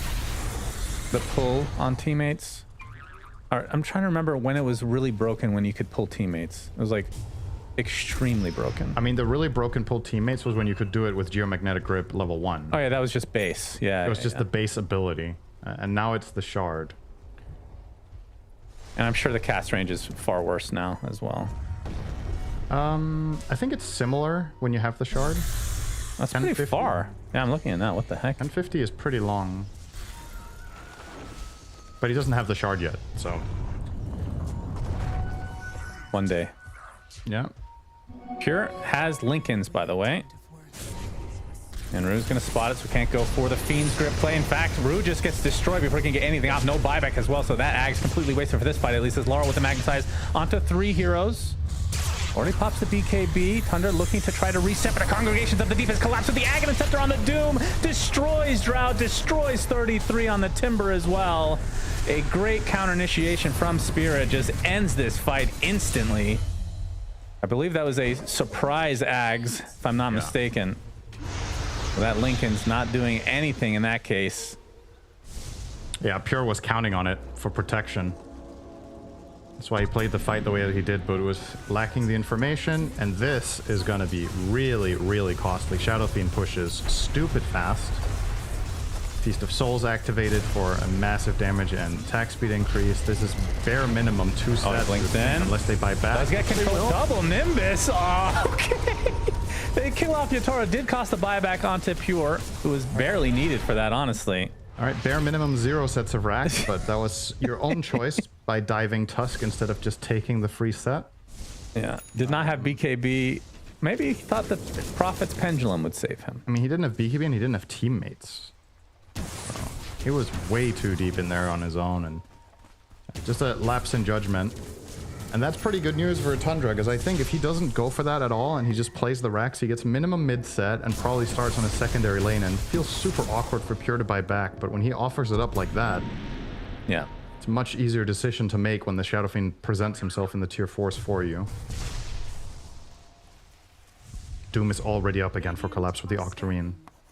He's thinking about this potentially, hiding in the side, but has no information, so probably just hiding for hiding's sake, not for jumping's sake. Yeah, I feel like it would be hard to stick to somebody with the Ags without teammates anyway. Yeah. What's the cast point on Congregations of the Deep? It's very fast. Oh, that's the Thunder. It doesn't actually show. It's a very, very quick animation. At least that's what it feels like when I play against it, but it's probably because I'm old. You're very old, yeah. I was going to say. I'm gonna die. Rue dead again. Nice little quick pick for Tundra. Okay. Well, that one Yatoro mistake might cost them a tier 2 and 5,000 gold. It happens. Yeah, it does. Doesn't mean it's not costly, though. There goes a glyph. I don't really think you're... Are you looking to fight here? They're looking to try to get a complete surprise jump 4v5. This could just work. Yeah, if you're trying to bait them here, that one of them is an illusion. If they pay attention to the HP of the tower, they would know it's real. Oh, there's I think they're realizing it now. He's his Gust. There's the Aghanim Scepter Doom again, and Lich jumps in to try to get something off, but the Doom already applied, so 2 dead for Tundra, and that's 2 minutes out with Pure, no buyback. Gonna get the Tusk as well, and a very good turnaround for Spirit. 33, gonna have to use the BKB. BZM with the Refresher, putting everything onto this Earth Spirit. They will kill Laurel. Worst case for Spirit, they can buy back on him, but probably not needed. They do retrieve their gem on the Tundra side, as there's a Congregations of the Deep onto 33. They know that he does not have BKB. Snowball saved them temporarily. 33 looks to be fine. BZM on the outskirts, very low HP. There's the sheep from 33, but the grip cancels the Timber Chain, and that should be the death of 33. 90 seconds, so that's 2 cores dead for a minute and a half, effectively, with no buyback. Pushing Blood Hydra's breath. Who did?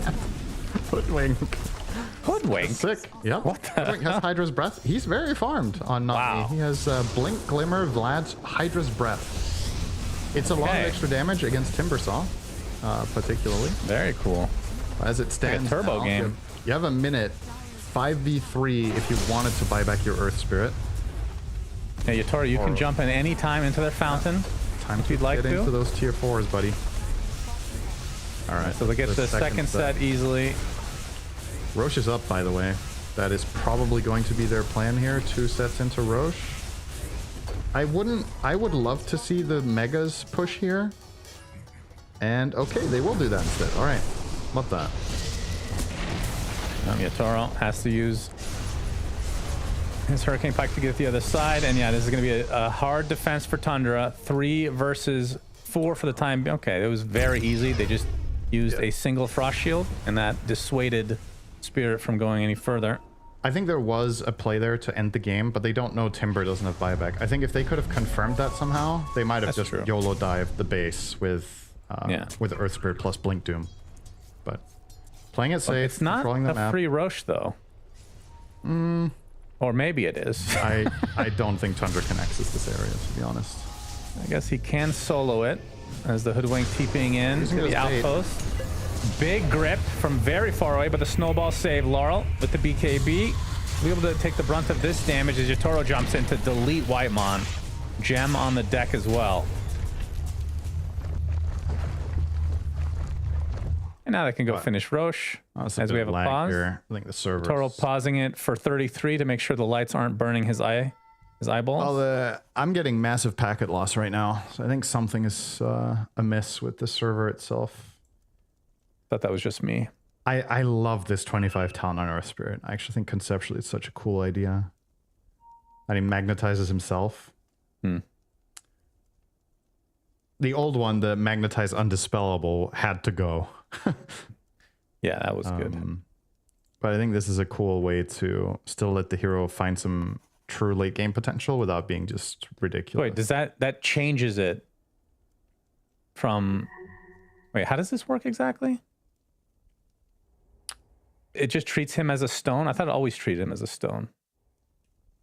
No. So when Magnetize is running, you have to hit it on enemy heroes, and then you can keep chaining it with remnants. Yeah. When you're 25, you are constantly carrying. Oh, it never goes away on you. You're just carrying the Magnetizer on. You can keep adding to it with remnants, right? So you can just stand there and right click, and it still works.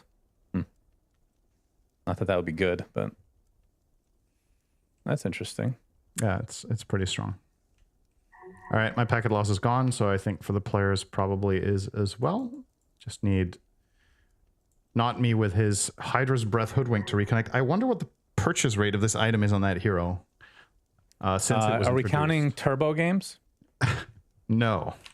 Okay, well then it's low. Even in turbo, it would be low, surely. No, I don't think so. No? I don't think so. Okay. If you pick Hoodwink and Turbo, Cinder, you're playing core. I can tell you that. All right. And if you have a range right clicker, you're getting Hydra's Breath because the icon is cool. I see. I mean, they still haven't updated the icons for some of these other items that look just so awkward. I think it's the base ones. It's like the components. Like Shawl looks really weird. But Hydra's Breath, rather.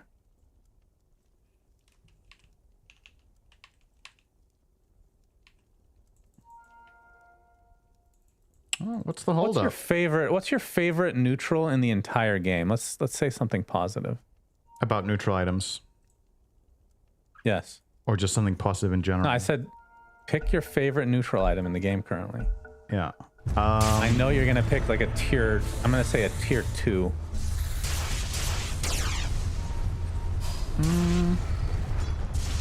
I like getting Cloak of Flames. Oh. Yeah, it's an old school one too. Collapse. Gets the Congregations of the Deep off, uses the Doom on himself with the BKB, and that means a dead Timbersaw. 33 down and out. Pure able to get out just fine though, as buyback from the Hoodwink with that Hydra's Breath, no less. And Collapse should be able to finish the job onto Ari. Oh, Congregations is dodged, but Can he get away from the roll? Not good timing there from Laurel, but Ari will eventually get taken out. Collapse is just... There's no way about... He's just carrying this game. He's played an insane Doom game. He keeps finding the right opportunities. He keeps jumping the right heroes. He keeps maneuvering the fights correctly, tanking damage without dying. He's 14-2 and 22. This is a very rare scoreline for Doom. Damn, that is good. An 18 KDA on a hero that's constantly in the face of the enemy team. And they even tried to counterpick him in lane. We didn't even get to talk about that, but the Lich Drow is meant to contest the Doom in lane, and he also won his lane. So, some masterclass performance. I have packet loss again here. Not really sure what's going on with the... Hello, Valve? What is today? It's Tuesday, Cinderin. That's why. It is Tuesday. Okay. Not sure how that... Oh, you mean maintenance? That's right. When is it Steam maintenance usually is? It's Tuesdays. I think it's Tuesday midnight It's not CET, this. no? It's not this early. Yeah. No. I want to say it's around maybe 1 p.m. PST, roughly. Maybe Valve deliberately puts lag into their games on Tuesdays so that they can justify doing maintenance, because people are like, we don't need maintenance. Yeah, people really outcry for that. Yeah. Not wanting maintenance. Oh, 2 banners on Rue. How's he going to use them? Oh boy. He could put one behind the other or the other behind one. That's right. Which one though? Put is one in for front? vision. Put one in the base. There's one on your Toro. Put the other one. They're not created equal anymore, Cinder. Good man. Put second banner. Pure. He's stoned. Turned into a stone. Gets thrown into the fray. Gets Fiend's Grip. Pure dead. That should do it. Stoned and throned. Oh, very good. That should be a voice line for Ursa. That was really nice. Oh, hang on. 33 wants one last ditch effort. They don't even react to him jumping in. Yatoro just stood there. Another banner placed. And now the mega creeps will come for Team Spirit. Still with that Aegis. Museum making things as annoying as possible. As Tundra refused and to use GG a out. raise on a camp and heal to full. Very cool. Yep, gets punched in the air. Frost Shield delaying as well. Unfortunately, he does not have the healing or the Frost Shield, as that is going to be mega creeps for Team Spirit. They still have Aegis, they still have Refresher on Doom, so he has 2 back-to-back Dooms. And keep in mind, with this loss, Tundra's going to start out 0-2. Yeah. I mean, Team Spirit will even things up for themselves. They haven't been in top form as of late. So. The grip. Lotus does not matter. Doom. Collapse with the congregations and AoE Doom. Surely the GGs will come out now. Or do you truly believe in Pure? I don't think Pure Once will he's back in respawn. 20 seconds. Let's see. He might not be up in time. Oh, they're diving. Yatoro. He will respawn now. They're like, well, Yatoro, he did throw his life away once. Will he do it again? That's our comeback. Just got 5 seconds Looks to respawn. nice and juicy Frost for shield. him. Yep, Drow's up in 3. All right. So now Pure can go to work. He's going to get doomed. Pure is ready to go. Double Nimbus is applied. The multi-shot doing a lot of damage. BZM kills off Laurel. Pure kills... It doesn't matter. The Ancient is exposed. Yatoro can just finish it with a single right click, and he will do so, as they still haven't... Finally, GG. What the hell? After the throne has exploded. They call Maybe it they GG. didn't think the game was good. True. You don't have then you to say it. should say... Well, then what would you say in place of that? Just all chat, bad draft, and leave. What do you think? I think we can make that a thing. I like that. I like I'm sure that. the drafters of the teams will love that. They just get thrown under the bus. That's the new GG. You just write BD and leave. Yeah, with that, game 1 is over. Bad draft, panel. Yeah, game 1 in a best of 1, so it feels like everything that they put out there for themselves in Tundra just didn't work, and it was a lot down to what we thought were going to be the last picks and just how impactful it was going to be. And it felt like, yeah, the Zeus at the end of the day didn't really do much, but a lot of the rest of the draft was falling apart too. Yeah, this was not their finest draft, I think. I mean, Pure I think is sort of the standout of they counterpick Doom in lane. and then he died 700 times in a row. And I think it was 8, but yeah. 8, 700. Really. I can't count either. So I think it was, to me, that's the biggest thing from this is you counterpick Doom with Drow and you just get mollywopped. Like, it's very difficult to play the game from that point. I don't want to say close to impossible, but again, Doom on paper is the hero that you want to make play a bit more of economy game, let him be greedy, be it through Midas or Radiance. Like, if he dies a couple times in lane, that you know what he's doing, hitting creeps to eventually get into the game.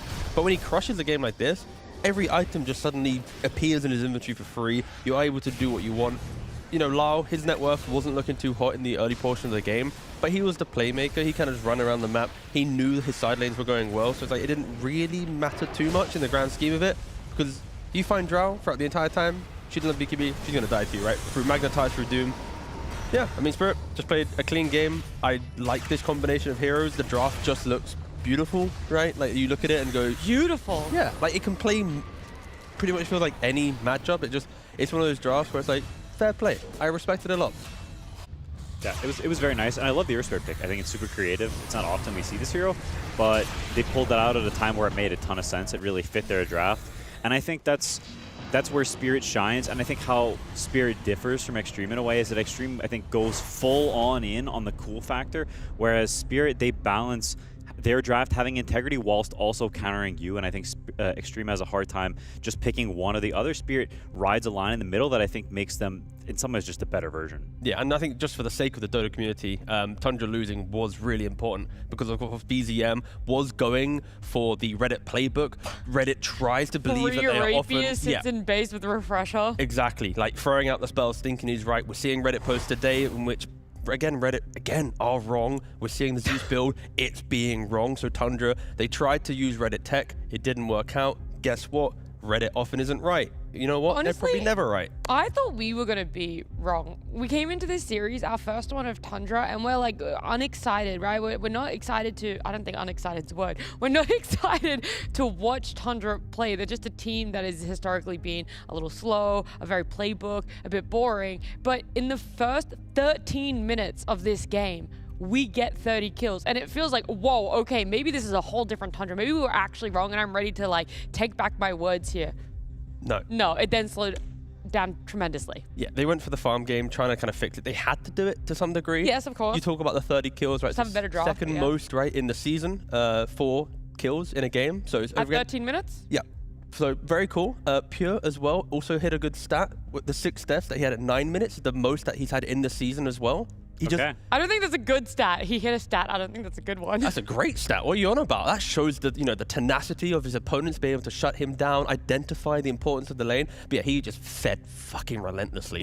The guy was just walk to lane, die, walk to lane, die. Like, you're not going to win a game when your carry is A-clicking down lanes. It just happens, all right? Luckily, it's a best of one. He can forget about it very quickly.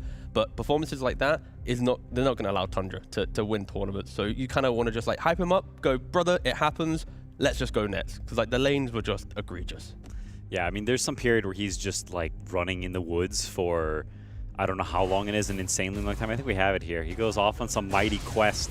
I'm not sure why he didn't just die, but he decided to just you mean run. like putting the neutrals, like just walking in the neutral camp? Yeah, exactly. Camp. He's kind of just wasting his own time here. Like, this is not good for him. Somehow he was shockingly high net worth, despite the fact that he has 6 deaths and went on this insane goose chase for 45 seconds. So kudos to him in that way, I guess, but yeah, the problem here is he has the 2 back-back branches, so whilst running and he had a lifetime to think about it, he could have thrown a branch into the inventory, run around the tree, eat the tree, replace a branch to cut, to put the tree that he cut down, create the lack of vision, then maybe TP out. There could have been some cool ways he did it, but he just walked. And walked. And it was the same result anyway if you just had it done 30 seconds out. It was just a weird game from him. It was just one of those ones. Yeah, weird. Should have just died earlier. Is weird the word you would use, Quinn? No, it's not weird, because I think it's in some ways it's kind of normal for Pure. Like, I think Pure is either full owning or full feeding. And I don't think it's that often he's in between. I think in the recent months he's been full owning. But when you look at this guy's last TI, he was full feeding. I think he kind of just picks one. We don't know which Pure is going to wake up that day. And today was full feed. TI season, TI form, it makes sense. Right. It's so brutal. Okay, but the TI before that, he was owning. Exactly. Again, yeah, TI form. It's just a coin flip. That's right. Some would say. You don't really know what's going to happen there. When it comes to the later part of this, we talked about it being a bloodbath in the earlier parts of it, right? There's so much action, I want to say, up until the 20-minute mark. From then, it slows down significantly from Tundra, and it feels like from then there is a little bit of a silver lining for them. It feels like there's a little bit of a light at the end of the tunnel. Not a big one, but they could see a path out. Yeah, I don't think the gold lead went up for a long time, at least like 15 minutes or something. It stayed around this 9K, 10K mark is what it felt like. But at some point, I think the holes in your draft start to show up, and I think that's why Spirit was content not forcing too much. They weren't building a gold lead, but I also think they're sort of okay with that because they know they have more sources of initiation. They have heroes that can go in. They have an easier way to play the fight. Whereas Tundra has got they've got a bunch of selfish heroes. Like when you're playing Drow and Zeus in the same lineup, both of them just die like that if anyone walks near them, and it's just hard to play the game. Zeus is in Fountain. Yeah. He's in Fountain. Like that shows how hard it is to actually position yourself and play the fights, and I think that bears out and is why Spirit, even though they're not building a gold lead, they look dominant for most of the game. Tundra's built on wanting the first Aegis, right? Like you want your Drow to win lane, get first Aegis, win a fight, get 20k gold lead, and then like you're allowed to die in game progression. None of these things happen, so then they kind of just run around the map getting scared. That's kind of it. Okay. Was there a specific moment for you, Quinn, that you wanted to highlight throughout the game? Because it was a long one. There was a lot was happening. I think there was a spicy fight by the top tower where I think it's just, to me, this is just like team spirit excellence. Like there's just some slick plays. I think they maybe over chase here a little bit. Bane kind of runs in and gets bursted, but after that I think is quite lovely. Their Spirit rolls in, and SF Requiem's from like insanely far away to fear him for 0.1 seconds so they can burst the Drow. And then just the movement here from Collapse, like just the way he paths, remembers to press his thing, ducks down, and the dodges the chakram, like the weave. I don't know. It's just very pristine movement. It has just that clutch Team Spirit vibe where they just live on just the skin of their teeth. The spell casting is very smart. I think especially that long range Requiem is not something you see very often, and just to me says, hey, even though maybe not every game is super clean, right? They got stomped by Yandex earlier. They're still, I think they're closer to that Lisan al-Gaib form of Spirit than, you know, past months. They've given us a lot of reminders as to why we enjoy watching them play, why we enjoy cheering for them, right? They've always been this team that has that 1% above so many. And when you see a team fight like that play out, it's amazing. Do you have one last thing that you want to say on this team? Give me more drafts of that Spirit. Forget game one. If game one again, bad. Game two, Spirit, good. I can't promise we're going to see more drafts like that, but we will be seeing more drafts. We're going to swap to our next best of one. Now we've got Falcons up against LGD. And before we get into it, I want to talk about maybe where you guys might be feeling the prediction of this best of one is going, because over on Polymarket, who is the official prediction sponsor for us here at Blast Slam, very heavily favored towards Falcons. It feels like the new LGD Ex-HEROIC roster is just not favorable in a best of one here. I think maybe factoring in drafts of the past from LGD Ex-HEROIC, right? When you look at it, you are assuming that's going to be the case, but they've already utilized day one and shown that they have changed their kind of identity quite a lot. And that alone, I think, puts them in kind of a closer contention than maybe people say. Yeah, I mean, I think the 2 games they've played on the B stream, they've looked quite good. They won both games. Whisper's playing awfully in Snap in both games, which I think, if they get their hands on that, then I think they've got quite good chances. Would you bump it up to be more than 31%? Yeah, probably. I think this is that's not quite right. I do think Falcons is favored. I think that's almost indisputable. But I think that, I don't know. They've got Whisper back, right? They had a stand-in for the previous tournament. They have Whisper back now, and I think that means something. Yeah, and they're playing for LGD. I still cannot fathom how that timeline it doesn't make sense now. It doesn't make sense. Why is South America's best team suddenly on Chinese? I'm just saying, I never would have predicted that one. That's for sure. No, not at all. Yeah, I did end up having a quick chat with KJ though, and hopefully it's ready, because I wanted to jump straight into it. You're already saying, T, that your brain doesn't compute that there is an SA team that is now under the LGD banner. Well, I talked to him and I was wondering how exactly it came about and how he feels participating under the LGD banner.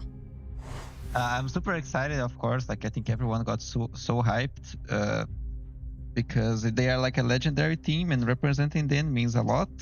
And I can't even explain. It's like a very, very nice emotion, like wearing their t-shirt. Like, I've always wanted to know how it feels to have such a heavy t-shirt, let's say, like a heavy jersey, like representing something so big, and I know how big they are in Dota, and having the chance to represent them at TI, like, we're gonna fight for the chance, but I feel like we're in the right way. And if we go there, like, I already have enough reasons to do well at TI, but having them on my chest, their symbol on my chest is like another extra one that that counts a lot for me. No matter like what time in a Dota season you talk to KJ, there is some like new motivation, some new inspiration for him, right? It could be, you know, just after getting eliminated out of TI. Now we're looking towards going into this year's like big tournaments for the season. Gets picked up by a new org, and it's all about like the history of LGD, how he wants to like continue representing that and continue bringing like the pride and joys to what is everyone's mindset around an LGD roster. Yeah, they are absolutely iconic. I think if you're a fan of Dota, especially if you're a player, you grew up watching a lot of these teams, you know, especially like the TI8, TI9, TI10 era where LGD was insanely dominant. You go back earlier, like TI3 and 4 and 5. They had this team has had a lot of iconic rosters, and I think it's very cool to represent them. I remember representing Newbie, and you know, that was also very cool. Yeah, still crazy. Yeah, and I think it's just fun, and I also think China TI is a bit special because it's not that often, and being able to be sort of more connected with the crowd and the history there, I think is really neat. Well, we can talk about history for as long as we want, but right now we want to talk about what's happening in our draft. We've got Falcons and LGD draft underway.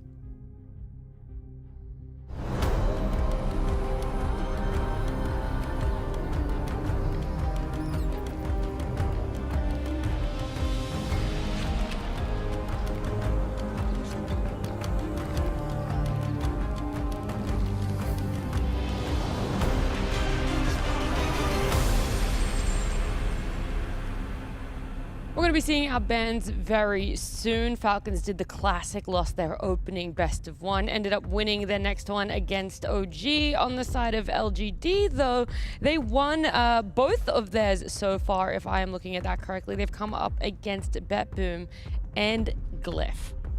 Sorry, Crit, you're wearing double t-shirt in They this all do. weather? In this weather? It is boiling hot across Europe. So I've spoken to many players, by the way, about this, why they wear the double shirt, because I've never understood. I thought the same thing. I'm like, surely you're extremely like warm. It's because they don't like the material of the jersey. Oh, 100%. And so they're like, it stinks. And if you have to like wear them back-to-back days sometimes, they're like, you just have to wear another shirt underneath. Why in 2026 do we still have that plasticky, awful jersey feel from like, it's like, why? Why do we not just have like nice, breathable t-shirts? And then the fans also, if you want to buy it, you can feel like you can wear it outside and feels nice. Get in there, T. Tell them. We're not football teams, and we don't need these little. No, I don't like it. But now I understand, obviously, why you wear a double t-shirt. Yes. But they're going to be boiling hot this entire game. Their jersey is also not typical jersey material because I wore it at Raleigh. And it's like weird flex, but okay. Okay, fair enough. Is it like silk? Is it like what's the? No, it's not. It's not jersey. I don't know what it is. It feels like more like a polo. All right, you bozo. It's more like a polo than it is a jersey. It's got like a collar and crap. It does. It does. Okay. But I agree that it's unreal how bad you stink wearing the jerseys. I've been on some. Holy cow! You can reapply all you want, but you still stink up the building. It's unbelievable. It's putrid. Okay, I lost my sense of smell like 3 years ago, so luckily I will never have to deal with that problem ever again. You're made for it, T. Yeah, obviously I shower every day to be clear. It's more like I won't have to smell other players. Like Quinn. Yeah, exactly. Picking up the building. Excuse me? Yeah. I'm just saying, you said it, man. The Hoodwink opening pick from LGD, though, that doesn't feel like a stinker. That feels like a pretty good opener. Not at all. Don't laugh at that. It's true. I'm sure. Anyway, back to you. No. Back to you, Quinn. Back to you, T. Okay, yeah, so Hoodwink smells absolutely divine. Oh my goodness. Oh my god. Put that in the clip. There's a lot of Hoodwink fans out there that just clipped that and added it to their personal file. And you don't want to be in that file, I tell you what. I don't want to be in it, but I was doing it for them. You know, it was a nod to the... For the fans. For the fans, yeah. Only for the fans. No, only for them. Yeah, exactly. Anyway, Tiny. /T governor. Anyway, back to you. Yeah, Tiny's a good hero. It's a solid first pick. Not countered by very much. Skitter, I think traditionally he's not a player who plays the super hard carries. Doesn't have a gigantic hero pool, and so getting his hero right off the bat is something that Falcons like to do, whether it's the DK of the past or the Tiny of now. It's just good. It gives you the stun. It gives you that sort of fundamental basis that Falcons like for their draft. Is that true? Sorry to quickly. Does he not have that deep of a hero pool? Like, what do you constitute as a deep hero pool? And what do you constitute as being a part of that hero pool? So I guess I consider the depth meaning different styles. When I think of Skitter, he's generally playing...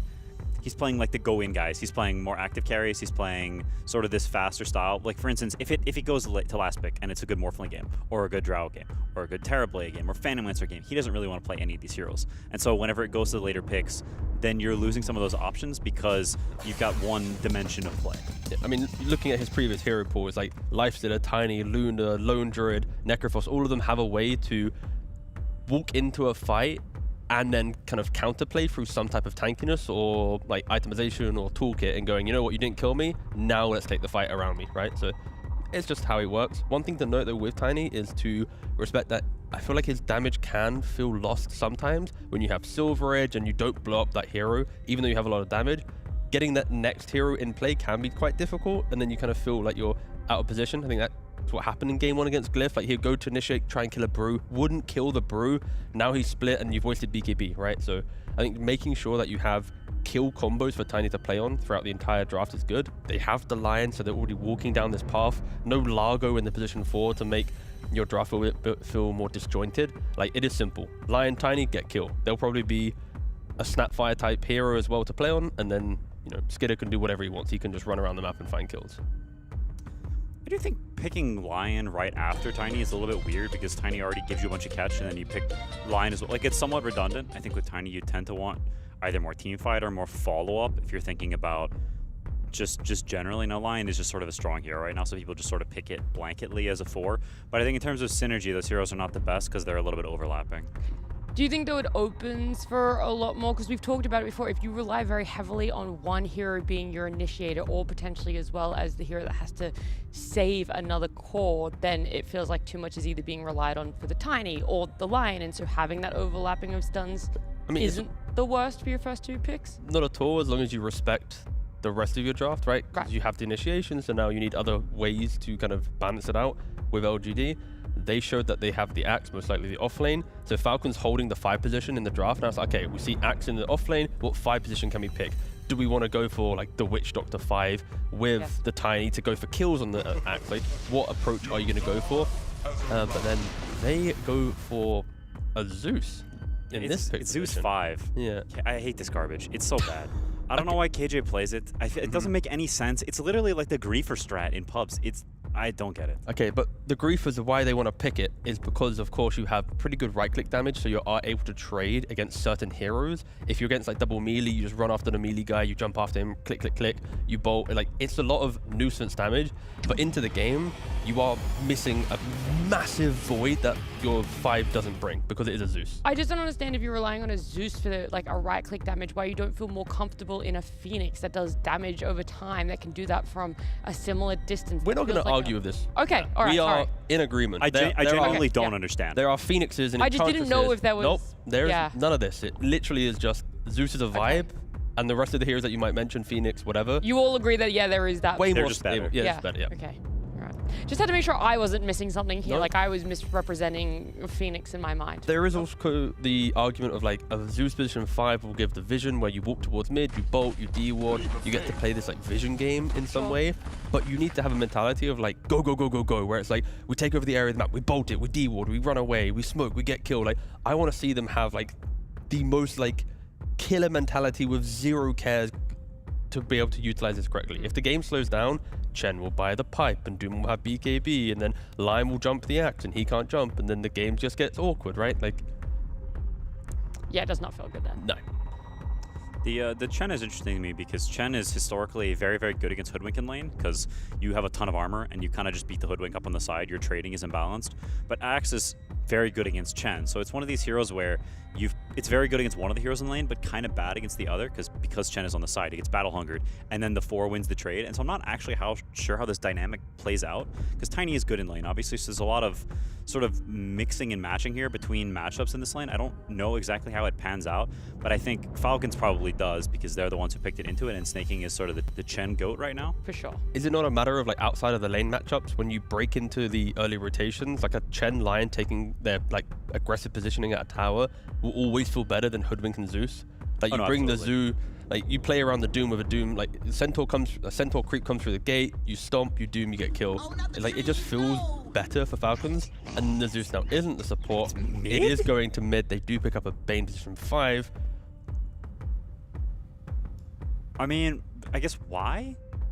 Like, I think it's like none of Falcons' heroes are exceptional against Zeus per se. I would say Chen is pretty good against Zeus because you buy auras and you tank everybody up, so you can get past that threshold where Zeus is bursting people. Like, pipe heroes are just amazing. Sunspan and Cinder were talking about it last game, but I think when you see Chen, oftentimes that's a blocker that you cannot play Zeus anymore because he just buys pipe and auras and then nobody dies. So I'm very surprised they choose to put a core into Chen. Is there also not an argument for Falcons with their lane setups where Chen can just go play into the Bane lane with the Doom, and then you just like super farm the Doom Chen in the off lane together? Lion just plays some casual game bottom, blocks hard, camp press stun, Skidder farms. Like, there is a world that Falcons also utilize this Bane against LGD with just better lane setups.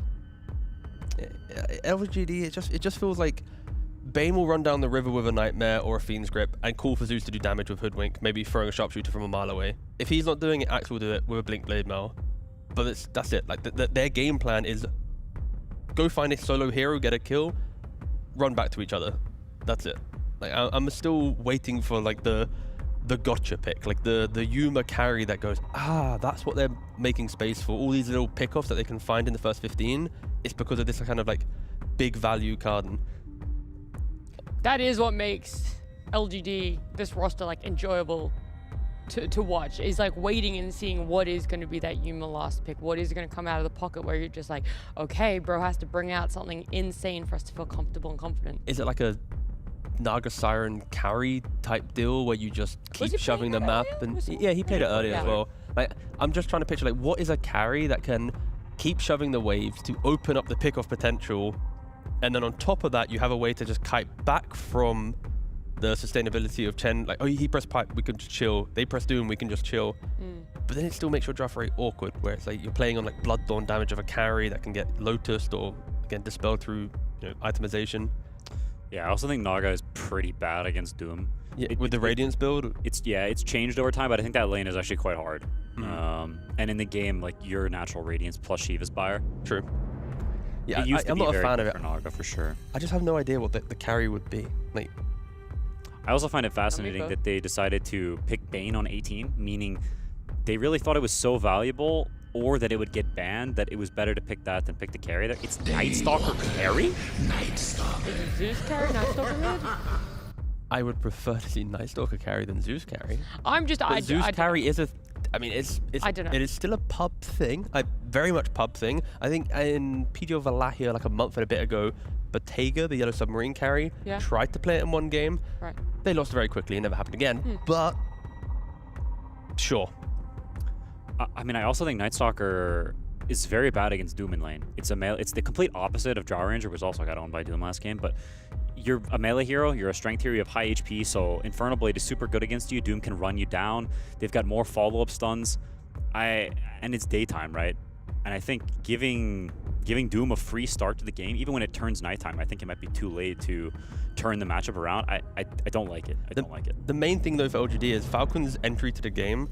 There is still quite a large window to punish it, right? Like, tiny damage, you need to farm like the full Silver Edge, the +1, the Echo Saber, the Doom need to buy a Radiance, the BKB. Chen, Lion, if they don't take over the early game together, Nightstalker, Zeus together in tandem, you press Zeus ult, Nightstalker gets on top of you, you can find kills, right?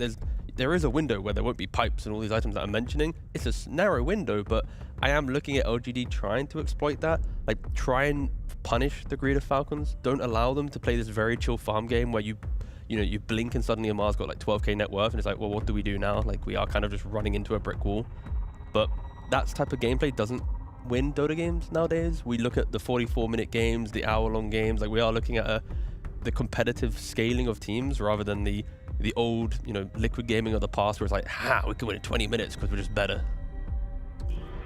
I step again into the This hero's good against Zeus. I mean, I'm like the biggest advocate for this hero ever, but it's not very good right now. Yeah, I was surprised you weren't more excited when it got picked. Yeah, it had a horrible win rate in Dream League, and almost nobody was able to make this hero work. I played it in a pub against Zeus maybe a week and a half ago, and it's pretty good because you just get on top of him in the game, and you can buy Mage Slayer, and it feels really, really nice. You can always apply it to him. So I think it's a reasonable pick. To be honest, I liked Falcons draft a lot before this pick, and this diminishes a little bit for me, but I still think LGD's draft is complete nonsense, and Falcons is in a much better position. again, LGD's draft is the one where it's like they will show individual skill to make it work, because like on a average level, you give this draft to another team, it probably won't look very good, but like they need to know all the timings of this lineup. Like if they're drafting these heroes, I'm expecting it to be something that they've practiced in scrims, that they know like this ult timing is when we get a kill, we need to use Axe to get this, we need to choke out the map and use Bane. Like I want to see them shine if they're drafting like this. If they lose in like 25 minutes, it's like, once again, creativity, the X factor of their drafts is their downfall, because like they're a very good team if they were more stable in draft. But I'm going to give them benefit of doubt on their 2-0 performance so far in the group stage. It's like, I won't comment until I see, you know, it played out. I mean, this is why we did put them lower down when we looked at like what teams are good at drafting and what aren't, right? Because we do talk about consistency. We see that like invisible thread between the heroes that they pick up. That's lacking right now. Nonsense is what Quinn called it. And it's like for Falcons, it's just cookie cutter. The heroes will have initiation with ways to progress the map. They can go for pickoffs. They scale really nicely. You can make mistakes. Like, everything's there. LGD, it's like intense. Like the pressure on the players every time they make a move, they'll know that like if they don't make the right move in the wrong area of the map, they've given like 2.5 minutes to a Doom to farm the other side for free. Like you cannot have this type of mentality. Who's better though? This is the real question, Quinn. Who's better? Malrine or Tai Long? Malrine. Even when you look at it being a Zeus Void Spirit matchup? Even more so. Even more so. It's like doubling down there. I feel like that's where it sort of rests for you then. The nonsense of the LGD lineup there, but what is going to be the strengths in Falcons? We'll see if LGD's best of one run continues or if this is where they fall short.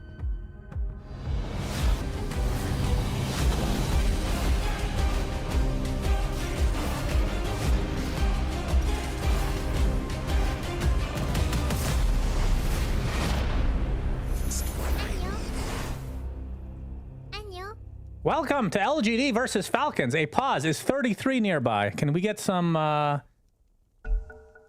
information on that, please? Okay, it was not long enough for 33 to be involved in this pause, so we'll assume that he was not. Synderin, we have your old favorite hero in Night Stalker picked, which we have a lot to talk about this game. LGD, first of all, this is not a Chinese team, Synderin. This is our boys from South America that lost their sponsorship recently, or their org, I should say, in Heroic. Very interested how this is going to be working out from the org perspective and the draft. 30 seconds to battle.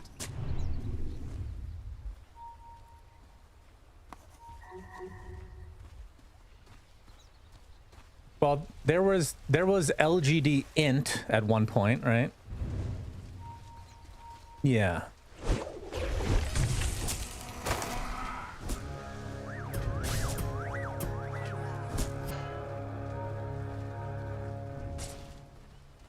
The battle begins. Yep, a sneaking. I was apparently muted on broadcast. That's on me, Shannon. Oh, good job, Synderin. Nobody noticed. You know, sometimes, yeah, I mean, I think the audience were thrilled to experience the... Oh, Malrine is not going to be thrilled by this. Is he actually going to get first blood? He is. KJ gets the killing blow on the Bane Elemental, which we get to see again. So Good he was there start to for protect LGD. us. Shannon, he dies instead. All right, well, you know what, Shannon? I'm just going to quickly try to repeat what I just said before. No, So- please don't. I don't want to hear this again, please. No, but please. you can close your ears. I'll say it for the audience, okay? Okay, muting. Unmute in 10 seconds, okay? So yeah, this is the first LGD roster that we can think of since LGD Int that has non-Chinese. That is a non-Chinese team, so that is interesting to see first and foremost. It's been 10 seconds. Are you still talking? That's right. No, that's it. Okay.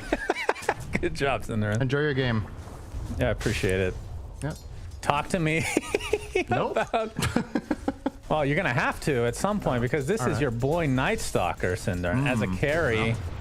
We've seen this in the last year. I want to say we've cast maybe one game of carry Night Stalker. And I don't remember who did it. I just remember it was super, super bad. Tell me why it's good.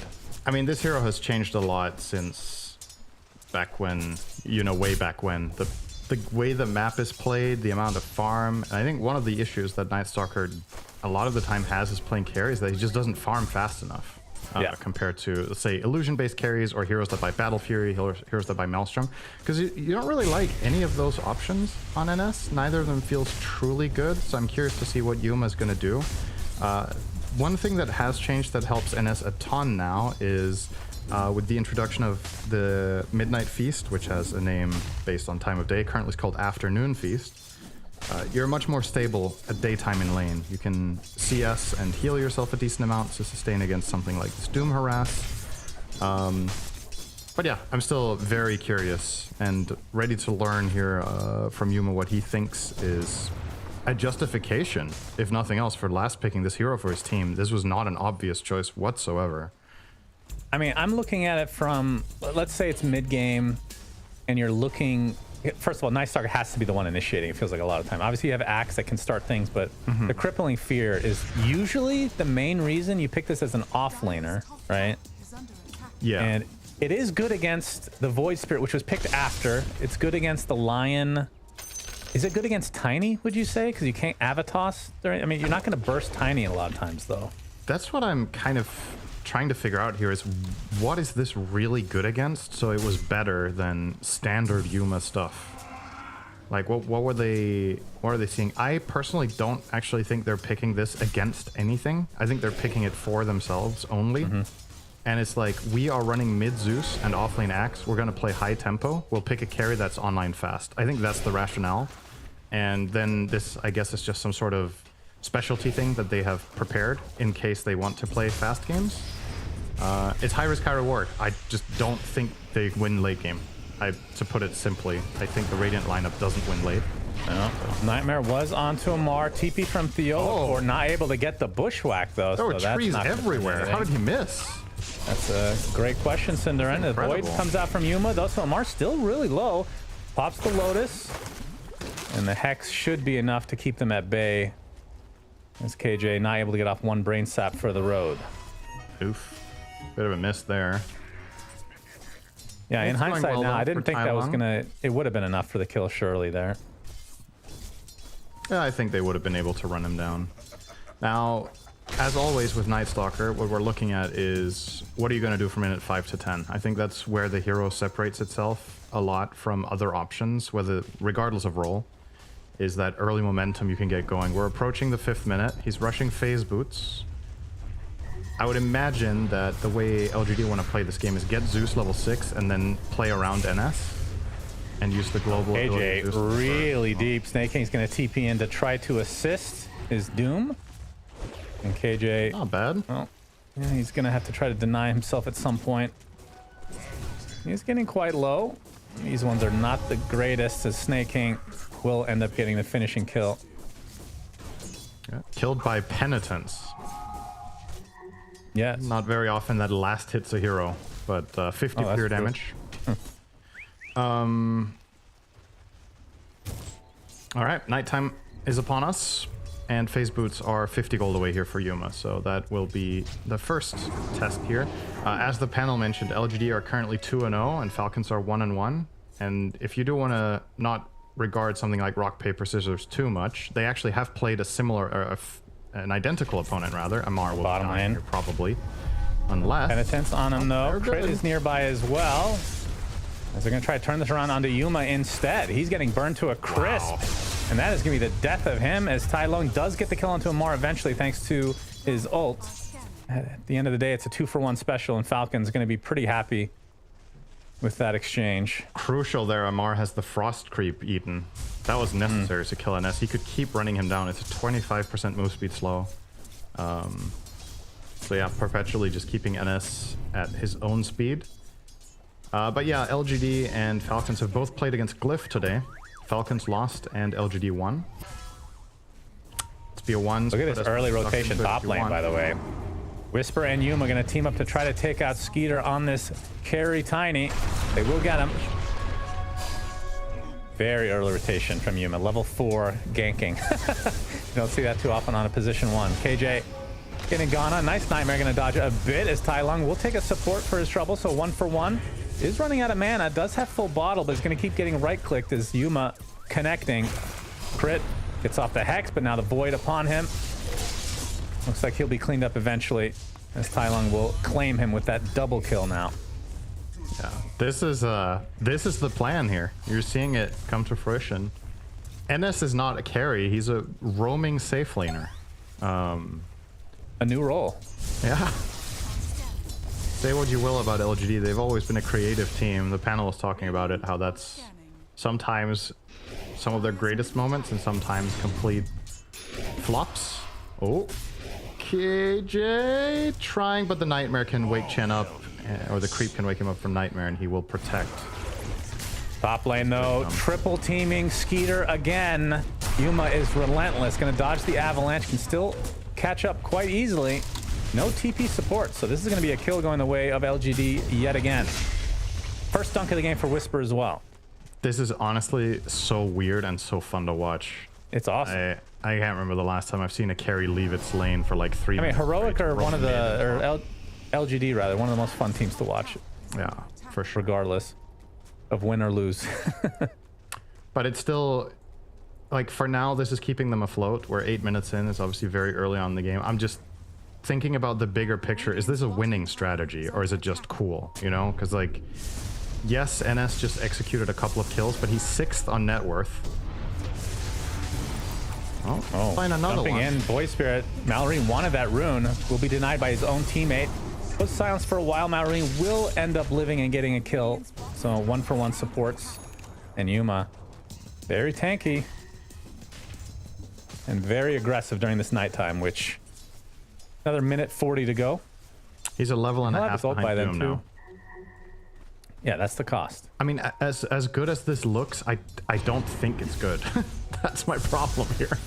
Like, I mean, we've cast a lot of games where kills don't seem to match just hitting creeps, right? Yeah, and that hasn't that's changed. the issue here. Amar is super. I mean, they can't contest him now.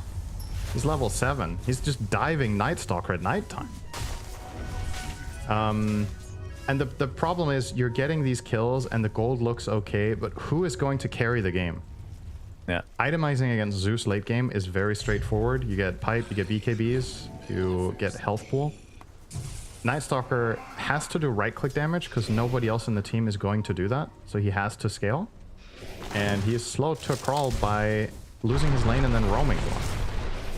But I can't say hand on heart that it was a bad decision to move as much as he did. It's just very unusual. We like unusual, though. We do. That's why we're friends, Cinderin. Yep, whatever that means. It means we're both unusual, obviously. Keep up. Yeah, trying my best here. But as you can tell, my current my cognitive ability today couldn't even unmute. My cogs are really not working today. Sorry about that. The cogs aren't turning. My cognitive ability isn't working. It's tough, man. Some days, you know. Everybody has a bad day, except LGD. They don't have bad days. They just have creative days. That's right. That's right. All right, first tower of the game going down at bottom. Falcons, courtesy of snaking on the Chen, will take this out. He's closing in on level 6. And obviously, like Quinn was talking about, Chen, a very usual good counter pick to the Zeus. You're going to have the natural counteraction to Thunder God's Wrath with a similar AoE heal. And you want to buy Pipe and Mech. This is a dead Bane. Oh, yeah. And I don't think Yuma can walk into this swarm of just units plus Doom. So he uses NS ult for nothing and has to just farm. This is a pretty... You're approaching 4 really difficult minutes now for LGD. Your carry is trash because it's day. And he doesn't have ult. NS is just one of the worst heroes in Dota during daytime relative to its net worth. That's, you know, how the hero is balanced. So it means when you're playing timing heroes like Chen, you can very much exploit these downtimes by, you know, getting creeps and pushing towers. And I think what Falcons should do right now is, oh, there's no NS ult. Let's just 4-man mid. Bring Doom, bring Chen, and take the tower. Yeah. And force LGD to do something about it. Unfortunately, Zeus can probably do a decent job at defending.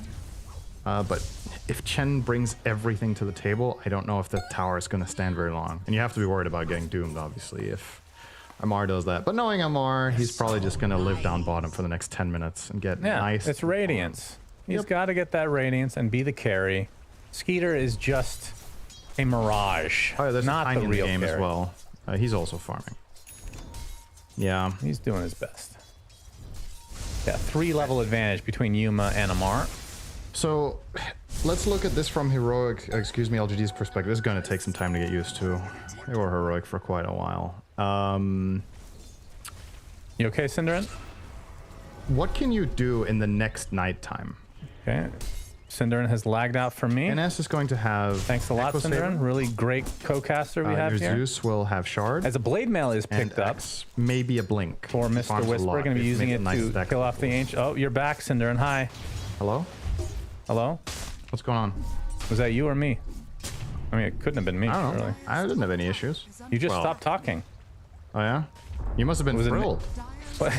It was an aneurysm or lag, one of the two. As Malreen's going to get Fiend's Grip in the mid lane. Whisper still has the call to work with. And the Blade. Goodbye.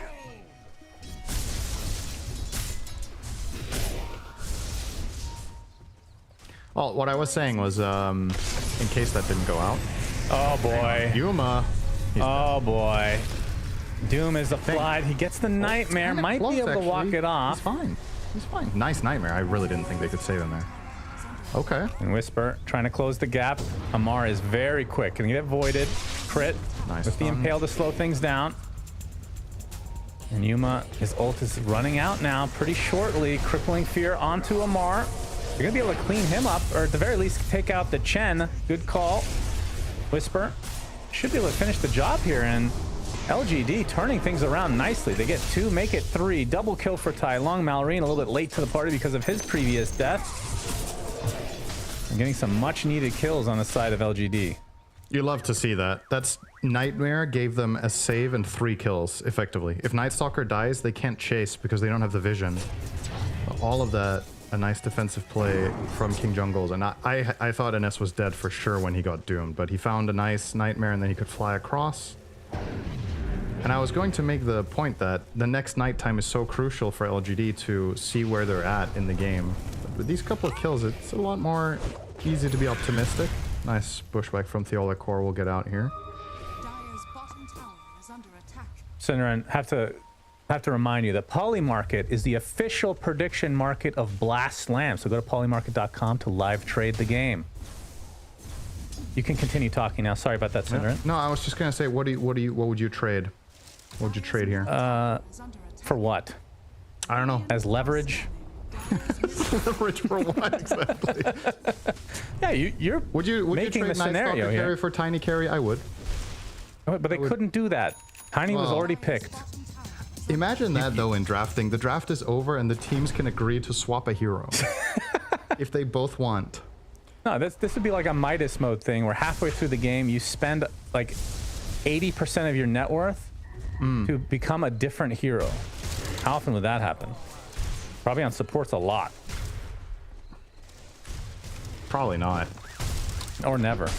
Yeah. Oh, KJ. Good a nice call. call from Whisper onto 2. They get the kill onto Crit, and Skeeter looks to be next. Dunk away for Whisper.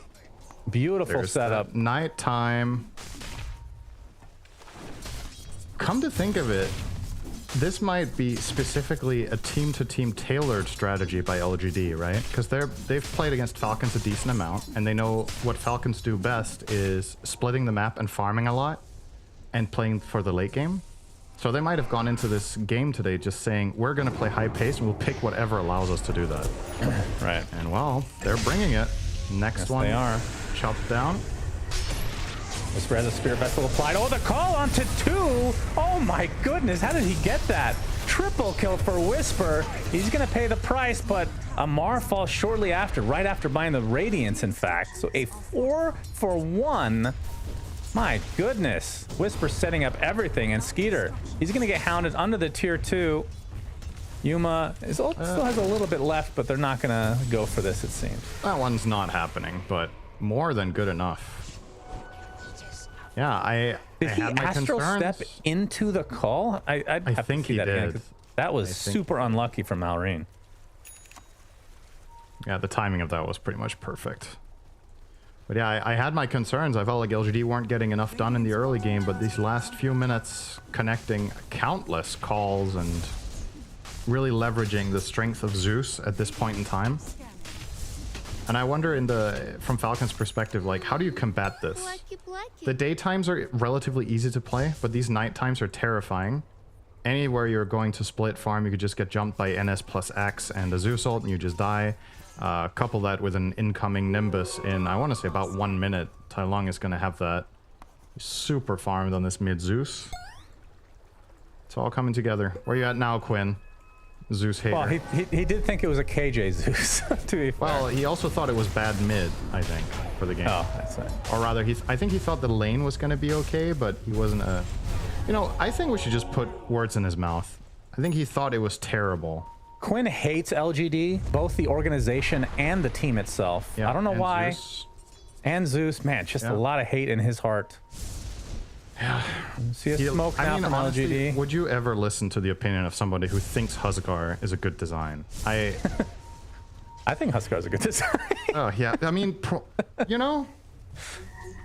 Case in point, as you say. Point Tai Lung. proven, yes, indeed. Oh, he's going to get That's initiated on, fingered, and killed off.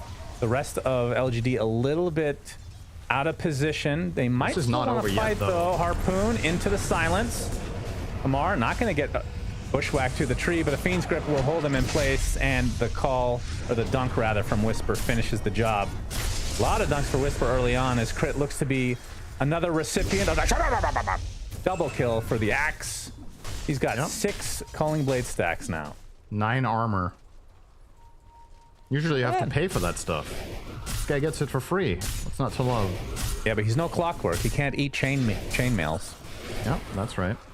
Very important. I think it's better to get that for free. Radiant's top tower is under attack. Have you seen anybody do that yet? No. Do you think they're going to give up on it or try to make it work? I don't know. I hope they try to make it work because it's hilarious. It's a funny idea.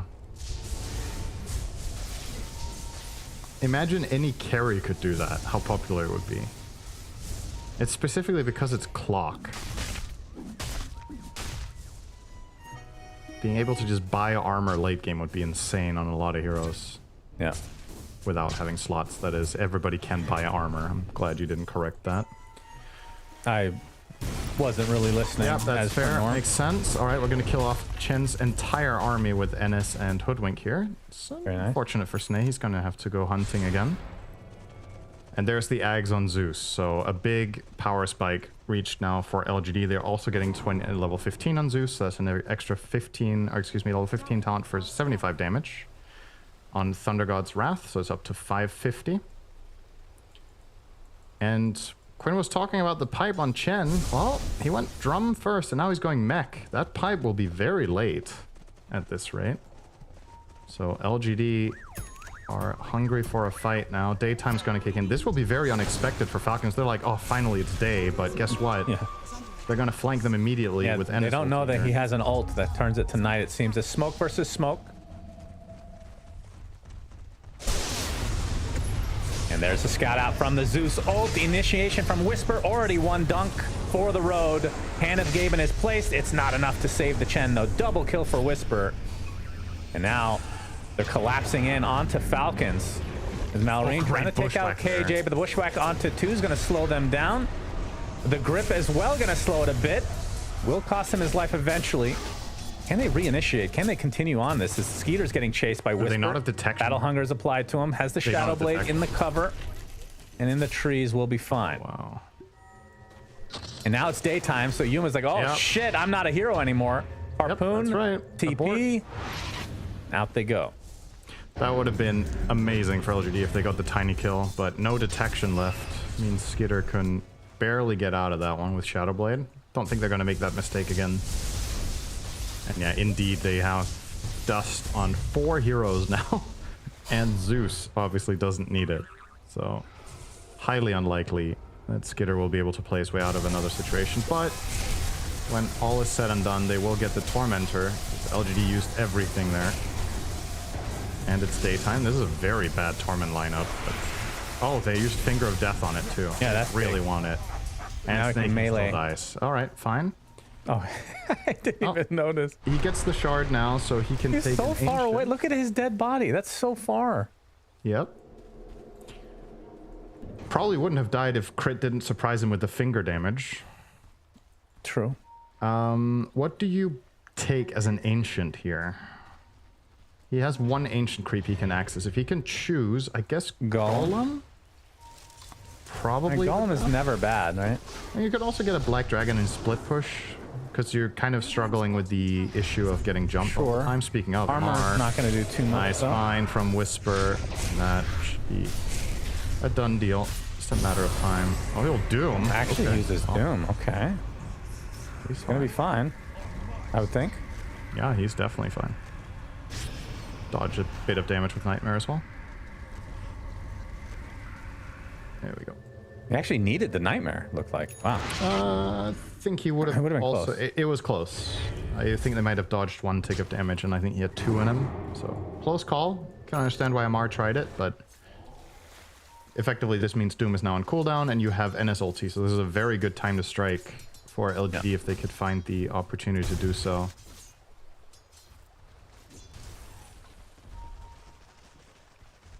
No, Yuma, we've already talked about the Harpoon is... I mean, he has Blink Dagger queued up, but he already has an Ogre Axe, so it's going to be the BKB first, it looks like. Yeah. I mean, Whisper has been all over these initiations, so he can definitely wait a bit. Has a Nightmare set up on the Skeeter. Going to be taken off, though. Nimbus right on top of Crit.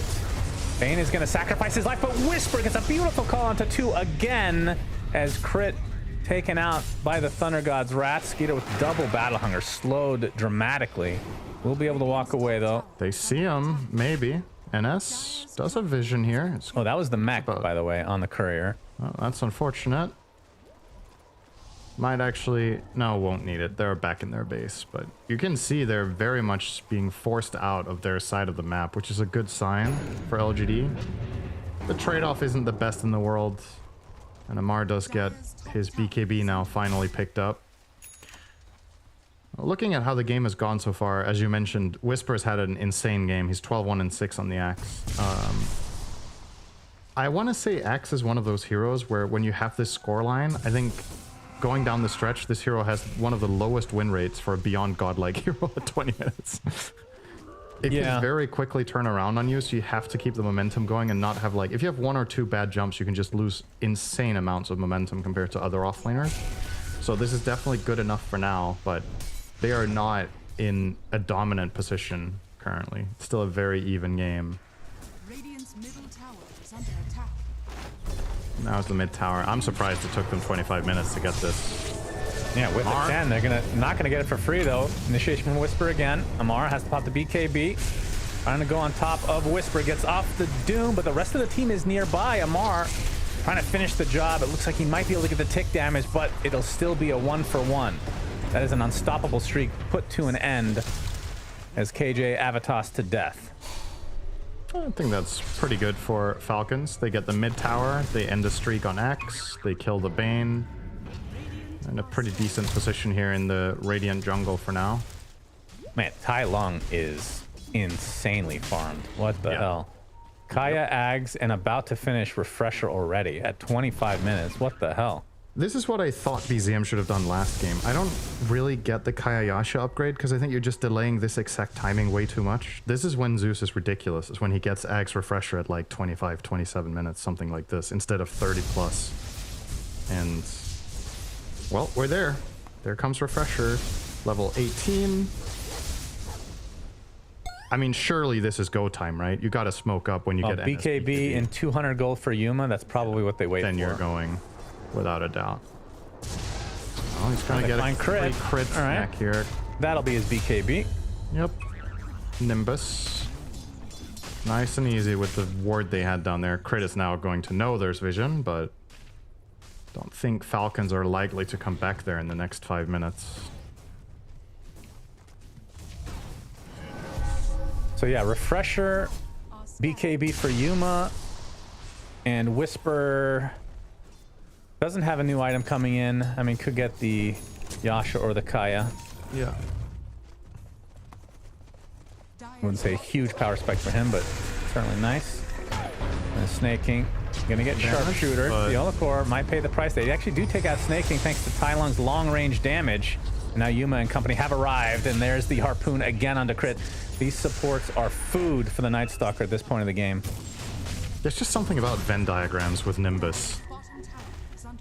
I like that. Yeah, they're nice. Now it's gone. Very scientific. Yep. Well, that was a lot expended. They did use Zeus Refresher and 2 ults to kill 2 supports. Skeeter seems like he wants to get involved on this time. He's 2-3-0. Hasn't really found much of a foothold in the game yet. We'll walk away together with Amar.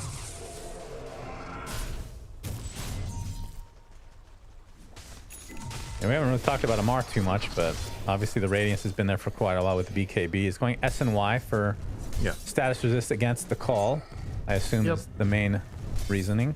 Big part of it. Also against Grip, it's nice. And Amar just loves this item on Doom in general. Just running around with hasted move speed. Easily able to connect a lot of Infernal Blades. Stay on top of your target with Doom. It just makes... Have you seen the 25 Scorched Earth permanent talent yet? Because I assume it's always mute. Yeah, it's mute. That's too bad. You just need to hit level 30, then you get it.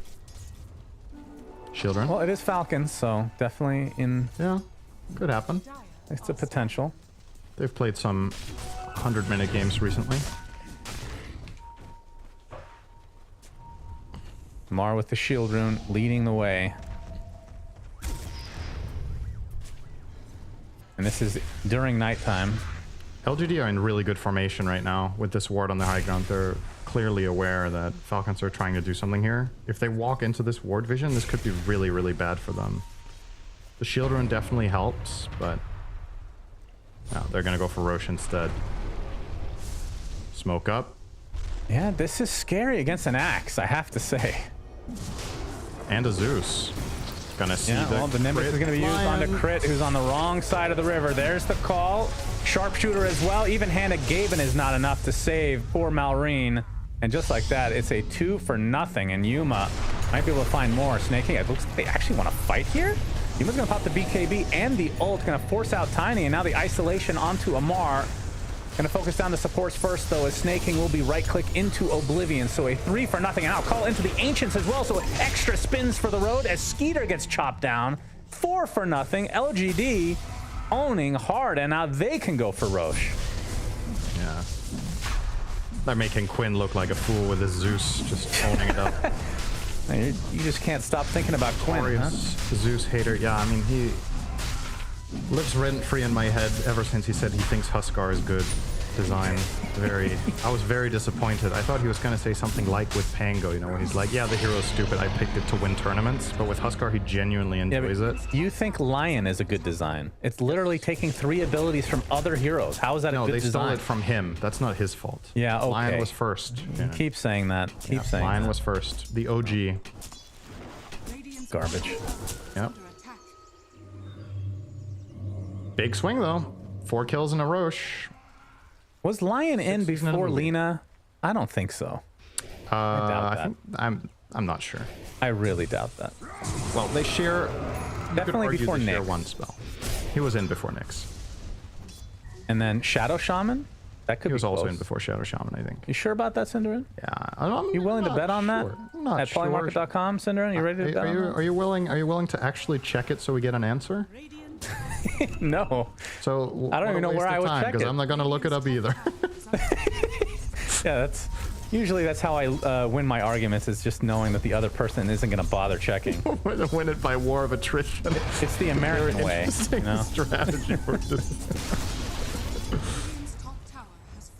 As long as you are really confident, even if you're incorrect, just like the ChatGPT situation here. Mm-hmm. Okay. I shouldn't tell you my secrets, actually. It's Right. a smoke from LGD. Don't really think it's a secret. I think everybody knows. They just don't talk to you about it. Sure they do. Yeah.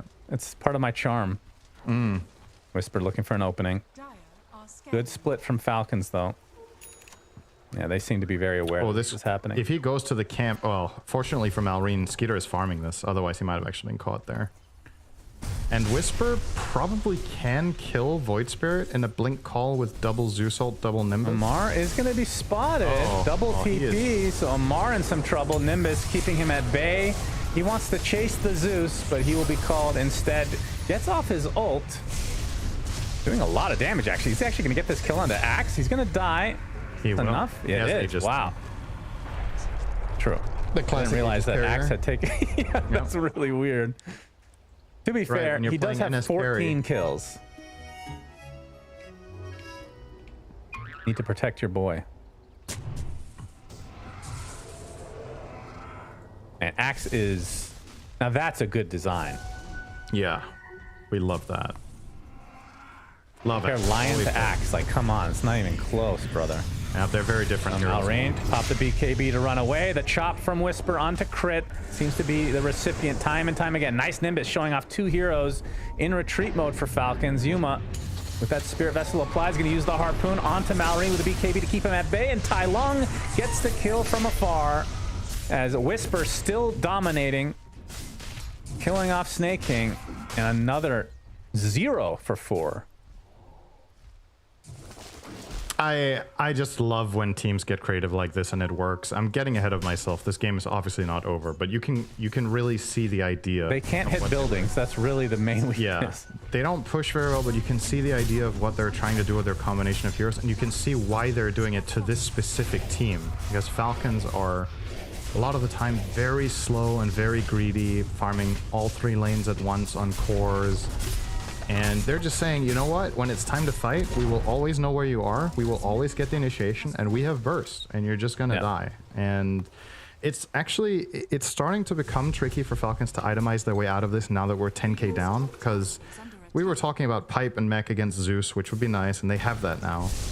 But actually, when the lead is big enough, Zeus and Axe can still you can just jump somebody away from Chen, and the hero probably dies, except Doom. I think Doom and Tiny will survive, but they will take substantial damage and have to BKB and retreat, and that's already taking them out of the fight, largely. So, this is working out well, and, well, LGD 2-0 for a reason. Been looking good today. Indeed, okay. Yeah. That's usually starts the fight for LGD. They still go in 4v5 very commonly, but... Yeah, they don't have NS ulti. This is why Falcons are trying to take advantage. True. Whisper, though, he does have call into the bushwhack, into the sharpshooter. Tanking one for the team is Malrine, though. That is the disengage. They don't get the mid tower. They get the bottom one with Tiny, but now Falcons will retreat using their auras to get out of there. Tormentor is up. Should be theirs.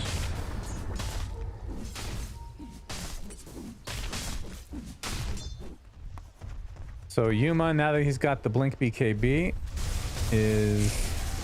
I assume this is, an AC is next? Yeah, this is one of the best nullifier buyers in the entire game.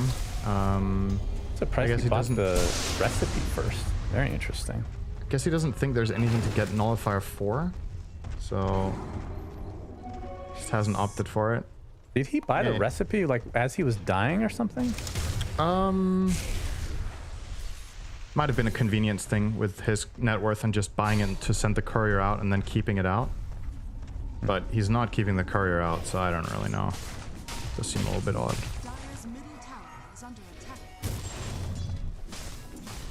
Tai Lung in the meantime, Octarine Corn looks to be next. Then I assume he'll finish the Sange Kaya. Or is it Yasha Kaya?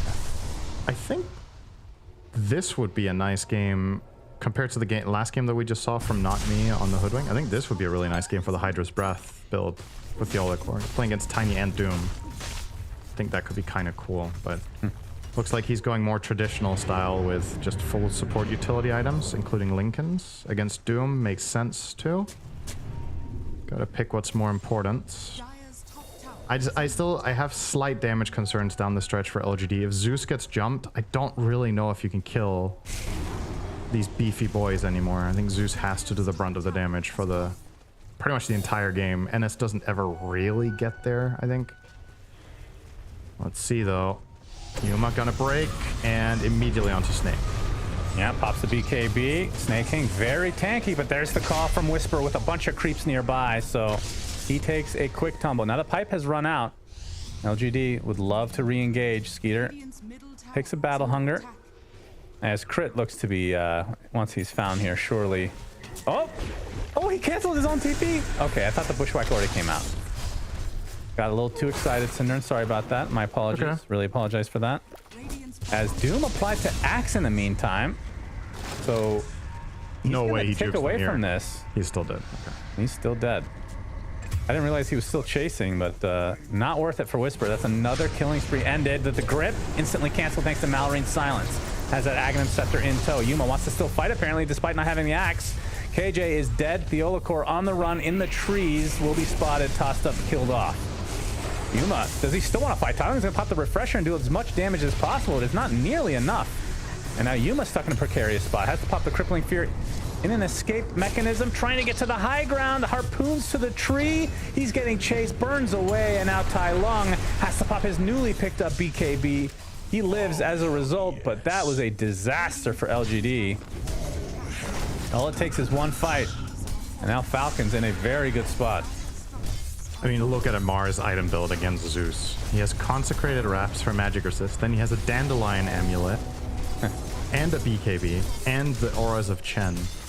Just when we were getting excited for LGD, you do see some of the weaknesses here. The required level of execution for this lineup is really, really high. That was one a slip up save from your Axe. friend syndrome, was it not? Like they were just domino dying there. Yeah, it's just, I don't know. I've played and seen this game so many times from Axe's perspective. Not that with this exact lineup, right? It's just, you have such a great start. You get against these guys who get really beefy, so you don't kill them in call anymore. You kind of have to initiate because it's the only thing your hero does. One time you get caught and doomed and you die. And you have insane amounts of net worth that just don't really amount to much anymore when heroes don't set up for you. A lot of the time when Axe owns late game, it's because he can blink call the carry and kill them, right? Like say something like a PA. Who just kills herself in Blade Mail. Tiny won't do that. Doom won't do that. And they have Chen to cover them too. So this has been an enormous swing just now, 5 minutes. About a 15k difference from where we were, or approaching that anyway. And I think if LGD mess up one more fight, I think the game is getting out of control actually very quickly. Gotta be super. You don't think it's at that point already? Not yet. It's definitely still winnable for the Radiant, but again, there's so much. The required execution is very, very high. Zeus has to cast a lot of spells. I think they need to get a Fiend's Grip off, which means effectively you kind of have to grip the Void Spirit, because he can, as you just saw, silence all of the Banes at once. You need to be patient. Find the information with NS, get the grip off on Void Spirit, kill Void Spirit, and then I think the fight can break open. It's a lot of ifs that you're going to need here. The good news is Whisper has Refresher on Axe, so he can call twice. I still don't know if they kill Doom, not even kidding. Like if they go on him with 3 heroes during 2 calls. Yeah, he's got heart. He is very tank, unless he dooms himself with a Lotus. We'll see. Falcons do feel a lot more comfortable though. Now they've got these massive items available to them. Daedalus is relatively close for Skeeter as well. Yeah. Roche is up. He's more likely to kill himself on X when he gets that. That's the silver lining for LGD there in that department. They can actually kill the Tiny when he has Daedalus. Potentially. But he'll kill everyone else too. Whisper has Refresher, by the way, so double call can be anybody could have a told you fight that. winner. Sorry about that. Don't listen to you. All good. No worries. We have very good cog today. Both of us. You know how I've changed over the course of the years that we've known each other. You don't listen to me a lot, and I notice. I don't really know how you've changed. There's a lot of instances where I actually don't bring up that you didn't listen to me because I know it's unprofessional to do that. Oh, I've learned. Right, yeah. You know? I'm trying to be a better person. I don't know that. I haven't learned anything. Away from the light. Oh, nice catch on Lion. Initiation, yep. Whisper takes out Crit. That seems to be the start of every fight. LGD, I don't think Yeah, they still want to fight here? Is Whisper already has to pop the BKB? Avalanche onto 2. Skeeter gets the toss off as the Olocore. He's taking the brunt of the damage now. Nice bushwhack, though, into the Spirit Vessel. BKB now from Skeeter. With the pipe activated as well. Gonna try to disengage for the time being. Yeah, the NS hold is expiring, so they don't want to chase. The right call here to back off, but this probably gives Roche to Falcons, I would think. And yes, they are indeed going to just get started on it now. Look at this hit point pool on Tiny, by the way. 5,200, and he has like 10 auras on him. Yeah. Doom, 5.4k with a heart. Thank you, boys. These heroes is just so ridiculously difficult for the Radiant lineup. I don't know. I'm really trying to wrap my head around what the 6-slot NS build is here. I think he doesn't hit hard enough. Like, can you buy Daedalus in this game? Is that good? That doesn't sound that good. As Skeeter gets the Aegis, Malrine kills off KJ. Yeah, they get both wisdoms. Very never mind. KJ got one. KJ got one, died. Makes sense. Yeah. Is that even worth mentioning at 42 minutes? If it leads to talents, it can be interesting. Don't think these ones did. Okay, good. So no. Keep it up. Well, apparently King Jungles thinks it's worth it because he went for it and died, right? So he assigned it some value. Yeah, well, he wants his 20. Yeah. That 30 move speed. Yeah, really great. Kind of weak 20 talents. They're not the best. All right, here come the big boys. Fake banner placed. And the Skeeter able to take out the tower very easily. And Whisper would love an opening, but at this stage of the game, Falcons, they've been caught in one too many call. Oh, I say that! Whisper gets off a beautiful call. After the Dissimilate, he's going to get the double call. On top of that, can they get the chop on a Skeeter? They get it onto the Void Spirit first. That's Aegis down. And now the focus onto Amar. He is so deep, he gets Fiend's gripped. And he's going to get killed off in addition. So the Aegis and 2 kills for LGD. Complete. I was going to say, they're not going to group up surely, and then immediately Dissimulates into the team and Whisper's ready for it. Yeah, just you got to be wary of your formation. I'm with you 100%. I think that was completely avoidable. If you just don't stack your heroes and you let Tiny hit the barracks with Doom, just not next to each other, I don't think Zeus has enough to pierce through them. He needs so long. And Tiny had the Aegis, but... Oh? Worked out that time. Guess we haven't mentioned as well, Tiny has the Metamorphic Mandible, which is actually very good against Zeus. You get 50% magic resist for 5 seconds and more move speed, but then you lose armor, which doesn't matter this game because there's no physical damage. Now, the thing I always wondered about this, is that base armor or total armor? I think it's total armor, I would guess. But I think in this game it makes so little difference that... Yeah. So real feels good here. Am I crazy for thinking you might want to keep this on tier 5 in this game? I can't believe I'm saying that because usually this item doesn't matter that much. But I mean, you want a Deso, but if you don't have to take it on Tiny, is there a world where you actually keep this? Probably not. I mean, if You might Spider take legs are good, the horn False instead. Sky is good, yeah. Yeah, probably not. I got excited for a moment because I was like, Cinder, that item never matters. Nobody gets excited for tier 5s anymore. Okay. Well, I was getting excited for tier 4 in my defense. No, you're getting excited for a tier 4 replacing a tier 5. That's how far tier 5s have fallen. The fact that you have to think if a tier 4 is better. That's the sad reality we live in, Cinderin. Very sad. No more excitement for tier 5s. All I want is Giant's Ring, and I'm happy, okay? Bring it back. Tier 1.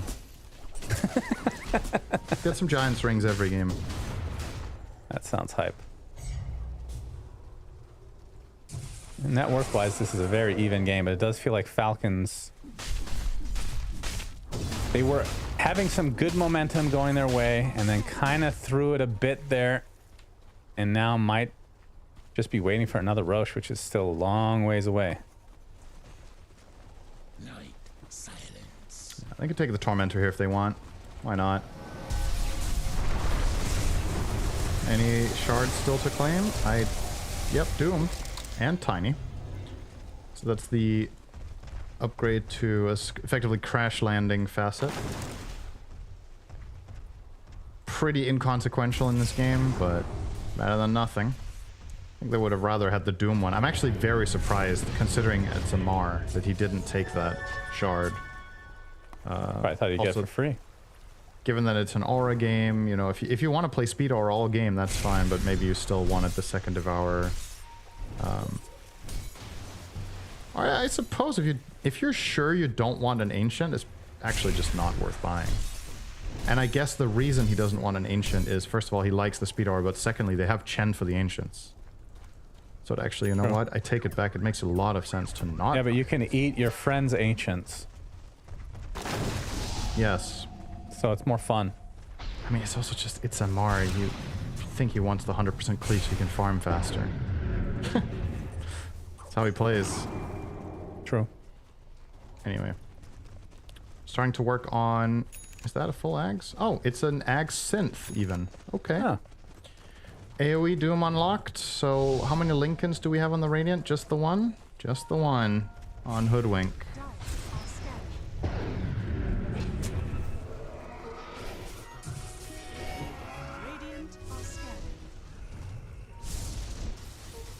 It does feel like this comes down to I mean, he's been getting great calls so far this game, but can he continue for Whisper? I feel like their entire fight hinges on whether his calls are good or not. If X gets jumped, I think it's unwinnable, actually, for LGD.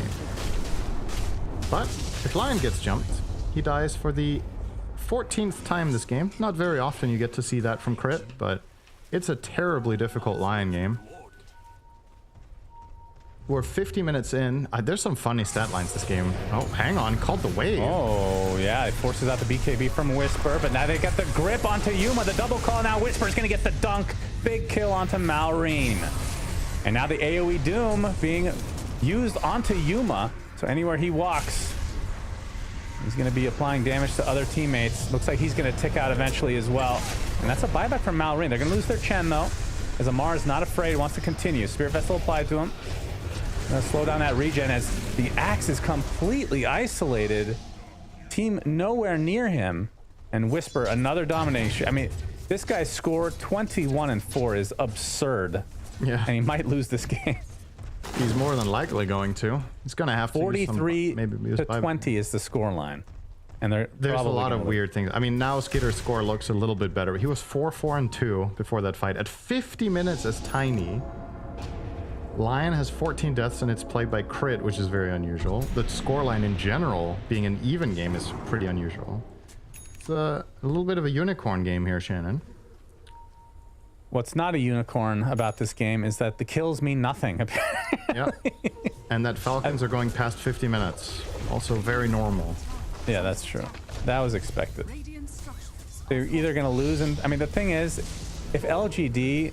Like, if they were able to find this level of success early on and they had somebody that could push, they might have won the game, honestly. Yeah. As Amar gonna get bushwhacked. Tylon getting in really deep, pops the BKB, wants to finish the job. Amar with the BKB, he is so hard to kill with that heart. He's gonna walk away. I'm with you. If they had more push in LGD, that would have been, you know, possible, but it's also hard to deny just how much NS has done for this game in terms of the reason they have so many kills. Well, it didn't necessarily have to be on a carry. Oh, you mean just any hero could push? Yeah, they just had a little bit of extra push. I suppose. Malrine with a damage rune.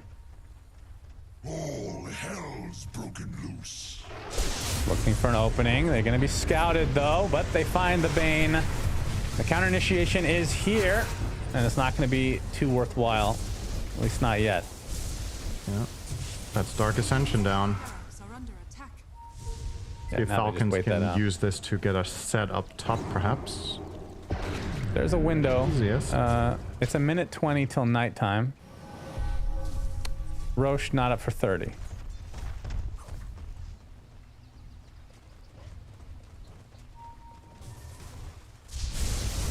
Which version of NS ult have you liked the most? The one that extended night. Radiant's top barracks are under attack. So just the original one. Yep. Tai Long has to use the BKB, or thought he did at least. Used it regardless. You didn't like the one that reduced vision for the enemy team? Radiant's top barracks. That was the ult? Yeah. That was a facet, wasn't it? You see the initiation come out as Axe gets blown up. Whisper does have buyback though. Doom expended from Amar. They might just use this to go get the old Roshan out. Yeah. Remind me about the vision one. Well, wasn't that the NS ult, the original Dark Ascension, when you cast it, the enemy team had very little vision at night. They could only, like, it reduced the vision of every hero they had to like 700 or something, including wards. I don't remember that one. I think that's You could be right though. The original Darkness was literally just day turns to night, or night gets extended. That was the only thing the original spell did. And then Dark Ascension came out and did the other thing, I think. And then there was the version of Dark Ascension that reset all of Night Stalker's cooldowns. So he could enter a fight at night, time cast his 2 spells, use Dark Ascension, and cast them again. We also had that version, and now we have this one. Yeah, that was weird. I mean, I think the thing I don't like about this current design is he's so dependent on timing with Night, which is fine. That's part of the design. But then also his ult. When that's down, he's useless. That's another timing-based thing. I think that's just too much in one department. Radiant's top barracks are under attack. Just personal preference, though. Yeah. Barrack. They just want to see more NS. True. They're giving up the megas here. No buyback used from Axe. Yeah. And there it goes. 10k lead for Falcons, still with the Aegis. 1 fight likely left for LGD. They will have a buyback still retained for the Axe, though, so Whisper will have 2 lives. Amar's a lot of gold. Let's see if he sells any. I mean, what do? You sell wraps for Shiva, I guess? He's queuing it up. He's flying out the shard first. Alright, so he buys shard minute 54. Yeah, it's gonna be useful. Classic. Won't be eating an ancient, likely. No, he'll just have a slightly bigger speed aura. It's pretty pointless shard purchase. Wait, I thought it only applies to AO. Wait. 40% increased spell amp. Spell amp also applies AoE. to move speed? Oh, you're it's right. also AoE. The aura is bigger. Right. No, that's the radius goes from 1200 to 1440. It doesn't help him, though. You know. No. Which means he's not buying it for that reason. Because it's Amar. He's buying items for me reasons. He wants to eat more creeps. Who doesn't want to do that? Well, the base charge the base recharge time is still the same. So you don't really get more gold. You know. Yeah, it's pretty bad. As long as you always are able to use Doom the moment it gets ready, the shard gives you 0 efficiency. But if you ever can't do that, then the shard gives you a window. I'm surprised we're not seeing a refresher, something like that. He has one in his backpack. Just the shard, though. Yeah. I can't believe Tai Lung has 40k net worth and is 12, 1, and 24. And it just feels like he can't really... Yeah, I mean, between him and Hydra's Whisper, breath now. their score is... Ooh. They bought Daedalus on Hoodwink. Once again, I feel like Hoodwink should have bought that Hydra's breath if they wanted it. And then Zeus could maybe buy something else, but... Thunder God's Wrath. Oh, they find the axe. He's going to have to buy back here pretty soon. Whisper, his streak put to an end a long time ago. There's the buyback. As Amar, looking for a reinitiation. They get the initiation from Yuma onto the Lion. This time Whisper only finds 1, though. Gonna need to get a better initiation than that for this game to turn around, that's for sure. And that's a buyback now onto Crit, just to make sure that they can try and finish this game before it hits the 60-minute mark, because nobody wants to see our tier 5s anyway. And Skeeter can hit these buildings. Still 5 up though for LGD. Amar refreshing the Doom, so he has another one. And has the Shivas now. Yep, double Nimbus placed already. There's the initiation from Whisper with a nice impale onto 2. Skeeter looking to finish the job on the Whisper, and that is the death of the Axe, surely. And that means no buyback for him. Grip placed, but without Axe, how do you do anything here? He has been your life and blood. As Amar and company can just focus on the barracks now. There's one more harpoon for the road onto Yuma, just bought back. Likely to be a dieback for him as well. The Impale will keep him in place. Infernal Blade as well with the Shivas to slow him down. Just trying to get back to the fountain. Malrine trying to finish the job. Can't quite do so, but that means the buildings are free to hit for all the creeps as GG's come out. So LGD will take their first loss here at Blast Slam. And Falcons will now go to 2-1. So they end up tying in terms of score lines. That was a pretty cool game in a lot of ways. I mean, creative draft from LGD. They came in with their own ideas. They really put themselves on a timer, and they didn't quite get there, but you could really see the ideas. Falcons, a lot more stable and standard, and it worked again. Yeah, Quinn is right, and Cinderin in shambles. It was a crazy start to that game. We really thought, and you know, I heard Cinderin say it, that it's nice to see the creativity pay off to work out. And for LGD, it was on track for that. And then Cinderin had to go and open his mouth and say it and cast a cursor. And so unfortunately, they do end up losing. But I loved like what we essentially didn't see during the draft of what could potentially happen. When I say we, I mean Quinn. I'm throwing you under the bus right now. Thank you so much. Beep, beep. All right, Quinn, take it away. No, I think they played better than their draft would expect. Like, I think they made a lot of really cool moves early. I think Yuma was very, very active, and they honestly outplayed Falcons pretty significantly, I think, for the first 30 minutes of the game. Like, I think they definitely played better. And I think the fact that they didn't win this game is a testament to their draft being kind of sus, because I think when you get as many kills as they did, you make as many moves, you're leading the game in terms of momentum like that, and then you still lose in sort of a convincing way, almost after one lost fight, the game's sort of in the toilet. To me, that says there's a hero problem. I mean, the modern day Dota, it's like you shouldn't make one mistake, maybe 2 mistakes, and the game feel like it fully switches back the other way, right? Like, I really enjoyed the way that LGD was playing this game. Like, it was ruthless. They saw kills, they found kills, they dove mid with the Night Stalker, and they created these opportunities, even giving the kills to Zeus, where Night Stalker was like, you know what, mate, you take it, I'm gonna run off elsewhere. You know, like, they really had a mentality of like, enable Tai Lung from the Zeus, go crazy on the map, but unfortunately, it's like, you do make one mistake, you instantly lose racks. You make that second mistake, oh, guess what, you lost the second racks, game's over. It's like, it was quite sad to see. But it is kind of a draft thing where it's like, do they need to draft this risky? Even though they played a solid 35 minutes, it's like, they had no insurance. Look at the kill score, and they lost. Yeah. Well, this is what I was going to say. Like, where's the line between it being like a draft issue and your opponent making use of an opening, of your opponent being able to stabilize and have that entry back into the game?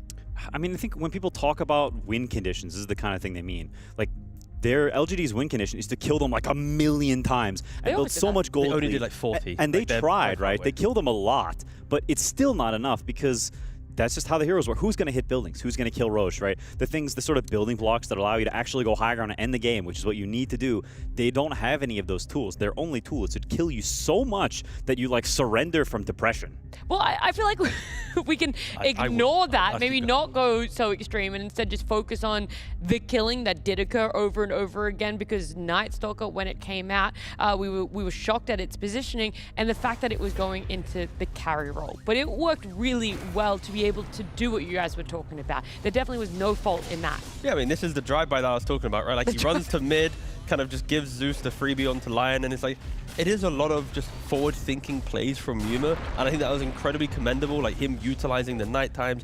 During the day, he's a bit of a bot, it's the hero, what can you do? But during night, like, you need to reign supreme across the map, and he identified that. Like, he knew what he needed. He had to kind of itemize and play for, going AC, BKB. He tried to deal with the kind of lack of building damage for going AC. Everything he was doing kind of made sense. It just felt like a point where, like, you're running down a hill at 1,000,000 miles per hour, and at some point you're going to trip up and then face plant, right? That's kind of what this draft is. Like, you're meant to just eat shit at some point because you make a mistake. It's crazy that Yuma was a part of 30 out of their 44 kills. Like, that is crazy. No, he was definitely owning this game. I think it's also really cool whenever, like, he died, he got ganked in lane, and then immediately he's looking around the map. He's not looking to port back to his lane and farm. He's looking for, okay, my lane's not that good. Where can I go make moves? And that's whenever those kills happen. He killed top even before those two happened. So I think that foresight and that looking of, okay, I lost my lane, that's fine, but what else can I do? I think that is a great quality to have, and I think it's something that, like, you know, a player like him has, a sort of more active carry player. I think that was it was very commendable. Could we potentially see Night Stalker more in the carry role then? I'm not saying it becomes a staple. I'm not saying everyone's doing it. We're still putting that, you know, condition around that the draft needs to enable it. But is there a way that we could see it slot into more drafts, teams drafting to try and fit it in a bit more? I think yes, but only if something else in the draft like shifts. Like if you're offlane, and again this game, like a 22 kill axe, like you probably might win the game in a different world. If like the offlane was like a Beastmaster or something, or an Enigma, where it's like your Night Stalker will run through the gate, utilize the zoo, take the tower, and Night Stalker keeps leading the charge, and then behind you, like the zoo is appearing to then like, I'm going to win the game. Like that type of concept I can see, but in a only pick-off centric lineup, you might need to take Night Stalker carry a step back because it is a bit, again, it's just volatile. Yeah, I mean, we had a fun little stat pop up there that carry Night Stalker has only been played once this season before today. And I guess that was the Bottega game you were talking about? No, he played Zeus. That was a Zeus carry game. Oh, Zeus carry. Okay, I have no idea who played that one carry Night Stalker game, but right now, the stats, what we're seeing, it's like, it's a rare one. Twice in a season. We don't see it often. Again, mad props though to Heroic. Like, every time we come onto a panel, we want teams to try and push the boundaries of meta. And win. And win. When teams don't win... 1 of 2, 50-50. So that's the thing, like when they don't win, we just go, oh god, why aren't they doing like the meta things? But it's like we have to find like meet in the middle. This game compared to other LGD drafts, I respect it. It had a clear idea. They executed on it. Sure, they failed eventually, but it's like they played really well. So this concept, I admire. Well, T, I'm going to put you to work. You can try and figure out where the other carried Night Stalker came from, because we're going to jump to a very, very quick break. And on the other side, we're going to be talking about our second last best of one. I'm passing the phone to the only other player in the building who's got second place at TI. I'm passing the phone to the guy with the second best haircut. I'm passing the phone to someone who literally laughs at everything we say. I'm going to pass the phone to someone who can't handle more than half a beer. I'm passing the phone to someone who has 15,000 Spirit Breaker games. I'm passing the phone to someone who has won 0 Tier 1 tournaments since going bald. I'm passing the phone to the one with the lowest MMR in the talent team. I'm passing the phone to someone who's a Warlock one trick. I'm passing the phone to someone who probably should have 0 communication score. I'm passing the phone to someone who has a crippling addiction for mystery loot boxes. I'm passing the phone to someone who's been kicked more times than he's kicked players. I'm passing the phone to somebody who can only play Oscar. Wonderful.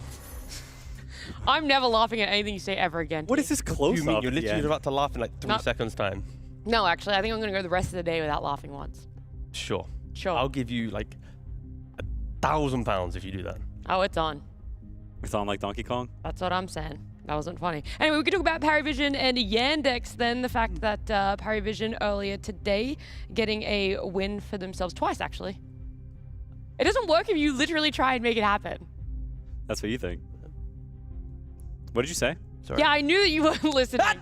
Did you hear that? That was like a... That wasn't laughing. That was like a... No, come on. no, that does not count. Roll That the does clip. not count. Come on, get the replay. Anyway, what I was saying was in there. There was a chuckle. PARIVISION getting their wins early today, one against OG and one against XG. Yeah, they are...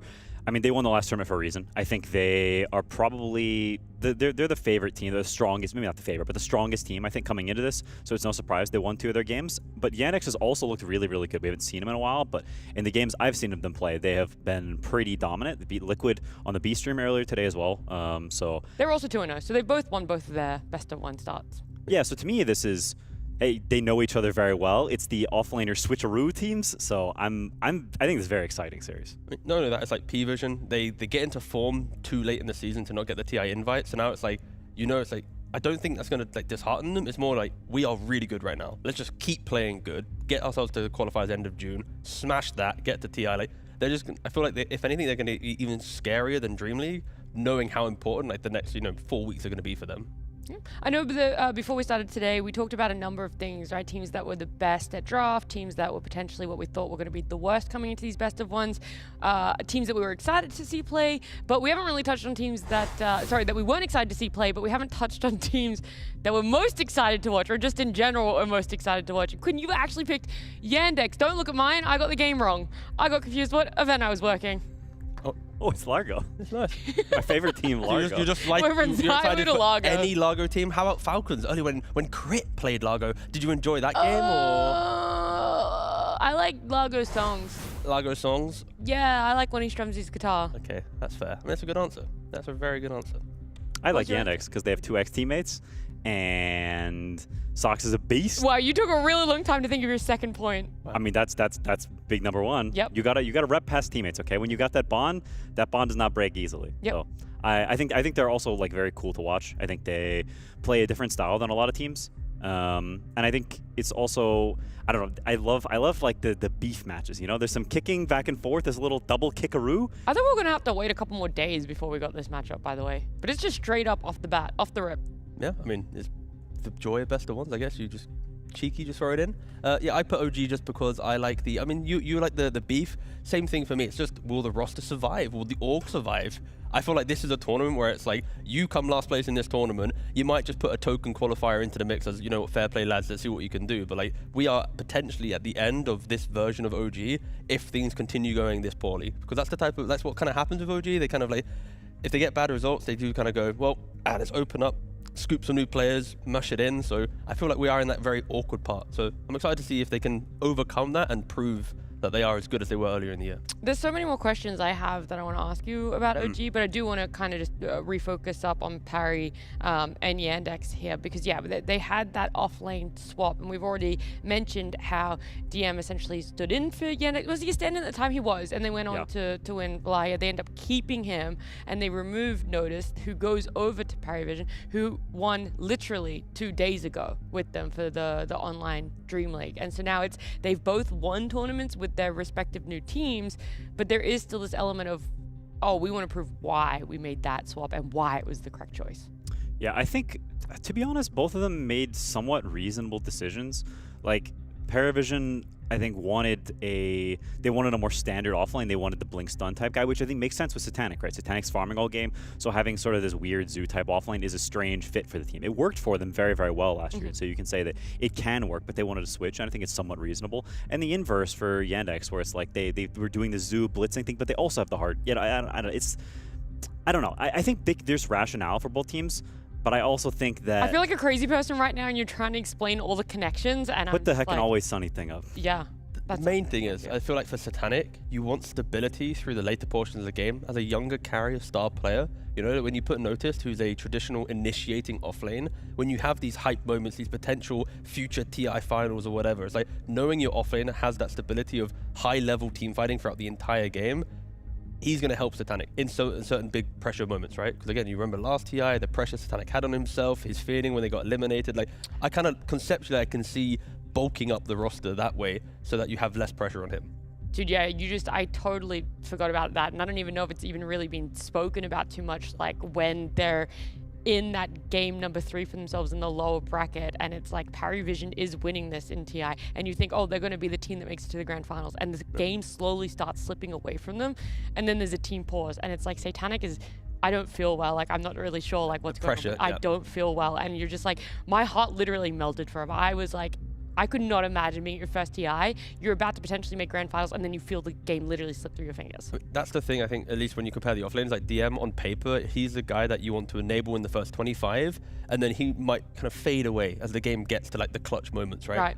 I see that differently with Noticed. I feel like he's got that kind of ability to not fade out of a game. Like, he'll play some Axe or Slaughter, and you're like, wow, what is he doing, right? Is it like he's slow to get to that point then, or you think he's just very I think he's just stable? like a flatline offlaner, where it's like, if you load up any game that they're playing, it's like he's done his job at like the laning phase, the mid game, whatever. Like DM, it's like you want his enigma, his annoying hero, and it's like he has to lead the game, he has to do his job, and if he doesn't, then like things can get a bit shaky. Of course, I think Yandex have kind of cushioned that quite nicely in how, you know, Watson and the other gang kind of play itemized draft, whatever, so it's not as volatile as DM teams of the past. So I think both players are in a much better position in their careers than you say 6 months ago when they're on the different teams. I think both teams have done a great job just enabling this kind of niche style. But for Satanic, I think it's just a win, and then for DM, also a win.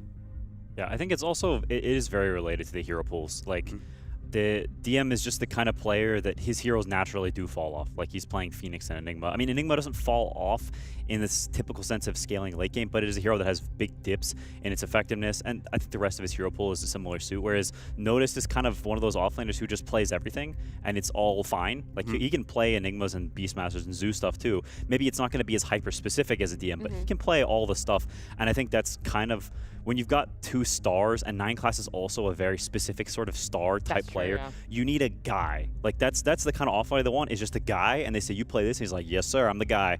Like, that's who they want. I mean, the amount of times we'd see 9 class kind of leave his offlaner. I mean, this is not what works, but I remember so early on we're talking about, it's like, oh, DM, you have to give him praise because he's willing to just have his lane sacked and find another way for himself through the game. Now it feels like Notice is playing the heroes that you're more comfortable to leave alone in the off lane. 9 class maybe doesn't do it as much, but it's still there. Now I wonder then how Yandex are filling that void in the draft. We're talking about it, right? DM innately playing heroes that have the lulls, that have that up and down. So where is it being made up for that wasn't happening over in PARIVISION? I think it fits Yandex very well to have just an offlane player who they just first pick his hero, because I think they have cores who want later picks. I think generally, like Watson especially. Watson's not a player loves last pick. Yeah, he's a player you want to last pick, and so I think it fits them very well. They have a guy who's like, he's a specialist on these 4 or 5 heroes. You just pick him as hero. He does his thing. Soxa, I think, is amazing at playing bad matchups because he played with 33 for like a million years. So he's a specialist at getting through tough situations. So you first pick an offlane. Soxa is a specialist at getting out of those situations, and then you've got the last pick carry. So I think it makes sense especially for their drafting order. I think it's pretty helpful for them. You also answered the question yourself, because DM has Saxa. He has a 4. He's someone to help him in the lane, right? 9 class, when you think about the previous iterations, it's like he's running around the map, he's playing Slarks and Monkey Kings and random things that are to enable no one, right? Like, you are seeing a more traditional lineup through Yandex where it's like they want to activate DM. Mid will get support rotations for runes, but then you go back to the side lanes. It's not as if like you're doing all these other things in the game and DM's by himself. Like, he's an offlaner that gets to shine because he's like seen within the game, right? He's not just like, do your job and like we'll come around and utilize you at some point, right? Like, he's actually part of like the winning formula in the early game. Yeah, I mean, for me, another big thing about Yandex is CJ. I think he's a player who looked really bad at the beginning of their season. Like, I think he was choking quite a bit. I remember the Chengdu Grand Finals when they were playing against Tundra. That one was really rough to watch. Yeah, there were some serious chokes, but I think he's leveled up as a player. His MMR is relatively similar. I think he's always been this player with a lot of potential, but I think he's playing with Soxa. I think it's helped a lot. Like, in their game earlier against Liquid, he was holding his own against Nisha, very, very casually, very chill, bought great items, and just had a good performance. So I think he's a player who's leveled up a lot and is a big difference compared to what they were at the beginning of the season. All right, well, a lot of yapping has commenced here for us, but we're going to take it into the draft. We're going to see what PARIVISION and Yandex are going to get for themselves.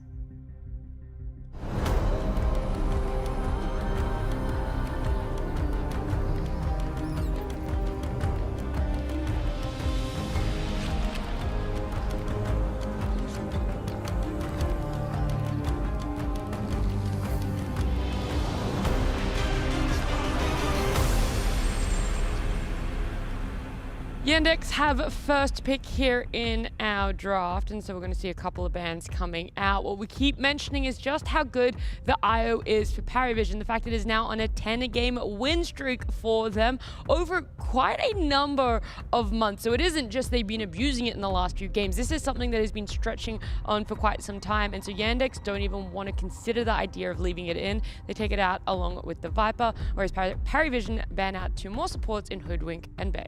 Yeah, if you're against P-Vision, unless you have planned a entire 5-man lineup of how we're stopping the POS4 IO, just ban it. Like, don't even try and think you can beat it. There's off-lane partnerships through Slada that can utilize the IO. There's carries with the Gyro, the Muerta, so many options, and they are very comfortable. Like, this will be just the entire tournament now, pretty much. The Bane ban surprises me. I'm not sure what you think of it, but I don't really know the reason per se. They did play it last game, but it was just because they have Shadow Fiend, and that's a combo. It doesn't strike me as a hero they're just going to be picking willy-nilly. It's like a specific pairing. No, yeah, I agree. I feel like Bane at the moment just feels like maybe a hero that P-Vision are thinking about. Maybe they have like a like a Pango response pick that they're thinking about in regards to an opening from Yandex, and they want to cover themselves early, preventing like kind of the Bane opening response later in the phase. But still, it just feels like a random Bane ban at the moment. Yeah, it's odd. Enigma is obviously more targeted and very sensible. I mean, it's funny. They know him very, very well. Yeah, that was the other thing I was gonna pick up. It's like they both know the other one's off lane, and so for so long, it's like maybe you wanted a broad spectrum of bans, or do they just focus on banning out off laners? Like that's where I wonder where it went. They don't go too crazy on it, but just enough to be like, we know you. Yandex have zero respect, right, for Notice. They don't put a single ban for him. It's like, we don't care about your heroes. And then they have PARIVISION, one less. They have one less, so it feels like. Like I'm saying now, they have zero respect for Notice, and then for PARIVISION, they're quaking. They see DM like, oh, I've got to banish Enigma.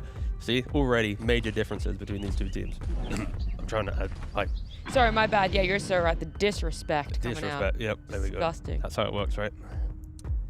I like the people who are leaving Lone Druid. I think this hero is a bit fraudulent. It's still very good, don't get me wrong, but I think I don't think it's like first pick every game material, personally. I think it can be beaten. We've seen it beaten earlier today. I think it was banned in the rest of the games, at least that I've seen. So I like to see it left there. I like to see people trying against it, especially in best of ones early on in the tournament, right? Eventually, you're going to get to more best of threes and best of fives where maybe your bans are a little more solidified. So I like trying things and saying, hey, we've got this theoretical answer to Lone Druid. We're going to leave it and see if we can beat it. Well, it was actually Yandex who beat Lone Druid earlier. Spirit played it, and Yandex won against them. They had a very good recipe against it. It was the pressure in the early game, and when I mean that, it's like the offlaner never died to the Lone Druid. He just kept farming. You eventually take the Lone Druid's tower. Whenever the bear was on map, if you got hit by a tree, a hoodwink, Enigma, a shadow fiend, like the bear will just disappear. So he couldn't really go Agmiona and then break open with the rat, because when he went to rat, he was chased down, and now bears are feeding. With the additional cooldown on it as well, like you have to kind of respect accidentally feeding a bear. So if you are, PARIVISION, I'm looking at like at least 4 heroes that if they see a bear, if you add 2 of them together, that is a bear kill. That is like the way to stop him from having a comfortable game, at least in the first like 40 minutes. Yeah, the heroes they've been responding to Lone Druid with in the past when they gave it was Timbersaw and Underlord. They tried both of those. I think both of them went decently well. I don't know if you necessarily want either with Coddle. They banned Beastmaster, which would have been a great one. You could always look at something like Slardar, but I think the lane can be pretty bad, so I'm curious to see what they do, because Timbersaw Coddle is a bit greedy. Generally, I think Timbersaw wants someone who's going to make moves or stun for him, whereas Coddle also sort of wants the same thing because he's sitting behind. So I'm not sure what they will opt for, but those are the ones they went for before. I mean, there's also the option of like finding the offlaner that can just sit and be the blob. Like you pick like a Tidehunter, you shove the wave, he just free farms, and then you find the mid 5 that can then find the little kind of windows of going aggressive. Yeah. Coddle is definitely not a particularly strong or pressure-heavy laner. It's very much a draw, stack camps, and chill type hero, so you will need that pressure from safe lane or mid coming to Lone Druid because you want to gank this hero. You don't want to let him just sit there and farm or you have problems eventually. And Coddle is not going to do anything till his 6, so you need that pressure coming from elsewhere. Other heroes that Coddle's either enabling or he's just chilling, he's doing his thing, and the rest of his team is lifting the weight early on. Yeah, I mean, that's why PARIVISION, if you find like a good safe lane combo, and then you give more information to potentially no one to counterpick the mid lane matchup, it's like you have strong safe lane combo that can, like, again, treat SF, for example, it's banned, so you can't really talk about that one, but the idea is like they play itself out no matter what. Then you can twin gate, bring 4 heroes to bottom, break the Lone Druid's time, he has to go sit in the jungle. Again, this is like the motions that you need. That's why I like the Yandex bans. Like they are the ones that kind of progress the game in that way, and they actually do ban out the Pangea themselves in PARIVISION, taking the Clockwork Witch. I'm just excited to watch. I just love the cogs. I'm sure throughout Dream League everyone was yapping about it.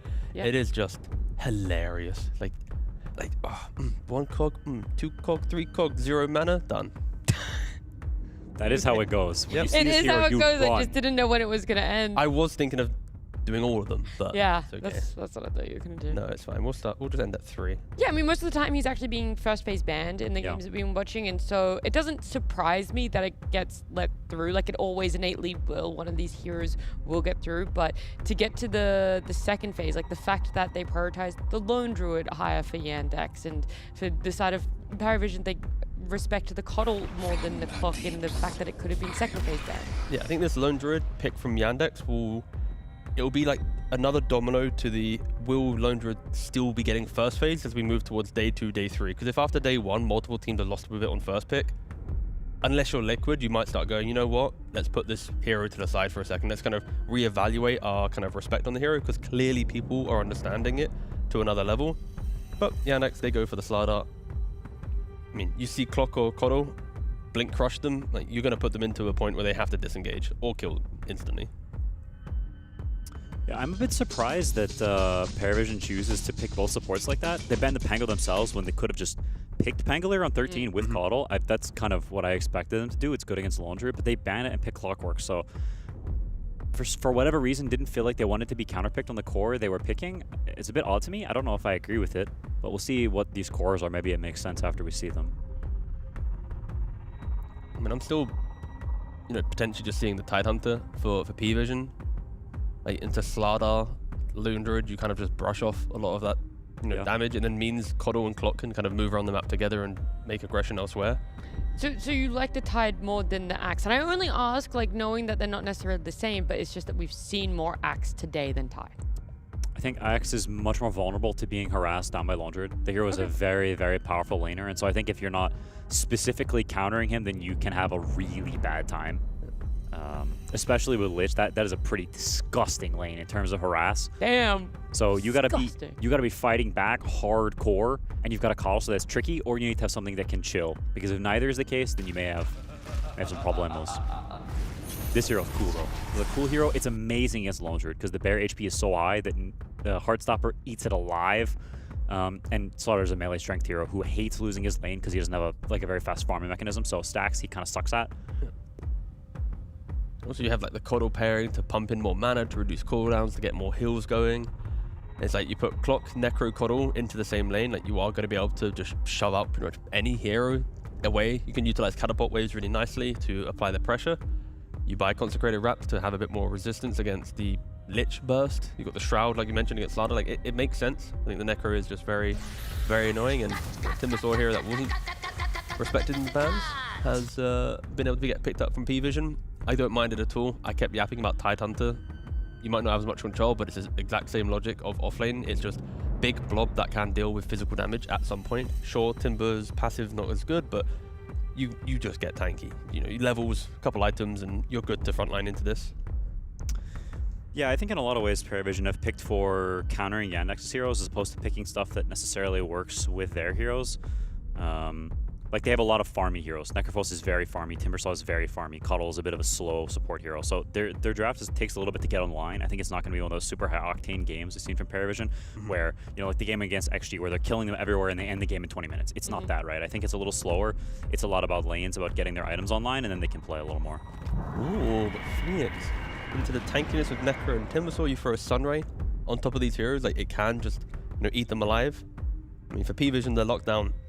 It is just Clockwork. I'm not going to even talk about Scythe being locked down. That's like the killing blow, right? So it's like for Clock, you got Cogs, Hookshot, and a little bit of Battery Assault, right? Like, they need a hero to be a bit more of an initiating threat.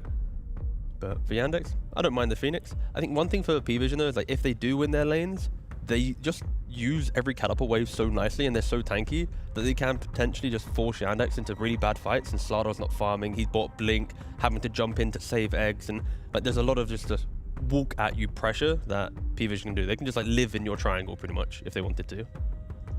Yeah, I wonder if PARIVISION is also considering putting Necrophos mid against Slardar, because it's most likely offlane Phoenix, mid Slardar.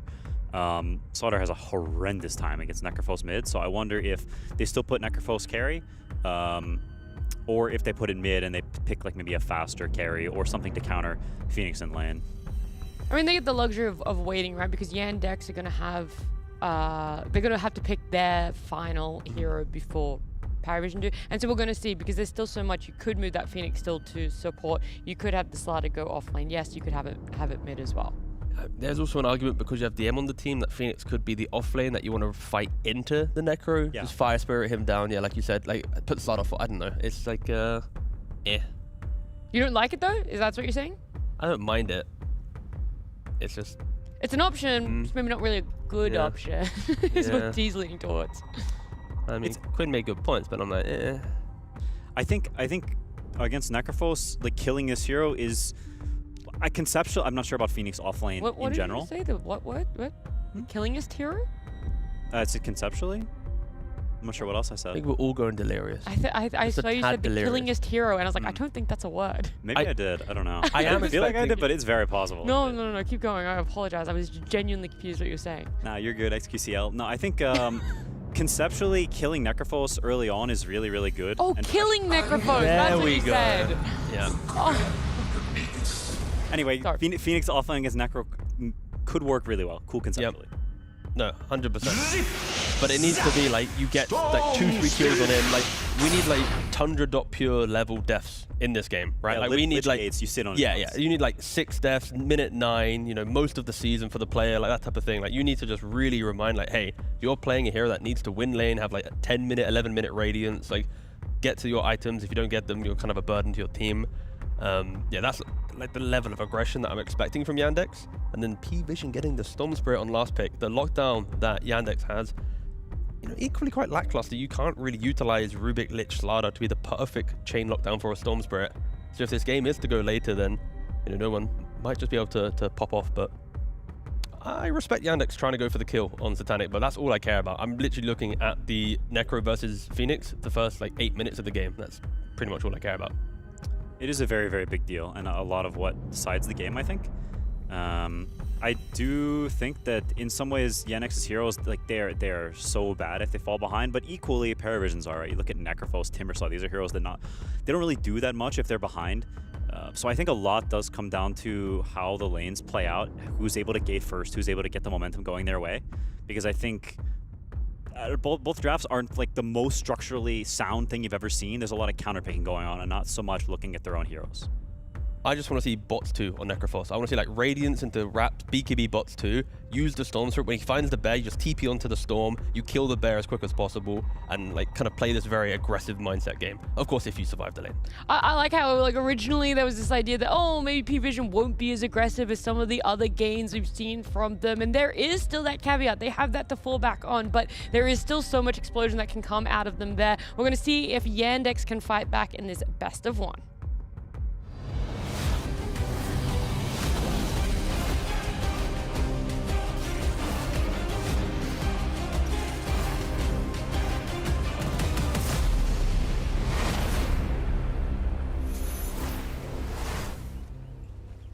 Yandex versus PARIVISION, or just Vision, I think, at a future tournament to come. Cinder, unmute your mic, you complete novice at casting, so that you can speak to me. It was only muted for you, and I didn't say anything, so relax. I understand that. I just looked over on my other monitor, one of my 4 monitors. Oh. One has a picture of you, one has a Discord of you, one has a hate thread for you on Reddit by FartBrat69. And the 4th is this game that we're watching, Good to hear PARIVISION that he versus made Yandex. more accounts. That's always great. Looks like a little bit of a wraparound here, by the way. So Yandex versus PARIVISION. Satanic. Is he? Yeah, he is going to be just fine. Bowling. Oh, yeah. Trifecta. Turkey, as some would say, Cinderin. Yeah, that's right. You ever made one of those? Yes, actually. I'm not very good at bowling, but sometimes I'm good for small stretches. Yeah, that's very relatable. Nice little detail here between DM and Soxa killing the range creep together with these 2 ranged heroes. They just walked over and killed it away from the wave. This is going to, in turn, push PARIVISION into their tower. We'll see what DM can get out of that. For now, he's just trying to survive. More bowling to come. DM, where are you off to, young man? Looks like he'll be fine. Yeah, some interesting picks, though, I have to say. The last time we were casting, we were begging for Necro to be picked, and we finally get it, Cinderin. Yeah, he's been months picking later. up steam lately. It's becoming more popular, which is always good to see. One of my favorite uncharacteristic safe laners, historically speaking, I would say, to watch and to play. Like the panel talked about Necro, one of his biggest strengths is that he's just, in a lot of lane matchups, just flat out supposed to win really hard. A hero like Phoenix has an interesting matchup in that regard, where Necro, the way he usually wins his lane is just he keeps putting pressure on you. He has seemingly infinite resources, but as long as he's last hitting, he keeps getting stuff from Sadist. But against Phoenix, it can actually be a little bit tricky early on. Phoenix's level 3 timing is very, very strong into Necro. You have tons of magic damage that Ghost Shroud can't deal with.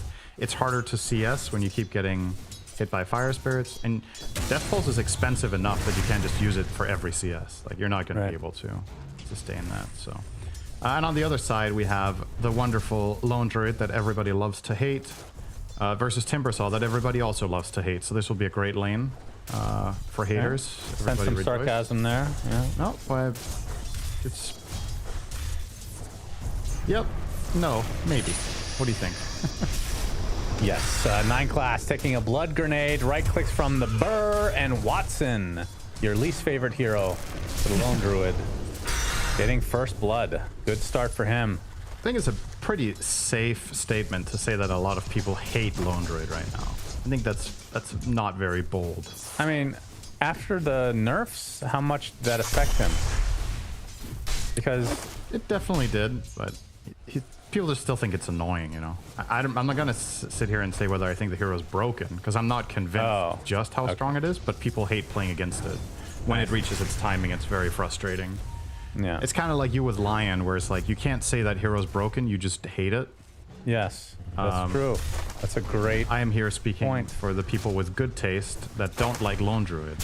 You can speak for the Lion haters. Yeah, there's plenty of them out there. The majority is... They're just, they're hiding away. One day we'll have that glorious patch where Lion is removed from the game. Did you see that custom game that Slacks had made?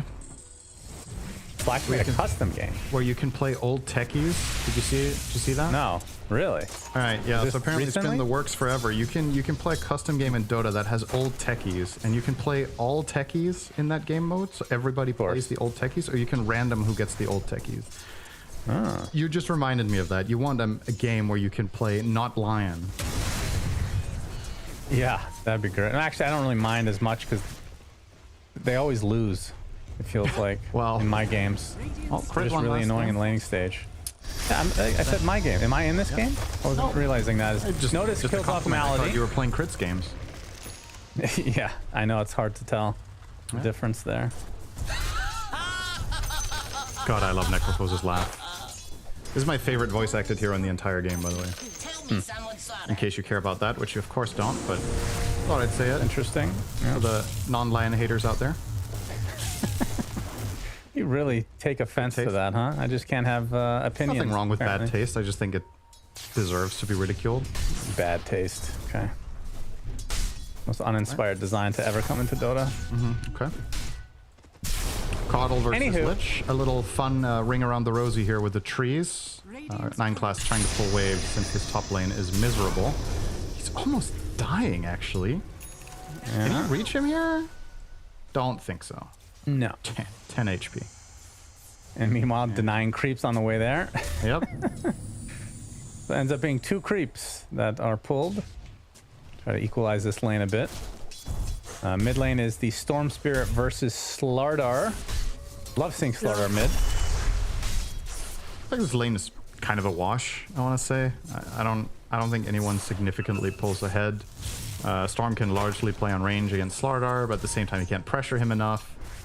And Slardar can't prevent you from getting CS with Remnant, so... As expected, they're trading more or less evenly here. Slight advantage currently for Chira Jr. But 9 class can help out no one with a little extra mana to make his life easier. And Notice is in the jungle on Timbersaw. Rejoice. Yeah. That's fun. It's pretty early to have to retreat to the jungle, though. This is not good news for him. This hero... I have to say, in this tournament so far, I feel like the hero is getting undeserved high priority. This game was not a first pick, but it's been rated really high. And I just think some of the counter picks that are popular right now should probably not justify it being rated that high. No one. There's mid lane. Oh, we got lot the of shot onto damage. no one. He is level 6, but he takes an absolute beating. Saksa forcing him to zip away completely. They walk up and the get rocket the flare ward. even being used. Yeah. And 9 class can be pursued now by Saksa. Malady in the area as well. Gets the blood grenade, but the damage coming in from Notice. A good amount onto Saksa. Which support falls here? 9 class getting chased. Gaze from Malady into the blast. They get the support they came for. Actually, TPs from no one though. As the blood grenade is going to slow 2 down, so there should be a support trade, and it is. No one has to expend half his mana to ensure that. More than so, actually. Jeez. Back to base, or back to mid lane with very little mana to work with. Does have the bottom though. Let's move our eyes to the right side of the map. This is a pretty big moment here. Satanic was fishing for the wisdom. It's probably going to cost him here with the rotation from Shira, and it will indeed. Punished. Yeah, definitely a clear early advantage here for Yandex. The Lone Druid is completely free farming 1v0, and the Phoenix is already level 6 against Necros level 5 now with that wisdom defense. So these are looking great so far for the Yandex team. And their lineup is, we haven't talked too much about the lineups in essence, how they function. PARIVISION don't really have any physical damage, actually. So itemization, if you have a good timing on certain items in this game on Phoenix, could be really powerful. You want to buy Vessel against Timber and Necro, obviously. Oh, not again, Satanic.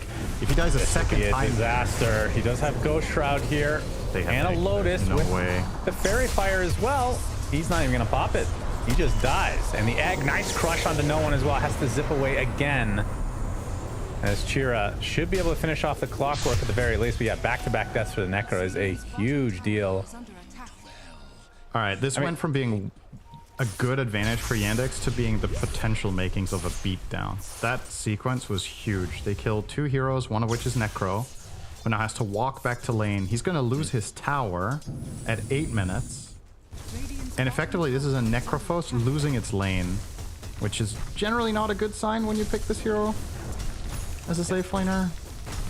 Do you change your build at all based on, like, if you're getting stomped, do you still go Radiance? Yeah, I think you have to.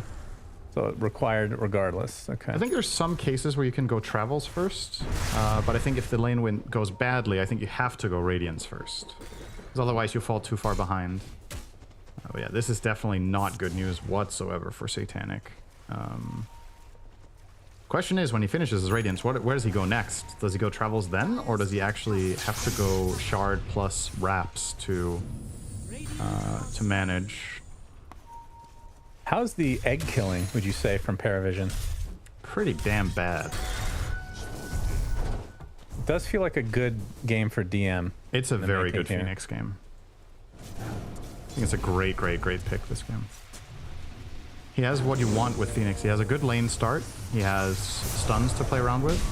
He has at least 1 key hero to Sunray with and against. It's very strong on Lone Druid. It's very strong against Timber. Yeah, it's just very stable. Maelstrom online now for the Lone Druid. No one caught off guard. Telekinesis into the crush, into a bash.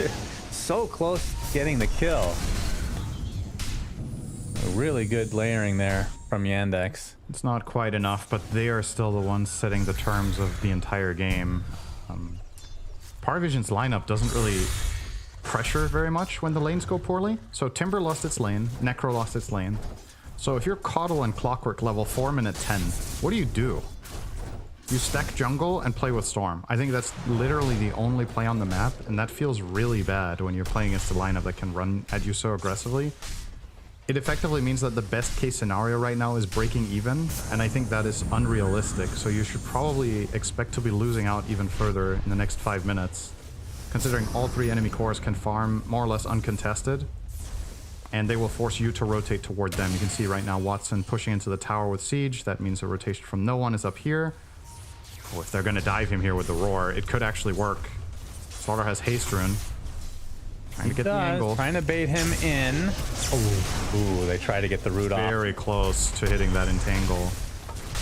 They'll get the tower though. It's still fine. Yeah. not much required there for Yandex. Already a 4K lead. What can PARIVISION do to try to stem the bleeding here? They need levels. Still not level 6. Yeah. Kind of telling when Necrophos hasn't leveled ulti on level 8, wouldn't you say? That kind of means that you're not really doing anything. He's holding the skill point for the record, so he does have access to it, but the fact that he hasn't even put the point. I'll find Malady. It's something, as he's trying to mess with them up here. Yeah, I don't know. I feel like this is just a little bit checkmatey for PARIVISION right now in this mid game. They need time. That's the simple answer to the question. What do? They buy time. That's easier said than done. Ducalis will be scorched here by DM. Yep, so it ends up being kind of a support for support, just a little bit delayed. Yep. And Soxa stolen cogs. Do those go farther? I don't think so. I don't think so. That would be funny. But they're very, very powerful. They do a lot of damage when you have more points in Arcane Supremacy. And also Rubik just has access to knocking them in a more interesting way, right? Because he's a ranged hero. So yeah. Super annoying. We saw Clockwork take 2 to the dome there. Minus 200 mana. No big deal. Chakra back. That's why you don't max battery salt, Cinderin. Against Rubik, come on now. Yeah. Do you mean power cogs? What did I say? Battery assault. Damn it. Was an ability from the correct hero, so I think it's pretty good. Damn it. I want this hero to be more about battery assault. Me too. I miss that. I feel like I'm in the minority. I don't know if we've talked about this before. I feel like I'm in the minority, but I don't like that this hero is so much about bowling. I like the bowling though, but it shouldn't be all about it. It's like a nice gimmick, but it shouldn't be the hero. Yeah, no, I agree. That's the problem that I totally agree. I miss the battery assault and in your face. Satanic initiated on. He did buy the Sacred Relic. We'll pop the Ghost Shroud, but he's gonna burn. Yeah. He doesn't lose that much gold, which is a silver lining, I guess, for PARIVISION, but yeah, death number 3 for Satanic. This is just gonna keep happening to various heroes. It's not necessarily gonna be Satanic every time, but you are... Ooh. No, it's actually gonna escape that. But yeah, you're going to be bleeding heroes here and there. If you're PARIVISION, I think it's almost impossible to avoid it. So it's about trying to have the right heroes die, essentially. Should be the goal right now. Try to make space for Necro to get his Radiance. Try to make space. Oh, nice rune snag there from Soxa. Also steals Chakra. Pretty interesting combos here with Slardar. The double crush with Rubik. Crush into lift into crush. Actually, very strong kill combo.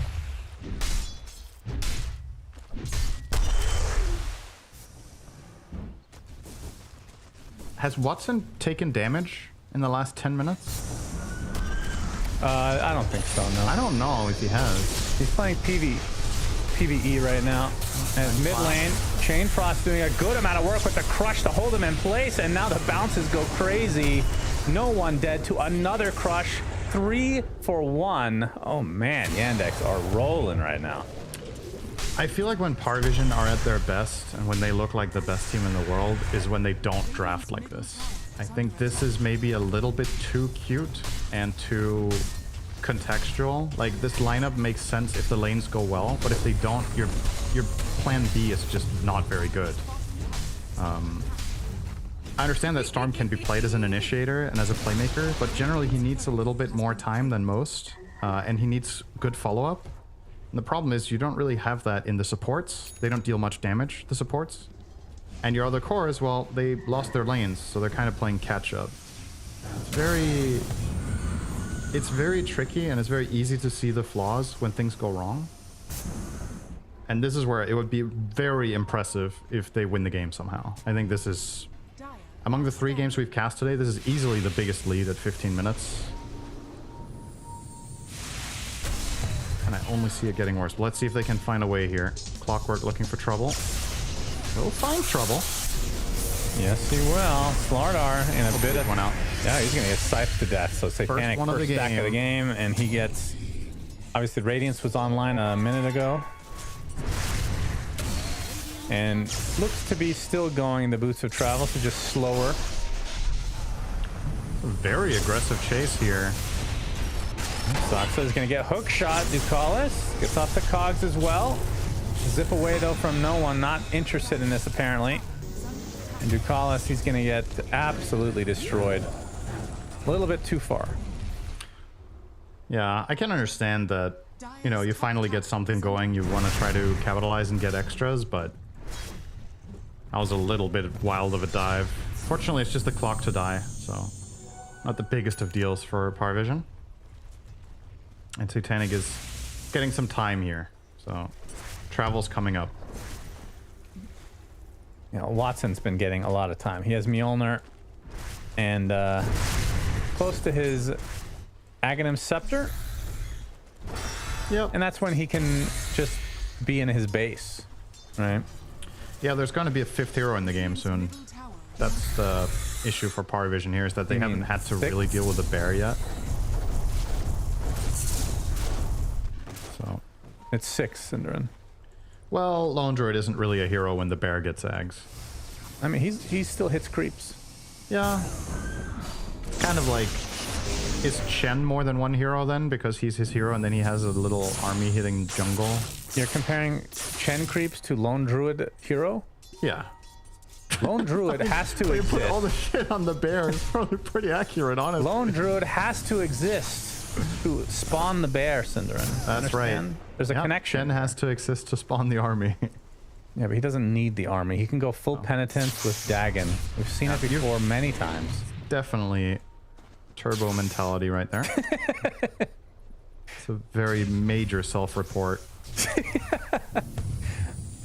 Thinking that not in turbo. Possible. You've obviously never played actually think, thinking back on Dota 2 history, I think I cast one game where someone played Chen Core with Dagon. I actually think I've definitely seen it. It's been a long ass time. It's been very long. And Penitence worked a lot differently back then, I'm pretty sure. Yeah. It's had like 10 reworks. Probably back to the original form, if nothing else. And Class gonna find Soxa and die immediately. Yes. Easy pick off for Yandex again.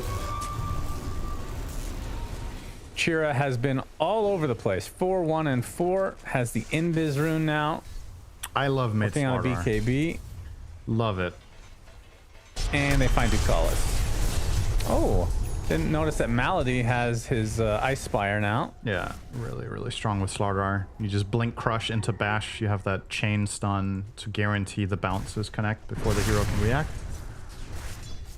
And that's an easy pickup. I have to say though, kind of impressed that PARIVISION are clawing their way back a little bit numerically here. Only down 5k now instead of 7. Yeah. Sox are not going to get the steal there.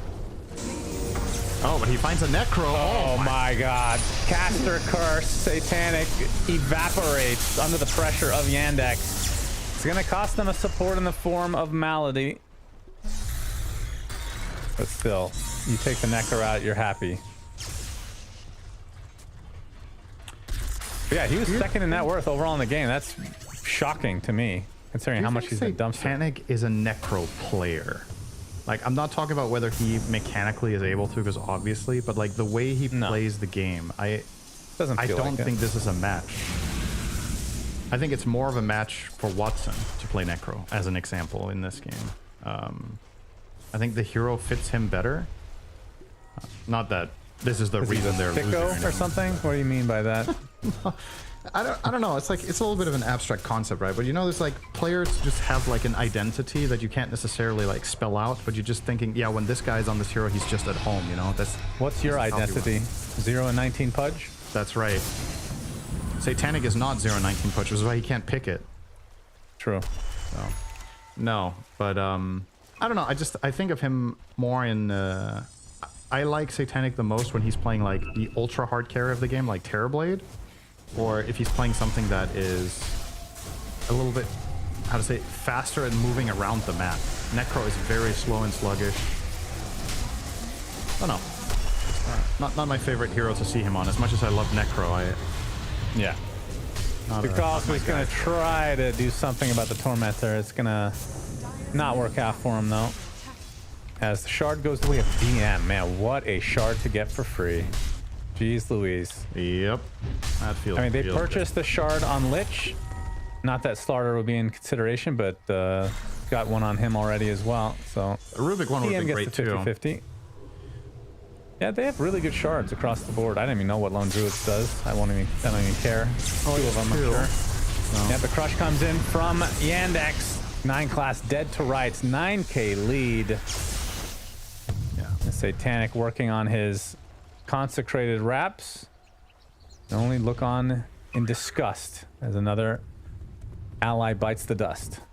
Do you think Lone Druid players have fun, or do you think they do it to win?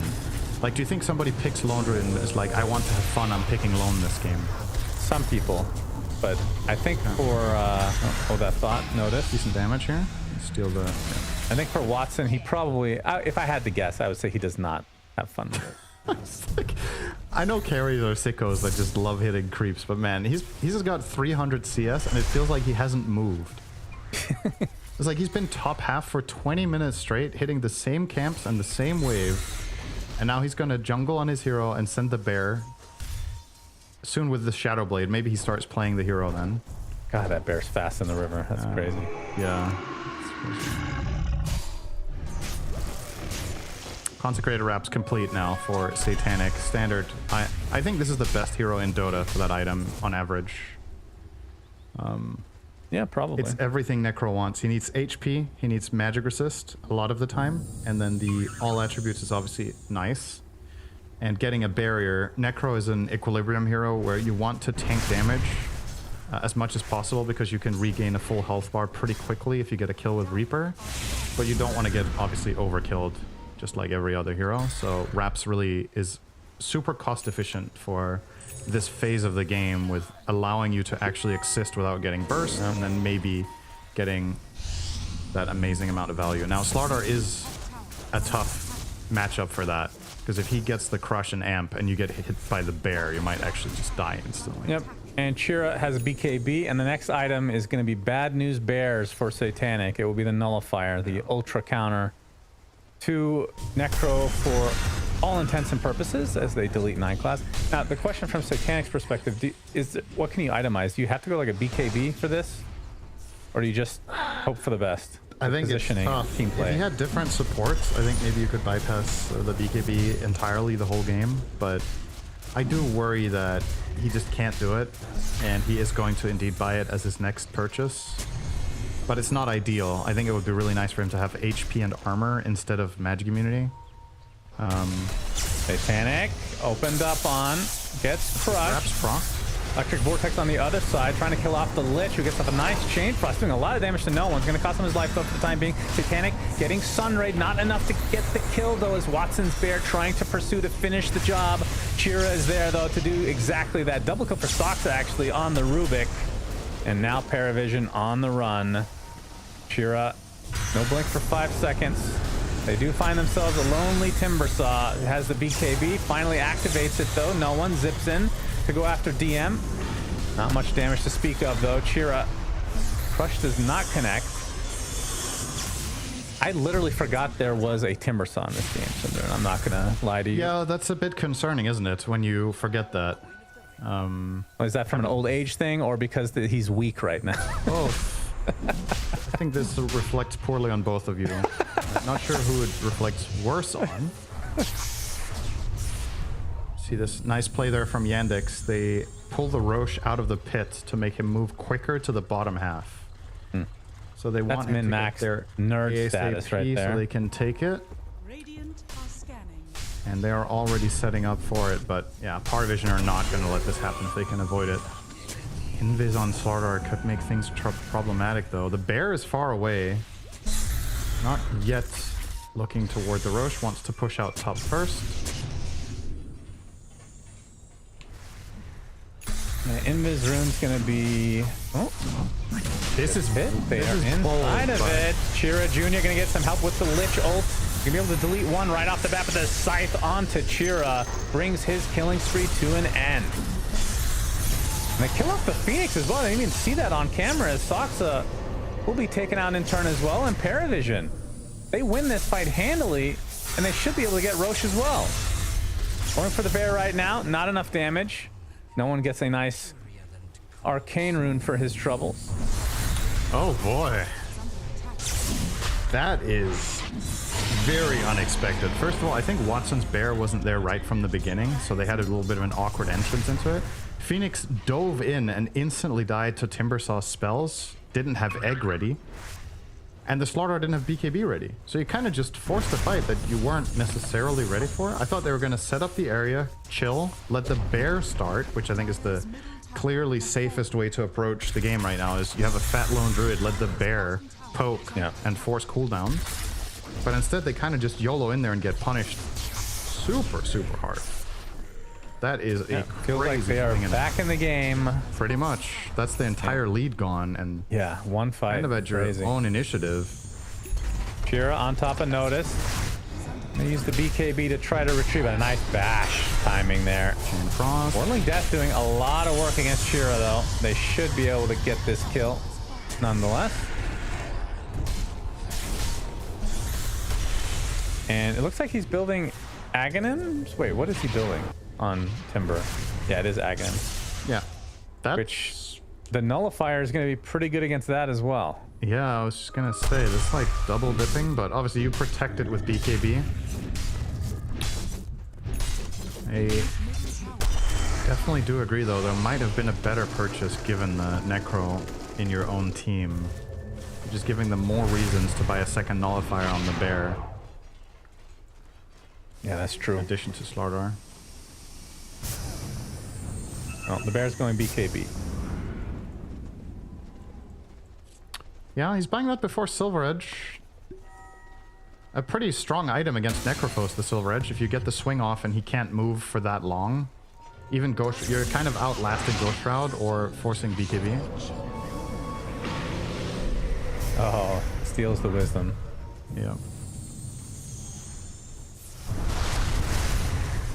Do you think it's silly that the bear can do that? There was some discussions about that. I mean, they made him a hero. Yeah. But yes, that should not be possible. But the bear doesn't get experience, so why would it be able to take the Wisdom Shrine?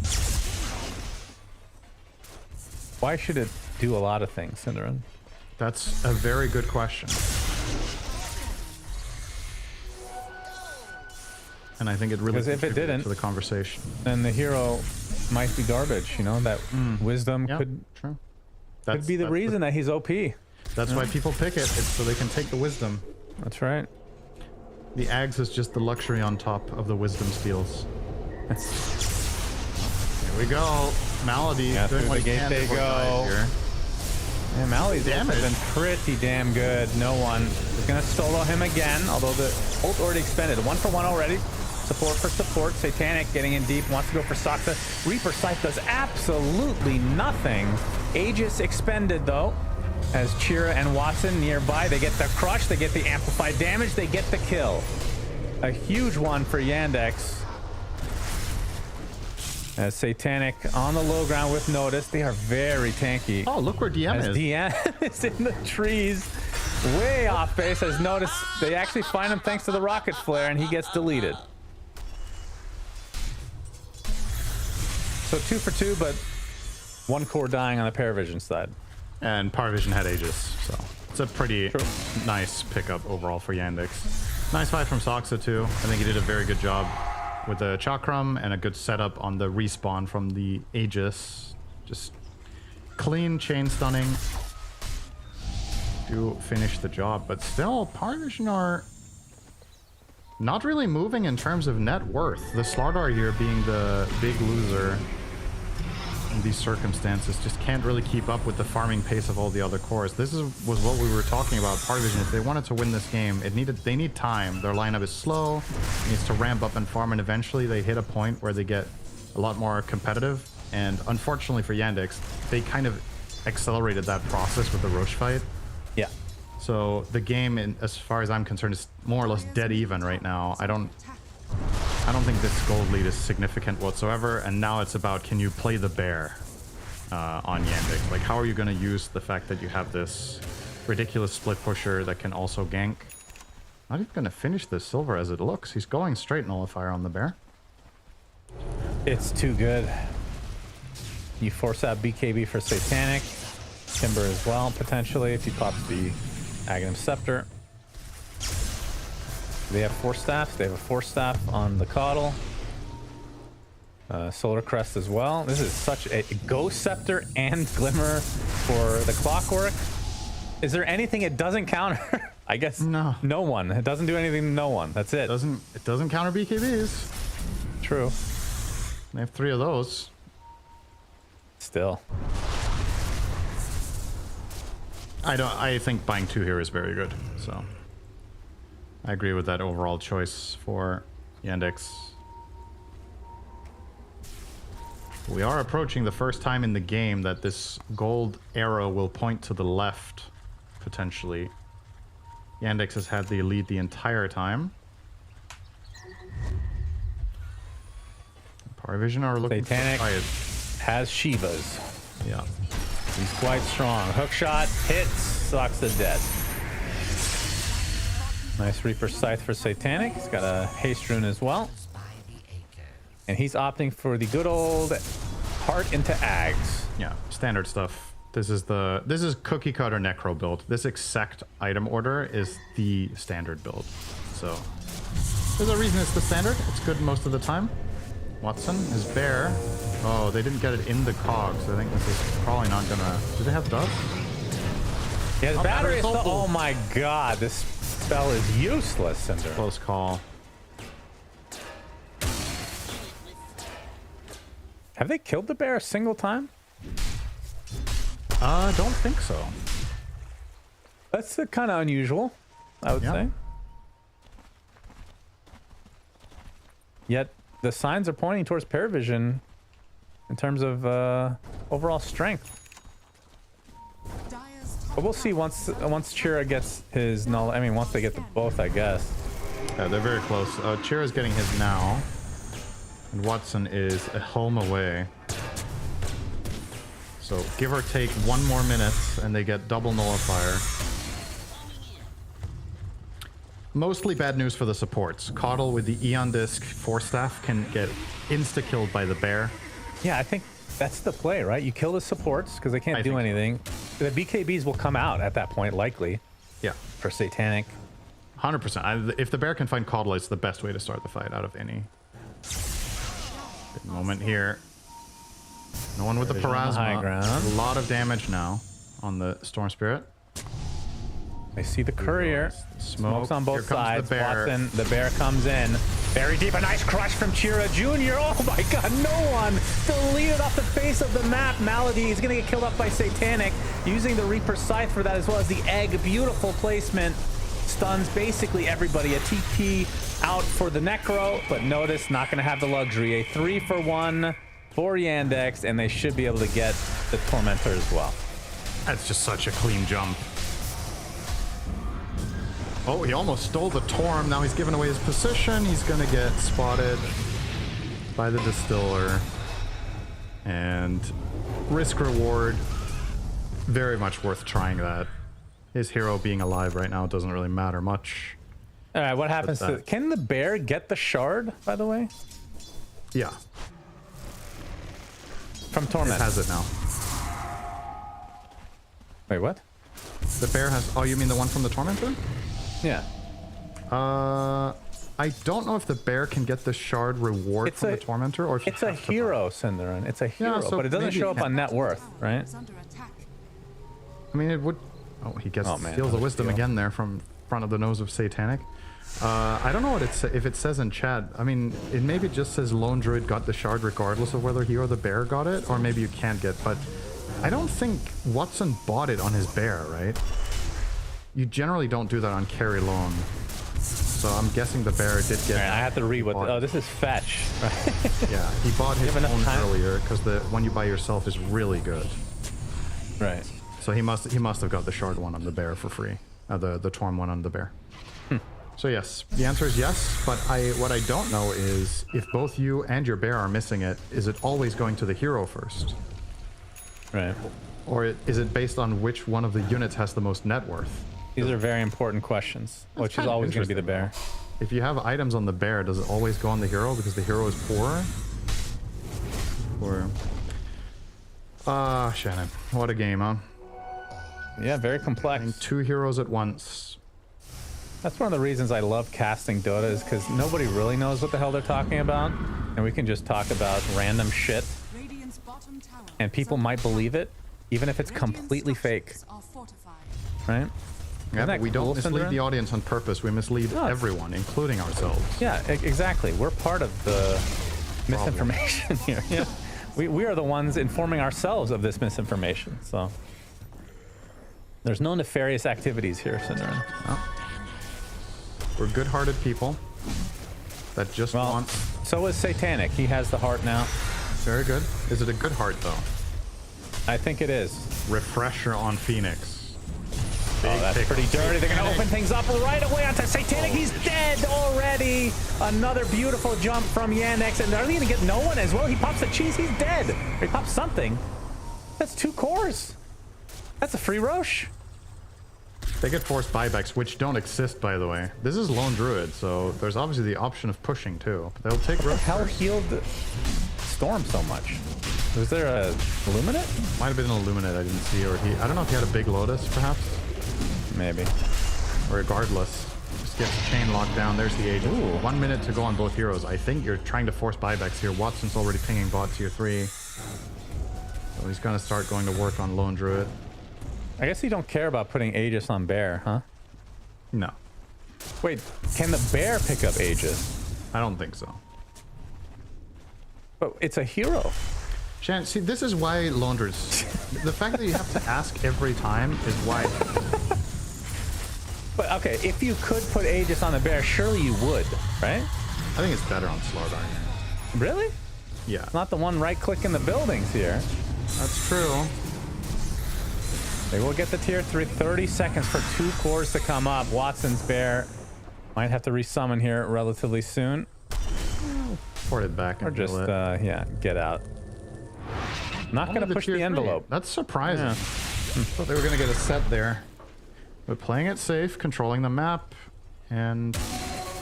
Oh, Malady is about to get level 20. And that's worth highlighting because that's Chain Frost on Death, and he has Blink, Ags. And he's been dying, which is great. He can Blink, Ags, just pull 2 heroes together if possible with Gaze, cast his ult and Spire, then die and have a second Chain Frost. When the hell did he get Ags? What the... Jesus. Yeah. Welcome to modern Dota. Supports get rich. Got Black Hole. That's good. Saksa has Kaya Sanj on Rubik 4. When's the last time you saw that? That's strange. Gonna go Ags next. He's already halfway there. Yep. All right. What allows you to use spells during Sinister Gate? Is that part of the Ags as well, or is that? Yeah. Okay. That used to be the Shard, which was the 1 week that Lich was really good. We all missed that week. Or 2 weeks, Look at maybe? this play. Look at this play. Oh, there it is. Jump in. They get the opening onto the Necro again. The Sunray, the bash, the kill. And he popped the BKB, I think, at the last moment. It matters not. No buyback either way, as noticed. Nice timing again on the stun. Order the Ags has been dispelled. Timber Chain again gets bashed mid Timber Chain. Dead to rights. 4 for 1. Gracious me, oh my, Yandex. That's looking good nice again. Play. Offensive ward, and Lich just jumps, gets a 2-man pull into Chain Frost. Eventually dies, but the damage is already done.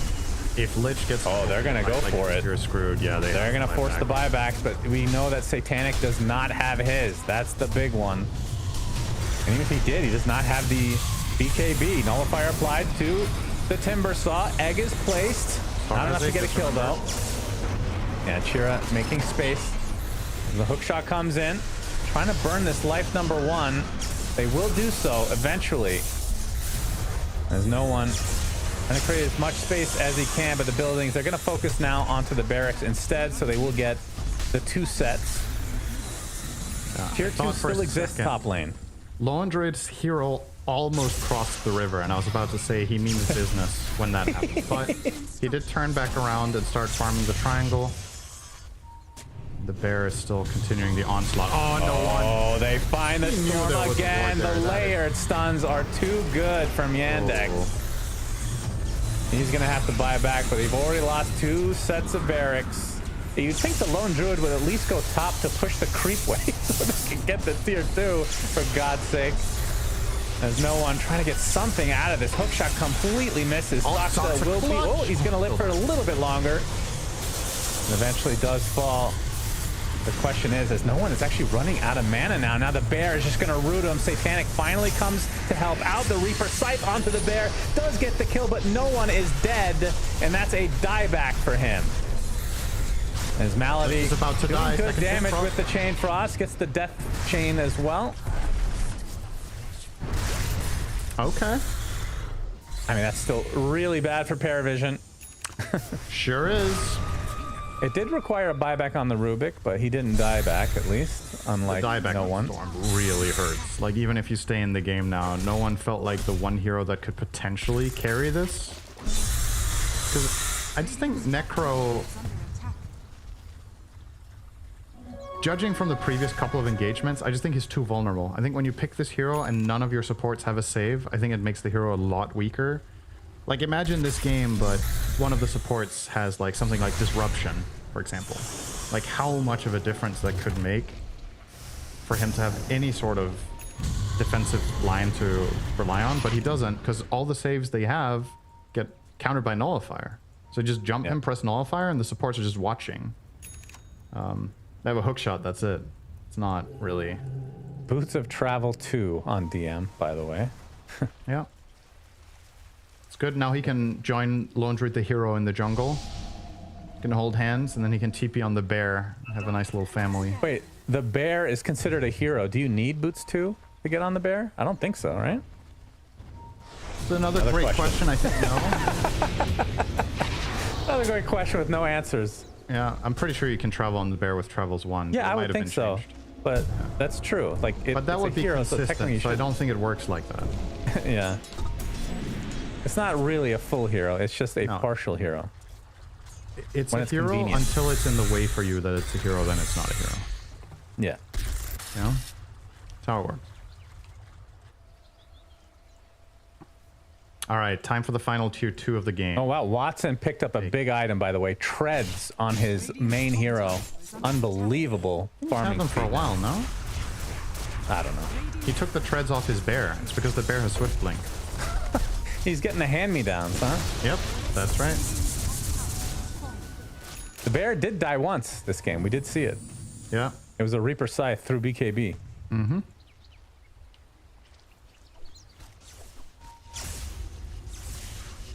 Yeah, the bear can't actually get any strong... I mean, can you give a Moon Shard to the bear? Tundra, another question? Oh, it's a hero, so surely. Yeah, you think so? Yeah. I mean, would you rather do that or start putting items on your main hero? Rather put Moon Shard on the bear. Really? Yeah, I think so. Because, like, realistically speaking, you're looking at a game that you want to end soon, or that you should be able to end soon, and 4K net worth on your hero doesn't really do anything, because the hero isn't good. Like, getting 6 slot on the hero is something you start doing after you're fully maxed out on the bear, basically. He's close to getting fully maxed out, though. He's queuing up Satanic. I wonder what he's going to replace for this. Well, his Ags. He's going to eat his Ags, obviously. Yeah, and then... Yeah. Then it's Moonshard or bust. Guess so. Something to be said for Abyssal on this hero, too, though.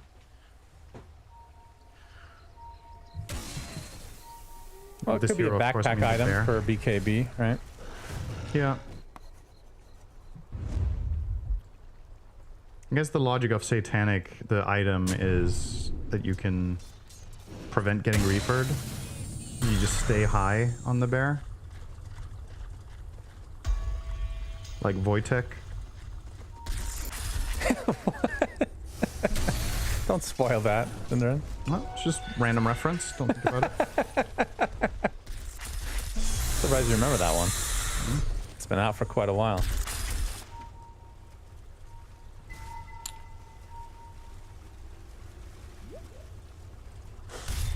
Ooh, we got a big item close to for no one. So Ags, the blue hole. Is that better than what is? Okay, if there's black hole, there's blue hole. What is liches? Is it white hole? That sounds wrong somehow. sinister hole. Sounds even worse. It's better than gaze hole, I guess. So, I didn't want to say that. Yeah. That's good. Bro. It's actually no good choice here. Yeah, unfortunate. I'll say sinister hole. It's fine. That sounds awful, man. I'm sorry. That sounds really bad. Imagine casting a huge team fight at TI with the blue hole, black hole, and then you fumble. You don't know what to call sinister hole. It's the best you can do. Oh, God. All right, Roshan 45. That's probably the killing blow here. Yandex now with a 40k lead. I feel like, yeah, we've seen Aegis on the bear for sure, right? Was that one you were questioning? It's one of the, I think you're right. I think I'm pretty positive we've seen that plenty of times. Yeah. And I'd be shocked if they don't go for it here. Oh, satanic. Uh-oh, spaghetti-o. Goodbye, young man. Goodbye. He popped the BKB as well. Oh, he reapers the Lincoln. He's dead. No buyback. Rough one. I mean, this is actually just game if they push, but they don't know for a fact that he doesn't have it. Yeah, I mean, Roche is up in 5, so it'll be pretty good timing anyway. Yeah. They might be able to Roche and still get Megas before the respawn if they're quick about it, but unfortunately, courtesy of being Lone Druid, the bear is in a side lane. Just needs a little bit of time to connect. Okay, everybody calm down. I thought Watson was going to run his hero into the pit to put the bear He missed microed. He's staying back. The bear in there. I think it would be really interesting to see a heat map of Lone Druid play with hero versus bear. I think his hero generally hasn't left the country, and the bear has traveled the world. The bear is very well versed. All right, they still will give Shira the Aegis. No. And free shard for somebody. Well, the Phoenix is not really useful on. Is that still bugged, or did they fix that? They fixed that. You just give the shard to Lich. Yeah. Oh, he has Gleipnir on Lich, by the way. To go. Oh, that's normal. Yeah. So the sinister hole is going to be even larger. Yeah, that's very sinister indeed. That's the largest sinister hole I've ever seen. Yeah. Also the only one that you know of.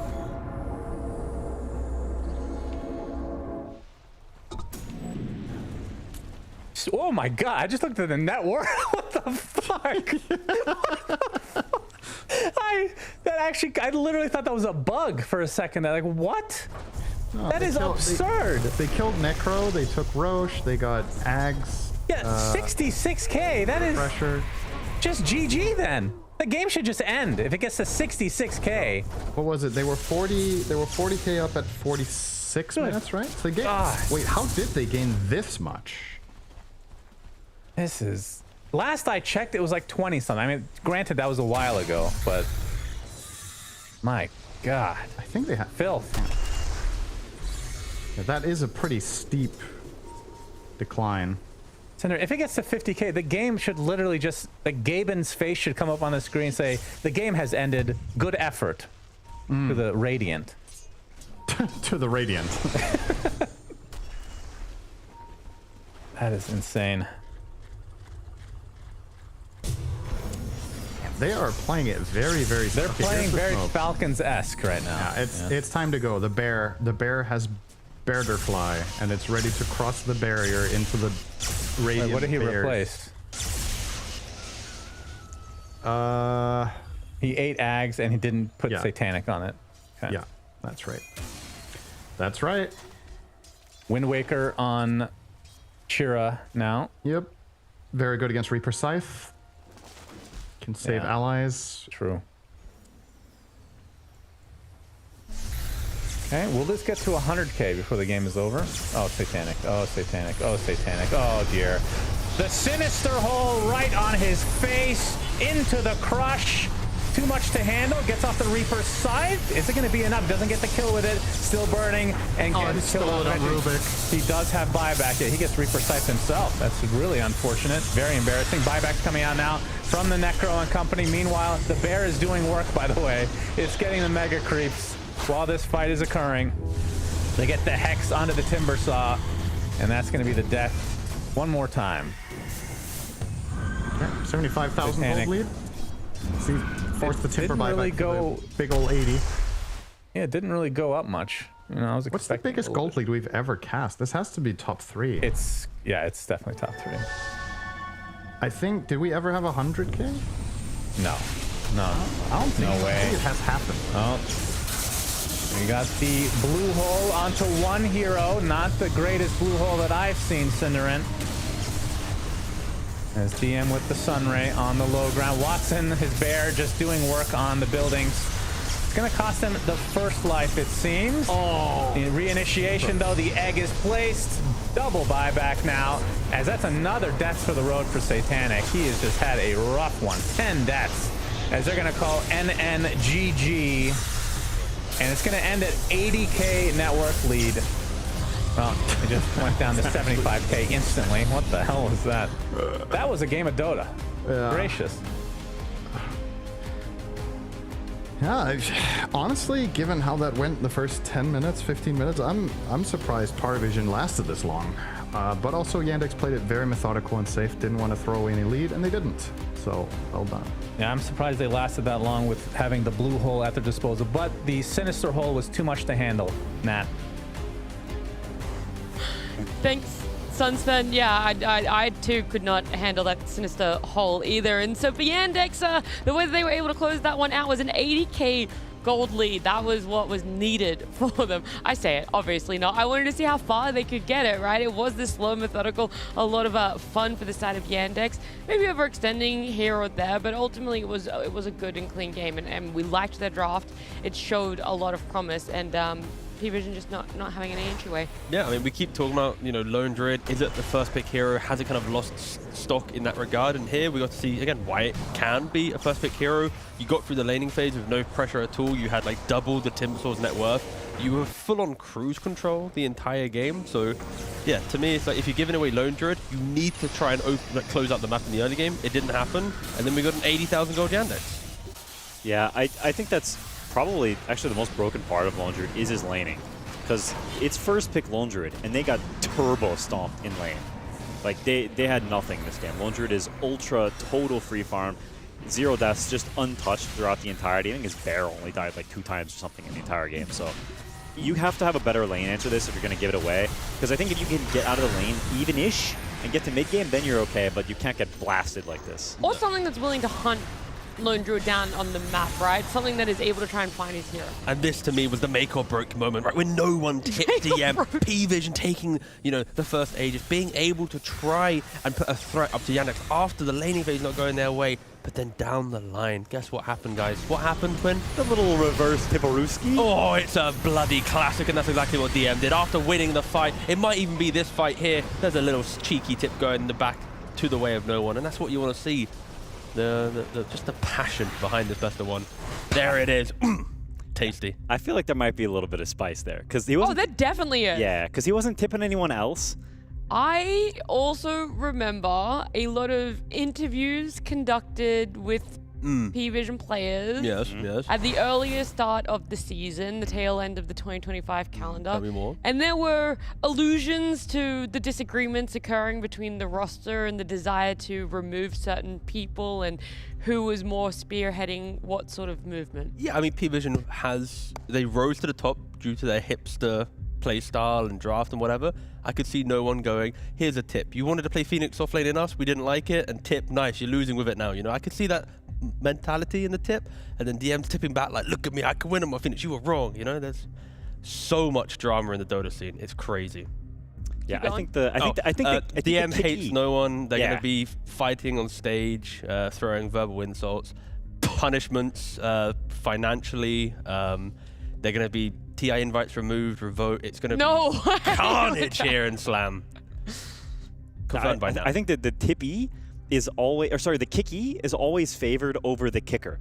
So I think when Playtime plays LGD, I think Playtime is favored. When we played Tundra, whenever we had kicked Anton, Tundra was favored. I think always the person that was kicked is favored against their kicker, because they have that like fire in their bones. And I think the kicker is always a little bit like, oh, we got to prove that we were right. And the kicky is like, bro, suck it. I'm going to own you. You know, I think there's that dynamic there. Yeah, that's actually pretty valid.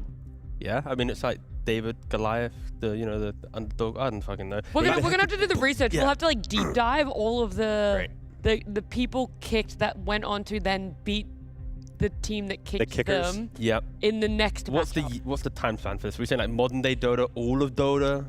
The last 5 years. 5 years. All right, sure. We can get that for tomorrow. Yeah. You promise? Yes. Okay, well then let's focus back up because that's a nice pleasant surprise for tomorrow when T gets that one together. And we can look at, actually what did you want to look at, Clint, specifically for this one? Because it was such a long game, there was those big back and forths, there was a lot to cover. Yeah, I wanted to highlight a couple jumps from CJ because I think he was a pretty instrumental part of this game. I do like CJ. He had a nice jump here and then they kind of clutch up and win a pretty big fight around mid.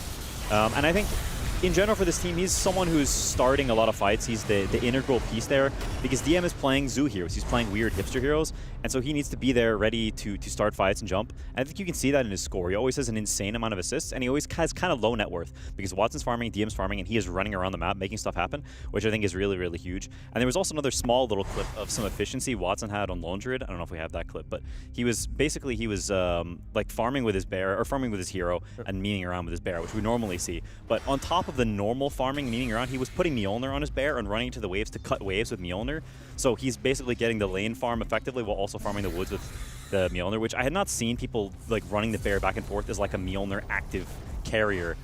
Just an extra little efficiency I hadn't seen, just thought was cool. Kind of like Nature's Prophet style gameplay, right? You put them on the tree and you send it down the lane. So yeah, nice little addition to what even is already a very good lone druid. Let's give more ways to farm with the hero. Yeah, and for Yandex now, it's a great way for them to round out their day number one, right? Earlier on, they got the win against Liquid, they had a win against Spirit, and now they win against PARIVISION. So these are like a lot of notable teams where it's like they're coming in after that break for themselves, and they go 3-0 for their day number one. For PARIVISION, it's still a good day. It's 2-1 for themselves, and the only team you lose to is Yandex. That's looking pretty good. So. Yeah, I don't know if you feel good about the day, though. You definitely don't. Yeah. You end on a loss. Ending on a loss sucks, and it's also ending on a loss on the series you wanted to win the most. Yes. Because there's beef there. We all know there's beef there. It's pretty clear. And so the fact you lose that series, you could see it on Satanic's face. It wasn't just normal disappointment. He was like, oh my gosh, of course we lost to these guys. Yeah. And so I think for Yandex, you're on top of the world here, but I think you keep working, you keep grinding, right? You've got your TI slot, so it's about building up to those events. You want to stay on the grind and stay on the improvement train. Yeah, I just think it's so impressive that Yandex can take a break and then, especially in best of ones, look this good. Because like again, teams when they take break, like they want a best of three to have a little bit of time. Like they might make a mistake, they fixed it. But like in best of ones to still be this dominant, it's like all right, fair play. Like the break, if anything, helped you. And maybe other teams like, wait, maybe we also want to take a break to not have to play every tournament and just constantly be on the road. Like I mean, Yandex are kind of making a case to the other teams like a break it can actually be quite good for you. We've seen it go the other way too, though. That the teams take breaks and then they come back and they really like struggle in that first tournament back, and then the next one after that one though is like where it feels like they've really then powered up, that you can see the influence of the break there. But there's so many things that move, whether you're skipping tournaments, whether you're having roster changes and things like that. And for Spirit now, that we're going to look at their final series, and now final best of one actually today is going to be coming up against BetBoom team. And for Spirit, they've had all of those changes for themselves. We're not really sure what that core identity is, what the direction is for them, but it feels like getting Not Me is on the right path for Spirit. They're having a much better start for Dream League and for Blast Slam here. It feels like there is that level up for them. Yeah, I definitely think so. I think Not Me is a super clutch player, genuinely. I think he's a pretty big upgrade to Panto, not just in terms of individual skill, if I'm being honest, but I also think in terms of style, I think he is more of a scaler, more of like a clutch spellcaster, where I thought of Panto as sort of like a mic user comms player. But I don't know if Spirit necessarily needs that, because I've played with Yatoro and pubs and stuff. Like, this guy talks a lot. I think there are other, like Laurel also talks quite a bit, so I think they don't have issue with communication. I think they need skilled players who can clutch up and win when it goes late, because they want to go late. They want to pick scaling heroes, right? That's the Spirit way of drafting. So I think he suits them a lot better, and it was a very, very smart addition. And we're seeing BetBoom there. It's the first time we're seeing them on the Xtreme team, so there's a lot that we could potentially talk about them here. Yeah, they also got a TI invite today. True. The Boom Boys, they did get their TI invite. They are looking to be quite happy with that, of course. But the thing is with this team is like they are always the laning team. Like whenever you look at them in a tournament, it's like the simplest analysis you can give is like how good they are with their rotations. So I look towards Spirit. having like the new support player, the double 4, one going to 5, of course. Like I just want them to respect how good Save and Katomi are in the early game, because BB will just annihilate teams. If your supports aren't ready to play the first 7 flawlessly, BB will just break you pretty much. Like that is, it's always a support matchup in this series. I fully agree. I think, honestly, it's one of the biggest, if not the biggest, skill check teams in Dota, because their offlane is so fearsome. GPK is such a solid laner mid, and I think their safe lane is also quite solid, that especially if your mid and your safe lane are not super robust, it's like, I mean, we would get trashed by these guys all the time, because you just mess up a little bit, and they will just run you over, and they don't feed you kills. Like, we would always call them like an AI team, because it just felt like you go to the ruins, and I don't know, Save is always full HP. I don't know how, he's always full HP, and he's always on the rune. You can't kill this guy. It feels insane. I always find it so funny when it's just like you call someone bots. It's like that insult, you know? It's just like, oh my god, these guys are absolute bots. And then the other side is like, bro, this team's a machine. And it's like the words should be essentially the same, but one of them is such like a good connotation, the other one is such a bad one. There can be good bots and bad bots, right? I don't think I've ever used bot in a good way. Bro, you're such a... Yeah, there's no way. What if you're like the robot that like cleans my floor or whatever, you know, my Roomba? It's a good bot. Have you ever once said that? No, but someone has. I'm just trying to think, are you in any... You're not connecting... So, BB machines, right? Not bots. Yeah. Okay. Yeah. Okay. That's why he didn't use the word bot. No, he used I will AI. check name run. Like, it's not like you're not running down lane They speed. do play like bots, though, because they do the same thing every time flawlessly, like a robot would do.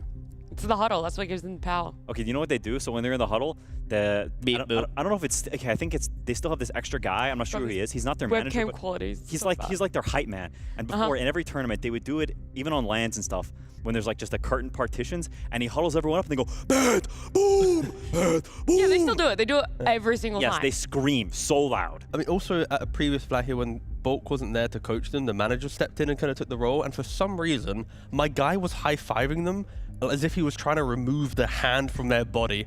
Like, it legit would, like, you could hear the clap from, like, a different room, and then the players would be like, ah, ah, ah, and then they'd be in draft, and you go from, like, cam to cam, and the players like, their hands are bright yeah, red. exactly. It's like, bro, why are you, like, doing that to your players? They didn't won the game, so clearly it must have, like, activated something, but I was shook of knowing that the manager was doing that to their players. I don't think it goes that deep, T. Fair. I'm sorry. I was just trying to feel now. I'll be honest. I wasn't trying to add anything. I was just good old-fashioned Phil. No, it's just a lot of fun to get to talk about. But I think they're the team right now that sits on the precipice when we looked at those TI invites of... I don't ever want to say deserving, because it isn't necessarily like, does a team deserve it? Like, you know, had they earned it, yes, they had won an event, but how had they looked throughout the whole season? Where exactly would people power rank them at the moment? And I think that there's just such a sleeper team. People underestimate them so much. They are just that team that consistently hits good results that you don't ever cross your mind of. They are like a slightly weaker version of Tundra, with the same storyline of volatility, where they can win a tournament, but then they go to like 11th, 12th in the next one. So it's like they just have a volatile year, but they just did enough when they were in form to claim the invite. I agree. A+. Okay, thanks, Quinn. He has not a lot to say on the teams, but I hope he has a lot more to say in a moment, because we're going to get our draft underway.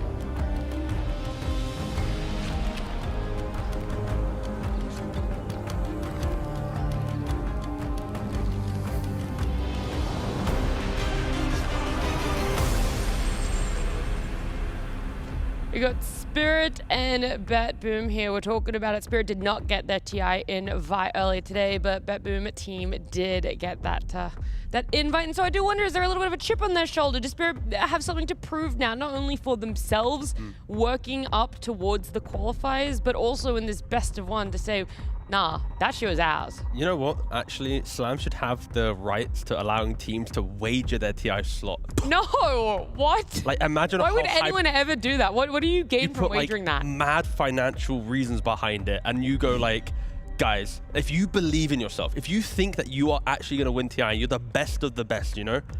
Quinn, do you think there's a single team out there that would do that? Depends on the number, I think. I think the answer is no. To be clear, I'm such a lover of TI that I would never, if I was in that position, ever wager it myself. Of course, but conceptually, if you force them to wager it, I don't know, it could. Force them to? It's the new DPC. Leaking it already. Just saying. Well, Wild like card, we bring it had back. moved away from Snapfire having priority, but in our final best of one for today, our 9th one, we are seeing her being the first pick, the opening pick for the side of BetBoom. Yeah, GPK is the best Snapfire right now. I'm going to say it outright. He was absolutely tearing games up, solo carrying on this hero. And I think, to be honest, everybody was kind of copying his Snapfire. Capping. Because I think he's an absolute monster on this hero. And we'll see if the Queen is actually good enough to counter it, because he was tearing everything up people threw in his path. But that's the thing, because of how active the support duo are, by 4, 6, 8 minutes doing everything in the map, you're going to see mid Snapfire feel like it's playing into the game so early, unlike other Snapfires where you're by yourself, you shove the wave, you go farm your own jungle, you just kind of get big by yourself and you want to make your ult play to the side lane. Like, I'm going to see pressure in the mid lane. It's a very different Snapfire than the games we saw, in like Series 1 and 2 from XG today. Mm-hmm. No, for sure. I mean, he also goes for Treads, Blink, BKB into right-click stuff. So he's not going for spell build. He's not playing the kiting build. He's playing, I am a Chad, I blink in, and I commit to the fight, which is very different. I mean, utilize a little shredder, just get on top of people, scatter blast them, just like throw everything you can. Because like when you are going for Shivas and the Chasm Stone and all this kind of stuff, it's like, it's nice, but it's like you're one wrong fight away from wishing you had a different item build. Yeah, it's a different look, and I respect it, and it makes sense in some of the games they pick it for sure. Quap is a response that I'm not totally sold on, because I think this lane can be quite bad for Quap. If you make it to the mid game, then it's super chill, because Snap can't burst you, you're blinking around, she hates daggers. And it's still, is it Scream to farm, or you daggering to try and pressure? Like the Vipo saw as a counter earlier to Snapfire, because you can play on the high ground and push her away. I think it's Scream. I think Scream Dagger farm, is too low range that if you actually run in, or Dagger's too low range that if you actually run in to try to harass with it, then you get cookied on and shotgunned, and the trade is just bad for you. Sure. So I think it's a lane where Queen is trying to skate by, and Snap has the potential to blast you if you mess up CS on early waves. And at the moment, like Hoodwink and these kind of highly active supports aren't really getting banned out, so either team can look to kind of snap pick that in the next phase. And then kind of the matchups that we're talking about, the snap pressure to Quap, the Quap farming to mid, like you throw a Hoodwink in any rotation, you're going to kill the other mid laner. Yeah, I'm actually a bit surprised they didn't ban Hoodwink. I think Spirit will just always take the 0, and it looked amazing in their last game. So it would not surprise me one bit if they take it here. Because you want, I mean, we talked about it, right? The supports and matching that. I think it's really, really important. You need the strongest supports possible. You need to be able to fight these ruins, because I can tell you, like clockwork, BetBoom supports are going to be there, they're going to be full HP, and they're going to be ready to square up. Good thing it's banned then.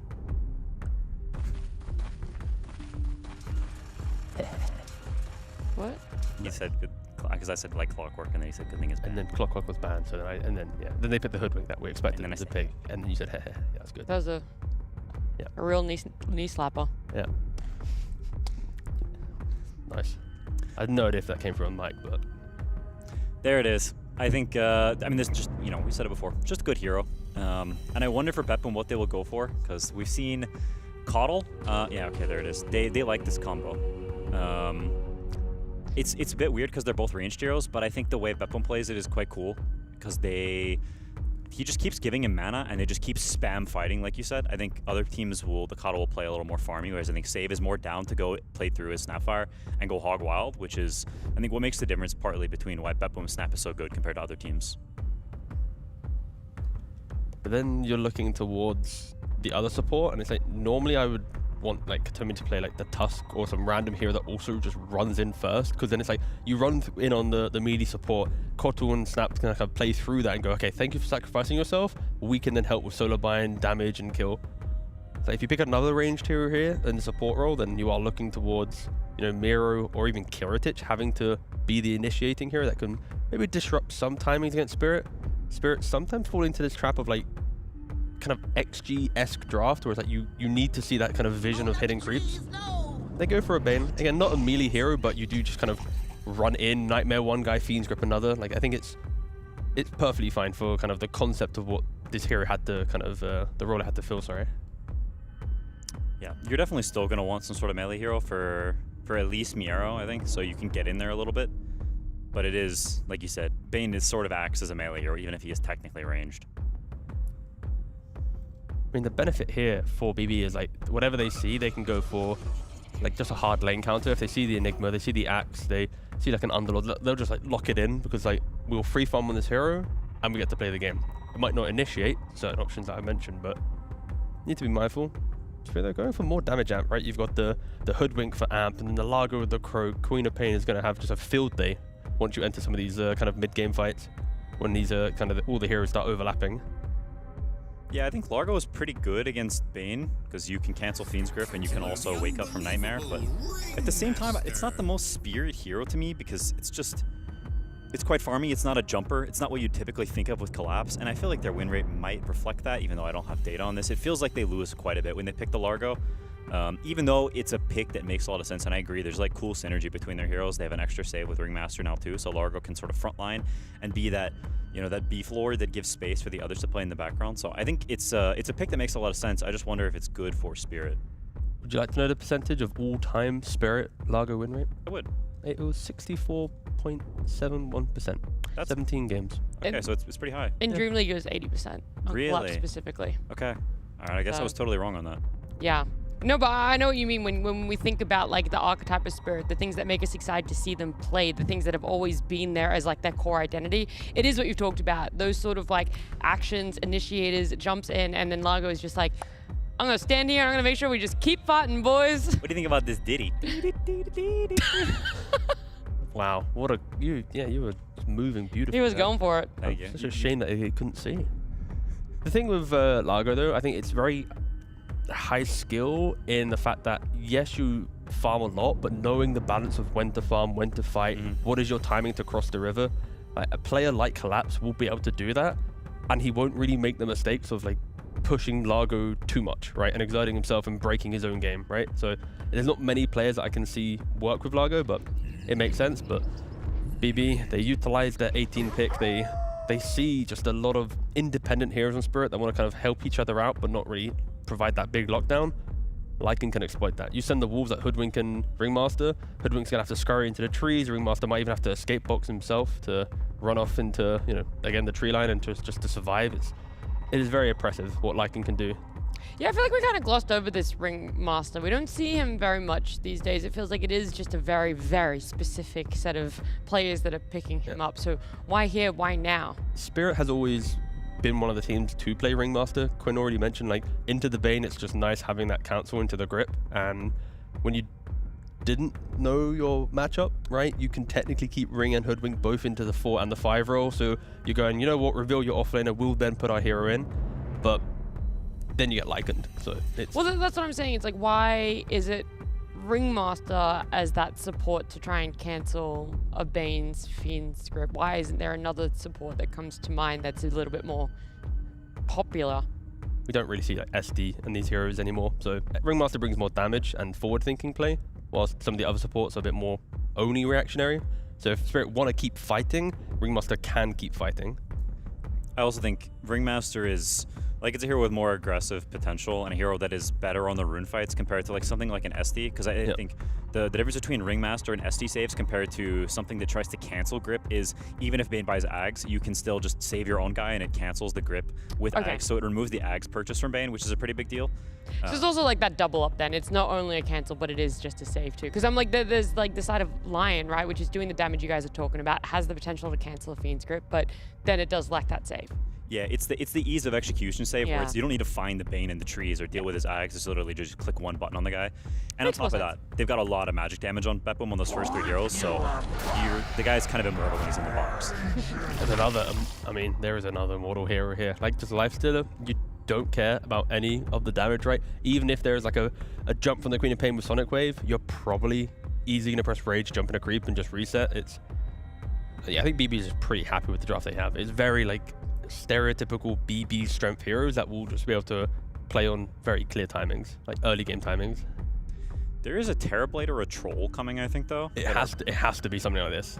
That are both pretty powerful. Because I think BetBoom, they do have the issue that they have no jump, right? Their most amount of jump is some Blink Cookie or some Nightmare grip things. There's no traditional fight start at all, and hyper carriers are generally pretty good against that because you can't burst them, and Lycan Lifestealer are not going to man fight a Troll, Terrorblade, something like this eventually. So if you can get off to a good enough start, then heroes like that can become a problem for BB eventually. The only problem with both of these heroes is like the amount of control Spirit has. It's kind of hard to go, if Troll ults and he's trying to lock on, like if you kite away from that, like double force, there's no reliable stun from multiple heroes for Spirit to keep that in check. Even for Terribly, when you press meta, what if BB just walk away and go, guys, it's on cooldown, and then we fight? So it will be kind of the battle of, has Lycan used Shapeshift? Has Terrorblade used meta? As much as I like the picks for the overall, put BB on this kind of like fight timer, I don't even think that timer exists based on just the lack of stuns they have. It will be like hexes and stuff needed. Oh, you mean Largo just strums his guitar and you just run a little extra faster? That is true, just got a full send into their face, correct, yes. Dude, they cut it close. I was like, okay. Again, like into like Lifestealer, Lycan, like Terrorblade is like the carry that you want on paper to deal with it. It's just like the heroes before, I am looking at Spirit finding ways to just make Lal feel like he's the biggest hero in the game. Like I want to see Lal like get every active rune, keep taking the fight, and then suddenly behind you, Terrorblade appears with 2 items, and your pressure onto BB is like defend your tower, defend this Roshan, defend your high ground. If that's the game Spirit can create, it's very good. But if they're getting run over and Lifestealer's full free farm, getting Radiance, and Lycan's taking towers, then it is a very difficult game for Spirit due to the lack of control they naturally have and the items they'll need to fix that. Yeah, I like Spirit. I think as a team, but I also like this draft. Yeah, I was gonna say. I think, like, while it's true that Spirit locks a bit of lockdown and BetBoom can run away some if they pop meta or something like this, I don't look at BetBoom's lineup as a lineup that is super good at fighting long fights with spells. Like, sure, they have a Coddle Blast and they have some snap spells, but that's kind of it. And Spirit also has plenty of spammable spells. So to me, I don't feel it's that big of an issue if BetBoom resets. And TB just has great game matchups as he gets more and more items. So to me, I think it's a game where their lanes will be good enough and they'll be okay, and they'll have some scaling advantage. You don't need lockdown if you just burst them and kill them to death. I mean, it's just enjoyable that both teams have the same amount of no lockdown, so there is going to be a point where you are hoping to burst people, because otherwise everyone's going to be running around and going, well, we're going to take the fight over here now because no one can stun each other. So yeah, Lycan might run out of damage. Largo will probably just get so tanky with Shivas and Bloodstone and all this stuff that he'll just keep running at you non-stop. So yeah, I mean, Spirit's going to be pretty chill the longer the game goes, but for BB, you are like the Lycan team in the world, so show us why you're picking the hero and try and break the game. Yeah, that's the fun right now. We get to see BBB pick up their Lycan. We see Spirit bringing out the Ringmaster as well. Those 2 heroes that we don't get to see a lot of. So it excites me when we get to see this clash of the 2 teams, of the 2 styles, and see how the team fights are exactly going to play out with such little lockdown, as you have both mentioned.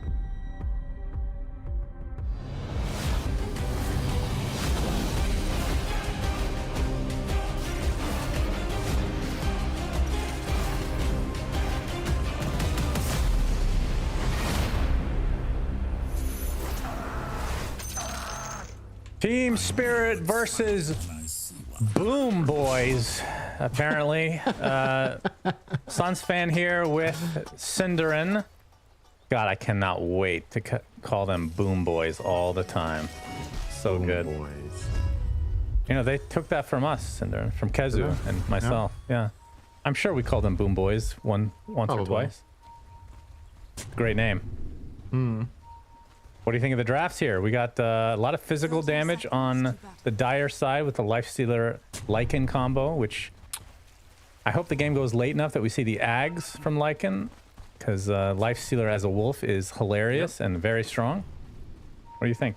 I mean, it's definitely on the menu, right? I think you kind of have to empower Lifestealer as Lycan in this game. I think eventually down the stretch, the Terrorblade and Largo will be a problem if Lifestealer isn't like overwhelmingly fast and strong. So I do think we're going to see it unless Spirit managed to close the game out before that becomes relevant.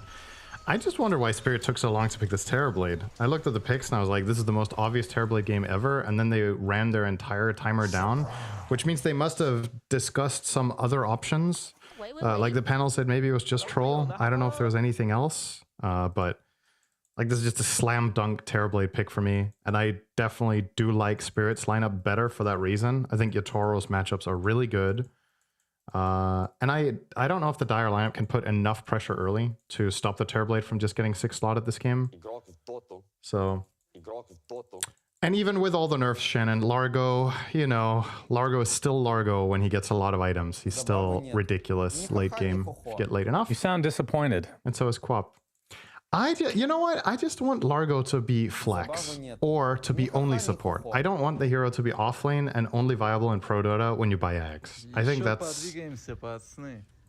I was hoping that was what was happening when they nerfed it, when it was being first picked and played offlane every game. And I was like, oh, they're nerfing that. Now people are going to start exploring support. But I guess it just hasn't been buffed enough as a support yet. Let me ask you this. Other than you being a support player, why do you want it to be a support? He's a bard. So it's selfish reasons. Just double checking. Okay. Yeah, that's right. I mean, I would argue that if a new hero is coming into the fray, especially for TI, you want it, as Valve, you want it to be a core. Okay, let me think anybody gave a shit about Ringmaster, Cinder? The entire TI was Ringmaster based, and it was a support, and nobody cared. Okay? All right, let me now we can have a frog-based freaking TI. You have a hero who is only one role because of one item, otherwise it wouldn't even be played. Okay.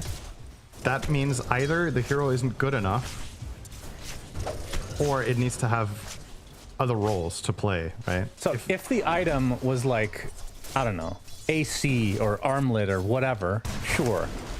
It's Ags. Ags is like an extension of that's part of the design of the hero. So it's not about the item per se.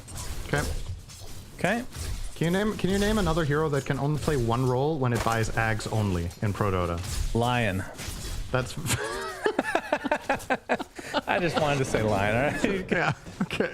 I'd have to think about it. You're not going to put me on the spot like that, you piece of garbage. That's okay. No need to get offensive about it. So Ags only. Genuine question. This is going to bother me because I need to open the hero list and I'm going to miss kills. You know what's going to bother you? You're going to try for 10 minutes and you won't come up with it because it's only Largo. I really hope. Okay, what's the problem with that, though? I really hope it's only Largo. What is the problem with that? That's not an issue. All right. It's just personal issue with you. Yeah, I mean, frogs. Personal issues. Have you ever eaten frog before?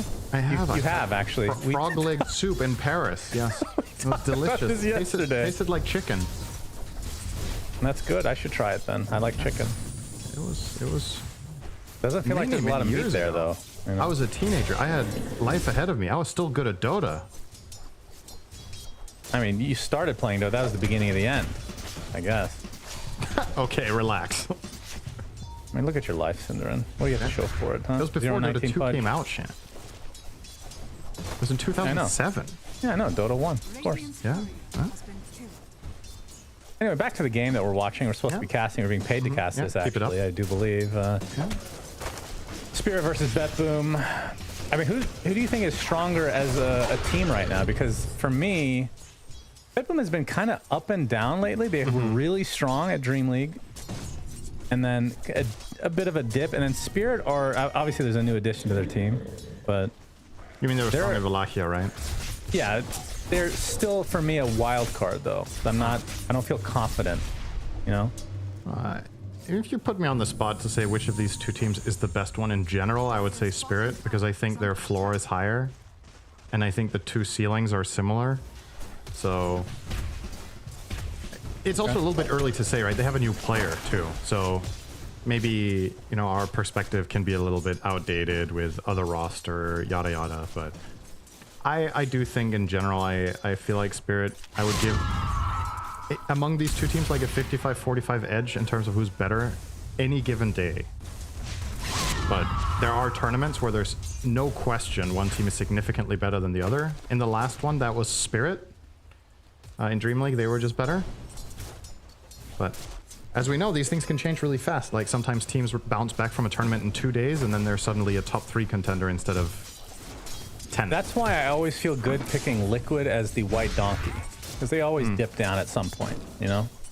Yeah. Do you want to specify like what white donkey means to the audience? Or is that just... No, I think it's funnier if people don't know what a white donkey is. Look it up. It's the opposite of a dark horse. Come on, Cinderin. Why ruin the illusion? There's no need to alienate the audience. I think they deserve to know what you're talking about. Open wounds from Kiritich. He's going to get whipped as Collapse joins the fray as well, doing some blocking, but the knife does not hit. Kiritich takes most of the damage there. Will be the Radiance build. Yeah, I mean, it's standard. I think there's no reason... You could argue that against Terrorblade it's a bit worse, but I actually... You know, you could also argue it's a bit better than the alternatives against that specific hero for the AoE value and the evasion. But obviously, reflection can be annoying when you have radiance, but you have rage. So it's a bit of depends on timing of when abilities. Who cares about your team? You're right. Yes, that's right. I mean, you've met carry players. Tell me I'm wrong. No, it's now for the lane itself, this is a very good lane for Largo. I don't think Lifestealer ever really wins against that hero. You can break even because Largo can always just lick off the open wounds, and he can always just he has high flat damage, so he last hits very well against you. Oh, not me. Okay. Just walked into Bane, got Brain Sept and hit. He thinks there's a ward now, but as a matter of fact, he was just there by chance. So that's a bit unfortunate. Not me pinging out a... Starting to see ghosts already as Ringmaster. Yeah, so that's first blood for Kataomi on the Bane, one of his favorites. Mid lane, a bit of As fresh mid lane. GPK, yeah. Is he gonna ult? He is. Okay, coming into melee range, Laurel is about to drop here. Illuminate comes in, there's a little tickle action. Laurel still healing up. The box is going to keep him safe for the time being. OP actually dodges the cookie as well. And Laurel picks up a shield rune. What the hell was that? So lucky, holy shit. GPK getting some help here. But Laurel comes in with the last scream to finish the job. And the luck turned into skill, Cinderin. Wow. Wait, why did he tip not me? Oh, the box, I guess. Yeah, the box. So he gets to barely blink out on basically no HP onto the rune. It's a shield rune. He picks it up before he gets hit by Brain Sap. He gets it off. I mean, that was luck and skill at the same time, obviously, but holy, such a close call. And in the end, GPK is the one who ends up dying. And he was doing very well in this lane, by the way. He reached 6 well before the Quap. Yep, as Kataomi looks to be dead here. The old GPK would tilt off the face of the map, Cinderin. Not the case anymore. This young man has really gotten better at controlling his uncontrollable rage, or what we thought was uncontrollable. It's called maturity, Cinderin. I wonder if you're ever going to be able to cast a GPK game without referring to his dark past. I genuinely think it's impossible for you. It's like a tick. I mean, I'll say he's not as fun to cast now. You see his name and you tilt. Really good. Is what's happening. Well, you're actually tilting. you're caster tilting. I do prefer the old GPK. That's true. Of course you do. But it's still impressive because you don't see people make that kind of a change, you know? Yes. As evidenced by you, not me. Oh, that's perfect timing, actually, as he's going to get killed off here. Oh, does live, actually. Yep. Close call. Yeah, what you're trying to do up here with BetBoom's lane is you're trying to force out or essentially bait the catchy lick on anything, whether it's last hits or like poking and prodding, whatever you can do. And then if you do force it out, or if Largo doesn't have mana, then you can try to do something with open wounds. Otherwise, it's just not really a thing. That was close. Oh, Mortimer's root. Little mini game trying to dodge these. Does a pretty good job. Pumps the Fairy Fire just to stay alive. Didn't really need it. As the cookie does hit Laurel. Has the Sonic Wave, but will blink.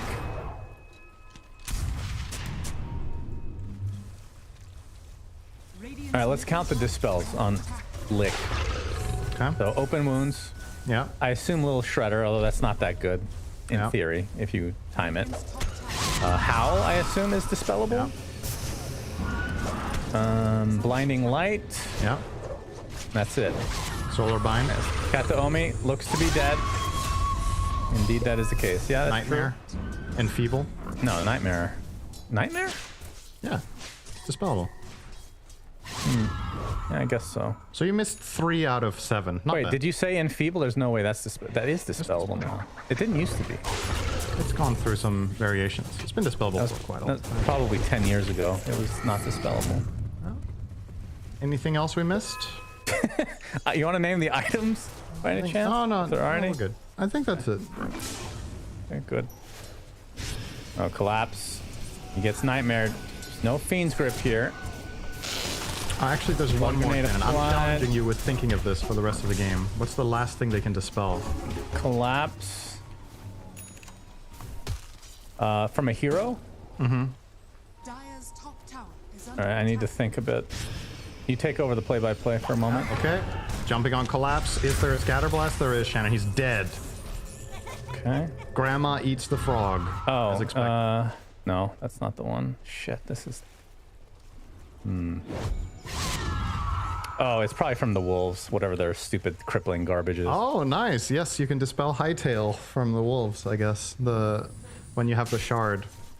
Wait, what's crippling? Didn't it used to be called, or is that a different part of it? Cripple is actually also dispellable, so that's another one. You can dispel that. There you go. True. So 2 more things. Wow. Man. So what you're saying is Lick is good here. Lick, quite good. Thank you for that 10-minute conversation, just to wrap it up. You brought it up. It was your idea. Well, you said Lick first, and I can't start a ignore conversation, and then when the other person talks to you, you're like, why are you talking so much? It's not how it works. Coddle, gonna... Wheel of Wonder. No, he's not staring into Toro it, actually. tops the meta, wants to finish save. It's going to be close. As Rue will try to finish the job. He will. It could have mattered. And the creep is going to get cleaned up as, oh, Miero. You're taking quite the beating, young man. That is a lot of damage. Has to run away. Has the tomato. Damn, the respect to not even try the sharpshooter there. From Rue. It's like, I'm never going to hit Miero. You got to test him. You got to see that he's... Keep him on his toes, you know? Check that he's got out on the right side of bed.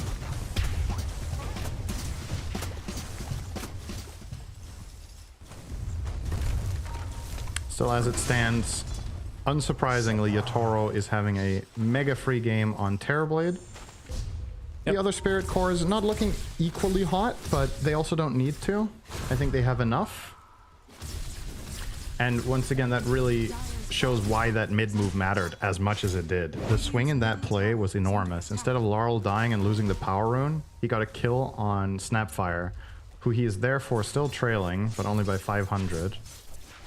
And the XP is pretty similar between the two. So Laurel, generally not a player you're looking at to destroy his lane. It's not really what he does the most. So if he breaks even with GPK, I think that's more than good enough for Spirit. Kataomi Dead's going to use the Sonic Wave from Laurel just to make sure of it. I kind of needed it, actually. Now, what is the build these days on Snapfire mid? He's going Blink first. Yeah. I see a lot of Blink, Kaya just ramping up. And then I think it's situational from game to game. Yatoro, he's going to get Cookie Stun. He's going to get Centaur Stun. He's going to get Mortimer's. Oh, he had Sunder. Oh, that was so close. I don't know if he would have lived, even if he got it off, though. I think he's was he holding the point and it took him extra time to level it? I think maybe. Or maybe it was just turn rate. He definitely felt like he had time. Yeah. I mean, I think he dies anyway, even if he thunders. He probably gets he does some damage to Lycan. That's effectively what likely would have happened there, because nobody was rotating to help. That's a very big kill. They kill him and take the tower. Classic Miero Lycan game. Kataomi, bushwhack. He's gonna get sharpshootered and killed off here. Kiritich has been having the time of his life. As the cookie comes in, GPK comes in and evaporates Not Me, but Laurel jumps in with the Scream of Pain as well as Yatoro with the Metamorphosis. They're gonna get the 2 kills, including the Frogman, but the bigger kill is on the Lifestealer, who's been uncontested this game. Yatoro and Laurel clean him up. That was even a good defensive play from the Keeper of the Light there. They managed to get off a second Scatter Blast from Snapfire to get the quick kill on the Largo, but no escape plan afterwards. When everything is used, Terrorblade is just king in this game. That is going to be the tough nut to crack here for BetBoom team, is to have enough resources left when they've initiated that they can still deal with Yatoro. If he's not the primary target and he connects to fights, I think he has more than enough to just kill them. I think the panel was talking about there isn't that many stuns, but I think the chase down potential is still good enough between a couple of slows, and obviously Terrorblade himself is not a slow hero. Yep. With the Yasha, they have the Centaur, potentially, right? And the Congregations of the Deep, eventually, maybe. Or the Prowler. The Prowler, the cast range is pretty bad, right? It's melee. It's an attack. If you mean Petrify. It's an attack. If you mean Petrify, the root is an attack. Yeah. The one with minus armor is a ground stomp. Mm-hmm. Still well worth taking, though. This creep is so much better on Lycan than anyone else who can get Ancients. because the move speed is actually super important on the Prowler for the exact reason you just mentioned. You want to...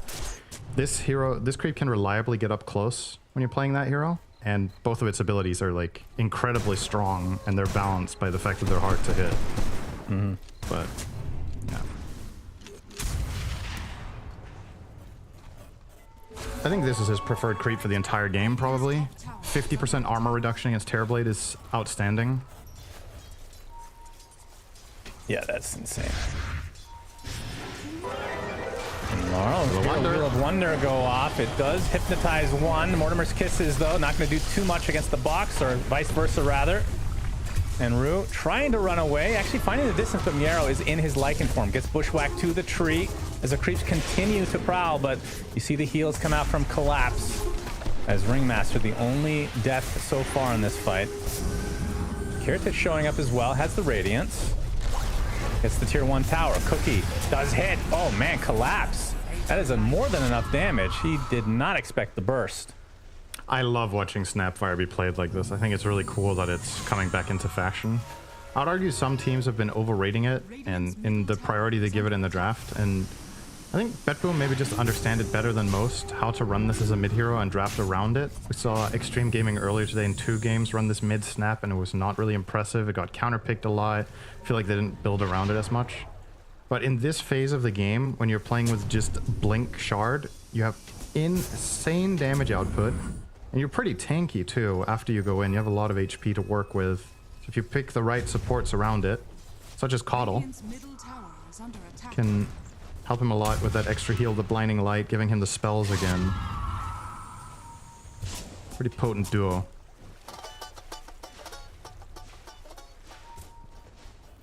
Queen of Pain, Mr. Laurel, about halfway to his Aghanim Scepter. Yep. Would you say in games where you're playing against a hero with summons, this becomes higher value, theoretically? Yeah, for sure. It's just more targets for it to fall off, right? There's more random garbage that can proc screams for you, units that can be out of position. And even if it doesn't, you can kill his, you know, it's just like passively doing more damage in fights to his stuff, and maybe you kill them because of it, and it reduces issues. Like the most insane Quap matchup right now in many ways is Meepo, where we cast a game with that. That was gross how much damage the Quap could do. Yeah, that was something. Insta-giving. Yep. Radiant's top tower is under attack. So how fast does an Ags come online from Miero? He has the Helm of the Overlord. You go for a +1 and then Ags?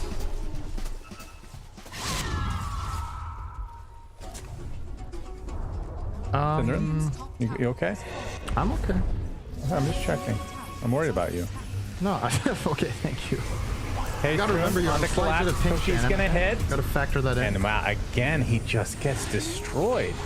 That's true. I am lagging a bit apparently. You gotta add your ping and my brain. Yatoro getting chased. He has Sunder. We'll use it on a teammate.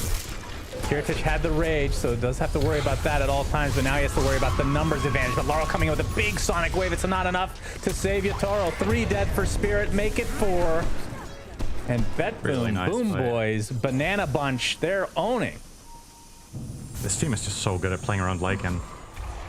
Scouting with the Wolves, setting up a fight on their terms, and they stay alive. They get a ton of impact once again here in the fight from Snapfire. This time around, Lifestealer also really was able to stand his ground and deliver a lot. And it's starting to look better and better for them. 5k lead plus an Aegis. And you would imagine they can get the Tormentor with this too. I think it's really hard for Spirit to contest any objective with an Aegis on Lifestealer. He's so hard for them to kill the first time, so he can kind of just very offensively frontline. Well, Kataomi, is he gonna die from this? Not yet. They're letting him go. Wow, they're scared that he had backup coming, but they didn't. For your Lycan question, I think Nullifier Eggs sounds good. You could make a case for AC instead of Nullifier. Yeah, I was gonna say AC is crazy good this game. The box, it's really nice to have Nullifier for that. Maybe not crazy good. It's actually almost all later, not me. damage. It's just TB. Illuminated into a crisp, and that's Tormentor, surely. Just need to Surely. lifestealer. Just send lifestealer through the gate. If even needed. I don't know. Maybe you can just do this with Lycan and Caudle. Seems likely. Indeed. They're gonna go get started on it. Who gets that shard? I think they would like the Caudle one, and they get Caudle it. gets it. 2 Solar Bind charges, 100% heal on Illuminate, up from, I believe it's 70 usually. With ult. Can you get the recall anymore? No. It just doesn't exist. No, because it was a facet, right? Yeah, no, I thought they might have moved it. I can't remember if they had moved it to something else. No, recall's gone.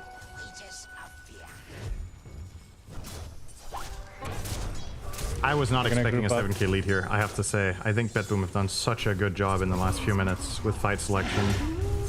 And we know this team, they are no stranger to running games over when they have a lead. I think, in my eyes, one of the best teams in the world at playing from this position. And if we were back 2 or 3 years, I would be like, well, Spirit is the best team in the world at playing against that position. But it hasn't felt that way. No, it hasn't. Ever since they stopped having Miposhka and Sound as the coach, I don't have that same late game X Factor Spirit are gonna pull some stroke of genius anymore. So this feels, with that perspective, very comfortable for BetBoom, I would say. Katsuomi gonna find himself a little ring. Together with save. Should be quite easy. And, oh, he's gonna try to go for a ride, but no. Poor Ringmaster. You got the double charges on Solar Bind. Gonna be hard to get away. And Collapse, well, he is 2,000 away from Aghanim Scepter. The bad news for Spirit is there's gonna be a lot of great items coming in very soon for the Boom Boys. Took me a while. 200 away from Ags on Kiritich. You have BKB now online for GPK. And Miero is roughly 1,400 from the Nully. Way less than that, only 750. Oh yeah, true. It's quick. It'll go real quick. That's a pretty big power spike, I have to say. Yeah. And that's going to be, should be within the Aegis timer, I would think. Unless he gets stopped here pretty soon. Maybe not the most time, but... Yeah, I think you could choose to try to brute force mid here with this Aegis and just dare Spirit to try to fight you. I wouldn't mind it, because I think Spirit's lineup's actually... It's kind of weak until Largo gets Ags, in my eyes. I think Largo right now is only like 2/3 of a hero. So if you could take advantage of that right now, that would be very beneficial. The question is if you have enough to force that tower against Quap Ags. I think you do. But I don't have to do it either. It's not like an important objective. It's just kind of one of those kind of like, why not? You know, you're in a good spot. Just try to get a little extra. Get a little extra juice, you know? Because one thing's for sure, Spirit aren't going to try to do anything right now. They need to farm. Largo needs his next item. Spirit Terrorblade needs at least the pike before he feels comfortable. So... Interesting. I'd say Laurel's in pretty decent. Hard here. I think he needs something else. It feels like he needs more staying power. Like if he's maybe he blink realizes that this power spike is coming and he wants to get the cheapest thing that he kind of wants. His GPK with the Mortimers. Collapse, taking a good amount of damage. Sonic Wave from on top of Kiritich. It's a solo Sonic Wave though, and that is usually not good news. Already they've lost the Ringmaster. They get the Fiend's Grip onto Laurel. He is likely dead to Rice. That's a newly picked up Aghanim Scepter as well as Kiritich just pops out of him. 50 seconds of no Quap, and now Yatoro. Kiritich has his eyes set on him. We'll rethink it though. Bushwhack hits. Getting some good right clicks here, but he does have Aegis. Yeah, he has Aegis, he has Infest in 5 seconds. Collapse gets destroyed. Rue looks to be next. Is going to continue the pressure. Infest is back up. Oh, it was on an illusion. Good timing on the Manta. As Kiritich will have to walk away in shame. 30 seconds on the Aegis, though. They likely continue pushing this tier 2. Yeah. I mean, you can kind of tell Spirit are a bit frustrated here. I think it seems a little bit desperate to just blink in the Quap there from Laurel. That was a bit uncharacteristically over aggressive from him, seemingly trying to set up Terrorblade for a good fight, but obviously you blink into the enemy team, you don't see the Bane, you're gonna get gripped. He has lens and vision advantage. Well, that play didn't really exist to begin with. It's kind of costly. A couple of extra casualties. You're still gonna lose a tier 2 up top now. Can you find any opening without the Aegis now, though? Lifestealer might walk into them here, as a matter of fact. Yeah, he's checking. I don't think they saw each other. He'll leave. Yeah, he's looking quite strong right now. Gonna be going for Basher. I mean, theoretically, he could go for the AC as well instead of the... It does feel like that's more of a Lycan item at some point this game. But, what would you like to see after Basher? I mean, armor is always good against Terrorblade, but I think you're going to buy the AC on Lycan. Oh, he's queuing up Orchid, so maybe I'm not going to say it's in there. I'm not going to say it. I wouldn't pull a U. Okay. Everybody else knows what I'm talking about. It's okay. Yeah. Did you already say it? Maybe. That way? Maybe. I may have been a little bit distracted. Oh, Fiend's Grip. That's a nice pick off on the route. Freebie for BetBoom. Shannon. It's okay. I don't have a problem admitting. I already said that. Yeah, that's right. Well, he's queuing up MKB, which is pretty standard in the assumption that Terrorblade will be going butter, which he will. So, having the True Strike, there's no secondary benefits to it except against Terrorblade, but I think it's still enough to justify it. But it is indeed a little bit surprising to see neither hero go AC. That is quite unusual when you have this pairing of cores. Yeah, Miro, I assume the Ags is next. He's almost halfway there already. Did he swap away from the Orchid again? He did. Who, Miro? Yeah. So he had Orchid queued up, and now he has nothing. So maybe it's Ags, maybe AC after all. I have a little, it's not a trivia question. I don't know what this would be considered. Useless talk, I guess. Yep. Can you think of a worst shard in the game than Lifestealer? And by in the game, I mean in entire Dota. Pugna, maybe? I don't know. This one's worse than Pugna, I think. So this one's Gore Storm, right? Yeah. Worst shard. I challenge you to think of a worse shard. It's definitely not great. I can't help it. There is one that's worse. Although, I mean, the thing about Pugnas is there are games where Pugna Shard genuinely doesn't even feel like an upgrade, except the cast range part. And then the Lifestealer ones has games where it's useful, and so does the Pugna one. So they're like situationally good. But you have to go into a creep, which you rarely want to do. You have to get shard, which you're not doing that at 15 minutes. No, I mean, you might be right. This might actually be the worst shard in the game. It's gotta be. Honest. Yeah, you're probably right. Needs to be deleted. Smoke from Spirit. 30% of the creep's health in 3 seconds in an AoE. Wowee. What's 30% of a big creep? Like 500 damage? Yeah, like 500. It sounds good, but when do you want to go into a creep ever? Yeah, it's other than early game. It blocks you from using Ags in a different way, right? In the fight. Team Spirit are playing keep away. They've got to. This early game did not go. They do find not me. GPK has a Crystallis, so the eventual Daedalus to come. And he is, I mean, the power spike for him is 25. We've seen this many a time in the past. So that's what I was wondering about this mid build. Would you say this is like the standard that you've been seeing? I remember when this first came out, people would play semi-utility-ish into eventual late game transition, if that makes sense. This just looks like I'm a carry. Well, Snapfire doesn't have, she doesn't have split shot anymore, or what's it called? Little Shroud and multi-shot. But it's still your best way of reliably being strong late game because the extra damage on Little Shredder is you hit really hard for those attacks. So you can kind of be. Wait, what do you say that again? He doesn't have what? Little Shredder multi-shot. What does the 20 talent do? Oh wait, never mind. It got moved. Jesus Christ. Okay, just checking that I wasn't. No, you're good. You're good. You're good. I'm just. Yeah. Old man things. I can relate. Just a bit of an off day, Shannon. It happens to everyone.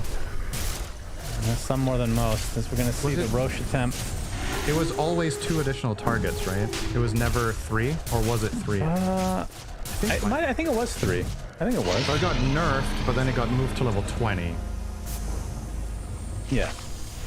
I mean, this is. That's right. I want to say there's like 2 build paths as core snap from mid. One is this one, where you stay relevant late game with this, and the other one is that you get spell amp and you play on the 25 talent with kisses. It does a shitload of damage too. Like that's the one where you're.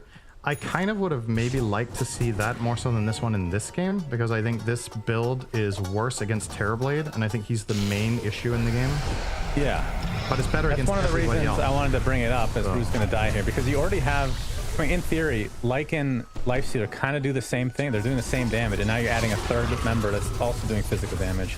Yeah. And you don't really have a real initiator per se, where like if you went for the Ags, I don't know if people would do that anymore, but then you can throw in Lifestealer. Like that's crazy good. Yeah. In theory. Well, I agree. I think the other options are also very interesting, but I mean this is probably the better build for killing Terrorblade's team overall. Maybe the idea is he just wants to be able to blink in and assassinate the Quap or the Largo, right? Very, very quickly together with Lycan, because the way their team works is that Lycan is going to run in and create chaos in the fight, and during that chaos you just want to eat heroes very quickly. With this you definitely can. So I think it makes sense. But it's cool. It's cool that Snap has very different builds. I like it. Yeah, she seems to be in a pretty good spot now. He's gonna go Daedalus and MKB on GPK, it seems. Okay. Little Shredder can't miss though, right? I think it can. That's a good question though. I feel like it cannot. That's my instinct. Because technically it's a spell applying a physical attack. It's like Swashbuckle, right? You can't miss Swashbuckle. I'm pretty sure it can miss. I think it's just considered like an attack modifier. Okay. It's like Acorn Shot. That can't miss, right? That can miss too. That can miss? Really? Can't the bounces miss? I think maybe the first shot can. God damn it, man. You're really testing it today, aren't you? Not me. Is dead. Is not dead. Is TPing is perfectly fine. Great work. I'm trying to think of abilities that use your basic attack as part of the component, if there's any of them that can't miss. Yeah, that's what I'm saying. I don't think any of them can miss, because there's Boundless Strike, there's like Mars Rebuke. I mean, it's basically Astral Step. There's like all these new heroes that all have the same spell that's just rewrapped into a different mechanic. Or the same mechanic, rather, wrapped into... can't miss. Yeah, I'm saying those, I mean, those can't miss. Rebuke cannot miss, 100%. No. That's yeah, I think it's the same as, okay. As Laurel will get soloed by GPK, courtesy of his Daedalus. Yeah, very and he's back to full. It happens. That's Dota in a nutshell, though. There's always these like little things. They're gonna push with this. They have the Aegis, plenty of time, minute and a half. Looking very strong right now for BetBoom, Boom Boys, whatever you want to call them. Mortimer's to give some vision. Not gonna be using it in the fight because he's a right clicker. And that's a big item. BKB for Yotoro. They're gonna put down the Roche banner though. And that's gonna be the fortification to come out. They do aggro the creeps, and now the illusion's gonna try to take care of the banner. Not gonna be used to much effect though. Infest into the ally. Okay. Just for safety. He wants to protect his Aegis for now. And they clean up the illusions. Like the panel was talking about, you can maybe just outlast the meta and then go again.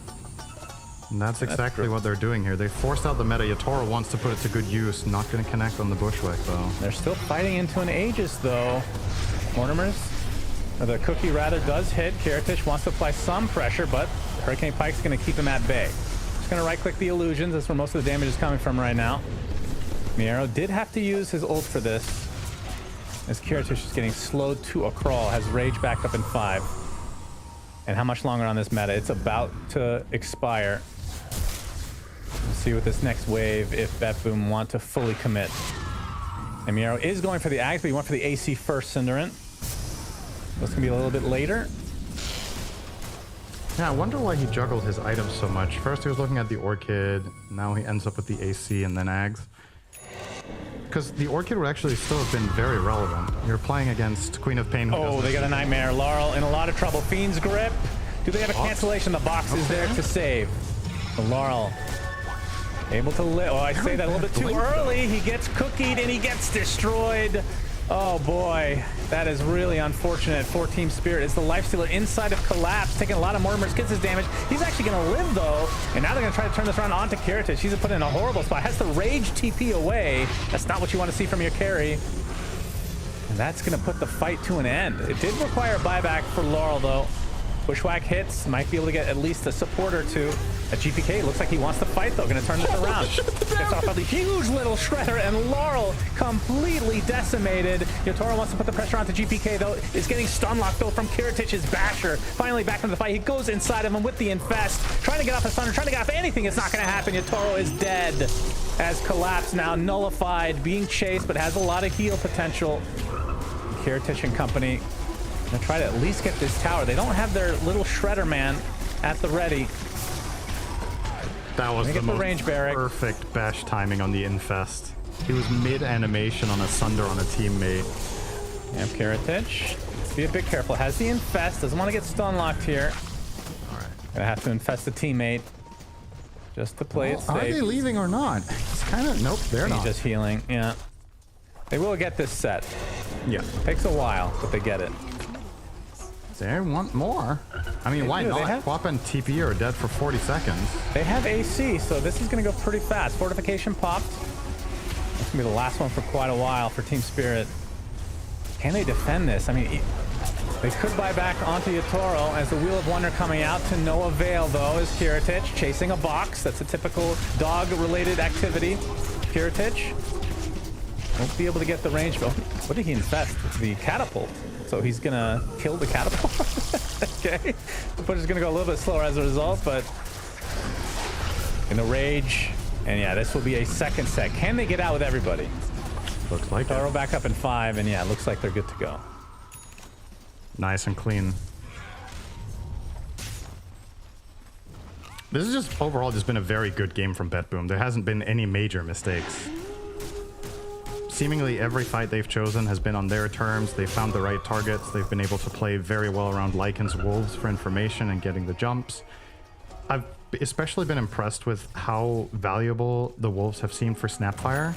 Like when you're playing this Blink build with Snapfire into Burst, that you can find any support with a Wolf randomly somewhere, and GPK just immediately pounces on it, gets a kill, and then disengages, gets covered by a Nightmare or a Coddle Heal or an Infest. It's like most of the fights that have broken out, it's GPK just paving the way. And it's so cool to see in contrast to the earlier Snapfires today that were just not impressive. But GPK really has this figured out. Oh, he has the MKB as well. His right clicks are nastier. Yeah. Even nastier now. Even for the Terrorblade, this is starting to look quite scary. How does Specialist Array work with Little Shredder? Does that do anything? Another mechanic I feel like question. this was one of the exceptions when this item was introduced, right? There was like a list of abilities that it didn't fully work with, including Split Shot from Medusa. I think Little Shredder might have been one of them too, but... Or maybe it wasn't mentioned because it's a talent, right? It's a 20 talent that gives you the Split Shot, so... It's actually a good question. Rip on Laurel. Is there follow-up? No. That's the Aghanim Scepter for Katom. He's already on the other side of the river with the Blink Dagger.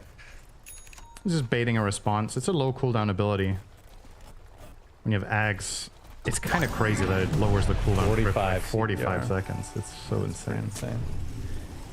Snap's almost 25. That's Hey, what is this? Oh, okay. I was really angry. I thought Miero changed his mind, but he does have Ags now. Just delivered, fresh off the press. And they're going to use this as a potential surprise tactic. Kiritich still with a shield rune. You gotta bite Grandma for the little Red Riding Hood lore. Yeah, you could do that too. Bull's gonna scout things out. She's not a bad target considering how insanely hard. Here we go. Oh, nice bushwhack onto 2 with the Wheel of Wonders up, but Kiritich turns into a wolf. Sonic Wave's gonna keep them at bay. Look at the damage. He gets the Abyssal Blade. He gets the kill onto the Queen of Pain. Now the sights onto Yatoro. Yatoro's doing a ton of damage. Kiritich though has the Infest at the last moment. The box gonna keep Yatoro safe for the time being. Can they turn this around? They get the bash. They get the kill. This damage from Kiritich is insane. He is still a wolf. BT dub Cinderin. Triple kill for Lifestealer. Make it an ultra and now collapse the last remaining member from Spirit as Kiritich is going to be given the full-on juicy rampage on the Lifestealer. The Ags reveal from Lycan was a game winner. Look at that damage breakdown. 10k by Lifestealer. The second highest in his team at 3k. And on the other side, Terrorblade, similar story. Just 2 hyper carries duking it out, but one of these is not like the others because it, you know, just got an extra wolf injection. Not a fair fight. That was nice. And that is going to be the Megas. Now, they might not be able to straight out win here yet. Lycan is dead for 15. You have heroes respawning. I think they no glyph right now, surely. Can they hold this for 30 seconds until TP is up? They're going to start poking and forcing some spells out of Lifestealer. And Lifestealer still has the Rage, still has Infest. Gonna exit for the time being, turns into a creep. If only he had the shard, he could do like 5 damage to the enemies as they're gonna oh my god! Rue and not me, insta-gibbed. And now the Fiend's Grip. The box is gonna save the frog, but he's gonna tick away. Rue will get some healing action. Not me, decimated by GPK's Mortimers. As Rue in the tree line. No way to get back for the Queen of Pain, so now it's a 2 versus... It's going to be a second Rampage, but for a different player. Give it to GPK. Give him the love. A Rampage for the Snapfire and Lifestealer in the same game. And that's going to do it for this one. Holy crap, that was an entertaining one for BetBoom. Sick. Damn. Yeah, they knew exactly what they needed to do in this game. I mean, I'll admit, I felt like Spirit had the better draft. It sounded like Quinn thought that too, but they got outplayed hard this game. What a sick performance from the entirety of BetBoom in this game. It was wonderful plays. Yeah, BetBoom taking it pretty easily towards the end. Yeah, I mean, so easily. We see 2 Rampages coming out of them on different players. One for their carry player in Kiritich and one for their mid laner in GPK. I feel like if that's not a sign of you essentially dominating a game and having a decisive victory, I don't know what else could be. Yeah, they popped off, genuinely. Yeah. They played super, super well as a team and individually. And I think this team is scary. When they get their heroes, they are a force to be reckoned with. I think especially the Snapfire hero, I don't think you can give it to GPK. I think he's just straight up too good at this hero. They just were too comfortable on every hero, right? Like, even if there was like a quad play in the mid lane where you do kill Snap, where it could have gone either way, blinking to get the shield rune, it's like Lycan, he sits back. He just gets his home with the Overlord. Lifestealer eventually gets his Radiance, and then you just run down Spirit. You keep forcing the metas to get used. Like, hey, try and fire us when you press meta, and they were killing during. They weren't even trying to kite away from it. It was like, he's pressed it, just full send commit on him, get the kill. And of course, both drafts, we showed that there was a bit of, you know, weakness in the lockdown. Whoever could build up some tempo in the game will be able to potentially run away with it. That's kind of hard with a Terrorblade. Like, you really need to like dominate your lane and press meta every single time on your like kind of aggression. And when I say this, I don't ever want to take away from like how fantastic BetBoom played this, but Yatoro's Terrorblade was not up to a standard of a Yatoro Terrorblade I'm used to seeing. And it's really small things of like just not being able to get the Sunder off in the early part of the game when he gets gone on in lane. In the later part as well, there is the element of getting bashed from Kiritich. But I don't know, there was just like an element of it where I'm like, this doesn't feel like a normal... I mean, the element is the fact Yatoro. that you can see in the clips here where like he's standing his ground, meanwhile Collapse is like, vring, vring. It's like, great job, bro. Like, wonderful, stellar performance. Like compared to like other heroes that you can pick, to me, I'm not too much of a fan of Largo offlane unless You're a hater. like low-key, unless like you are playing strictly through the Largo and every time he buys an item, you shove him into the fights, you run through, it's fine. But when you have like big statement carries like Terrorblade, you always look to your offlane and go, I want like the Centaur, the Mars, the Beastmaster, just the chill dude who presses one stun and you kill with like, you get Mantis Guardi, boom, dead. Data's dead. Like when you have Largo, he's just like the entire fight, he's just there strumming, going, keep it up, Yatoro, you can carry me, bro. And it's like, that's it, that's it. I'm just not a fan of like Largo in these type of drafts. We saw Falcons drafted as well. If anything, it was like the reason why Falcons lost their game was they were just missing a support player. I felt like they were missing an offlane player in this game. Yeah, I think BetBoom I think they showed really high hero matchup understanding in this series. I think the fact that you have Lycan and Lifesteal are two heroes that are traditionally very countered by Terrorblade. Like when you think of those heroes, you think of Terrorblade, but they chose not to ban it, right? They banned Nagastar and they banned something else. I think Bristleback maybe. And they're like, we don't think this is a problem. We're going to leave it in the pool. I think that shows, and then Spirit picks it because they think it's good. And then it's clearly proven to not be that good, right? Lycan, he was plenty farmed. He didn't have any issues like in the laning phase. And Lifestealer, I think also this hero is not that bad against Terrorblade. You have evasion. You can buy Ags and infest them to, I mean, it showed up, right? I think in a lot of these fights, Lifesteal looked to be pretty good against DB. And so I think there's a lot of hero understanding there that BetBoom, to be honest, had just better understanding about the draft, and they sort of said, hey, pick TB. And Spirit's like, okay, and then they just owned the TB. It didn't really look like it did that much, like you said. So massive props to BetBoom for their hero understanding, because I think that's not an easy read to make, but they clearly were on the right page and Spirit was not. Yeah, it was the combination as well of being able to execute that. Sometimes we can see, oh, we kind of know where they were aiming to go with it, but just a couple things slipped away. But for BetBoom, the whole package, the whole deal was there for them. And we're going to have a look at all of our results from today, because that was our 9th best of 1. A lot of action happened, and as you can see, there was a pretty big back and forth in which teams were able to come out victorious for their best of 1s there. It didn't feel like at any point you could come in and be like, yeah, right now this team is dominating. Outside of maybe Yandex and PARIVISION, they're my only two anomalies in that sentence. I think even though we're seeing obviously, I think our games, it's like LGD still did pretty well today, right? Like they did lose to Falcons, but just having a couple wins under their belt, it's kind of good for the roster, especially moving from org to orgless back to org. It's like they're showing that. Glyph also has kind of like farmed a couple wins. They're now 2-1 as well. So it's like, I mean, I'm just happy to see teams like LGD and Glyph be able to, after day one, not, look towards the bottom side of the bracket. And especially what Skidder said, that he wants Glyph to do well. They lost to them, so here it is. There's proof that they are doing well. He did say that. We got our full group standing, so all of the best of 1s that took place over our A stream as well as B stream there. We got our only 3-0 team in Yandex. That's how PARIVISION ended up 2-1 there, because they came up against a team like that. And OG being our only 0-3 team. So a little bit devastating. A lot of people expected a bit more from them, but it's just, it wasn't there. I was really hoping for something from them. Yeah, I think both the 3-0 and the 0-3 are deserved when you look at their gameplay. I think Yandex was far and away the best team today. They were owning, and they played hard games too. It wasn't like they played teams that you'd expect to do worse. They played some of the hardest teams, and they absolutely blasted them. And on the flip side, OG, they didn't play the difficult of teams all of their matches, and they played really bad. So I think these are very deserved results. I think so far, I'm surprised by Yandex. I wish OG was a bit better, but I don't know if they surprised me. OG played against Parry and Falcons today. Who was their third game though? XG. XG1 is not ideal. Okay, but you're making it sound like they came up against like... The reason why I'm going to jump on that is actually in the bottom half of the bracket, sitting at 1 and 2. They're playing extremely slow, and their drafts have been clunky. Zhao Wei, haven't really seen him in the cameras doing the drafting. That's 1 out of 3 best of 1s today. Okay, but you can't be dropping the freebies. And you can't be dropping the freebies. A team like OG, if you rewind the clock... XG's a freebie. They got a TI invite. Piece of shit. Anyways...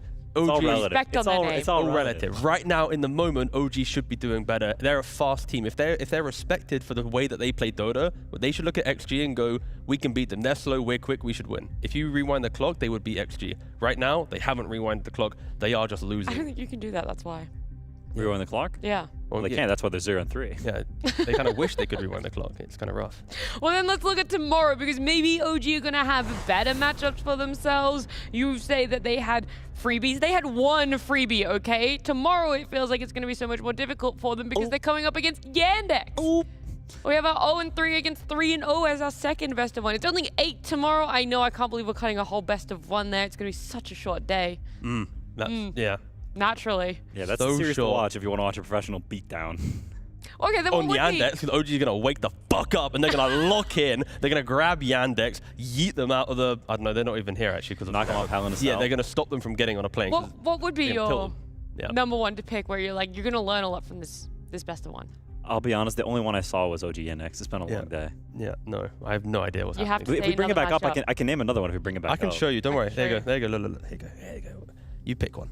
I will go LGD Spirit. There you go, it's brought back up. LGD Spirit for me. Thank I feel like you. it's the 5th series of the day. We're looking at LGD sitting at 2-1 Spirit. They have moments of like greatness with the games earlier, but then they can again fall apart. I think that's a good test, especially for LGD. If they can beat Spirit, continue that momentum, we are talking about a team that honestly can lock in quite a healthy top 6 in the group stage. I want Falcons Yandex. I was going to say Falcons Aurora.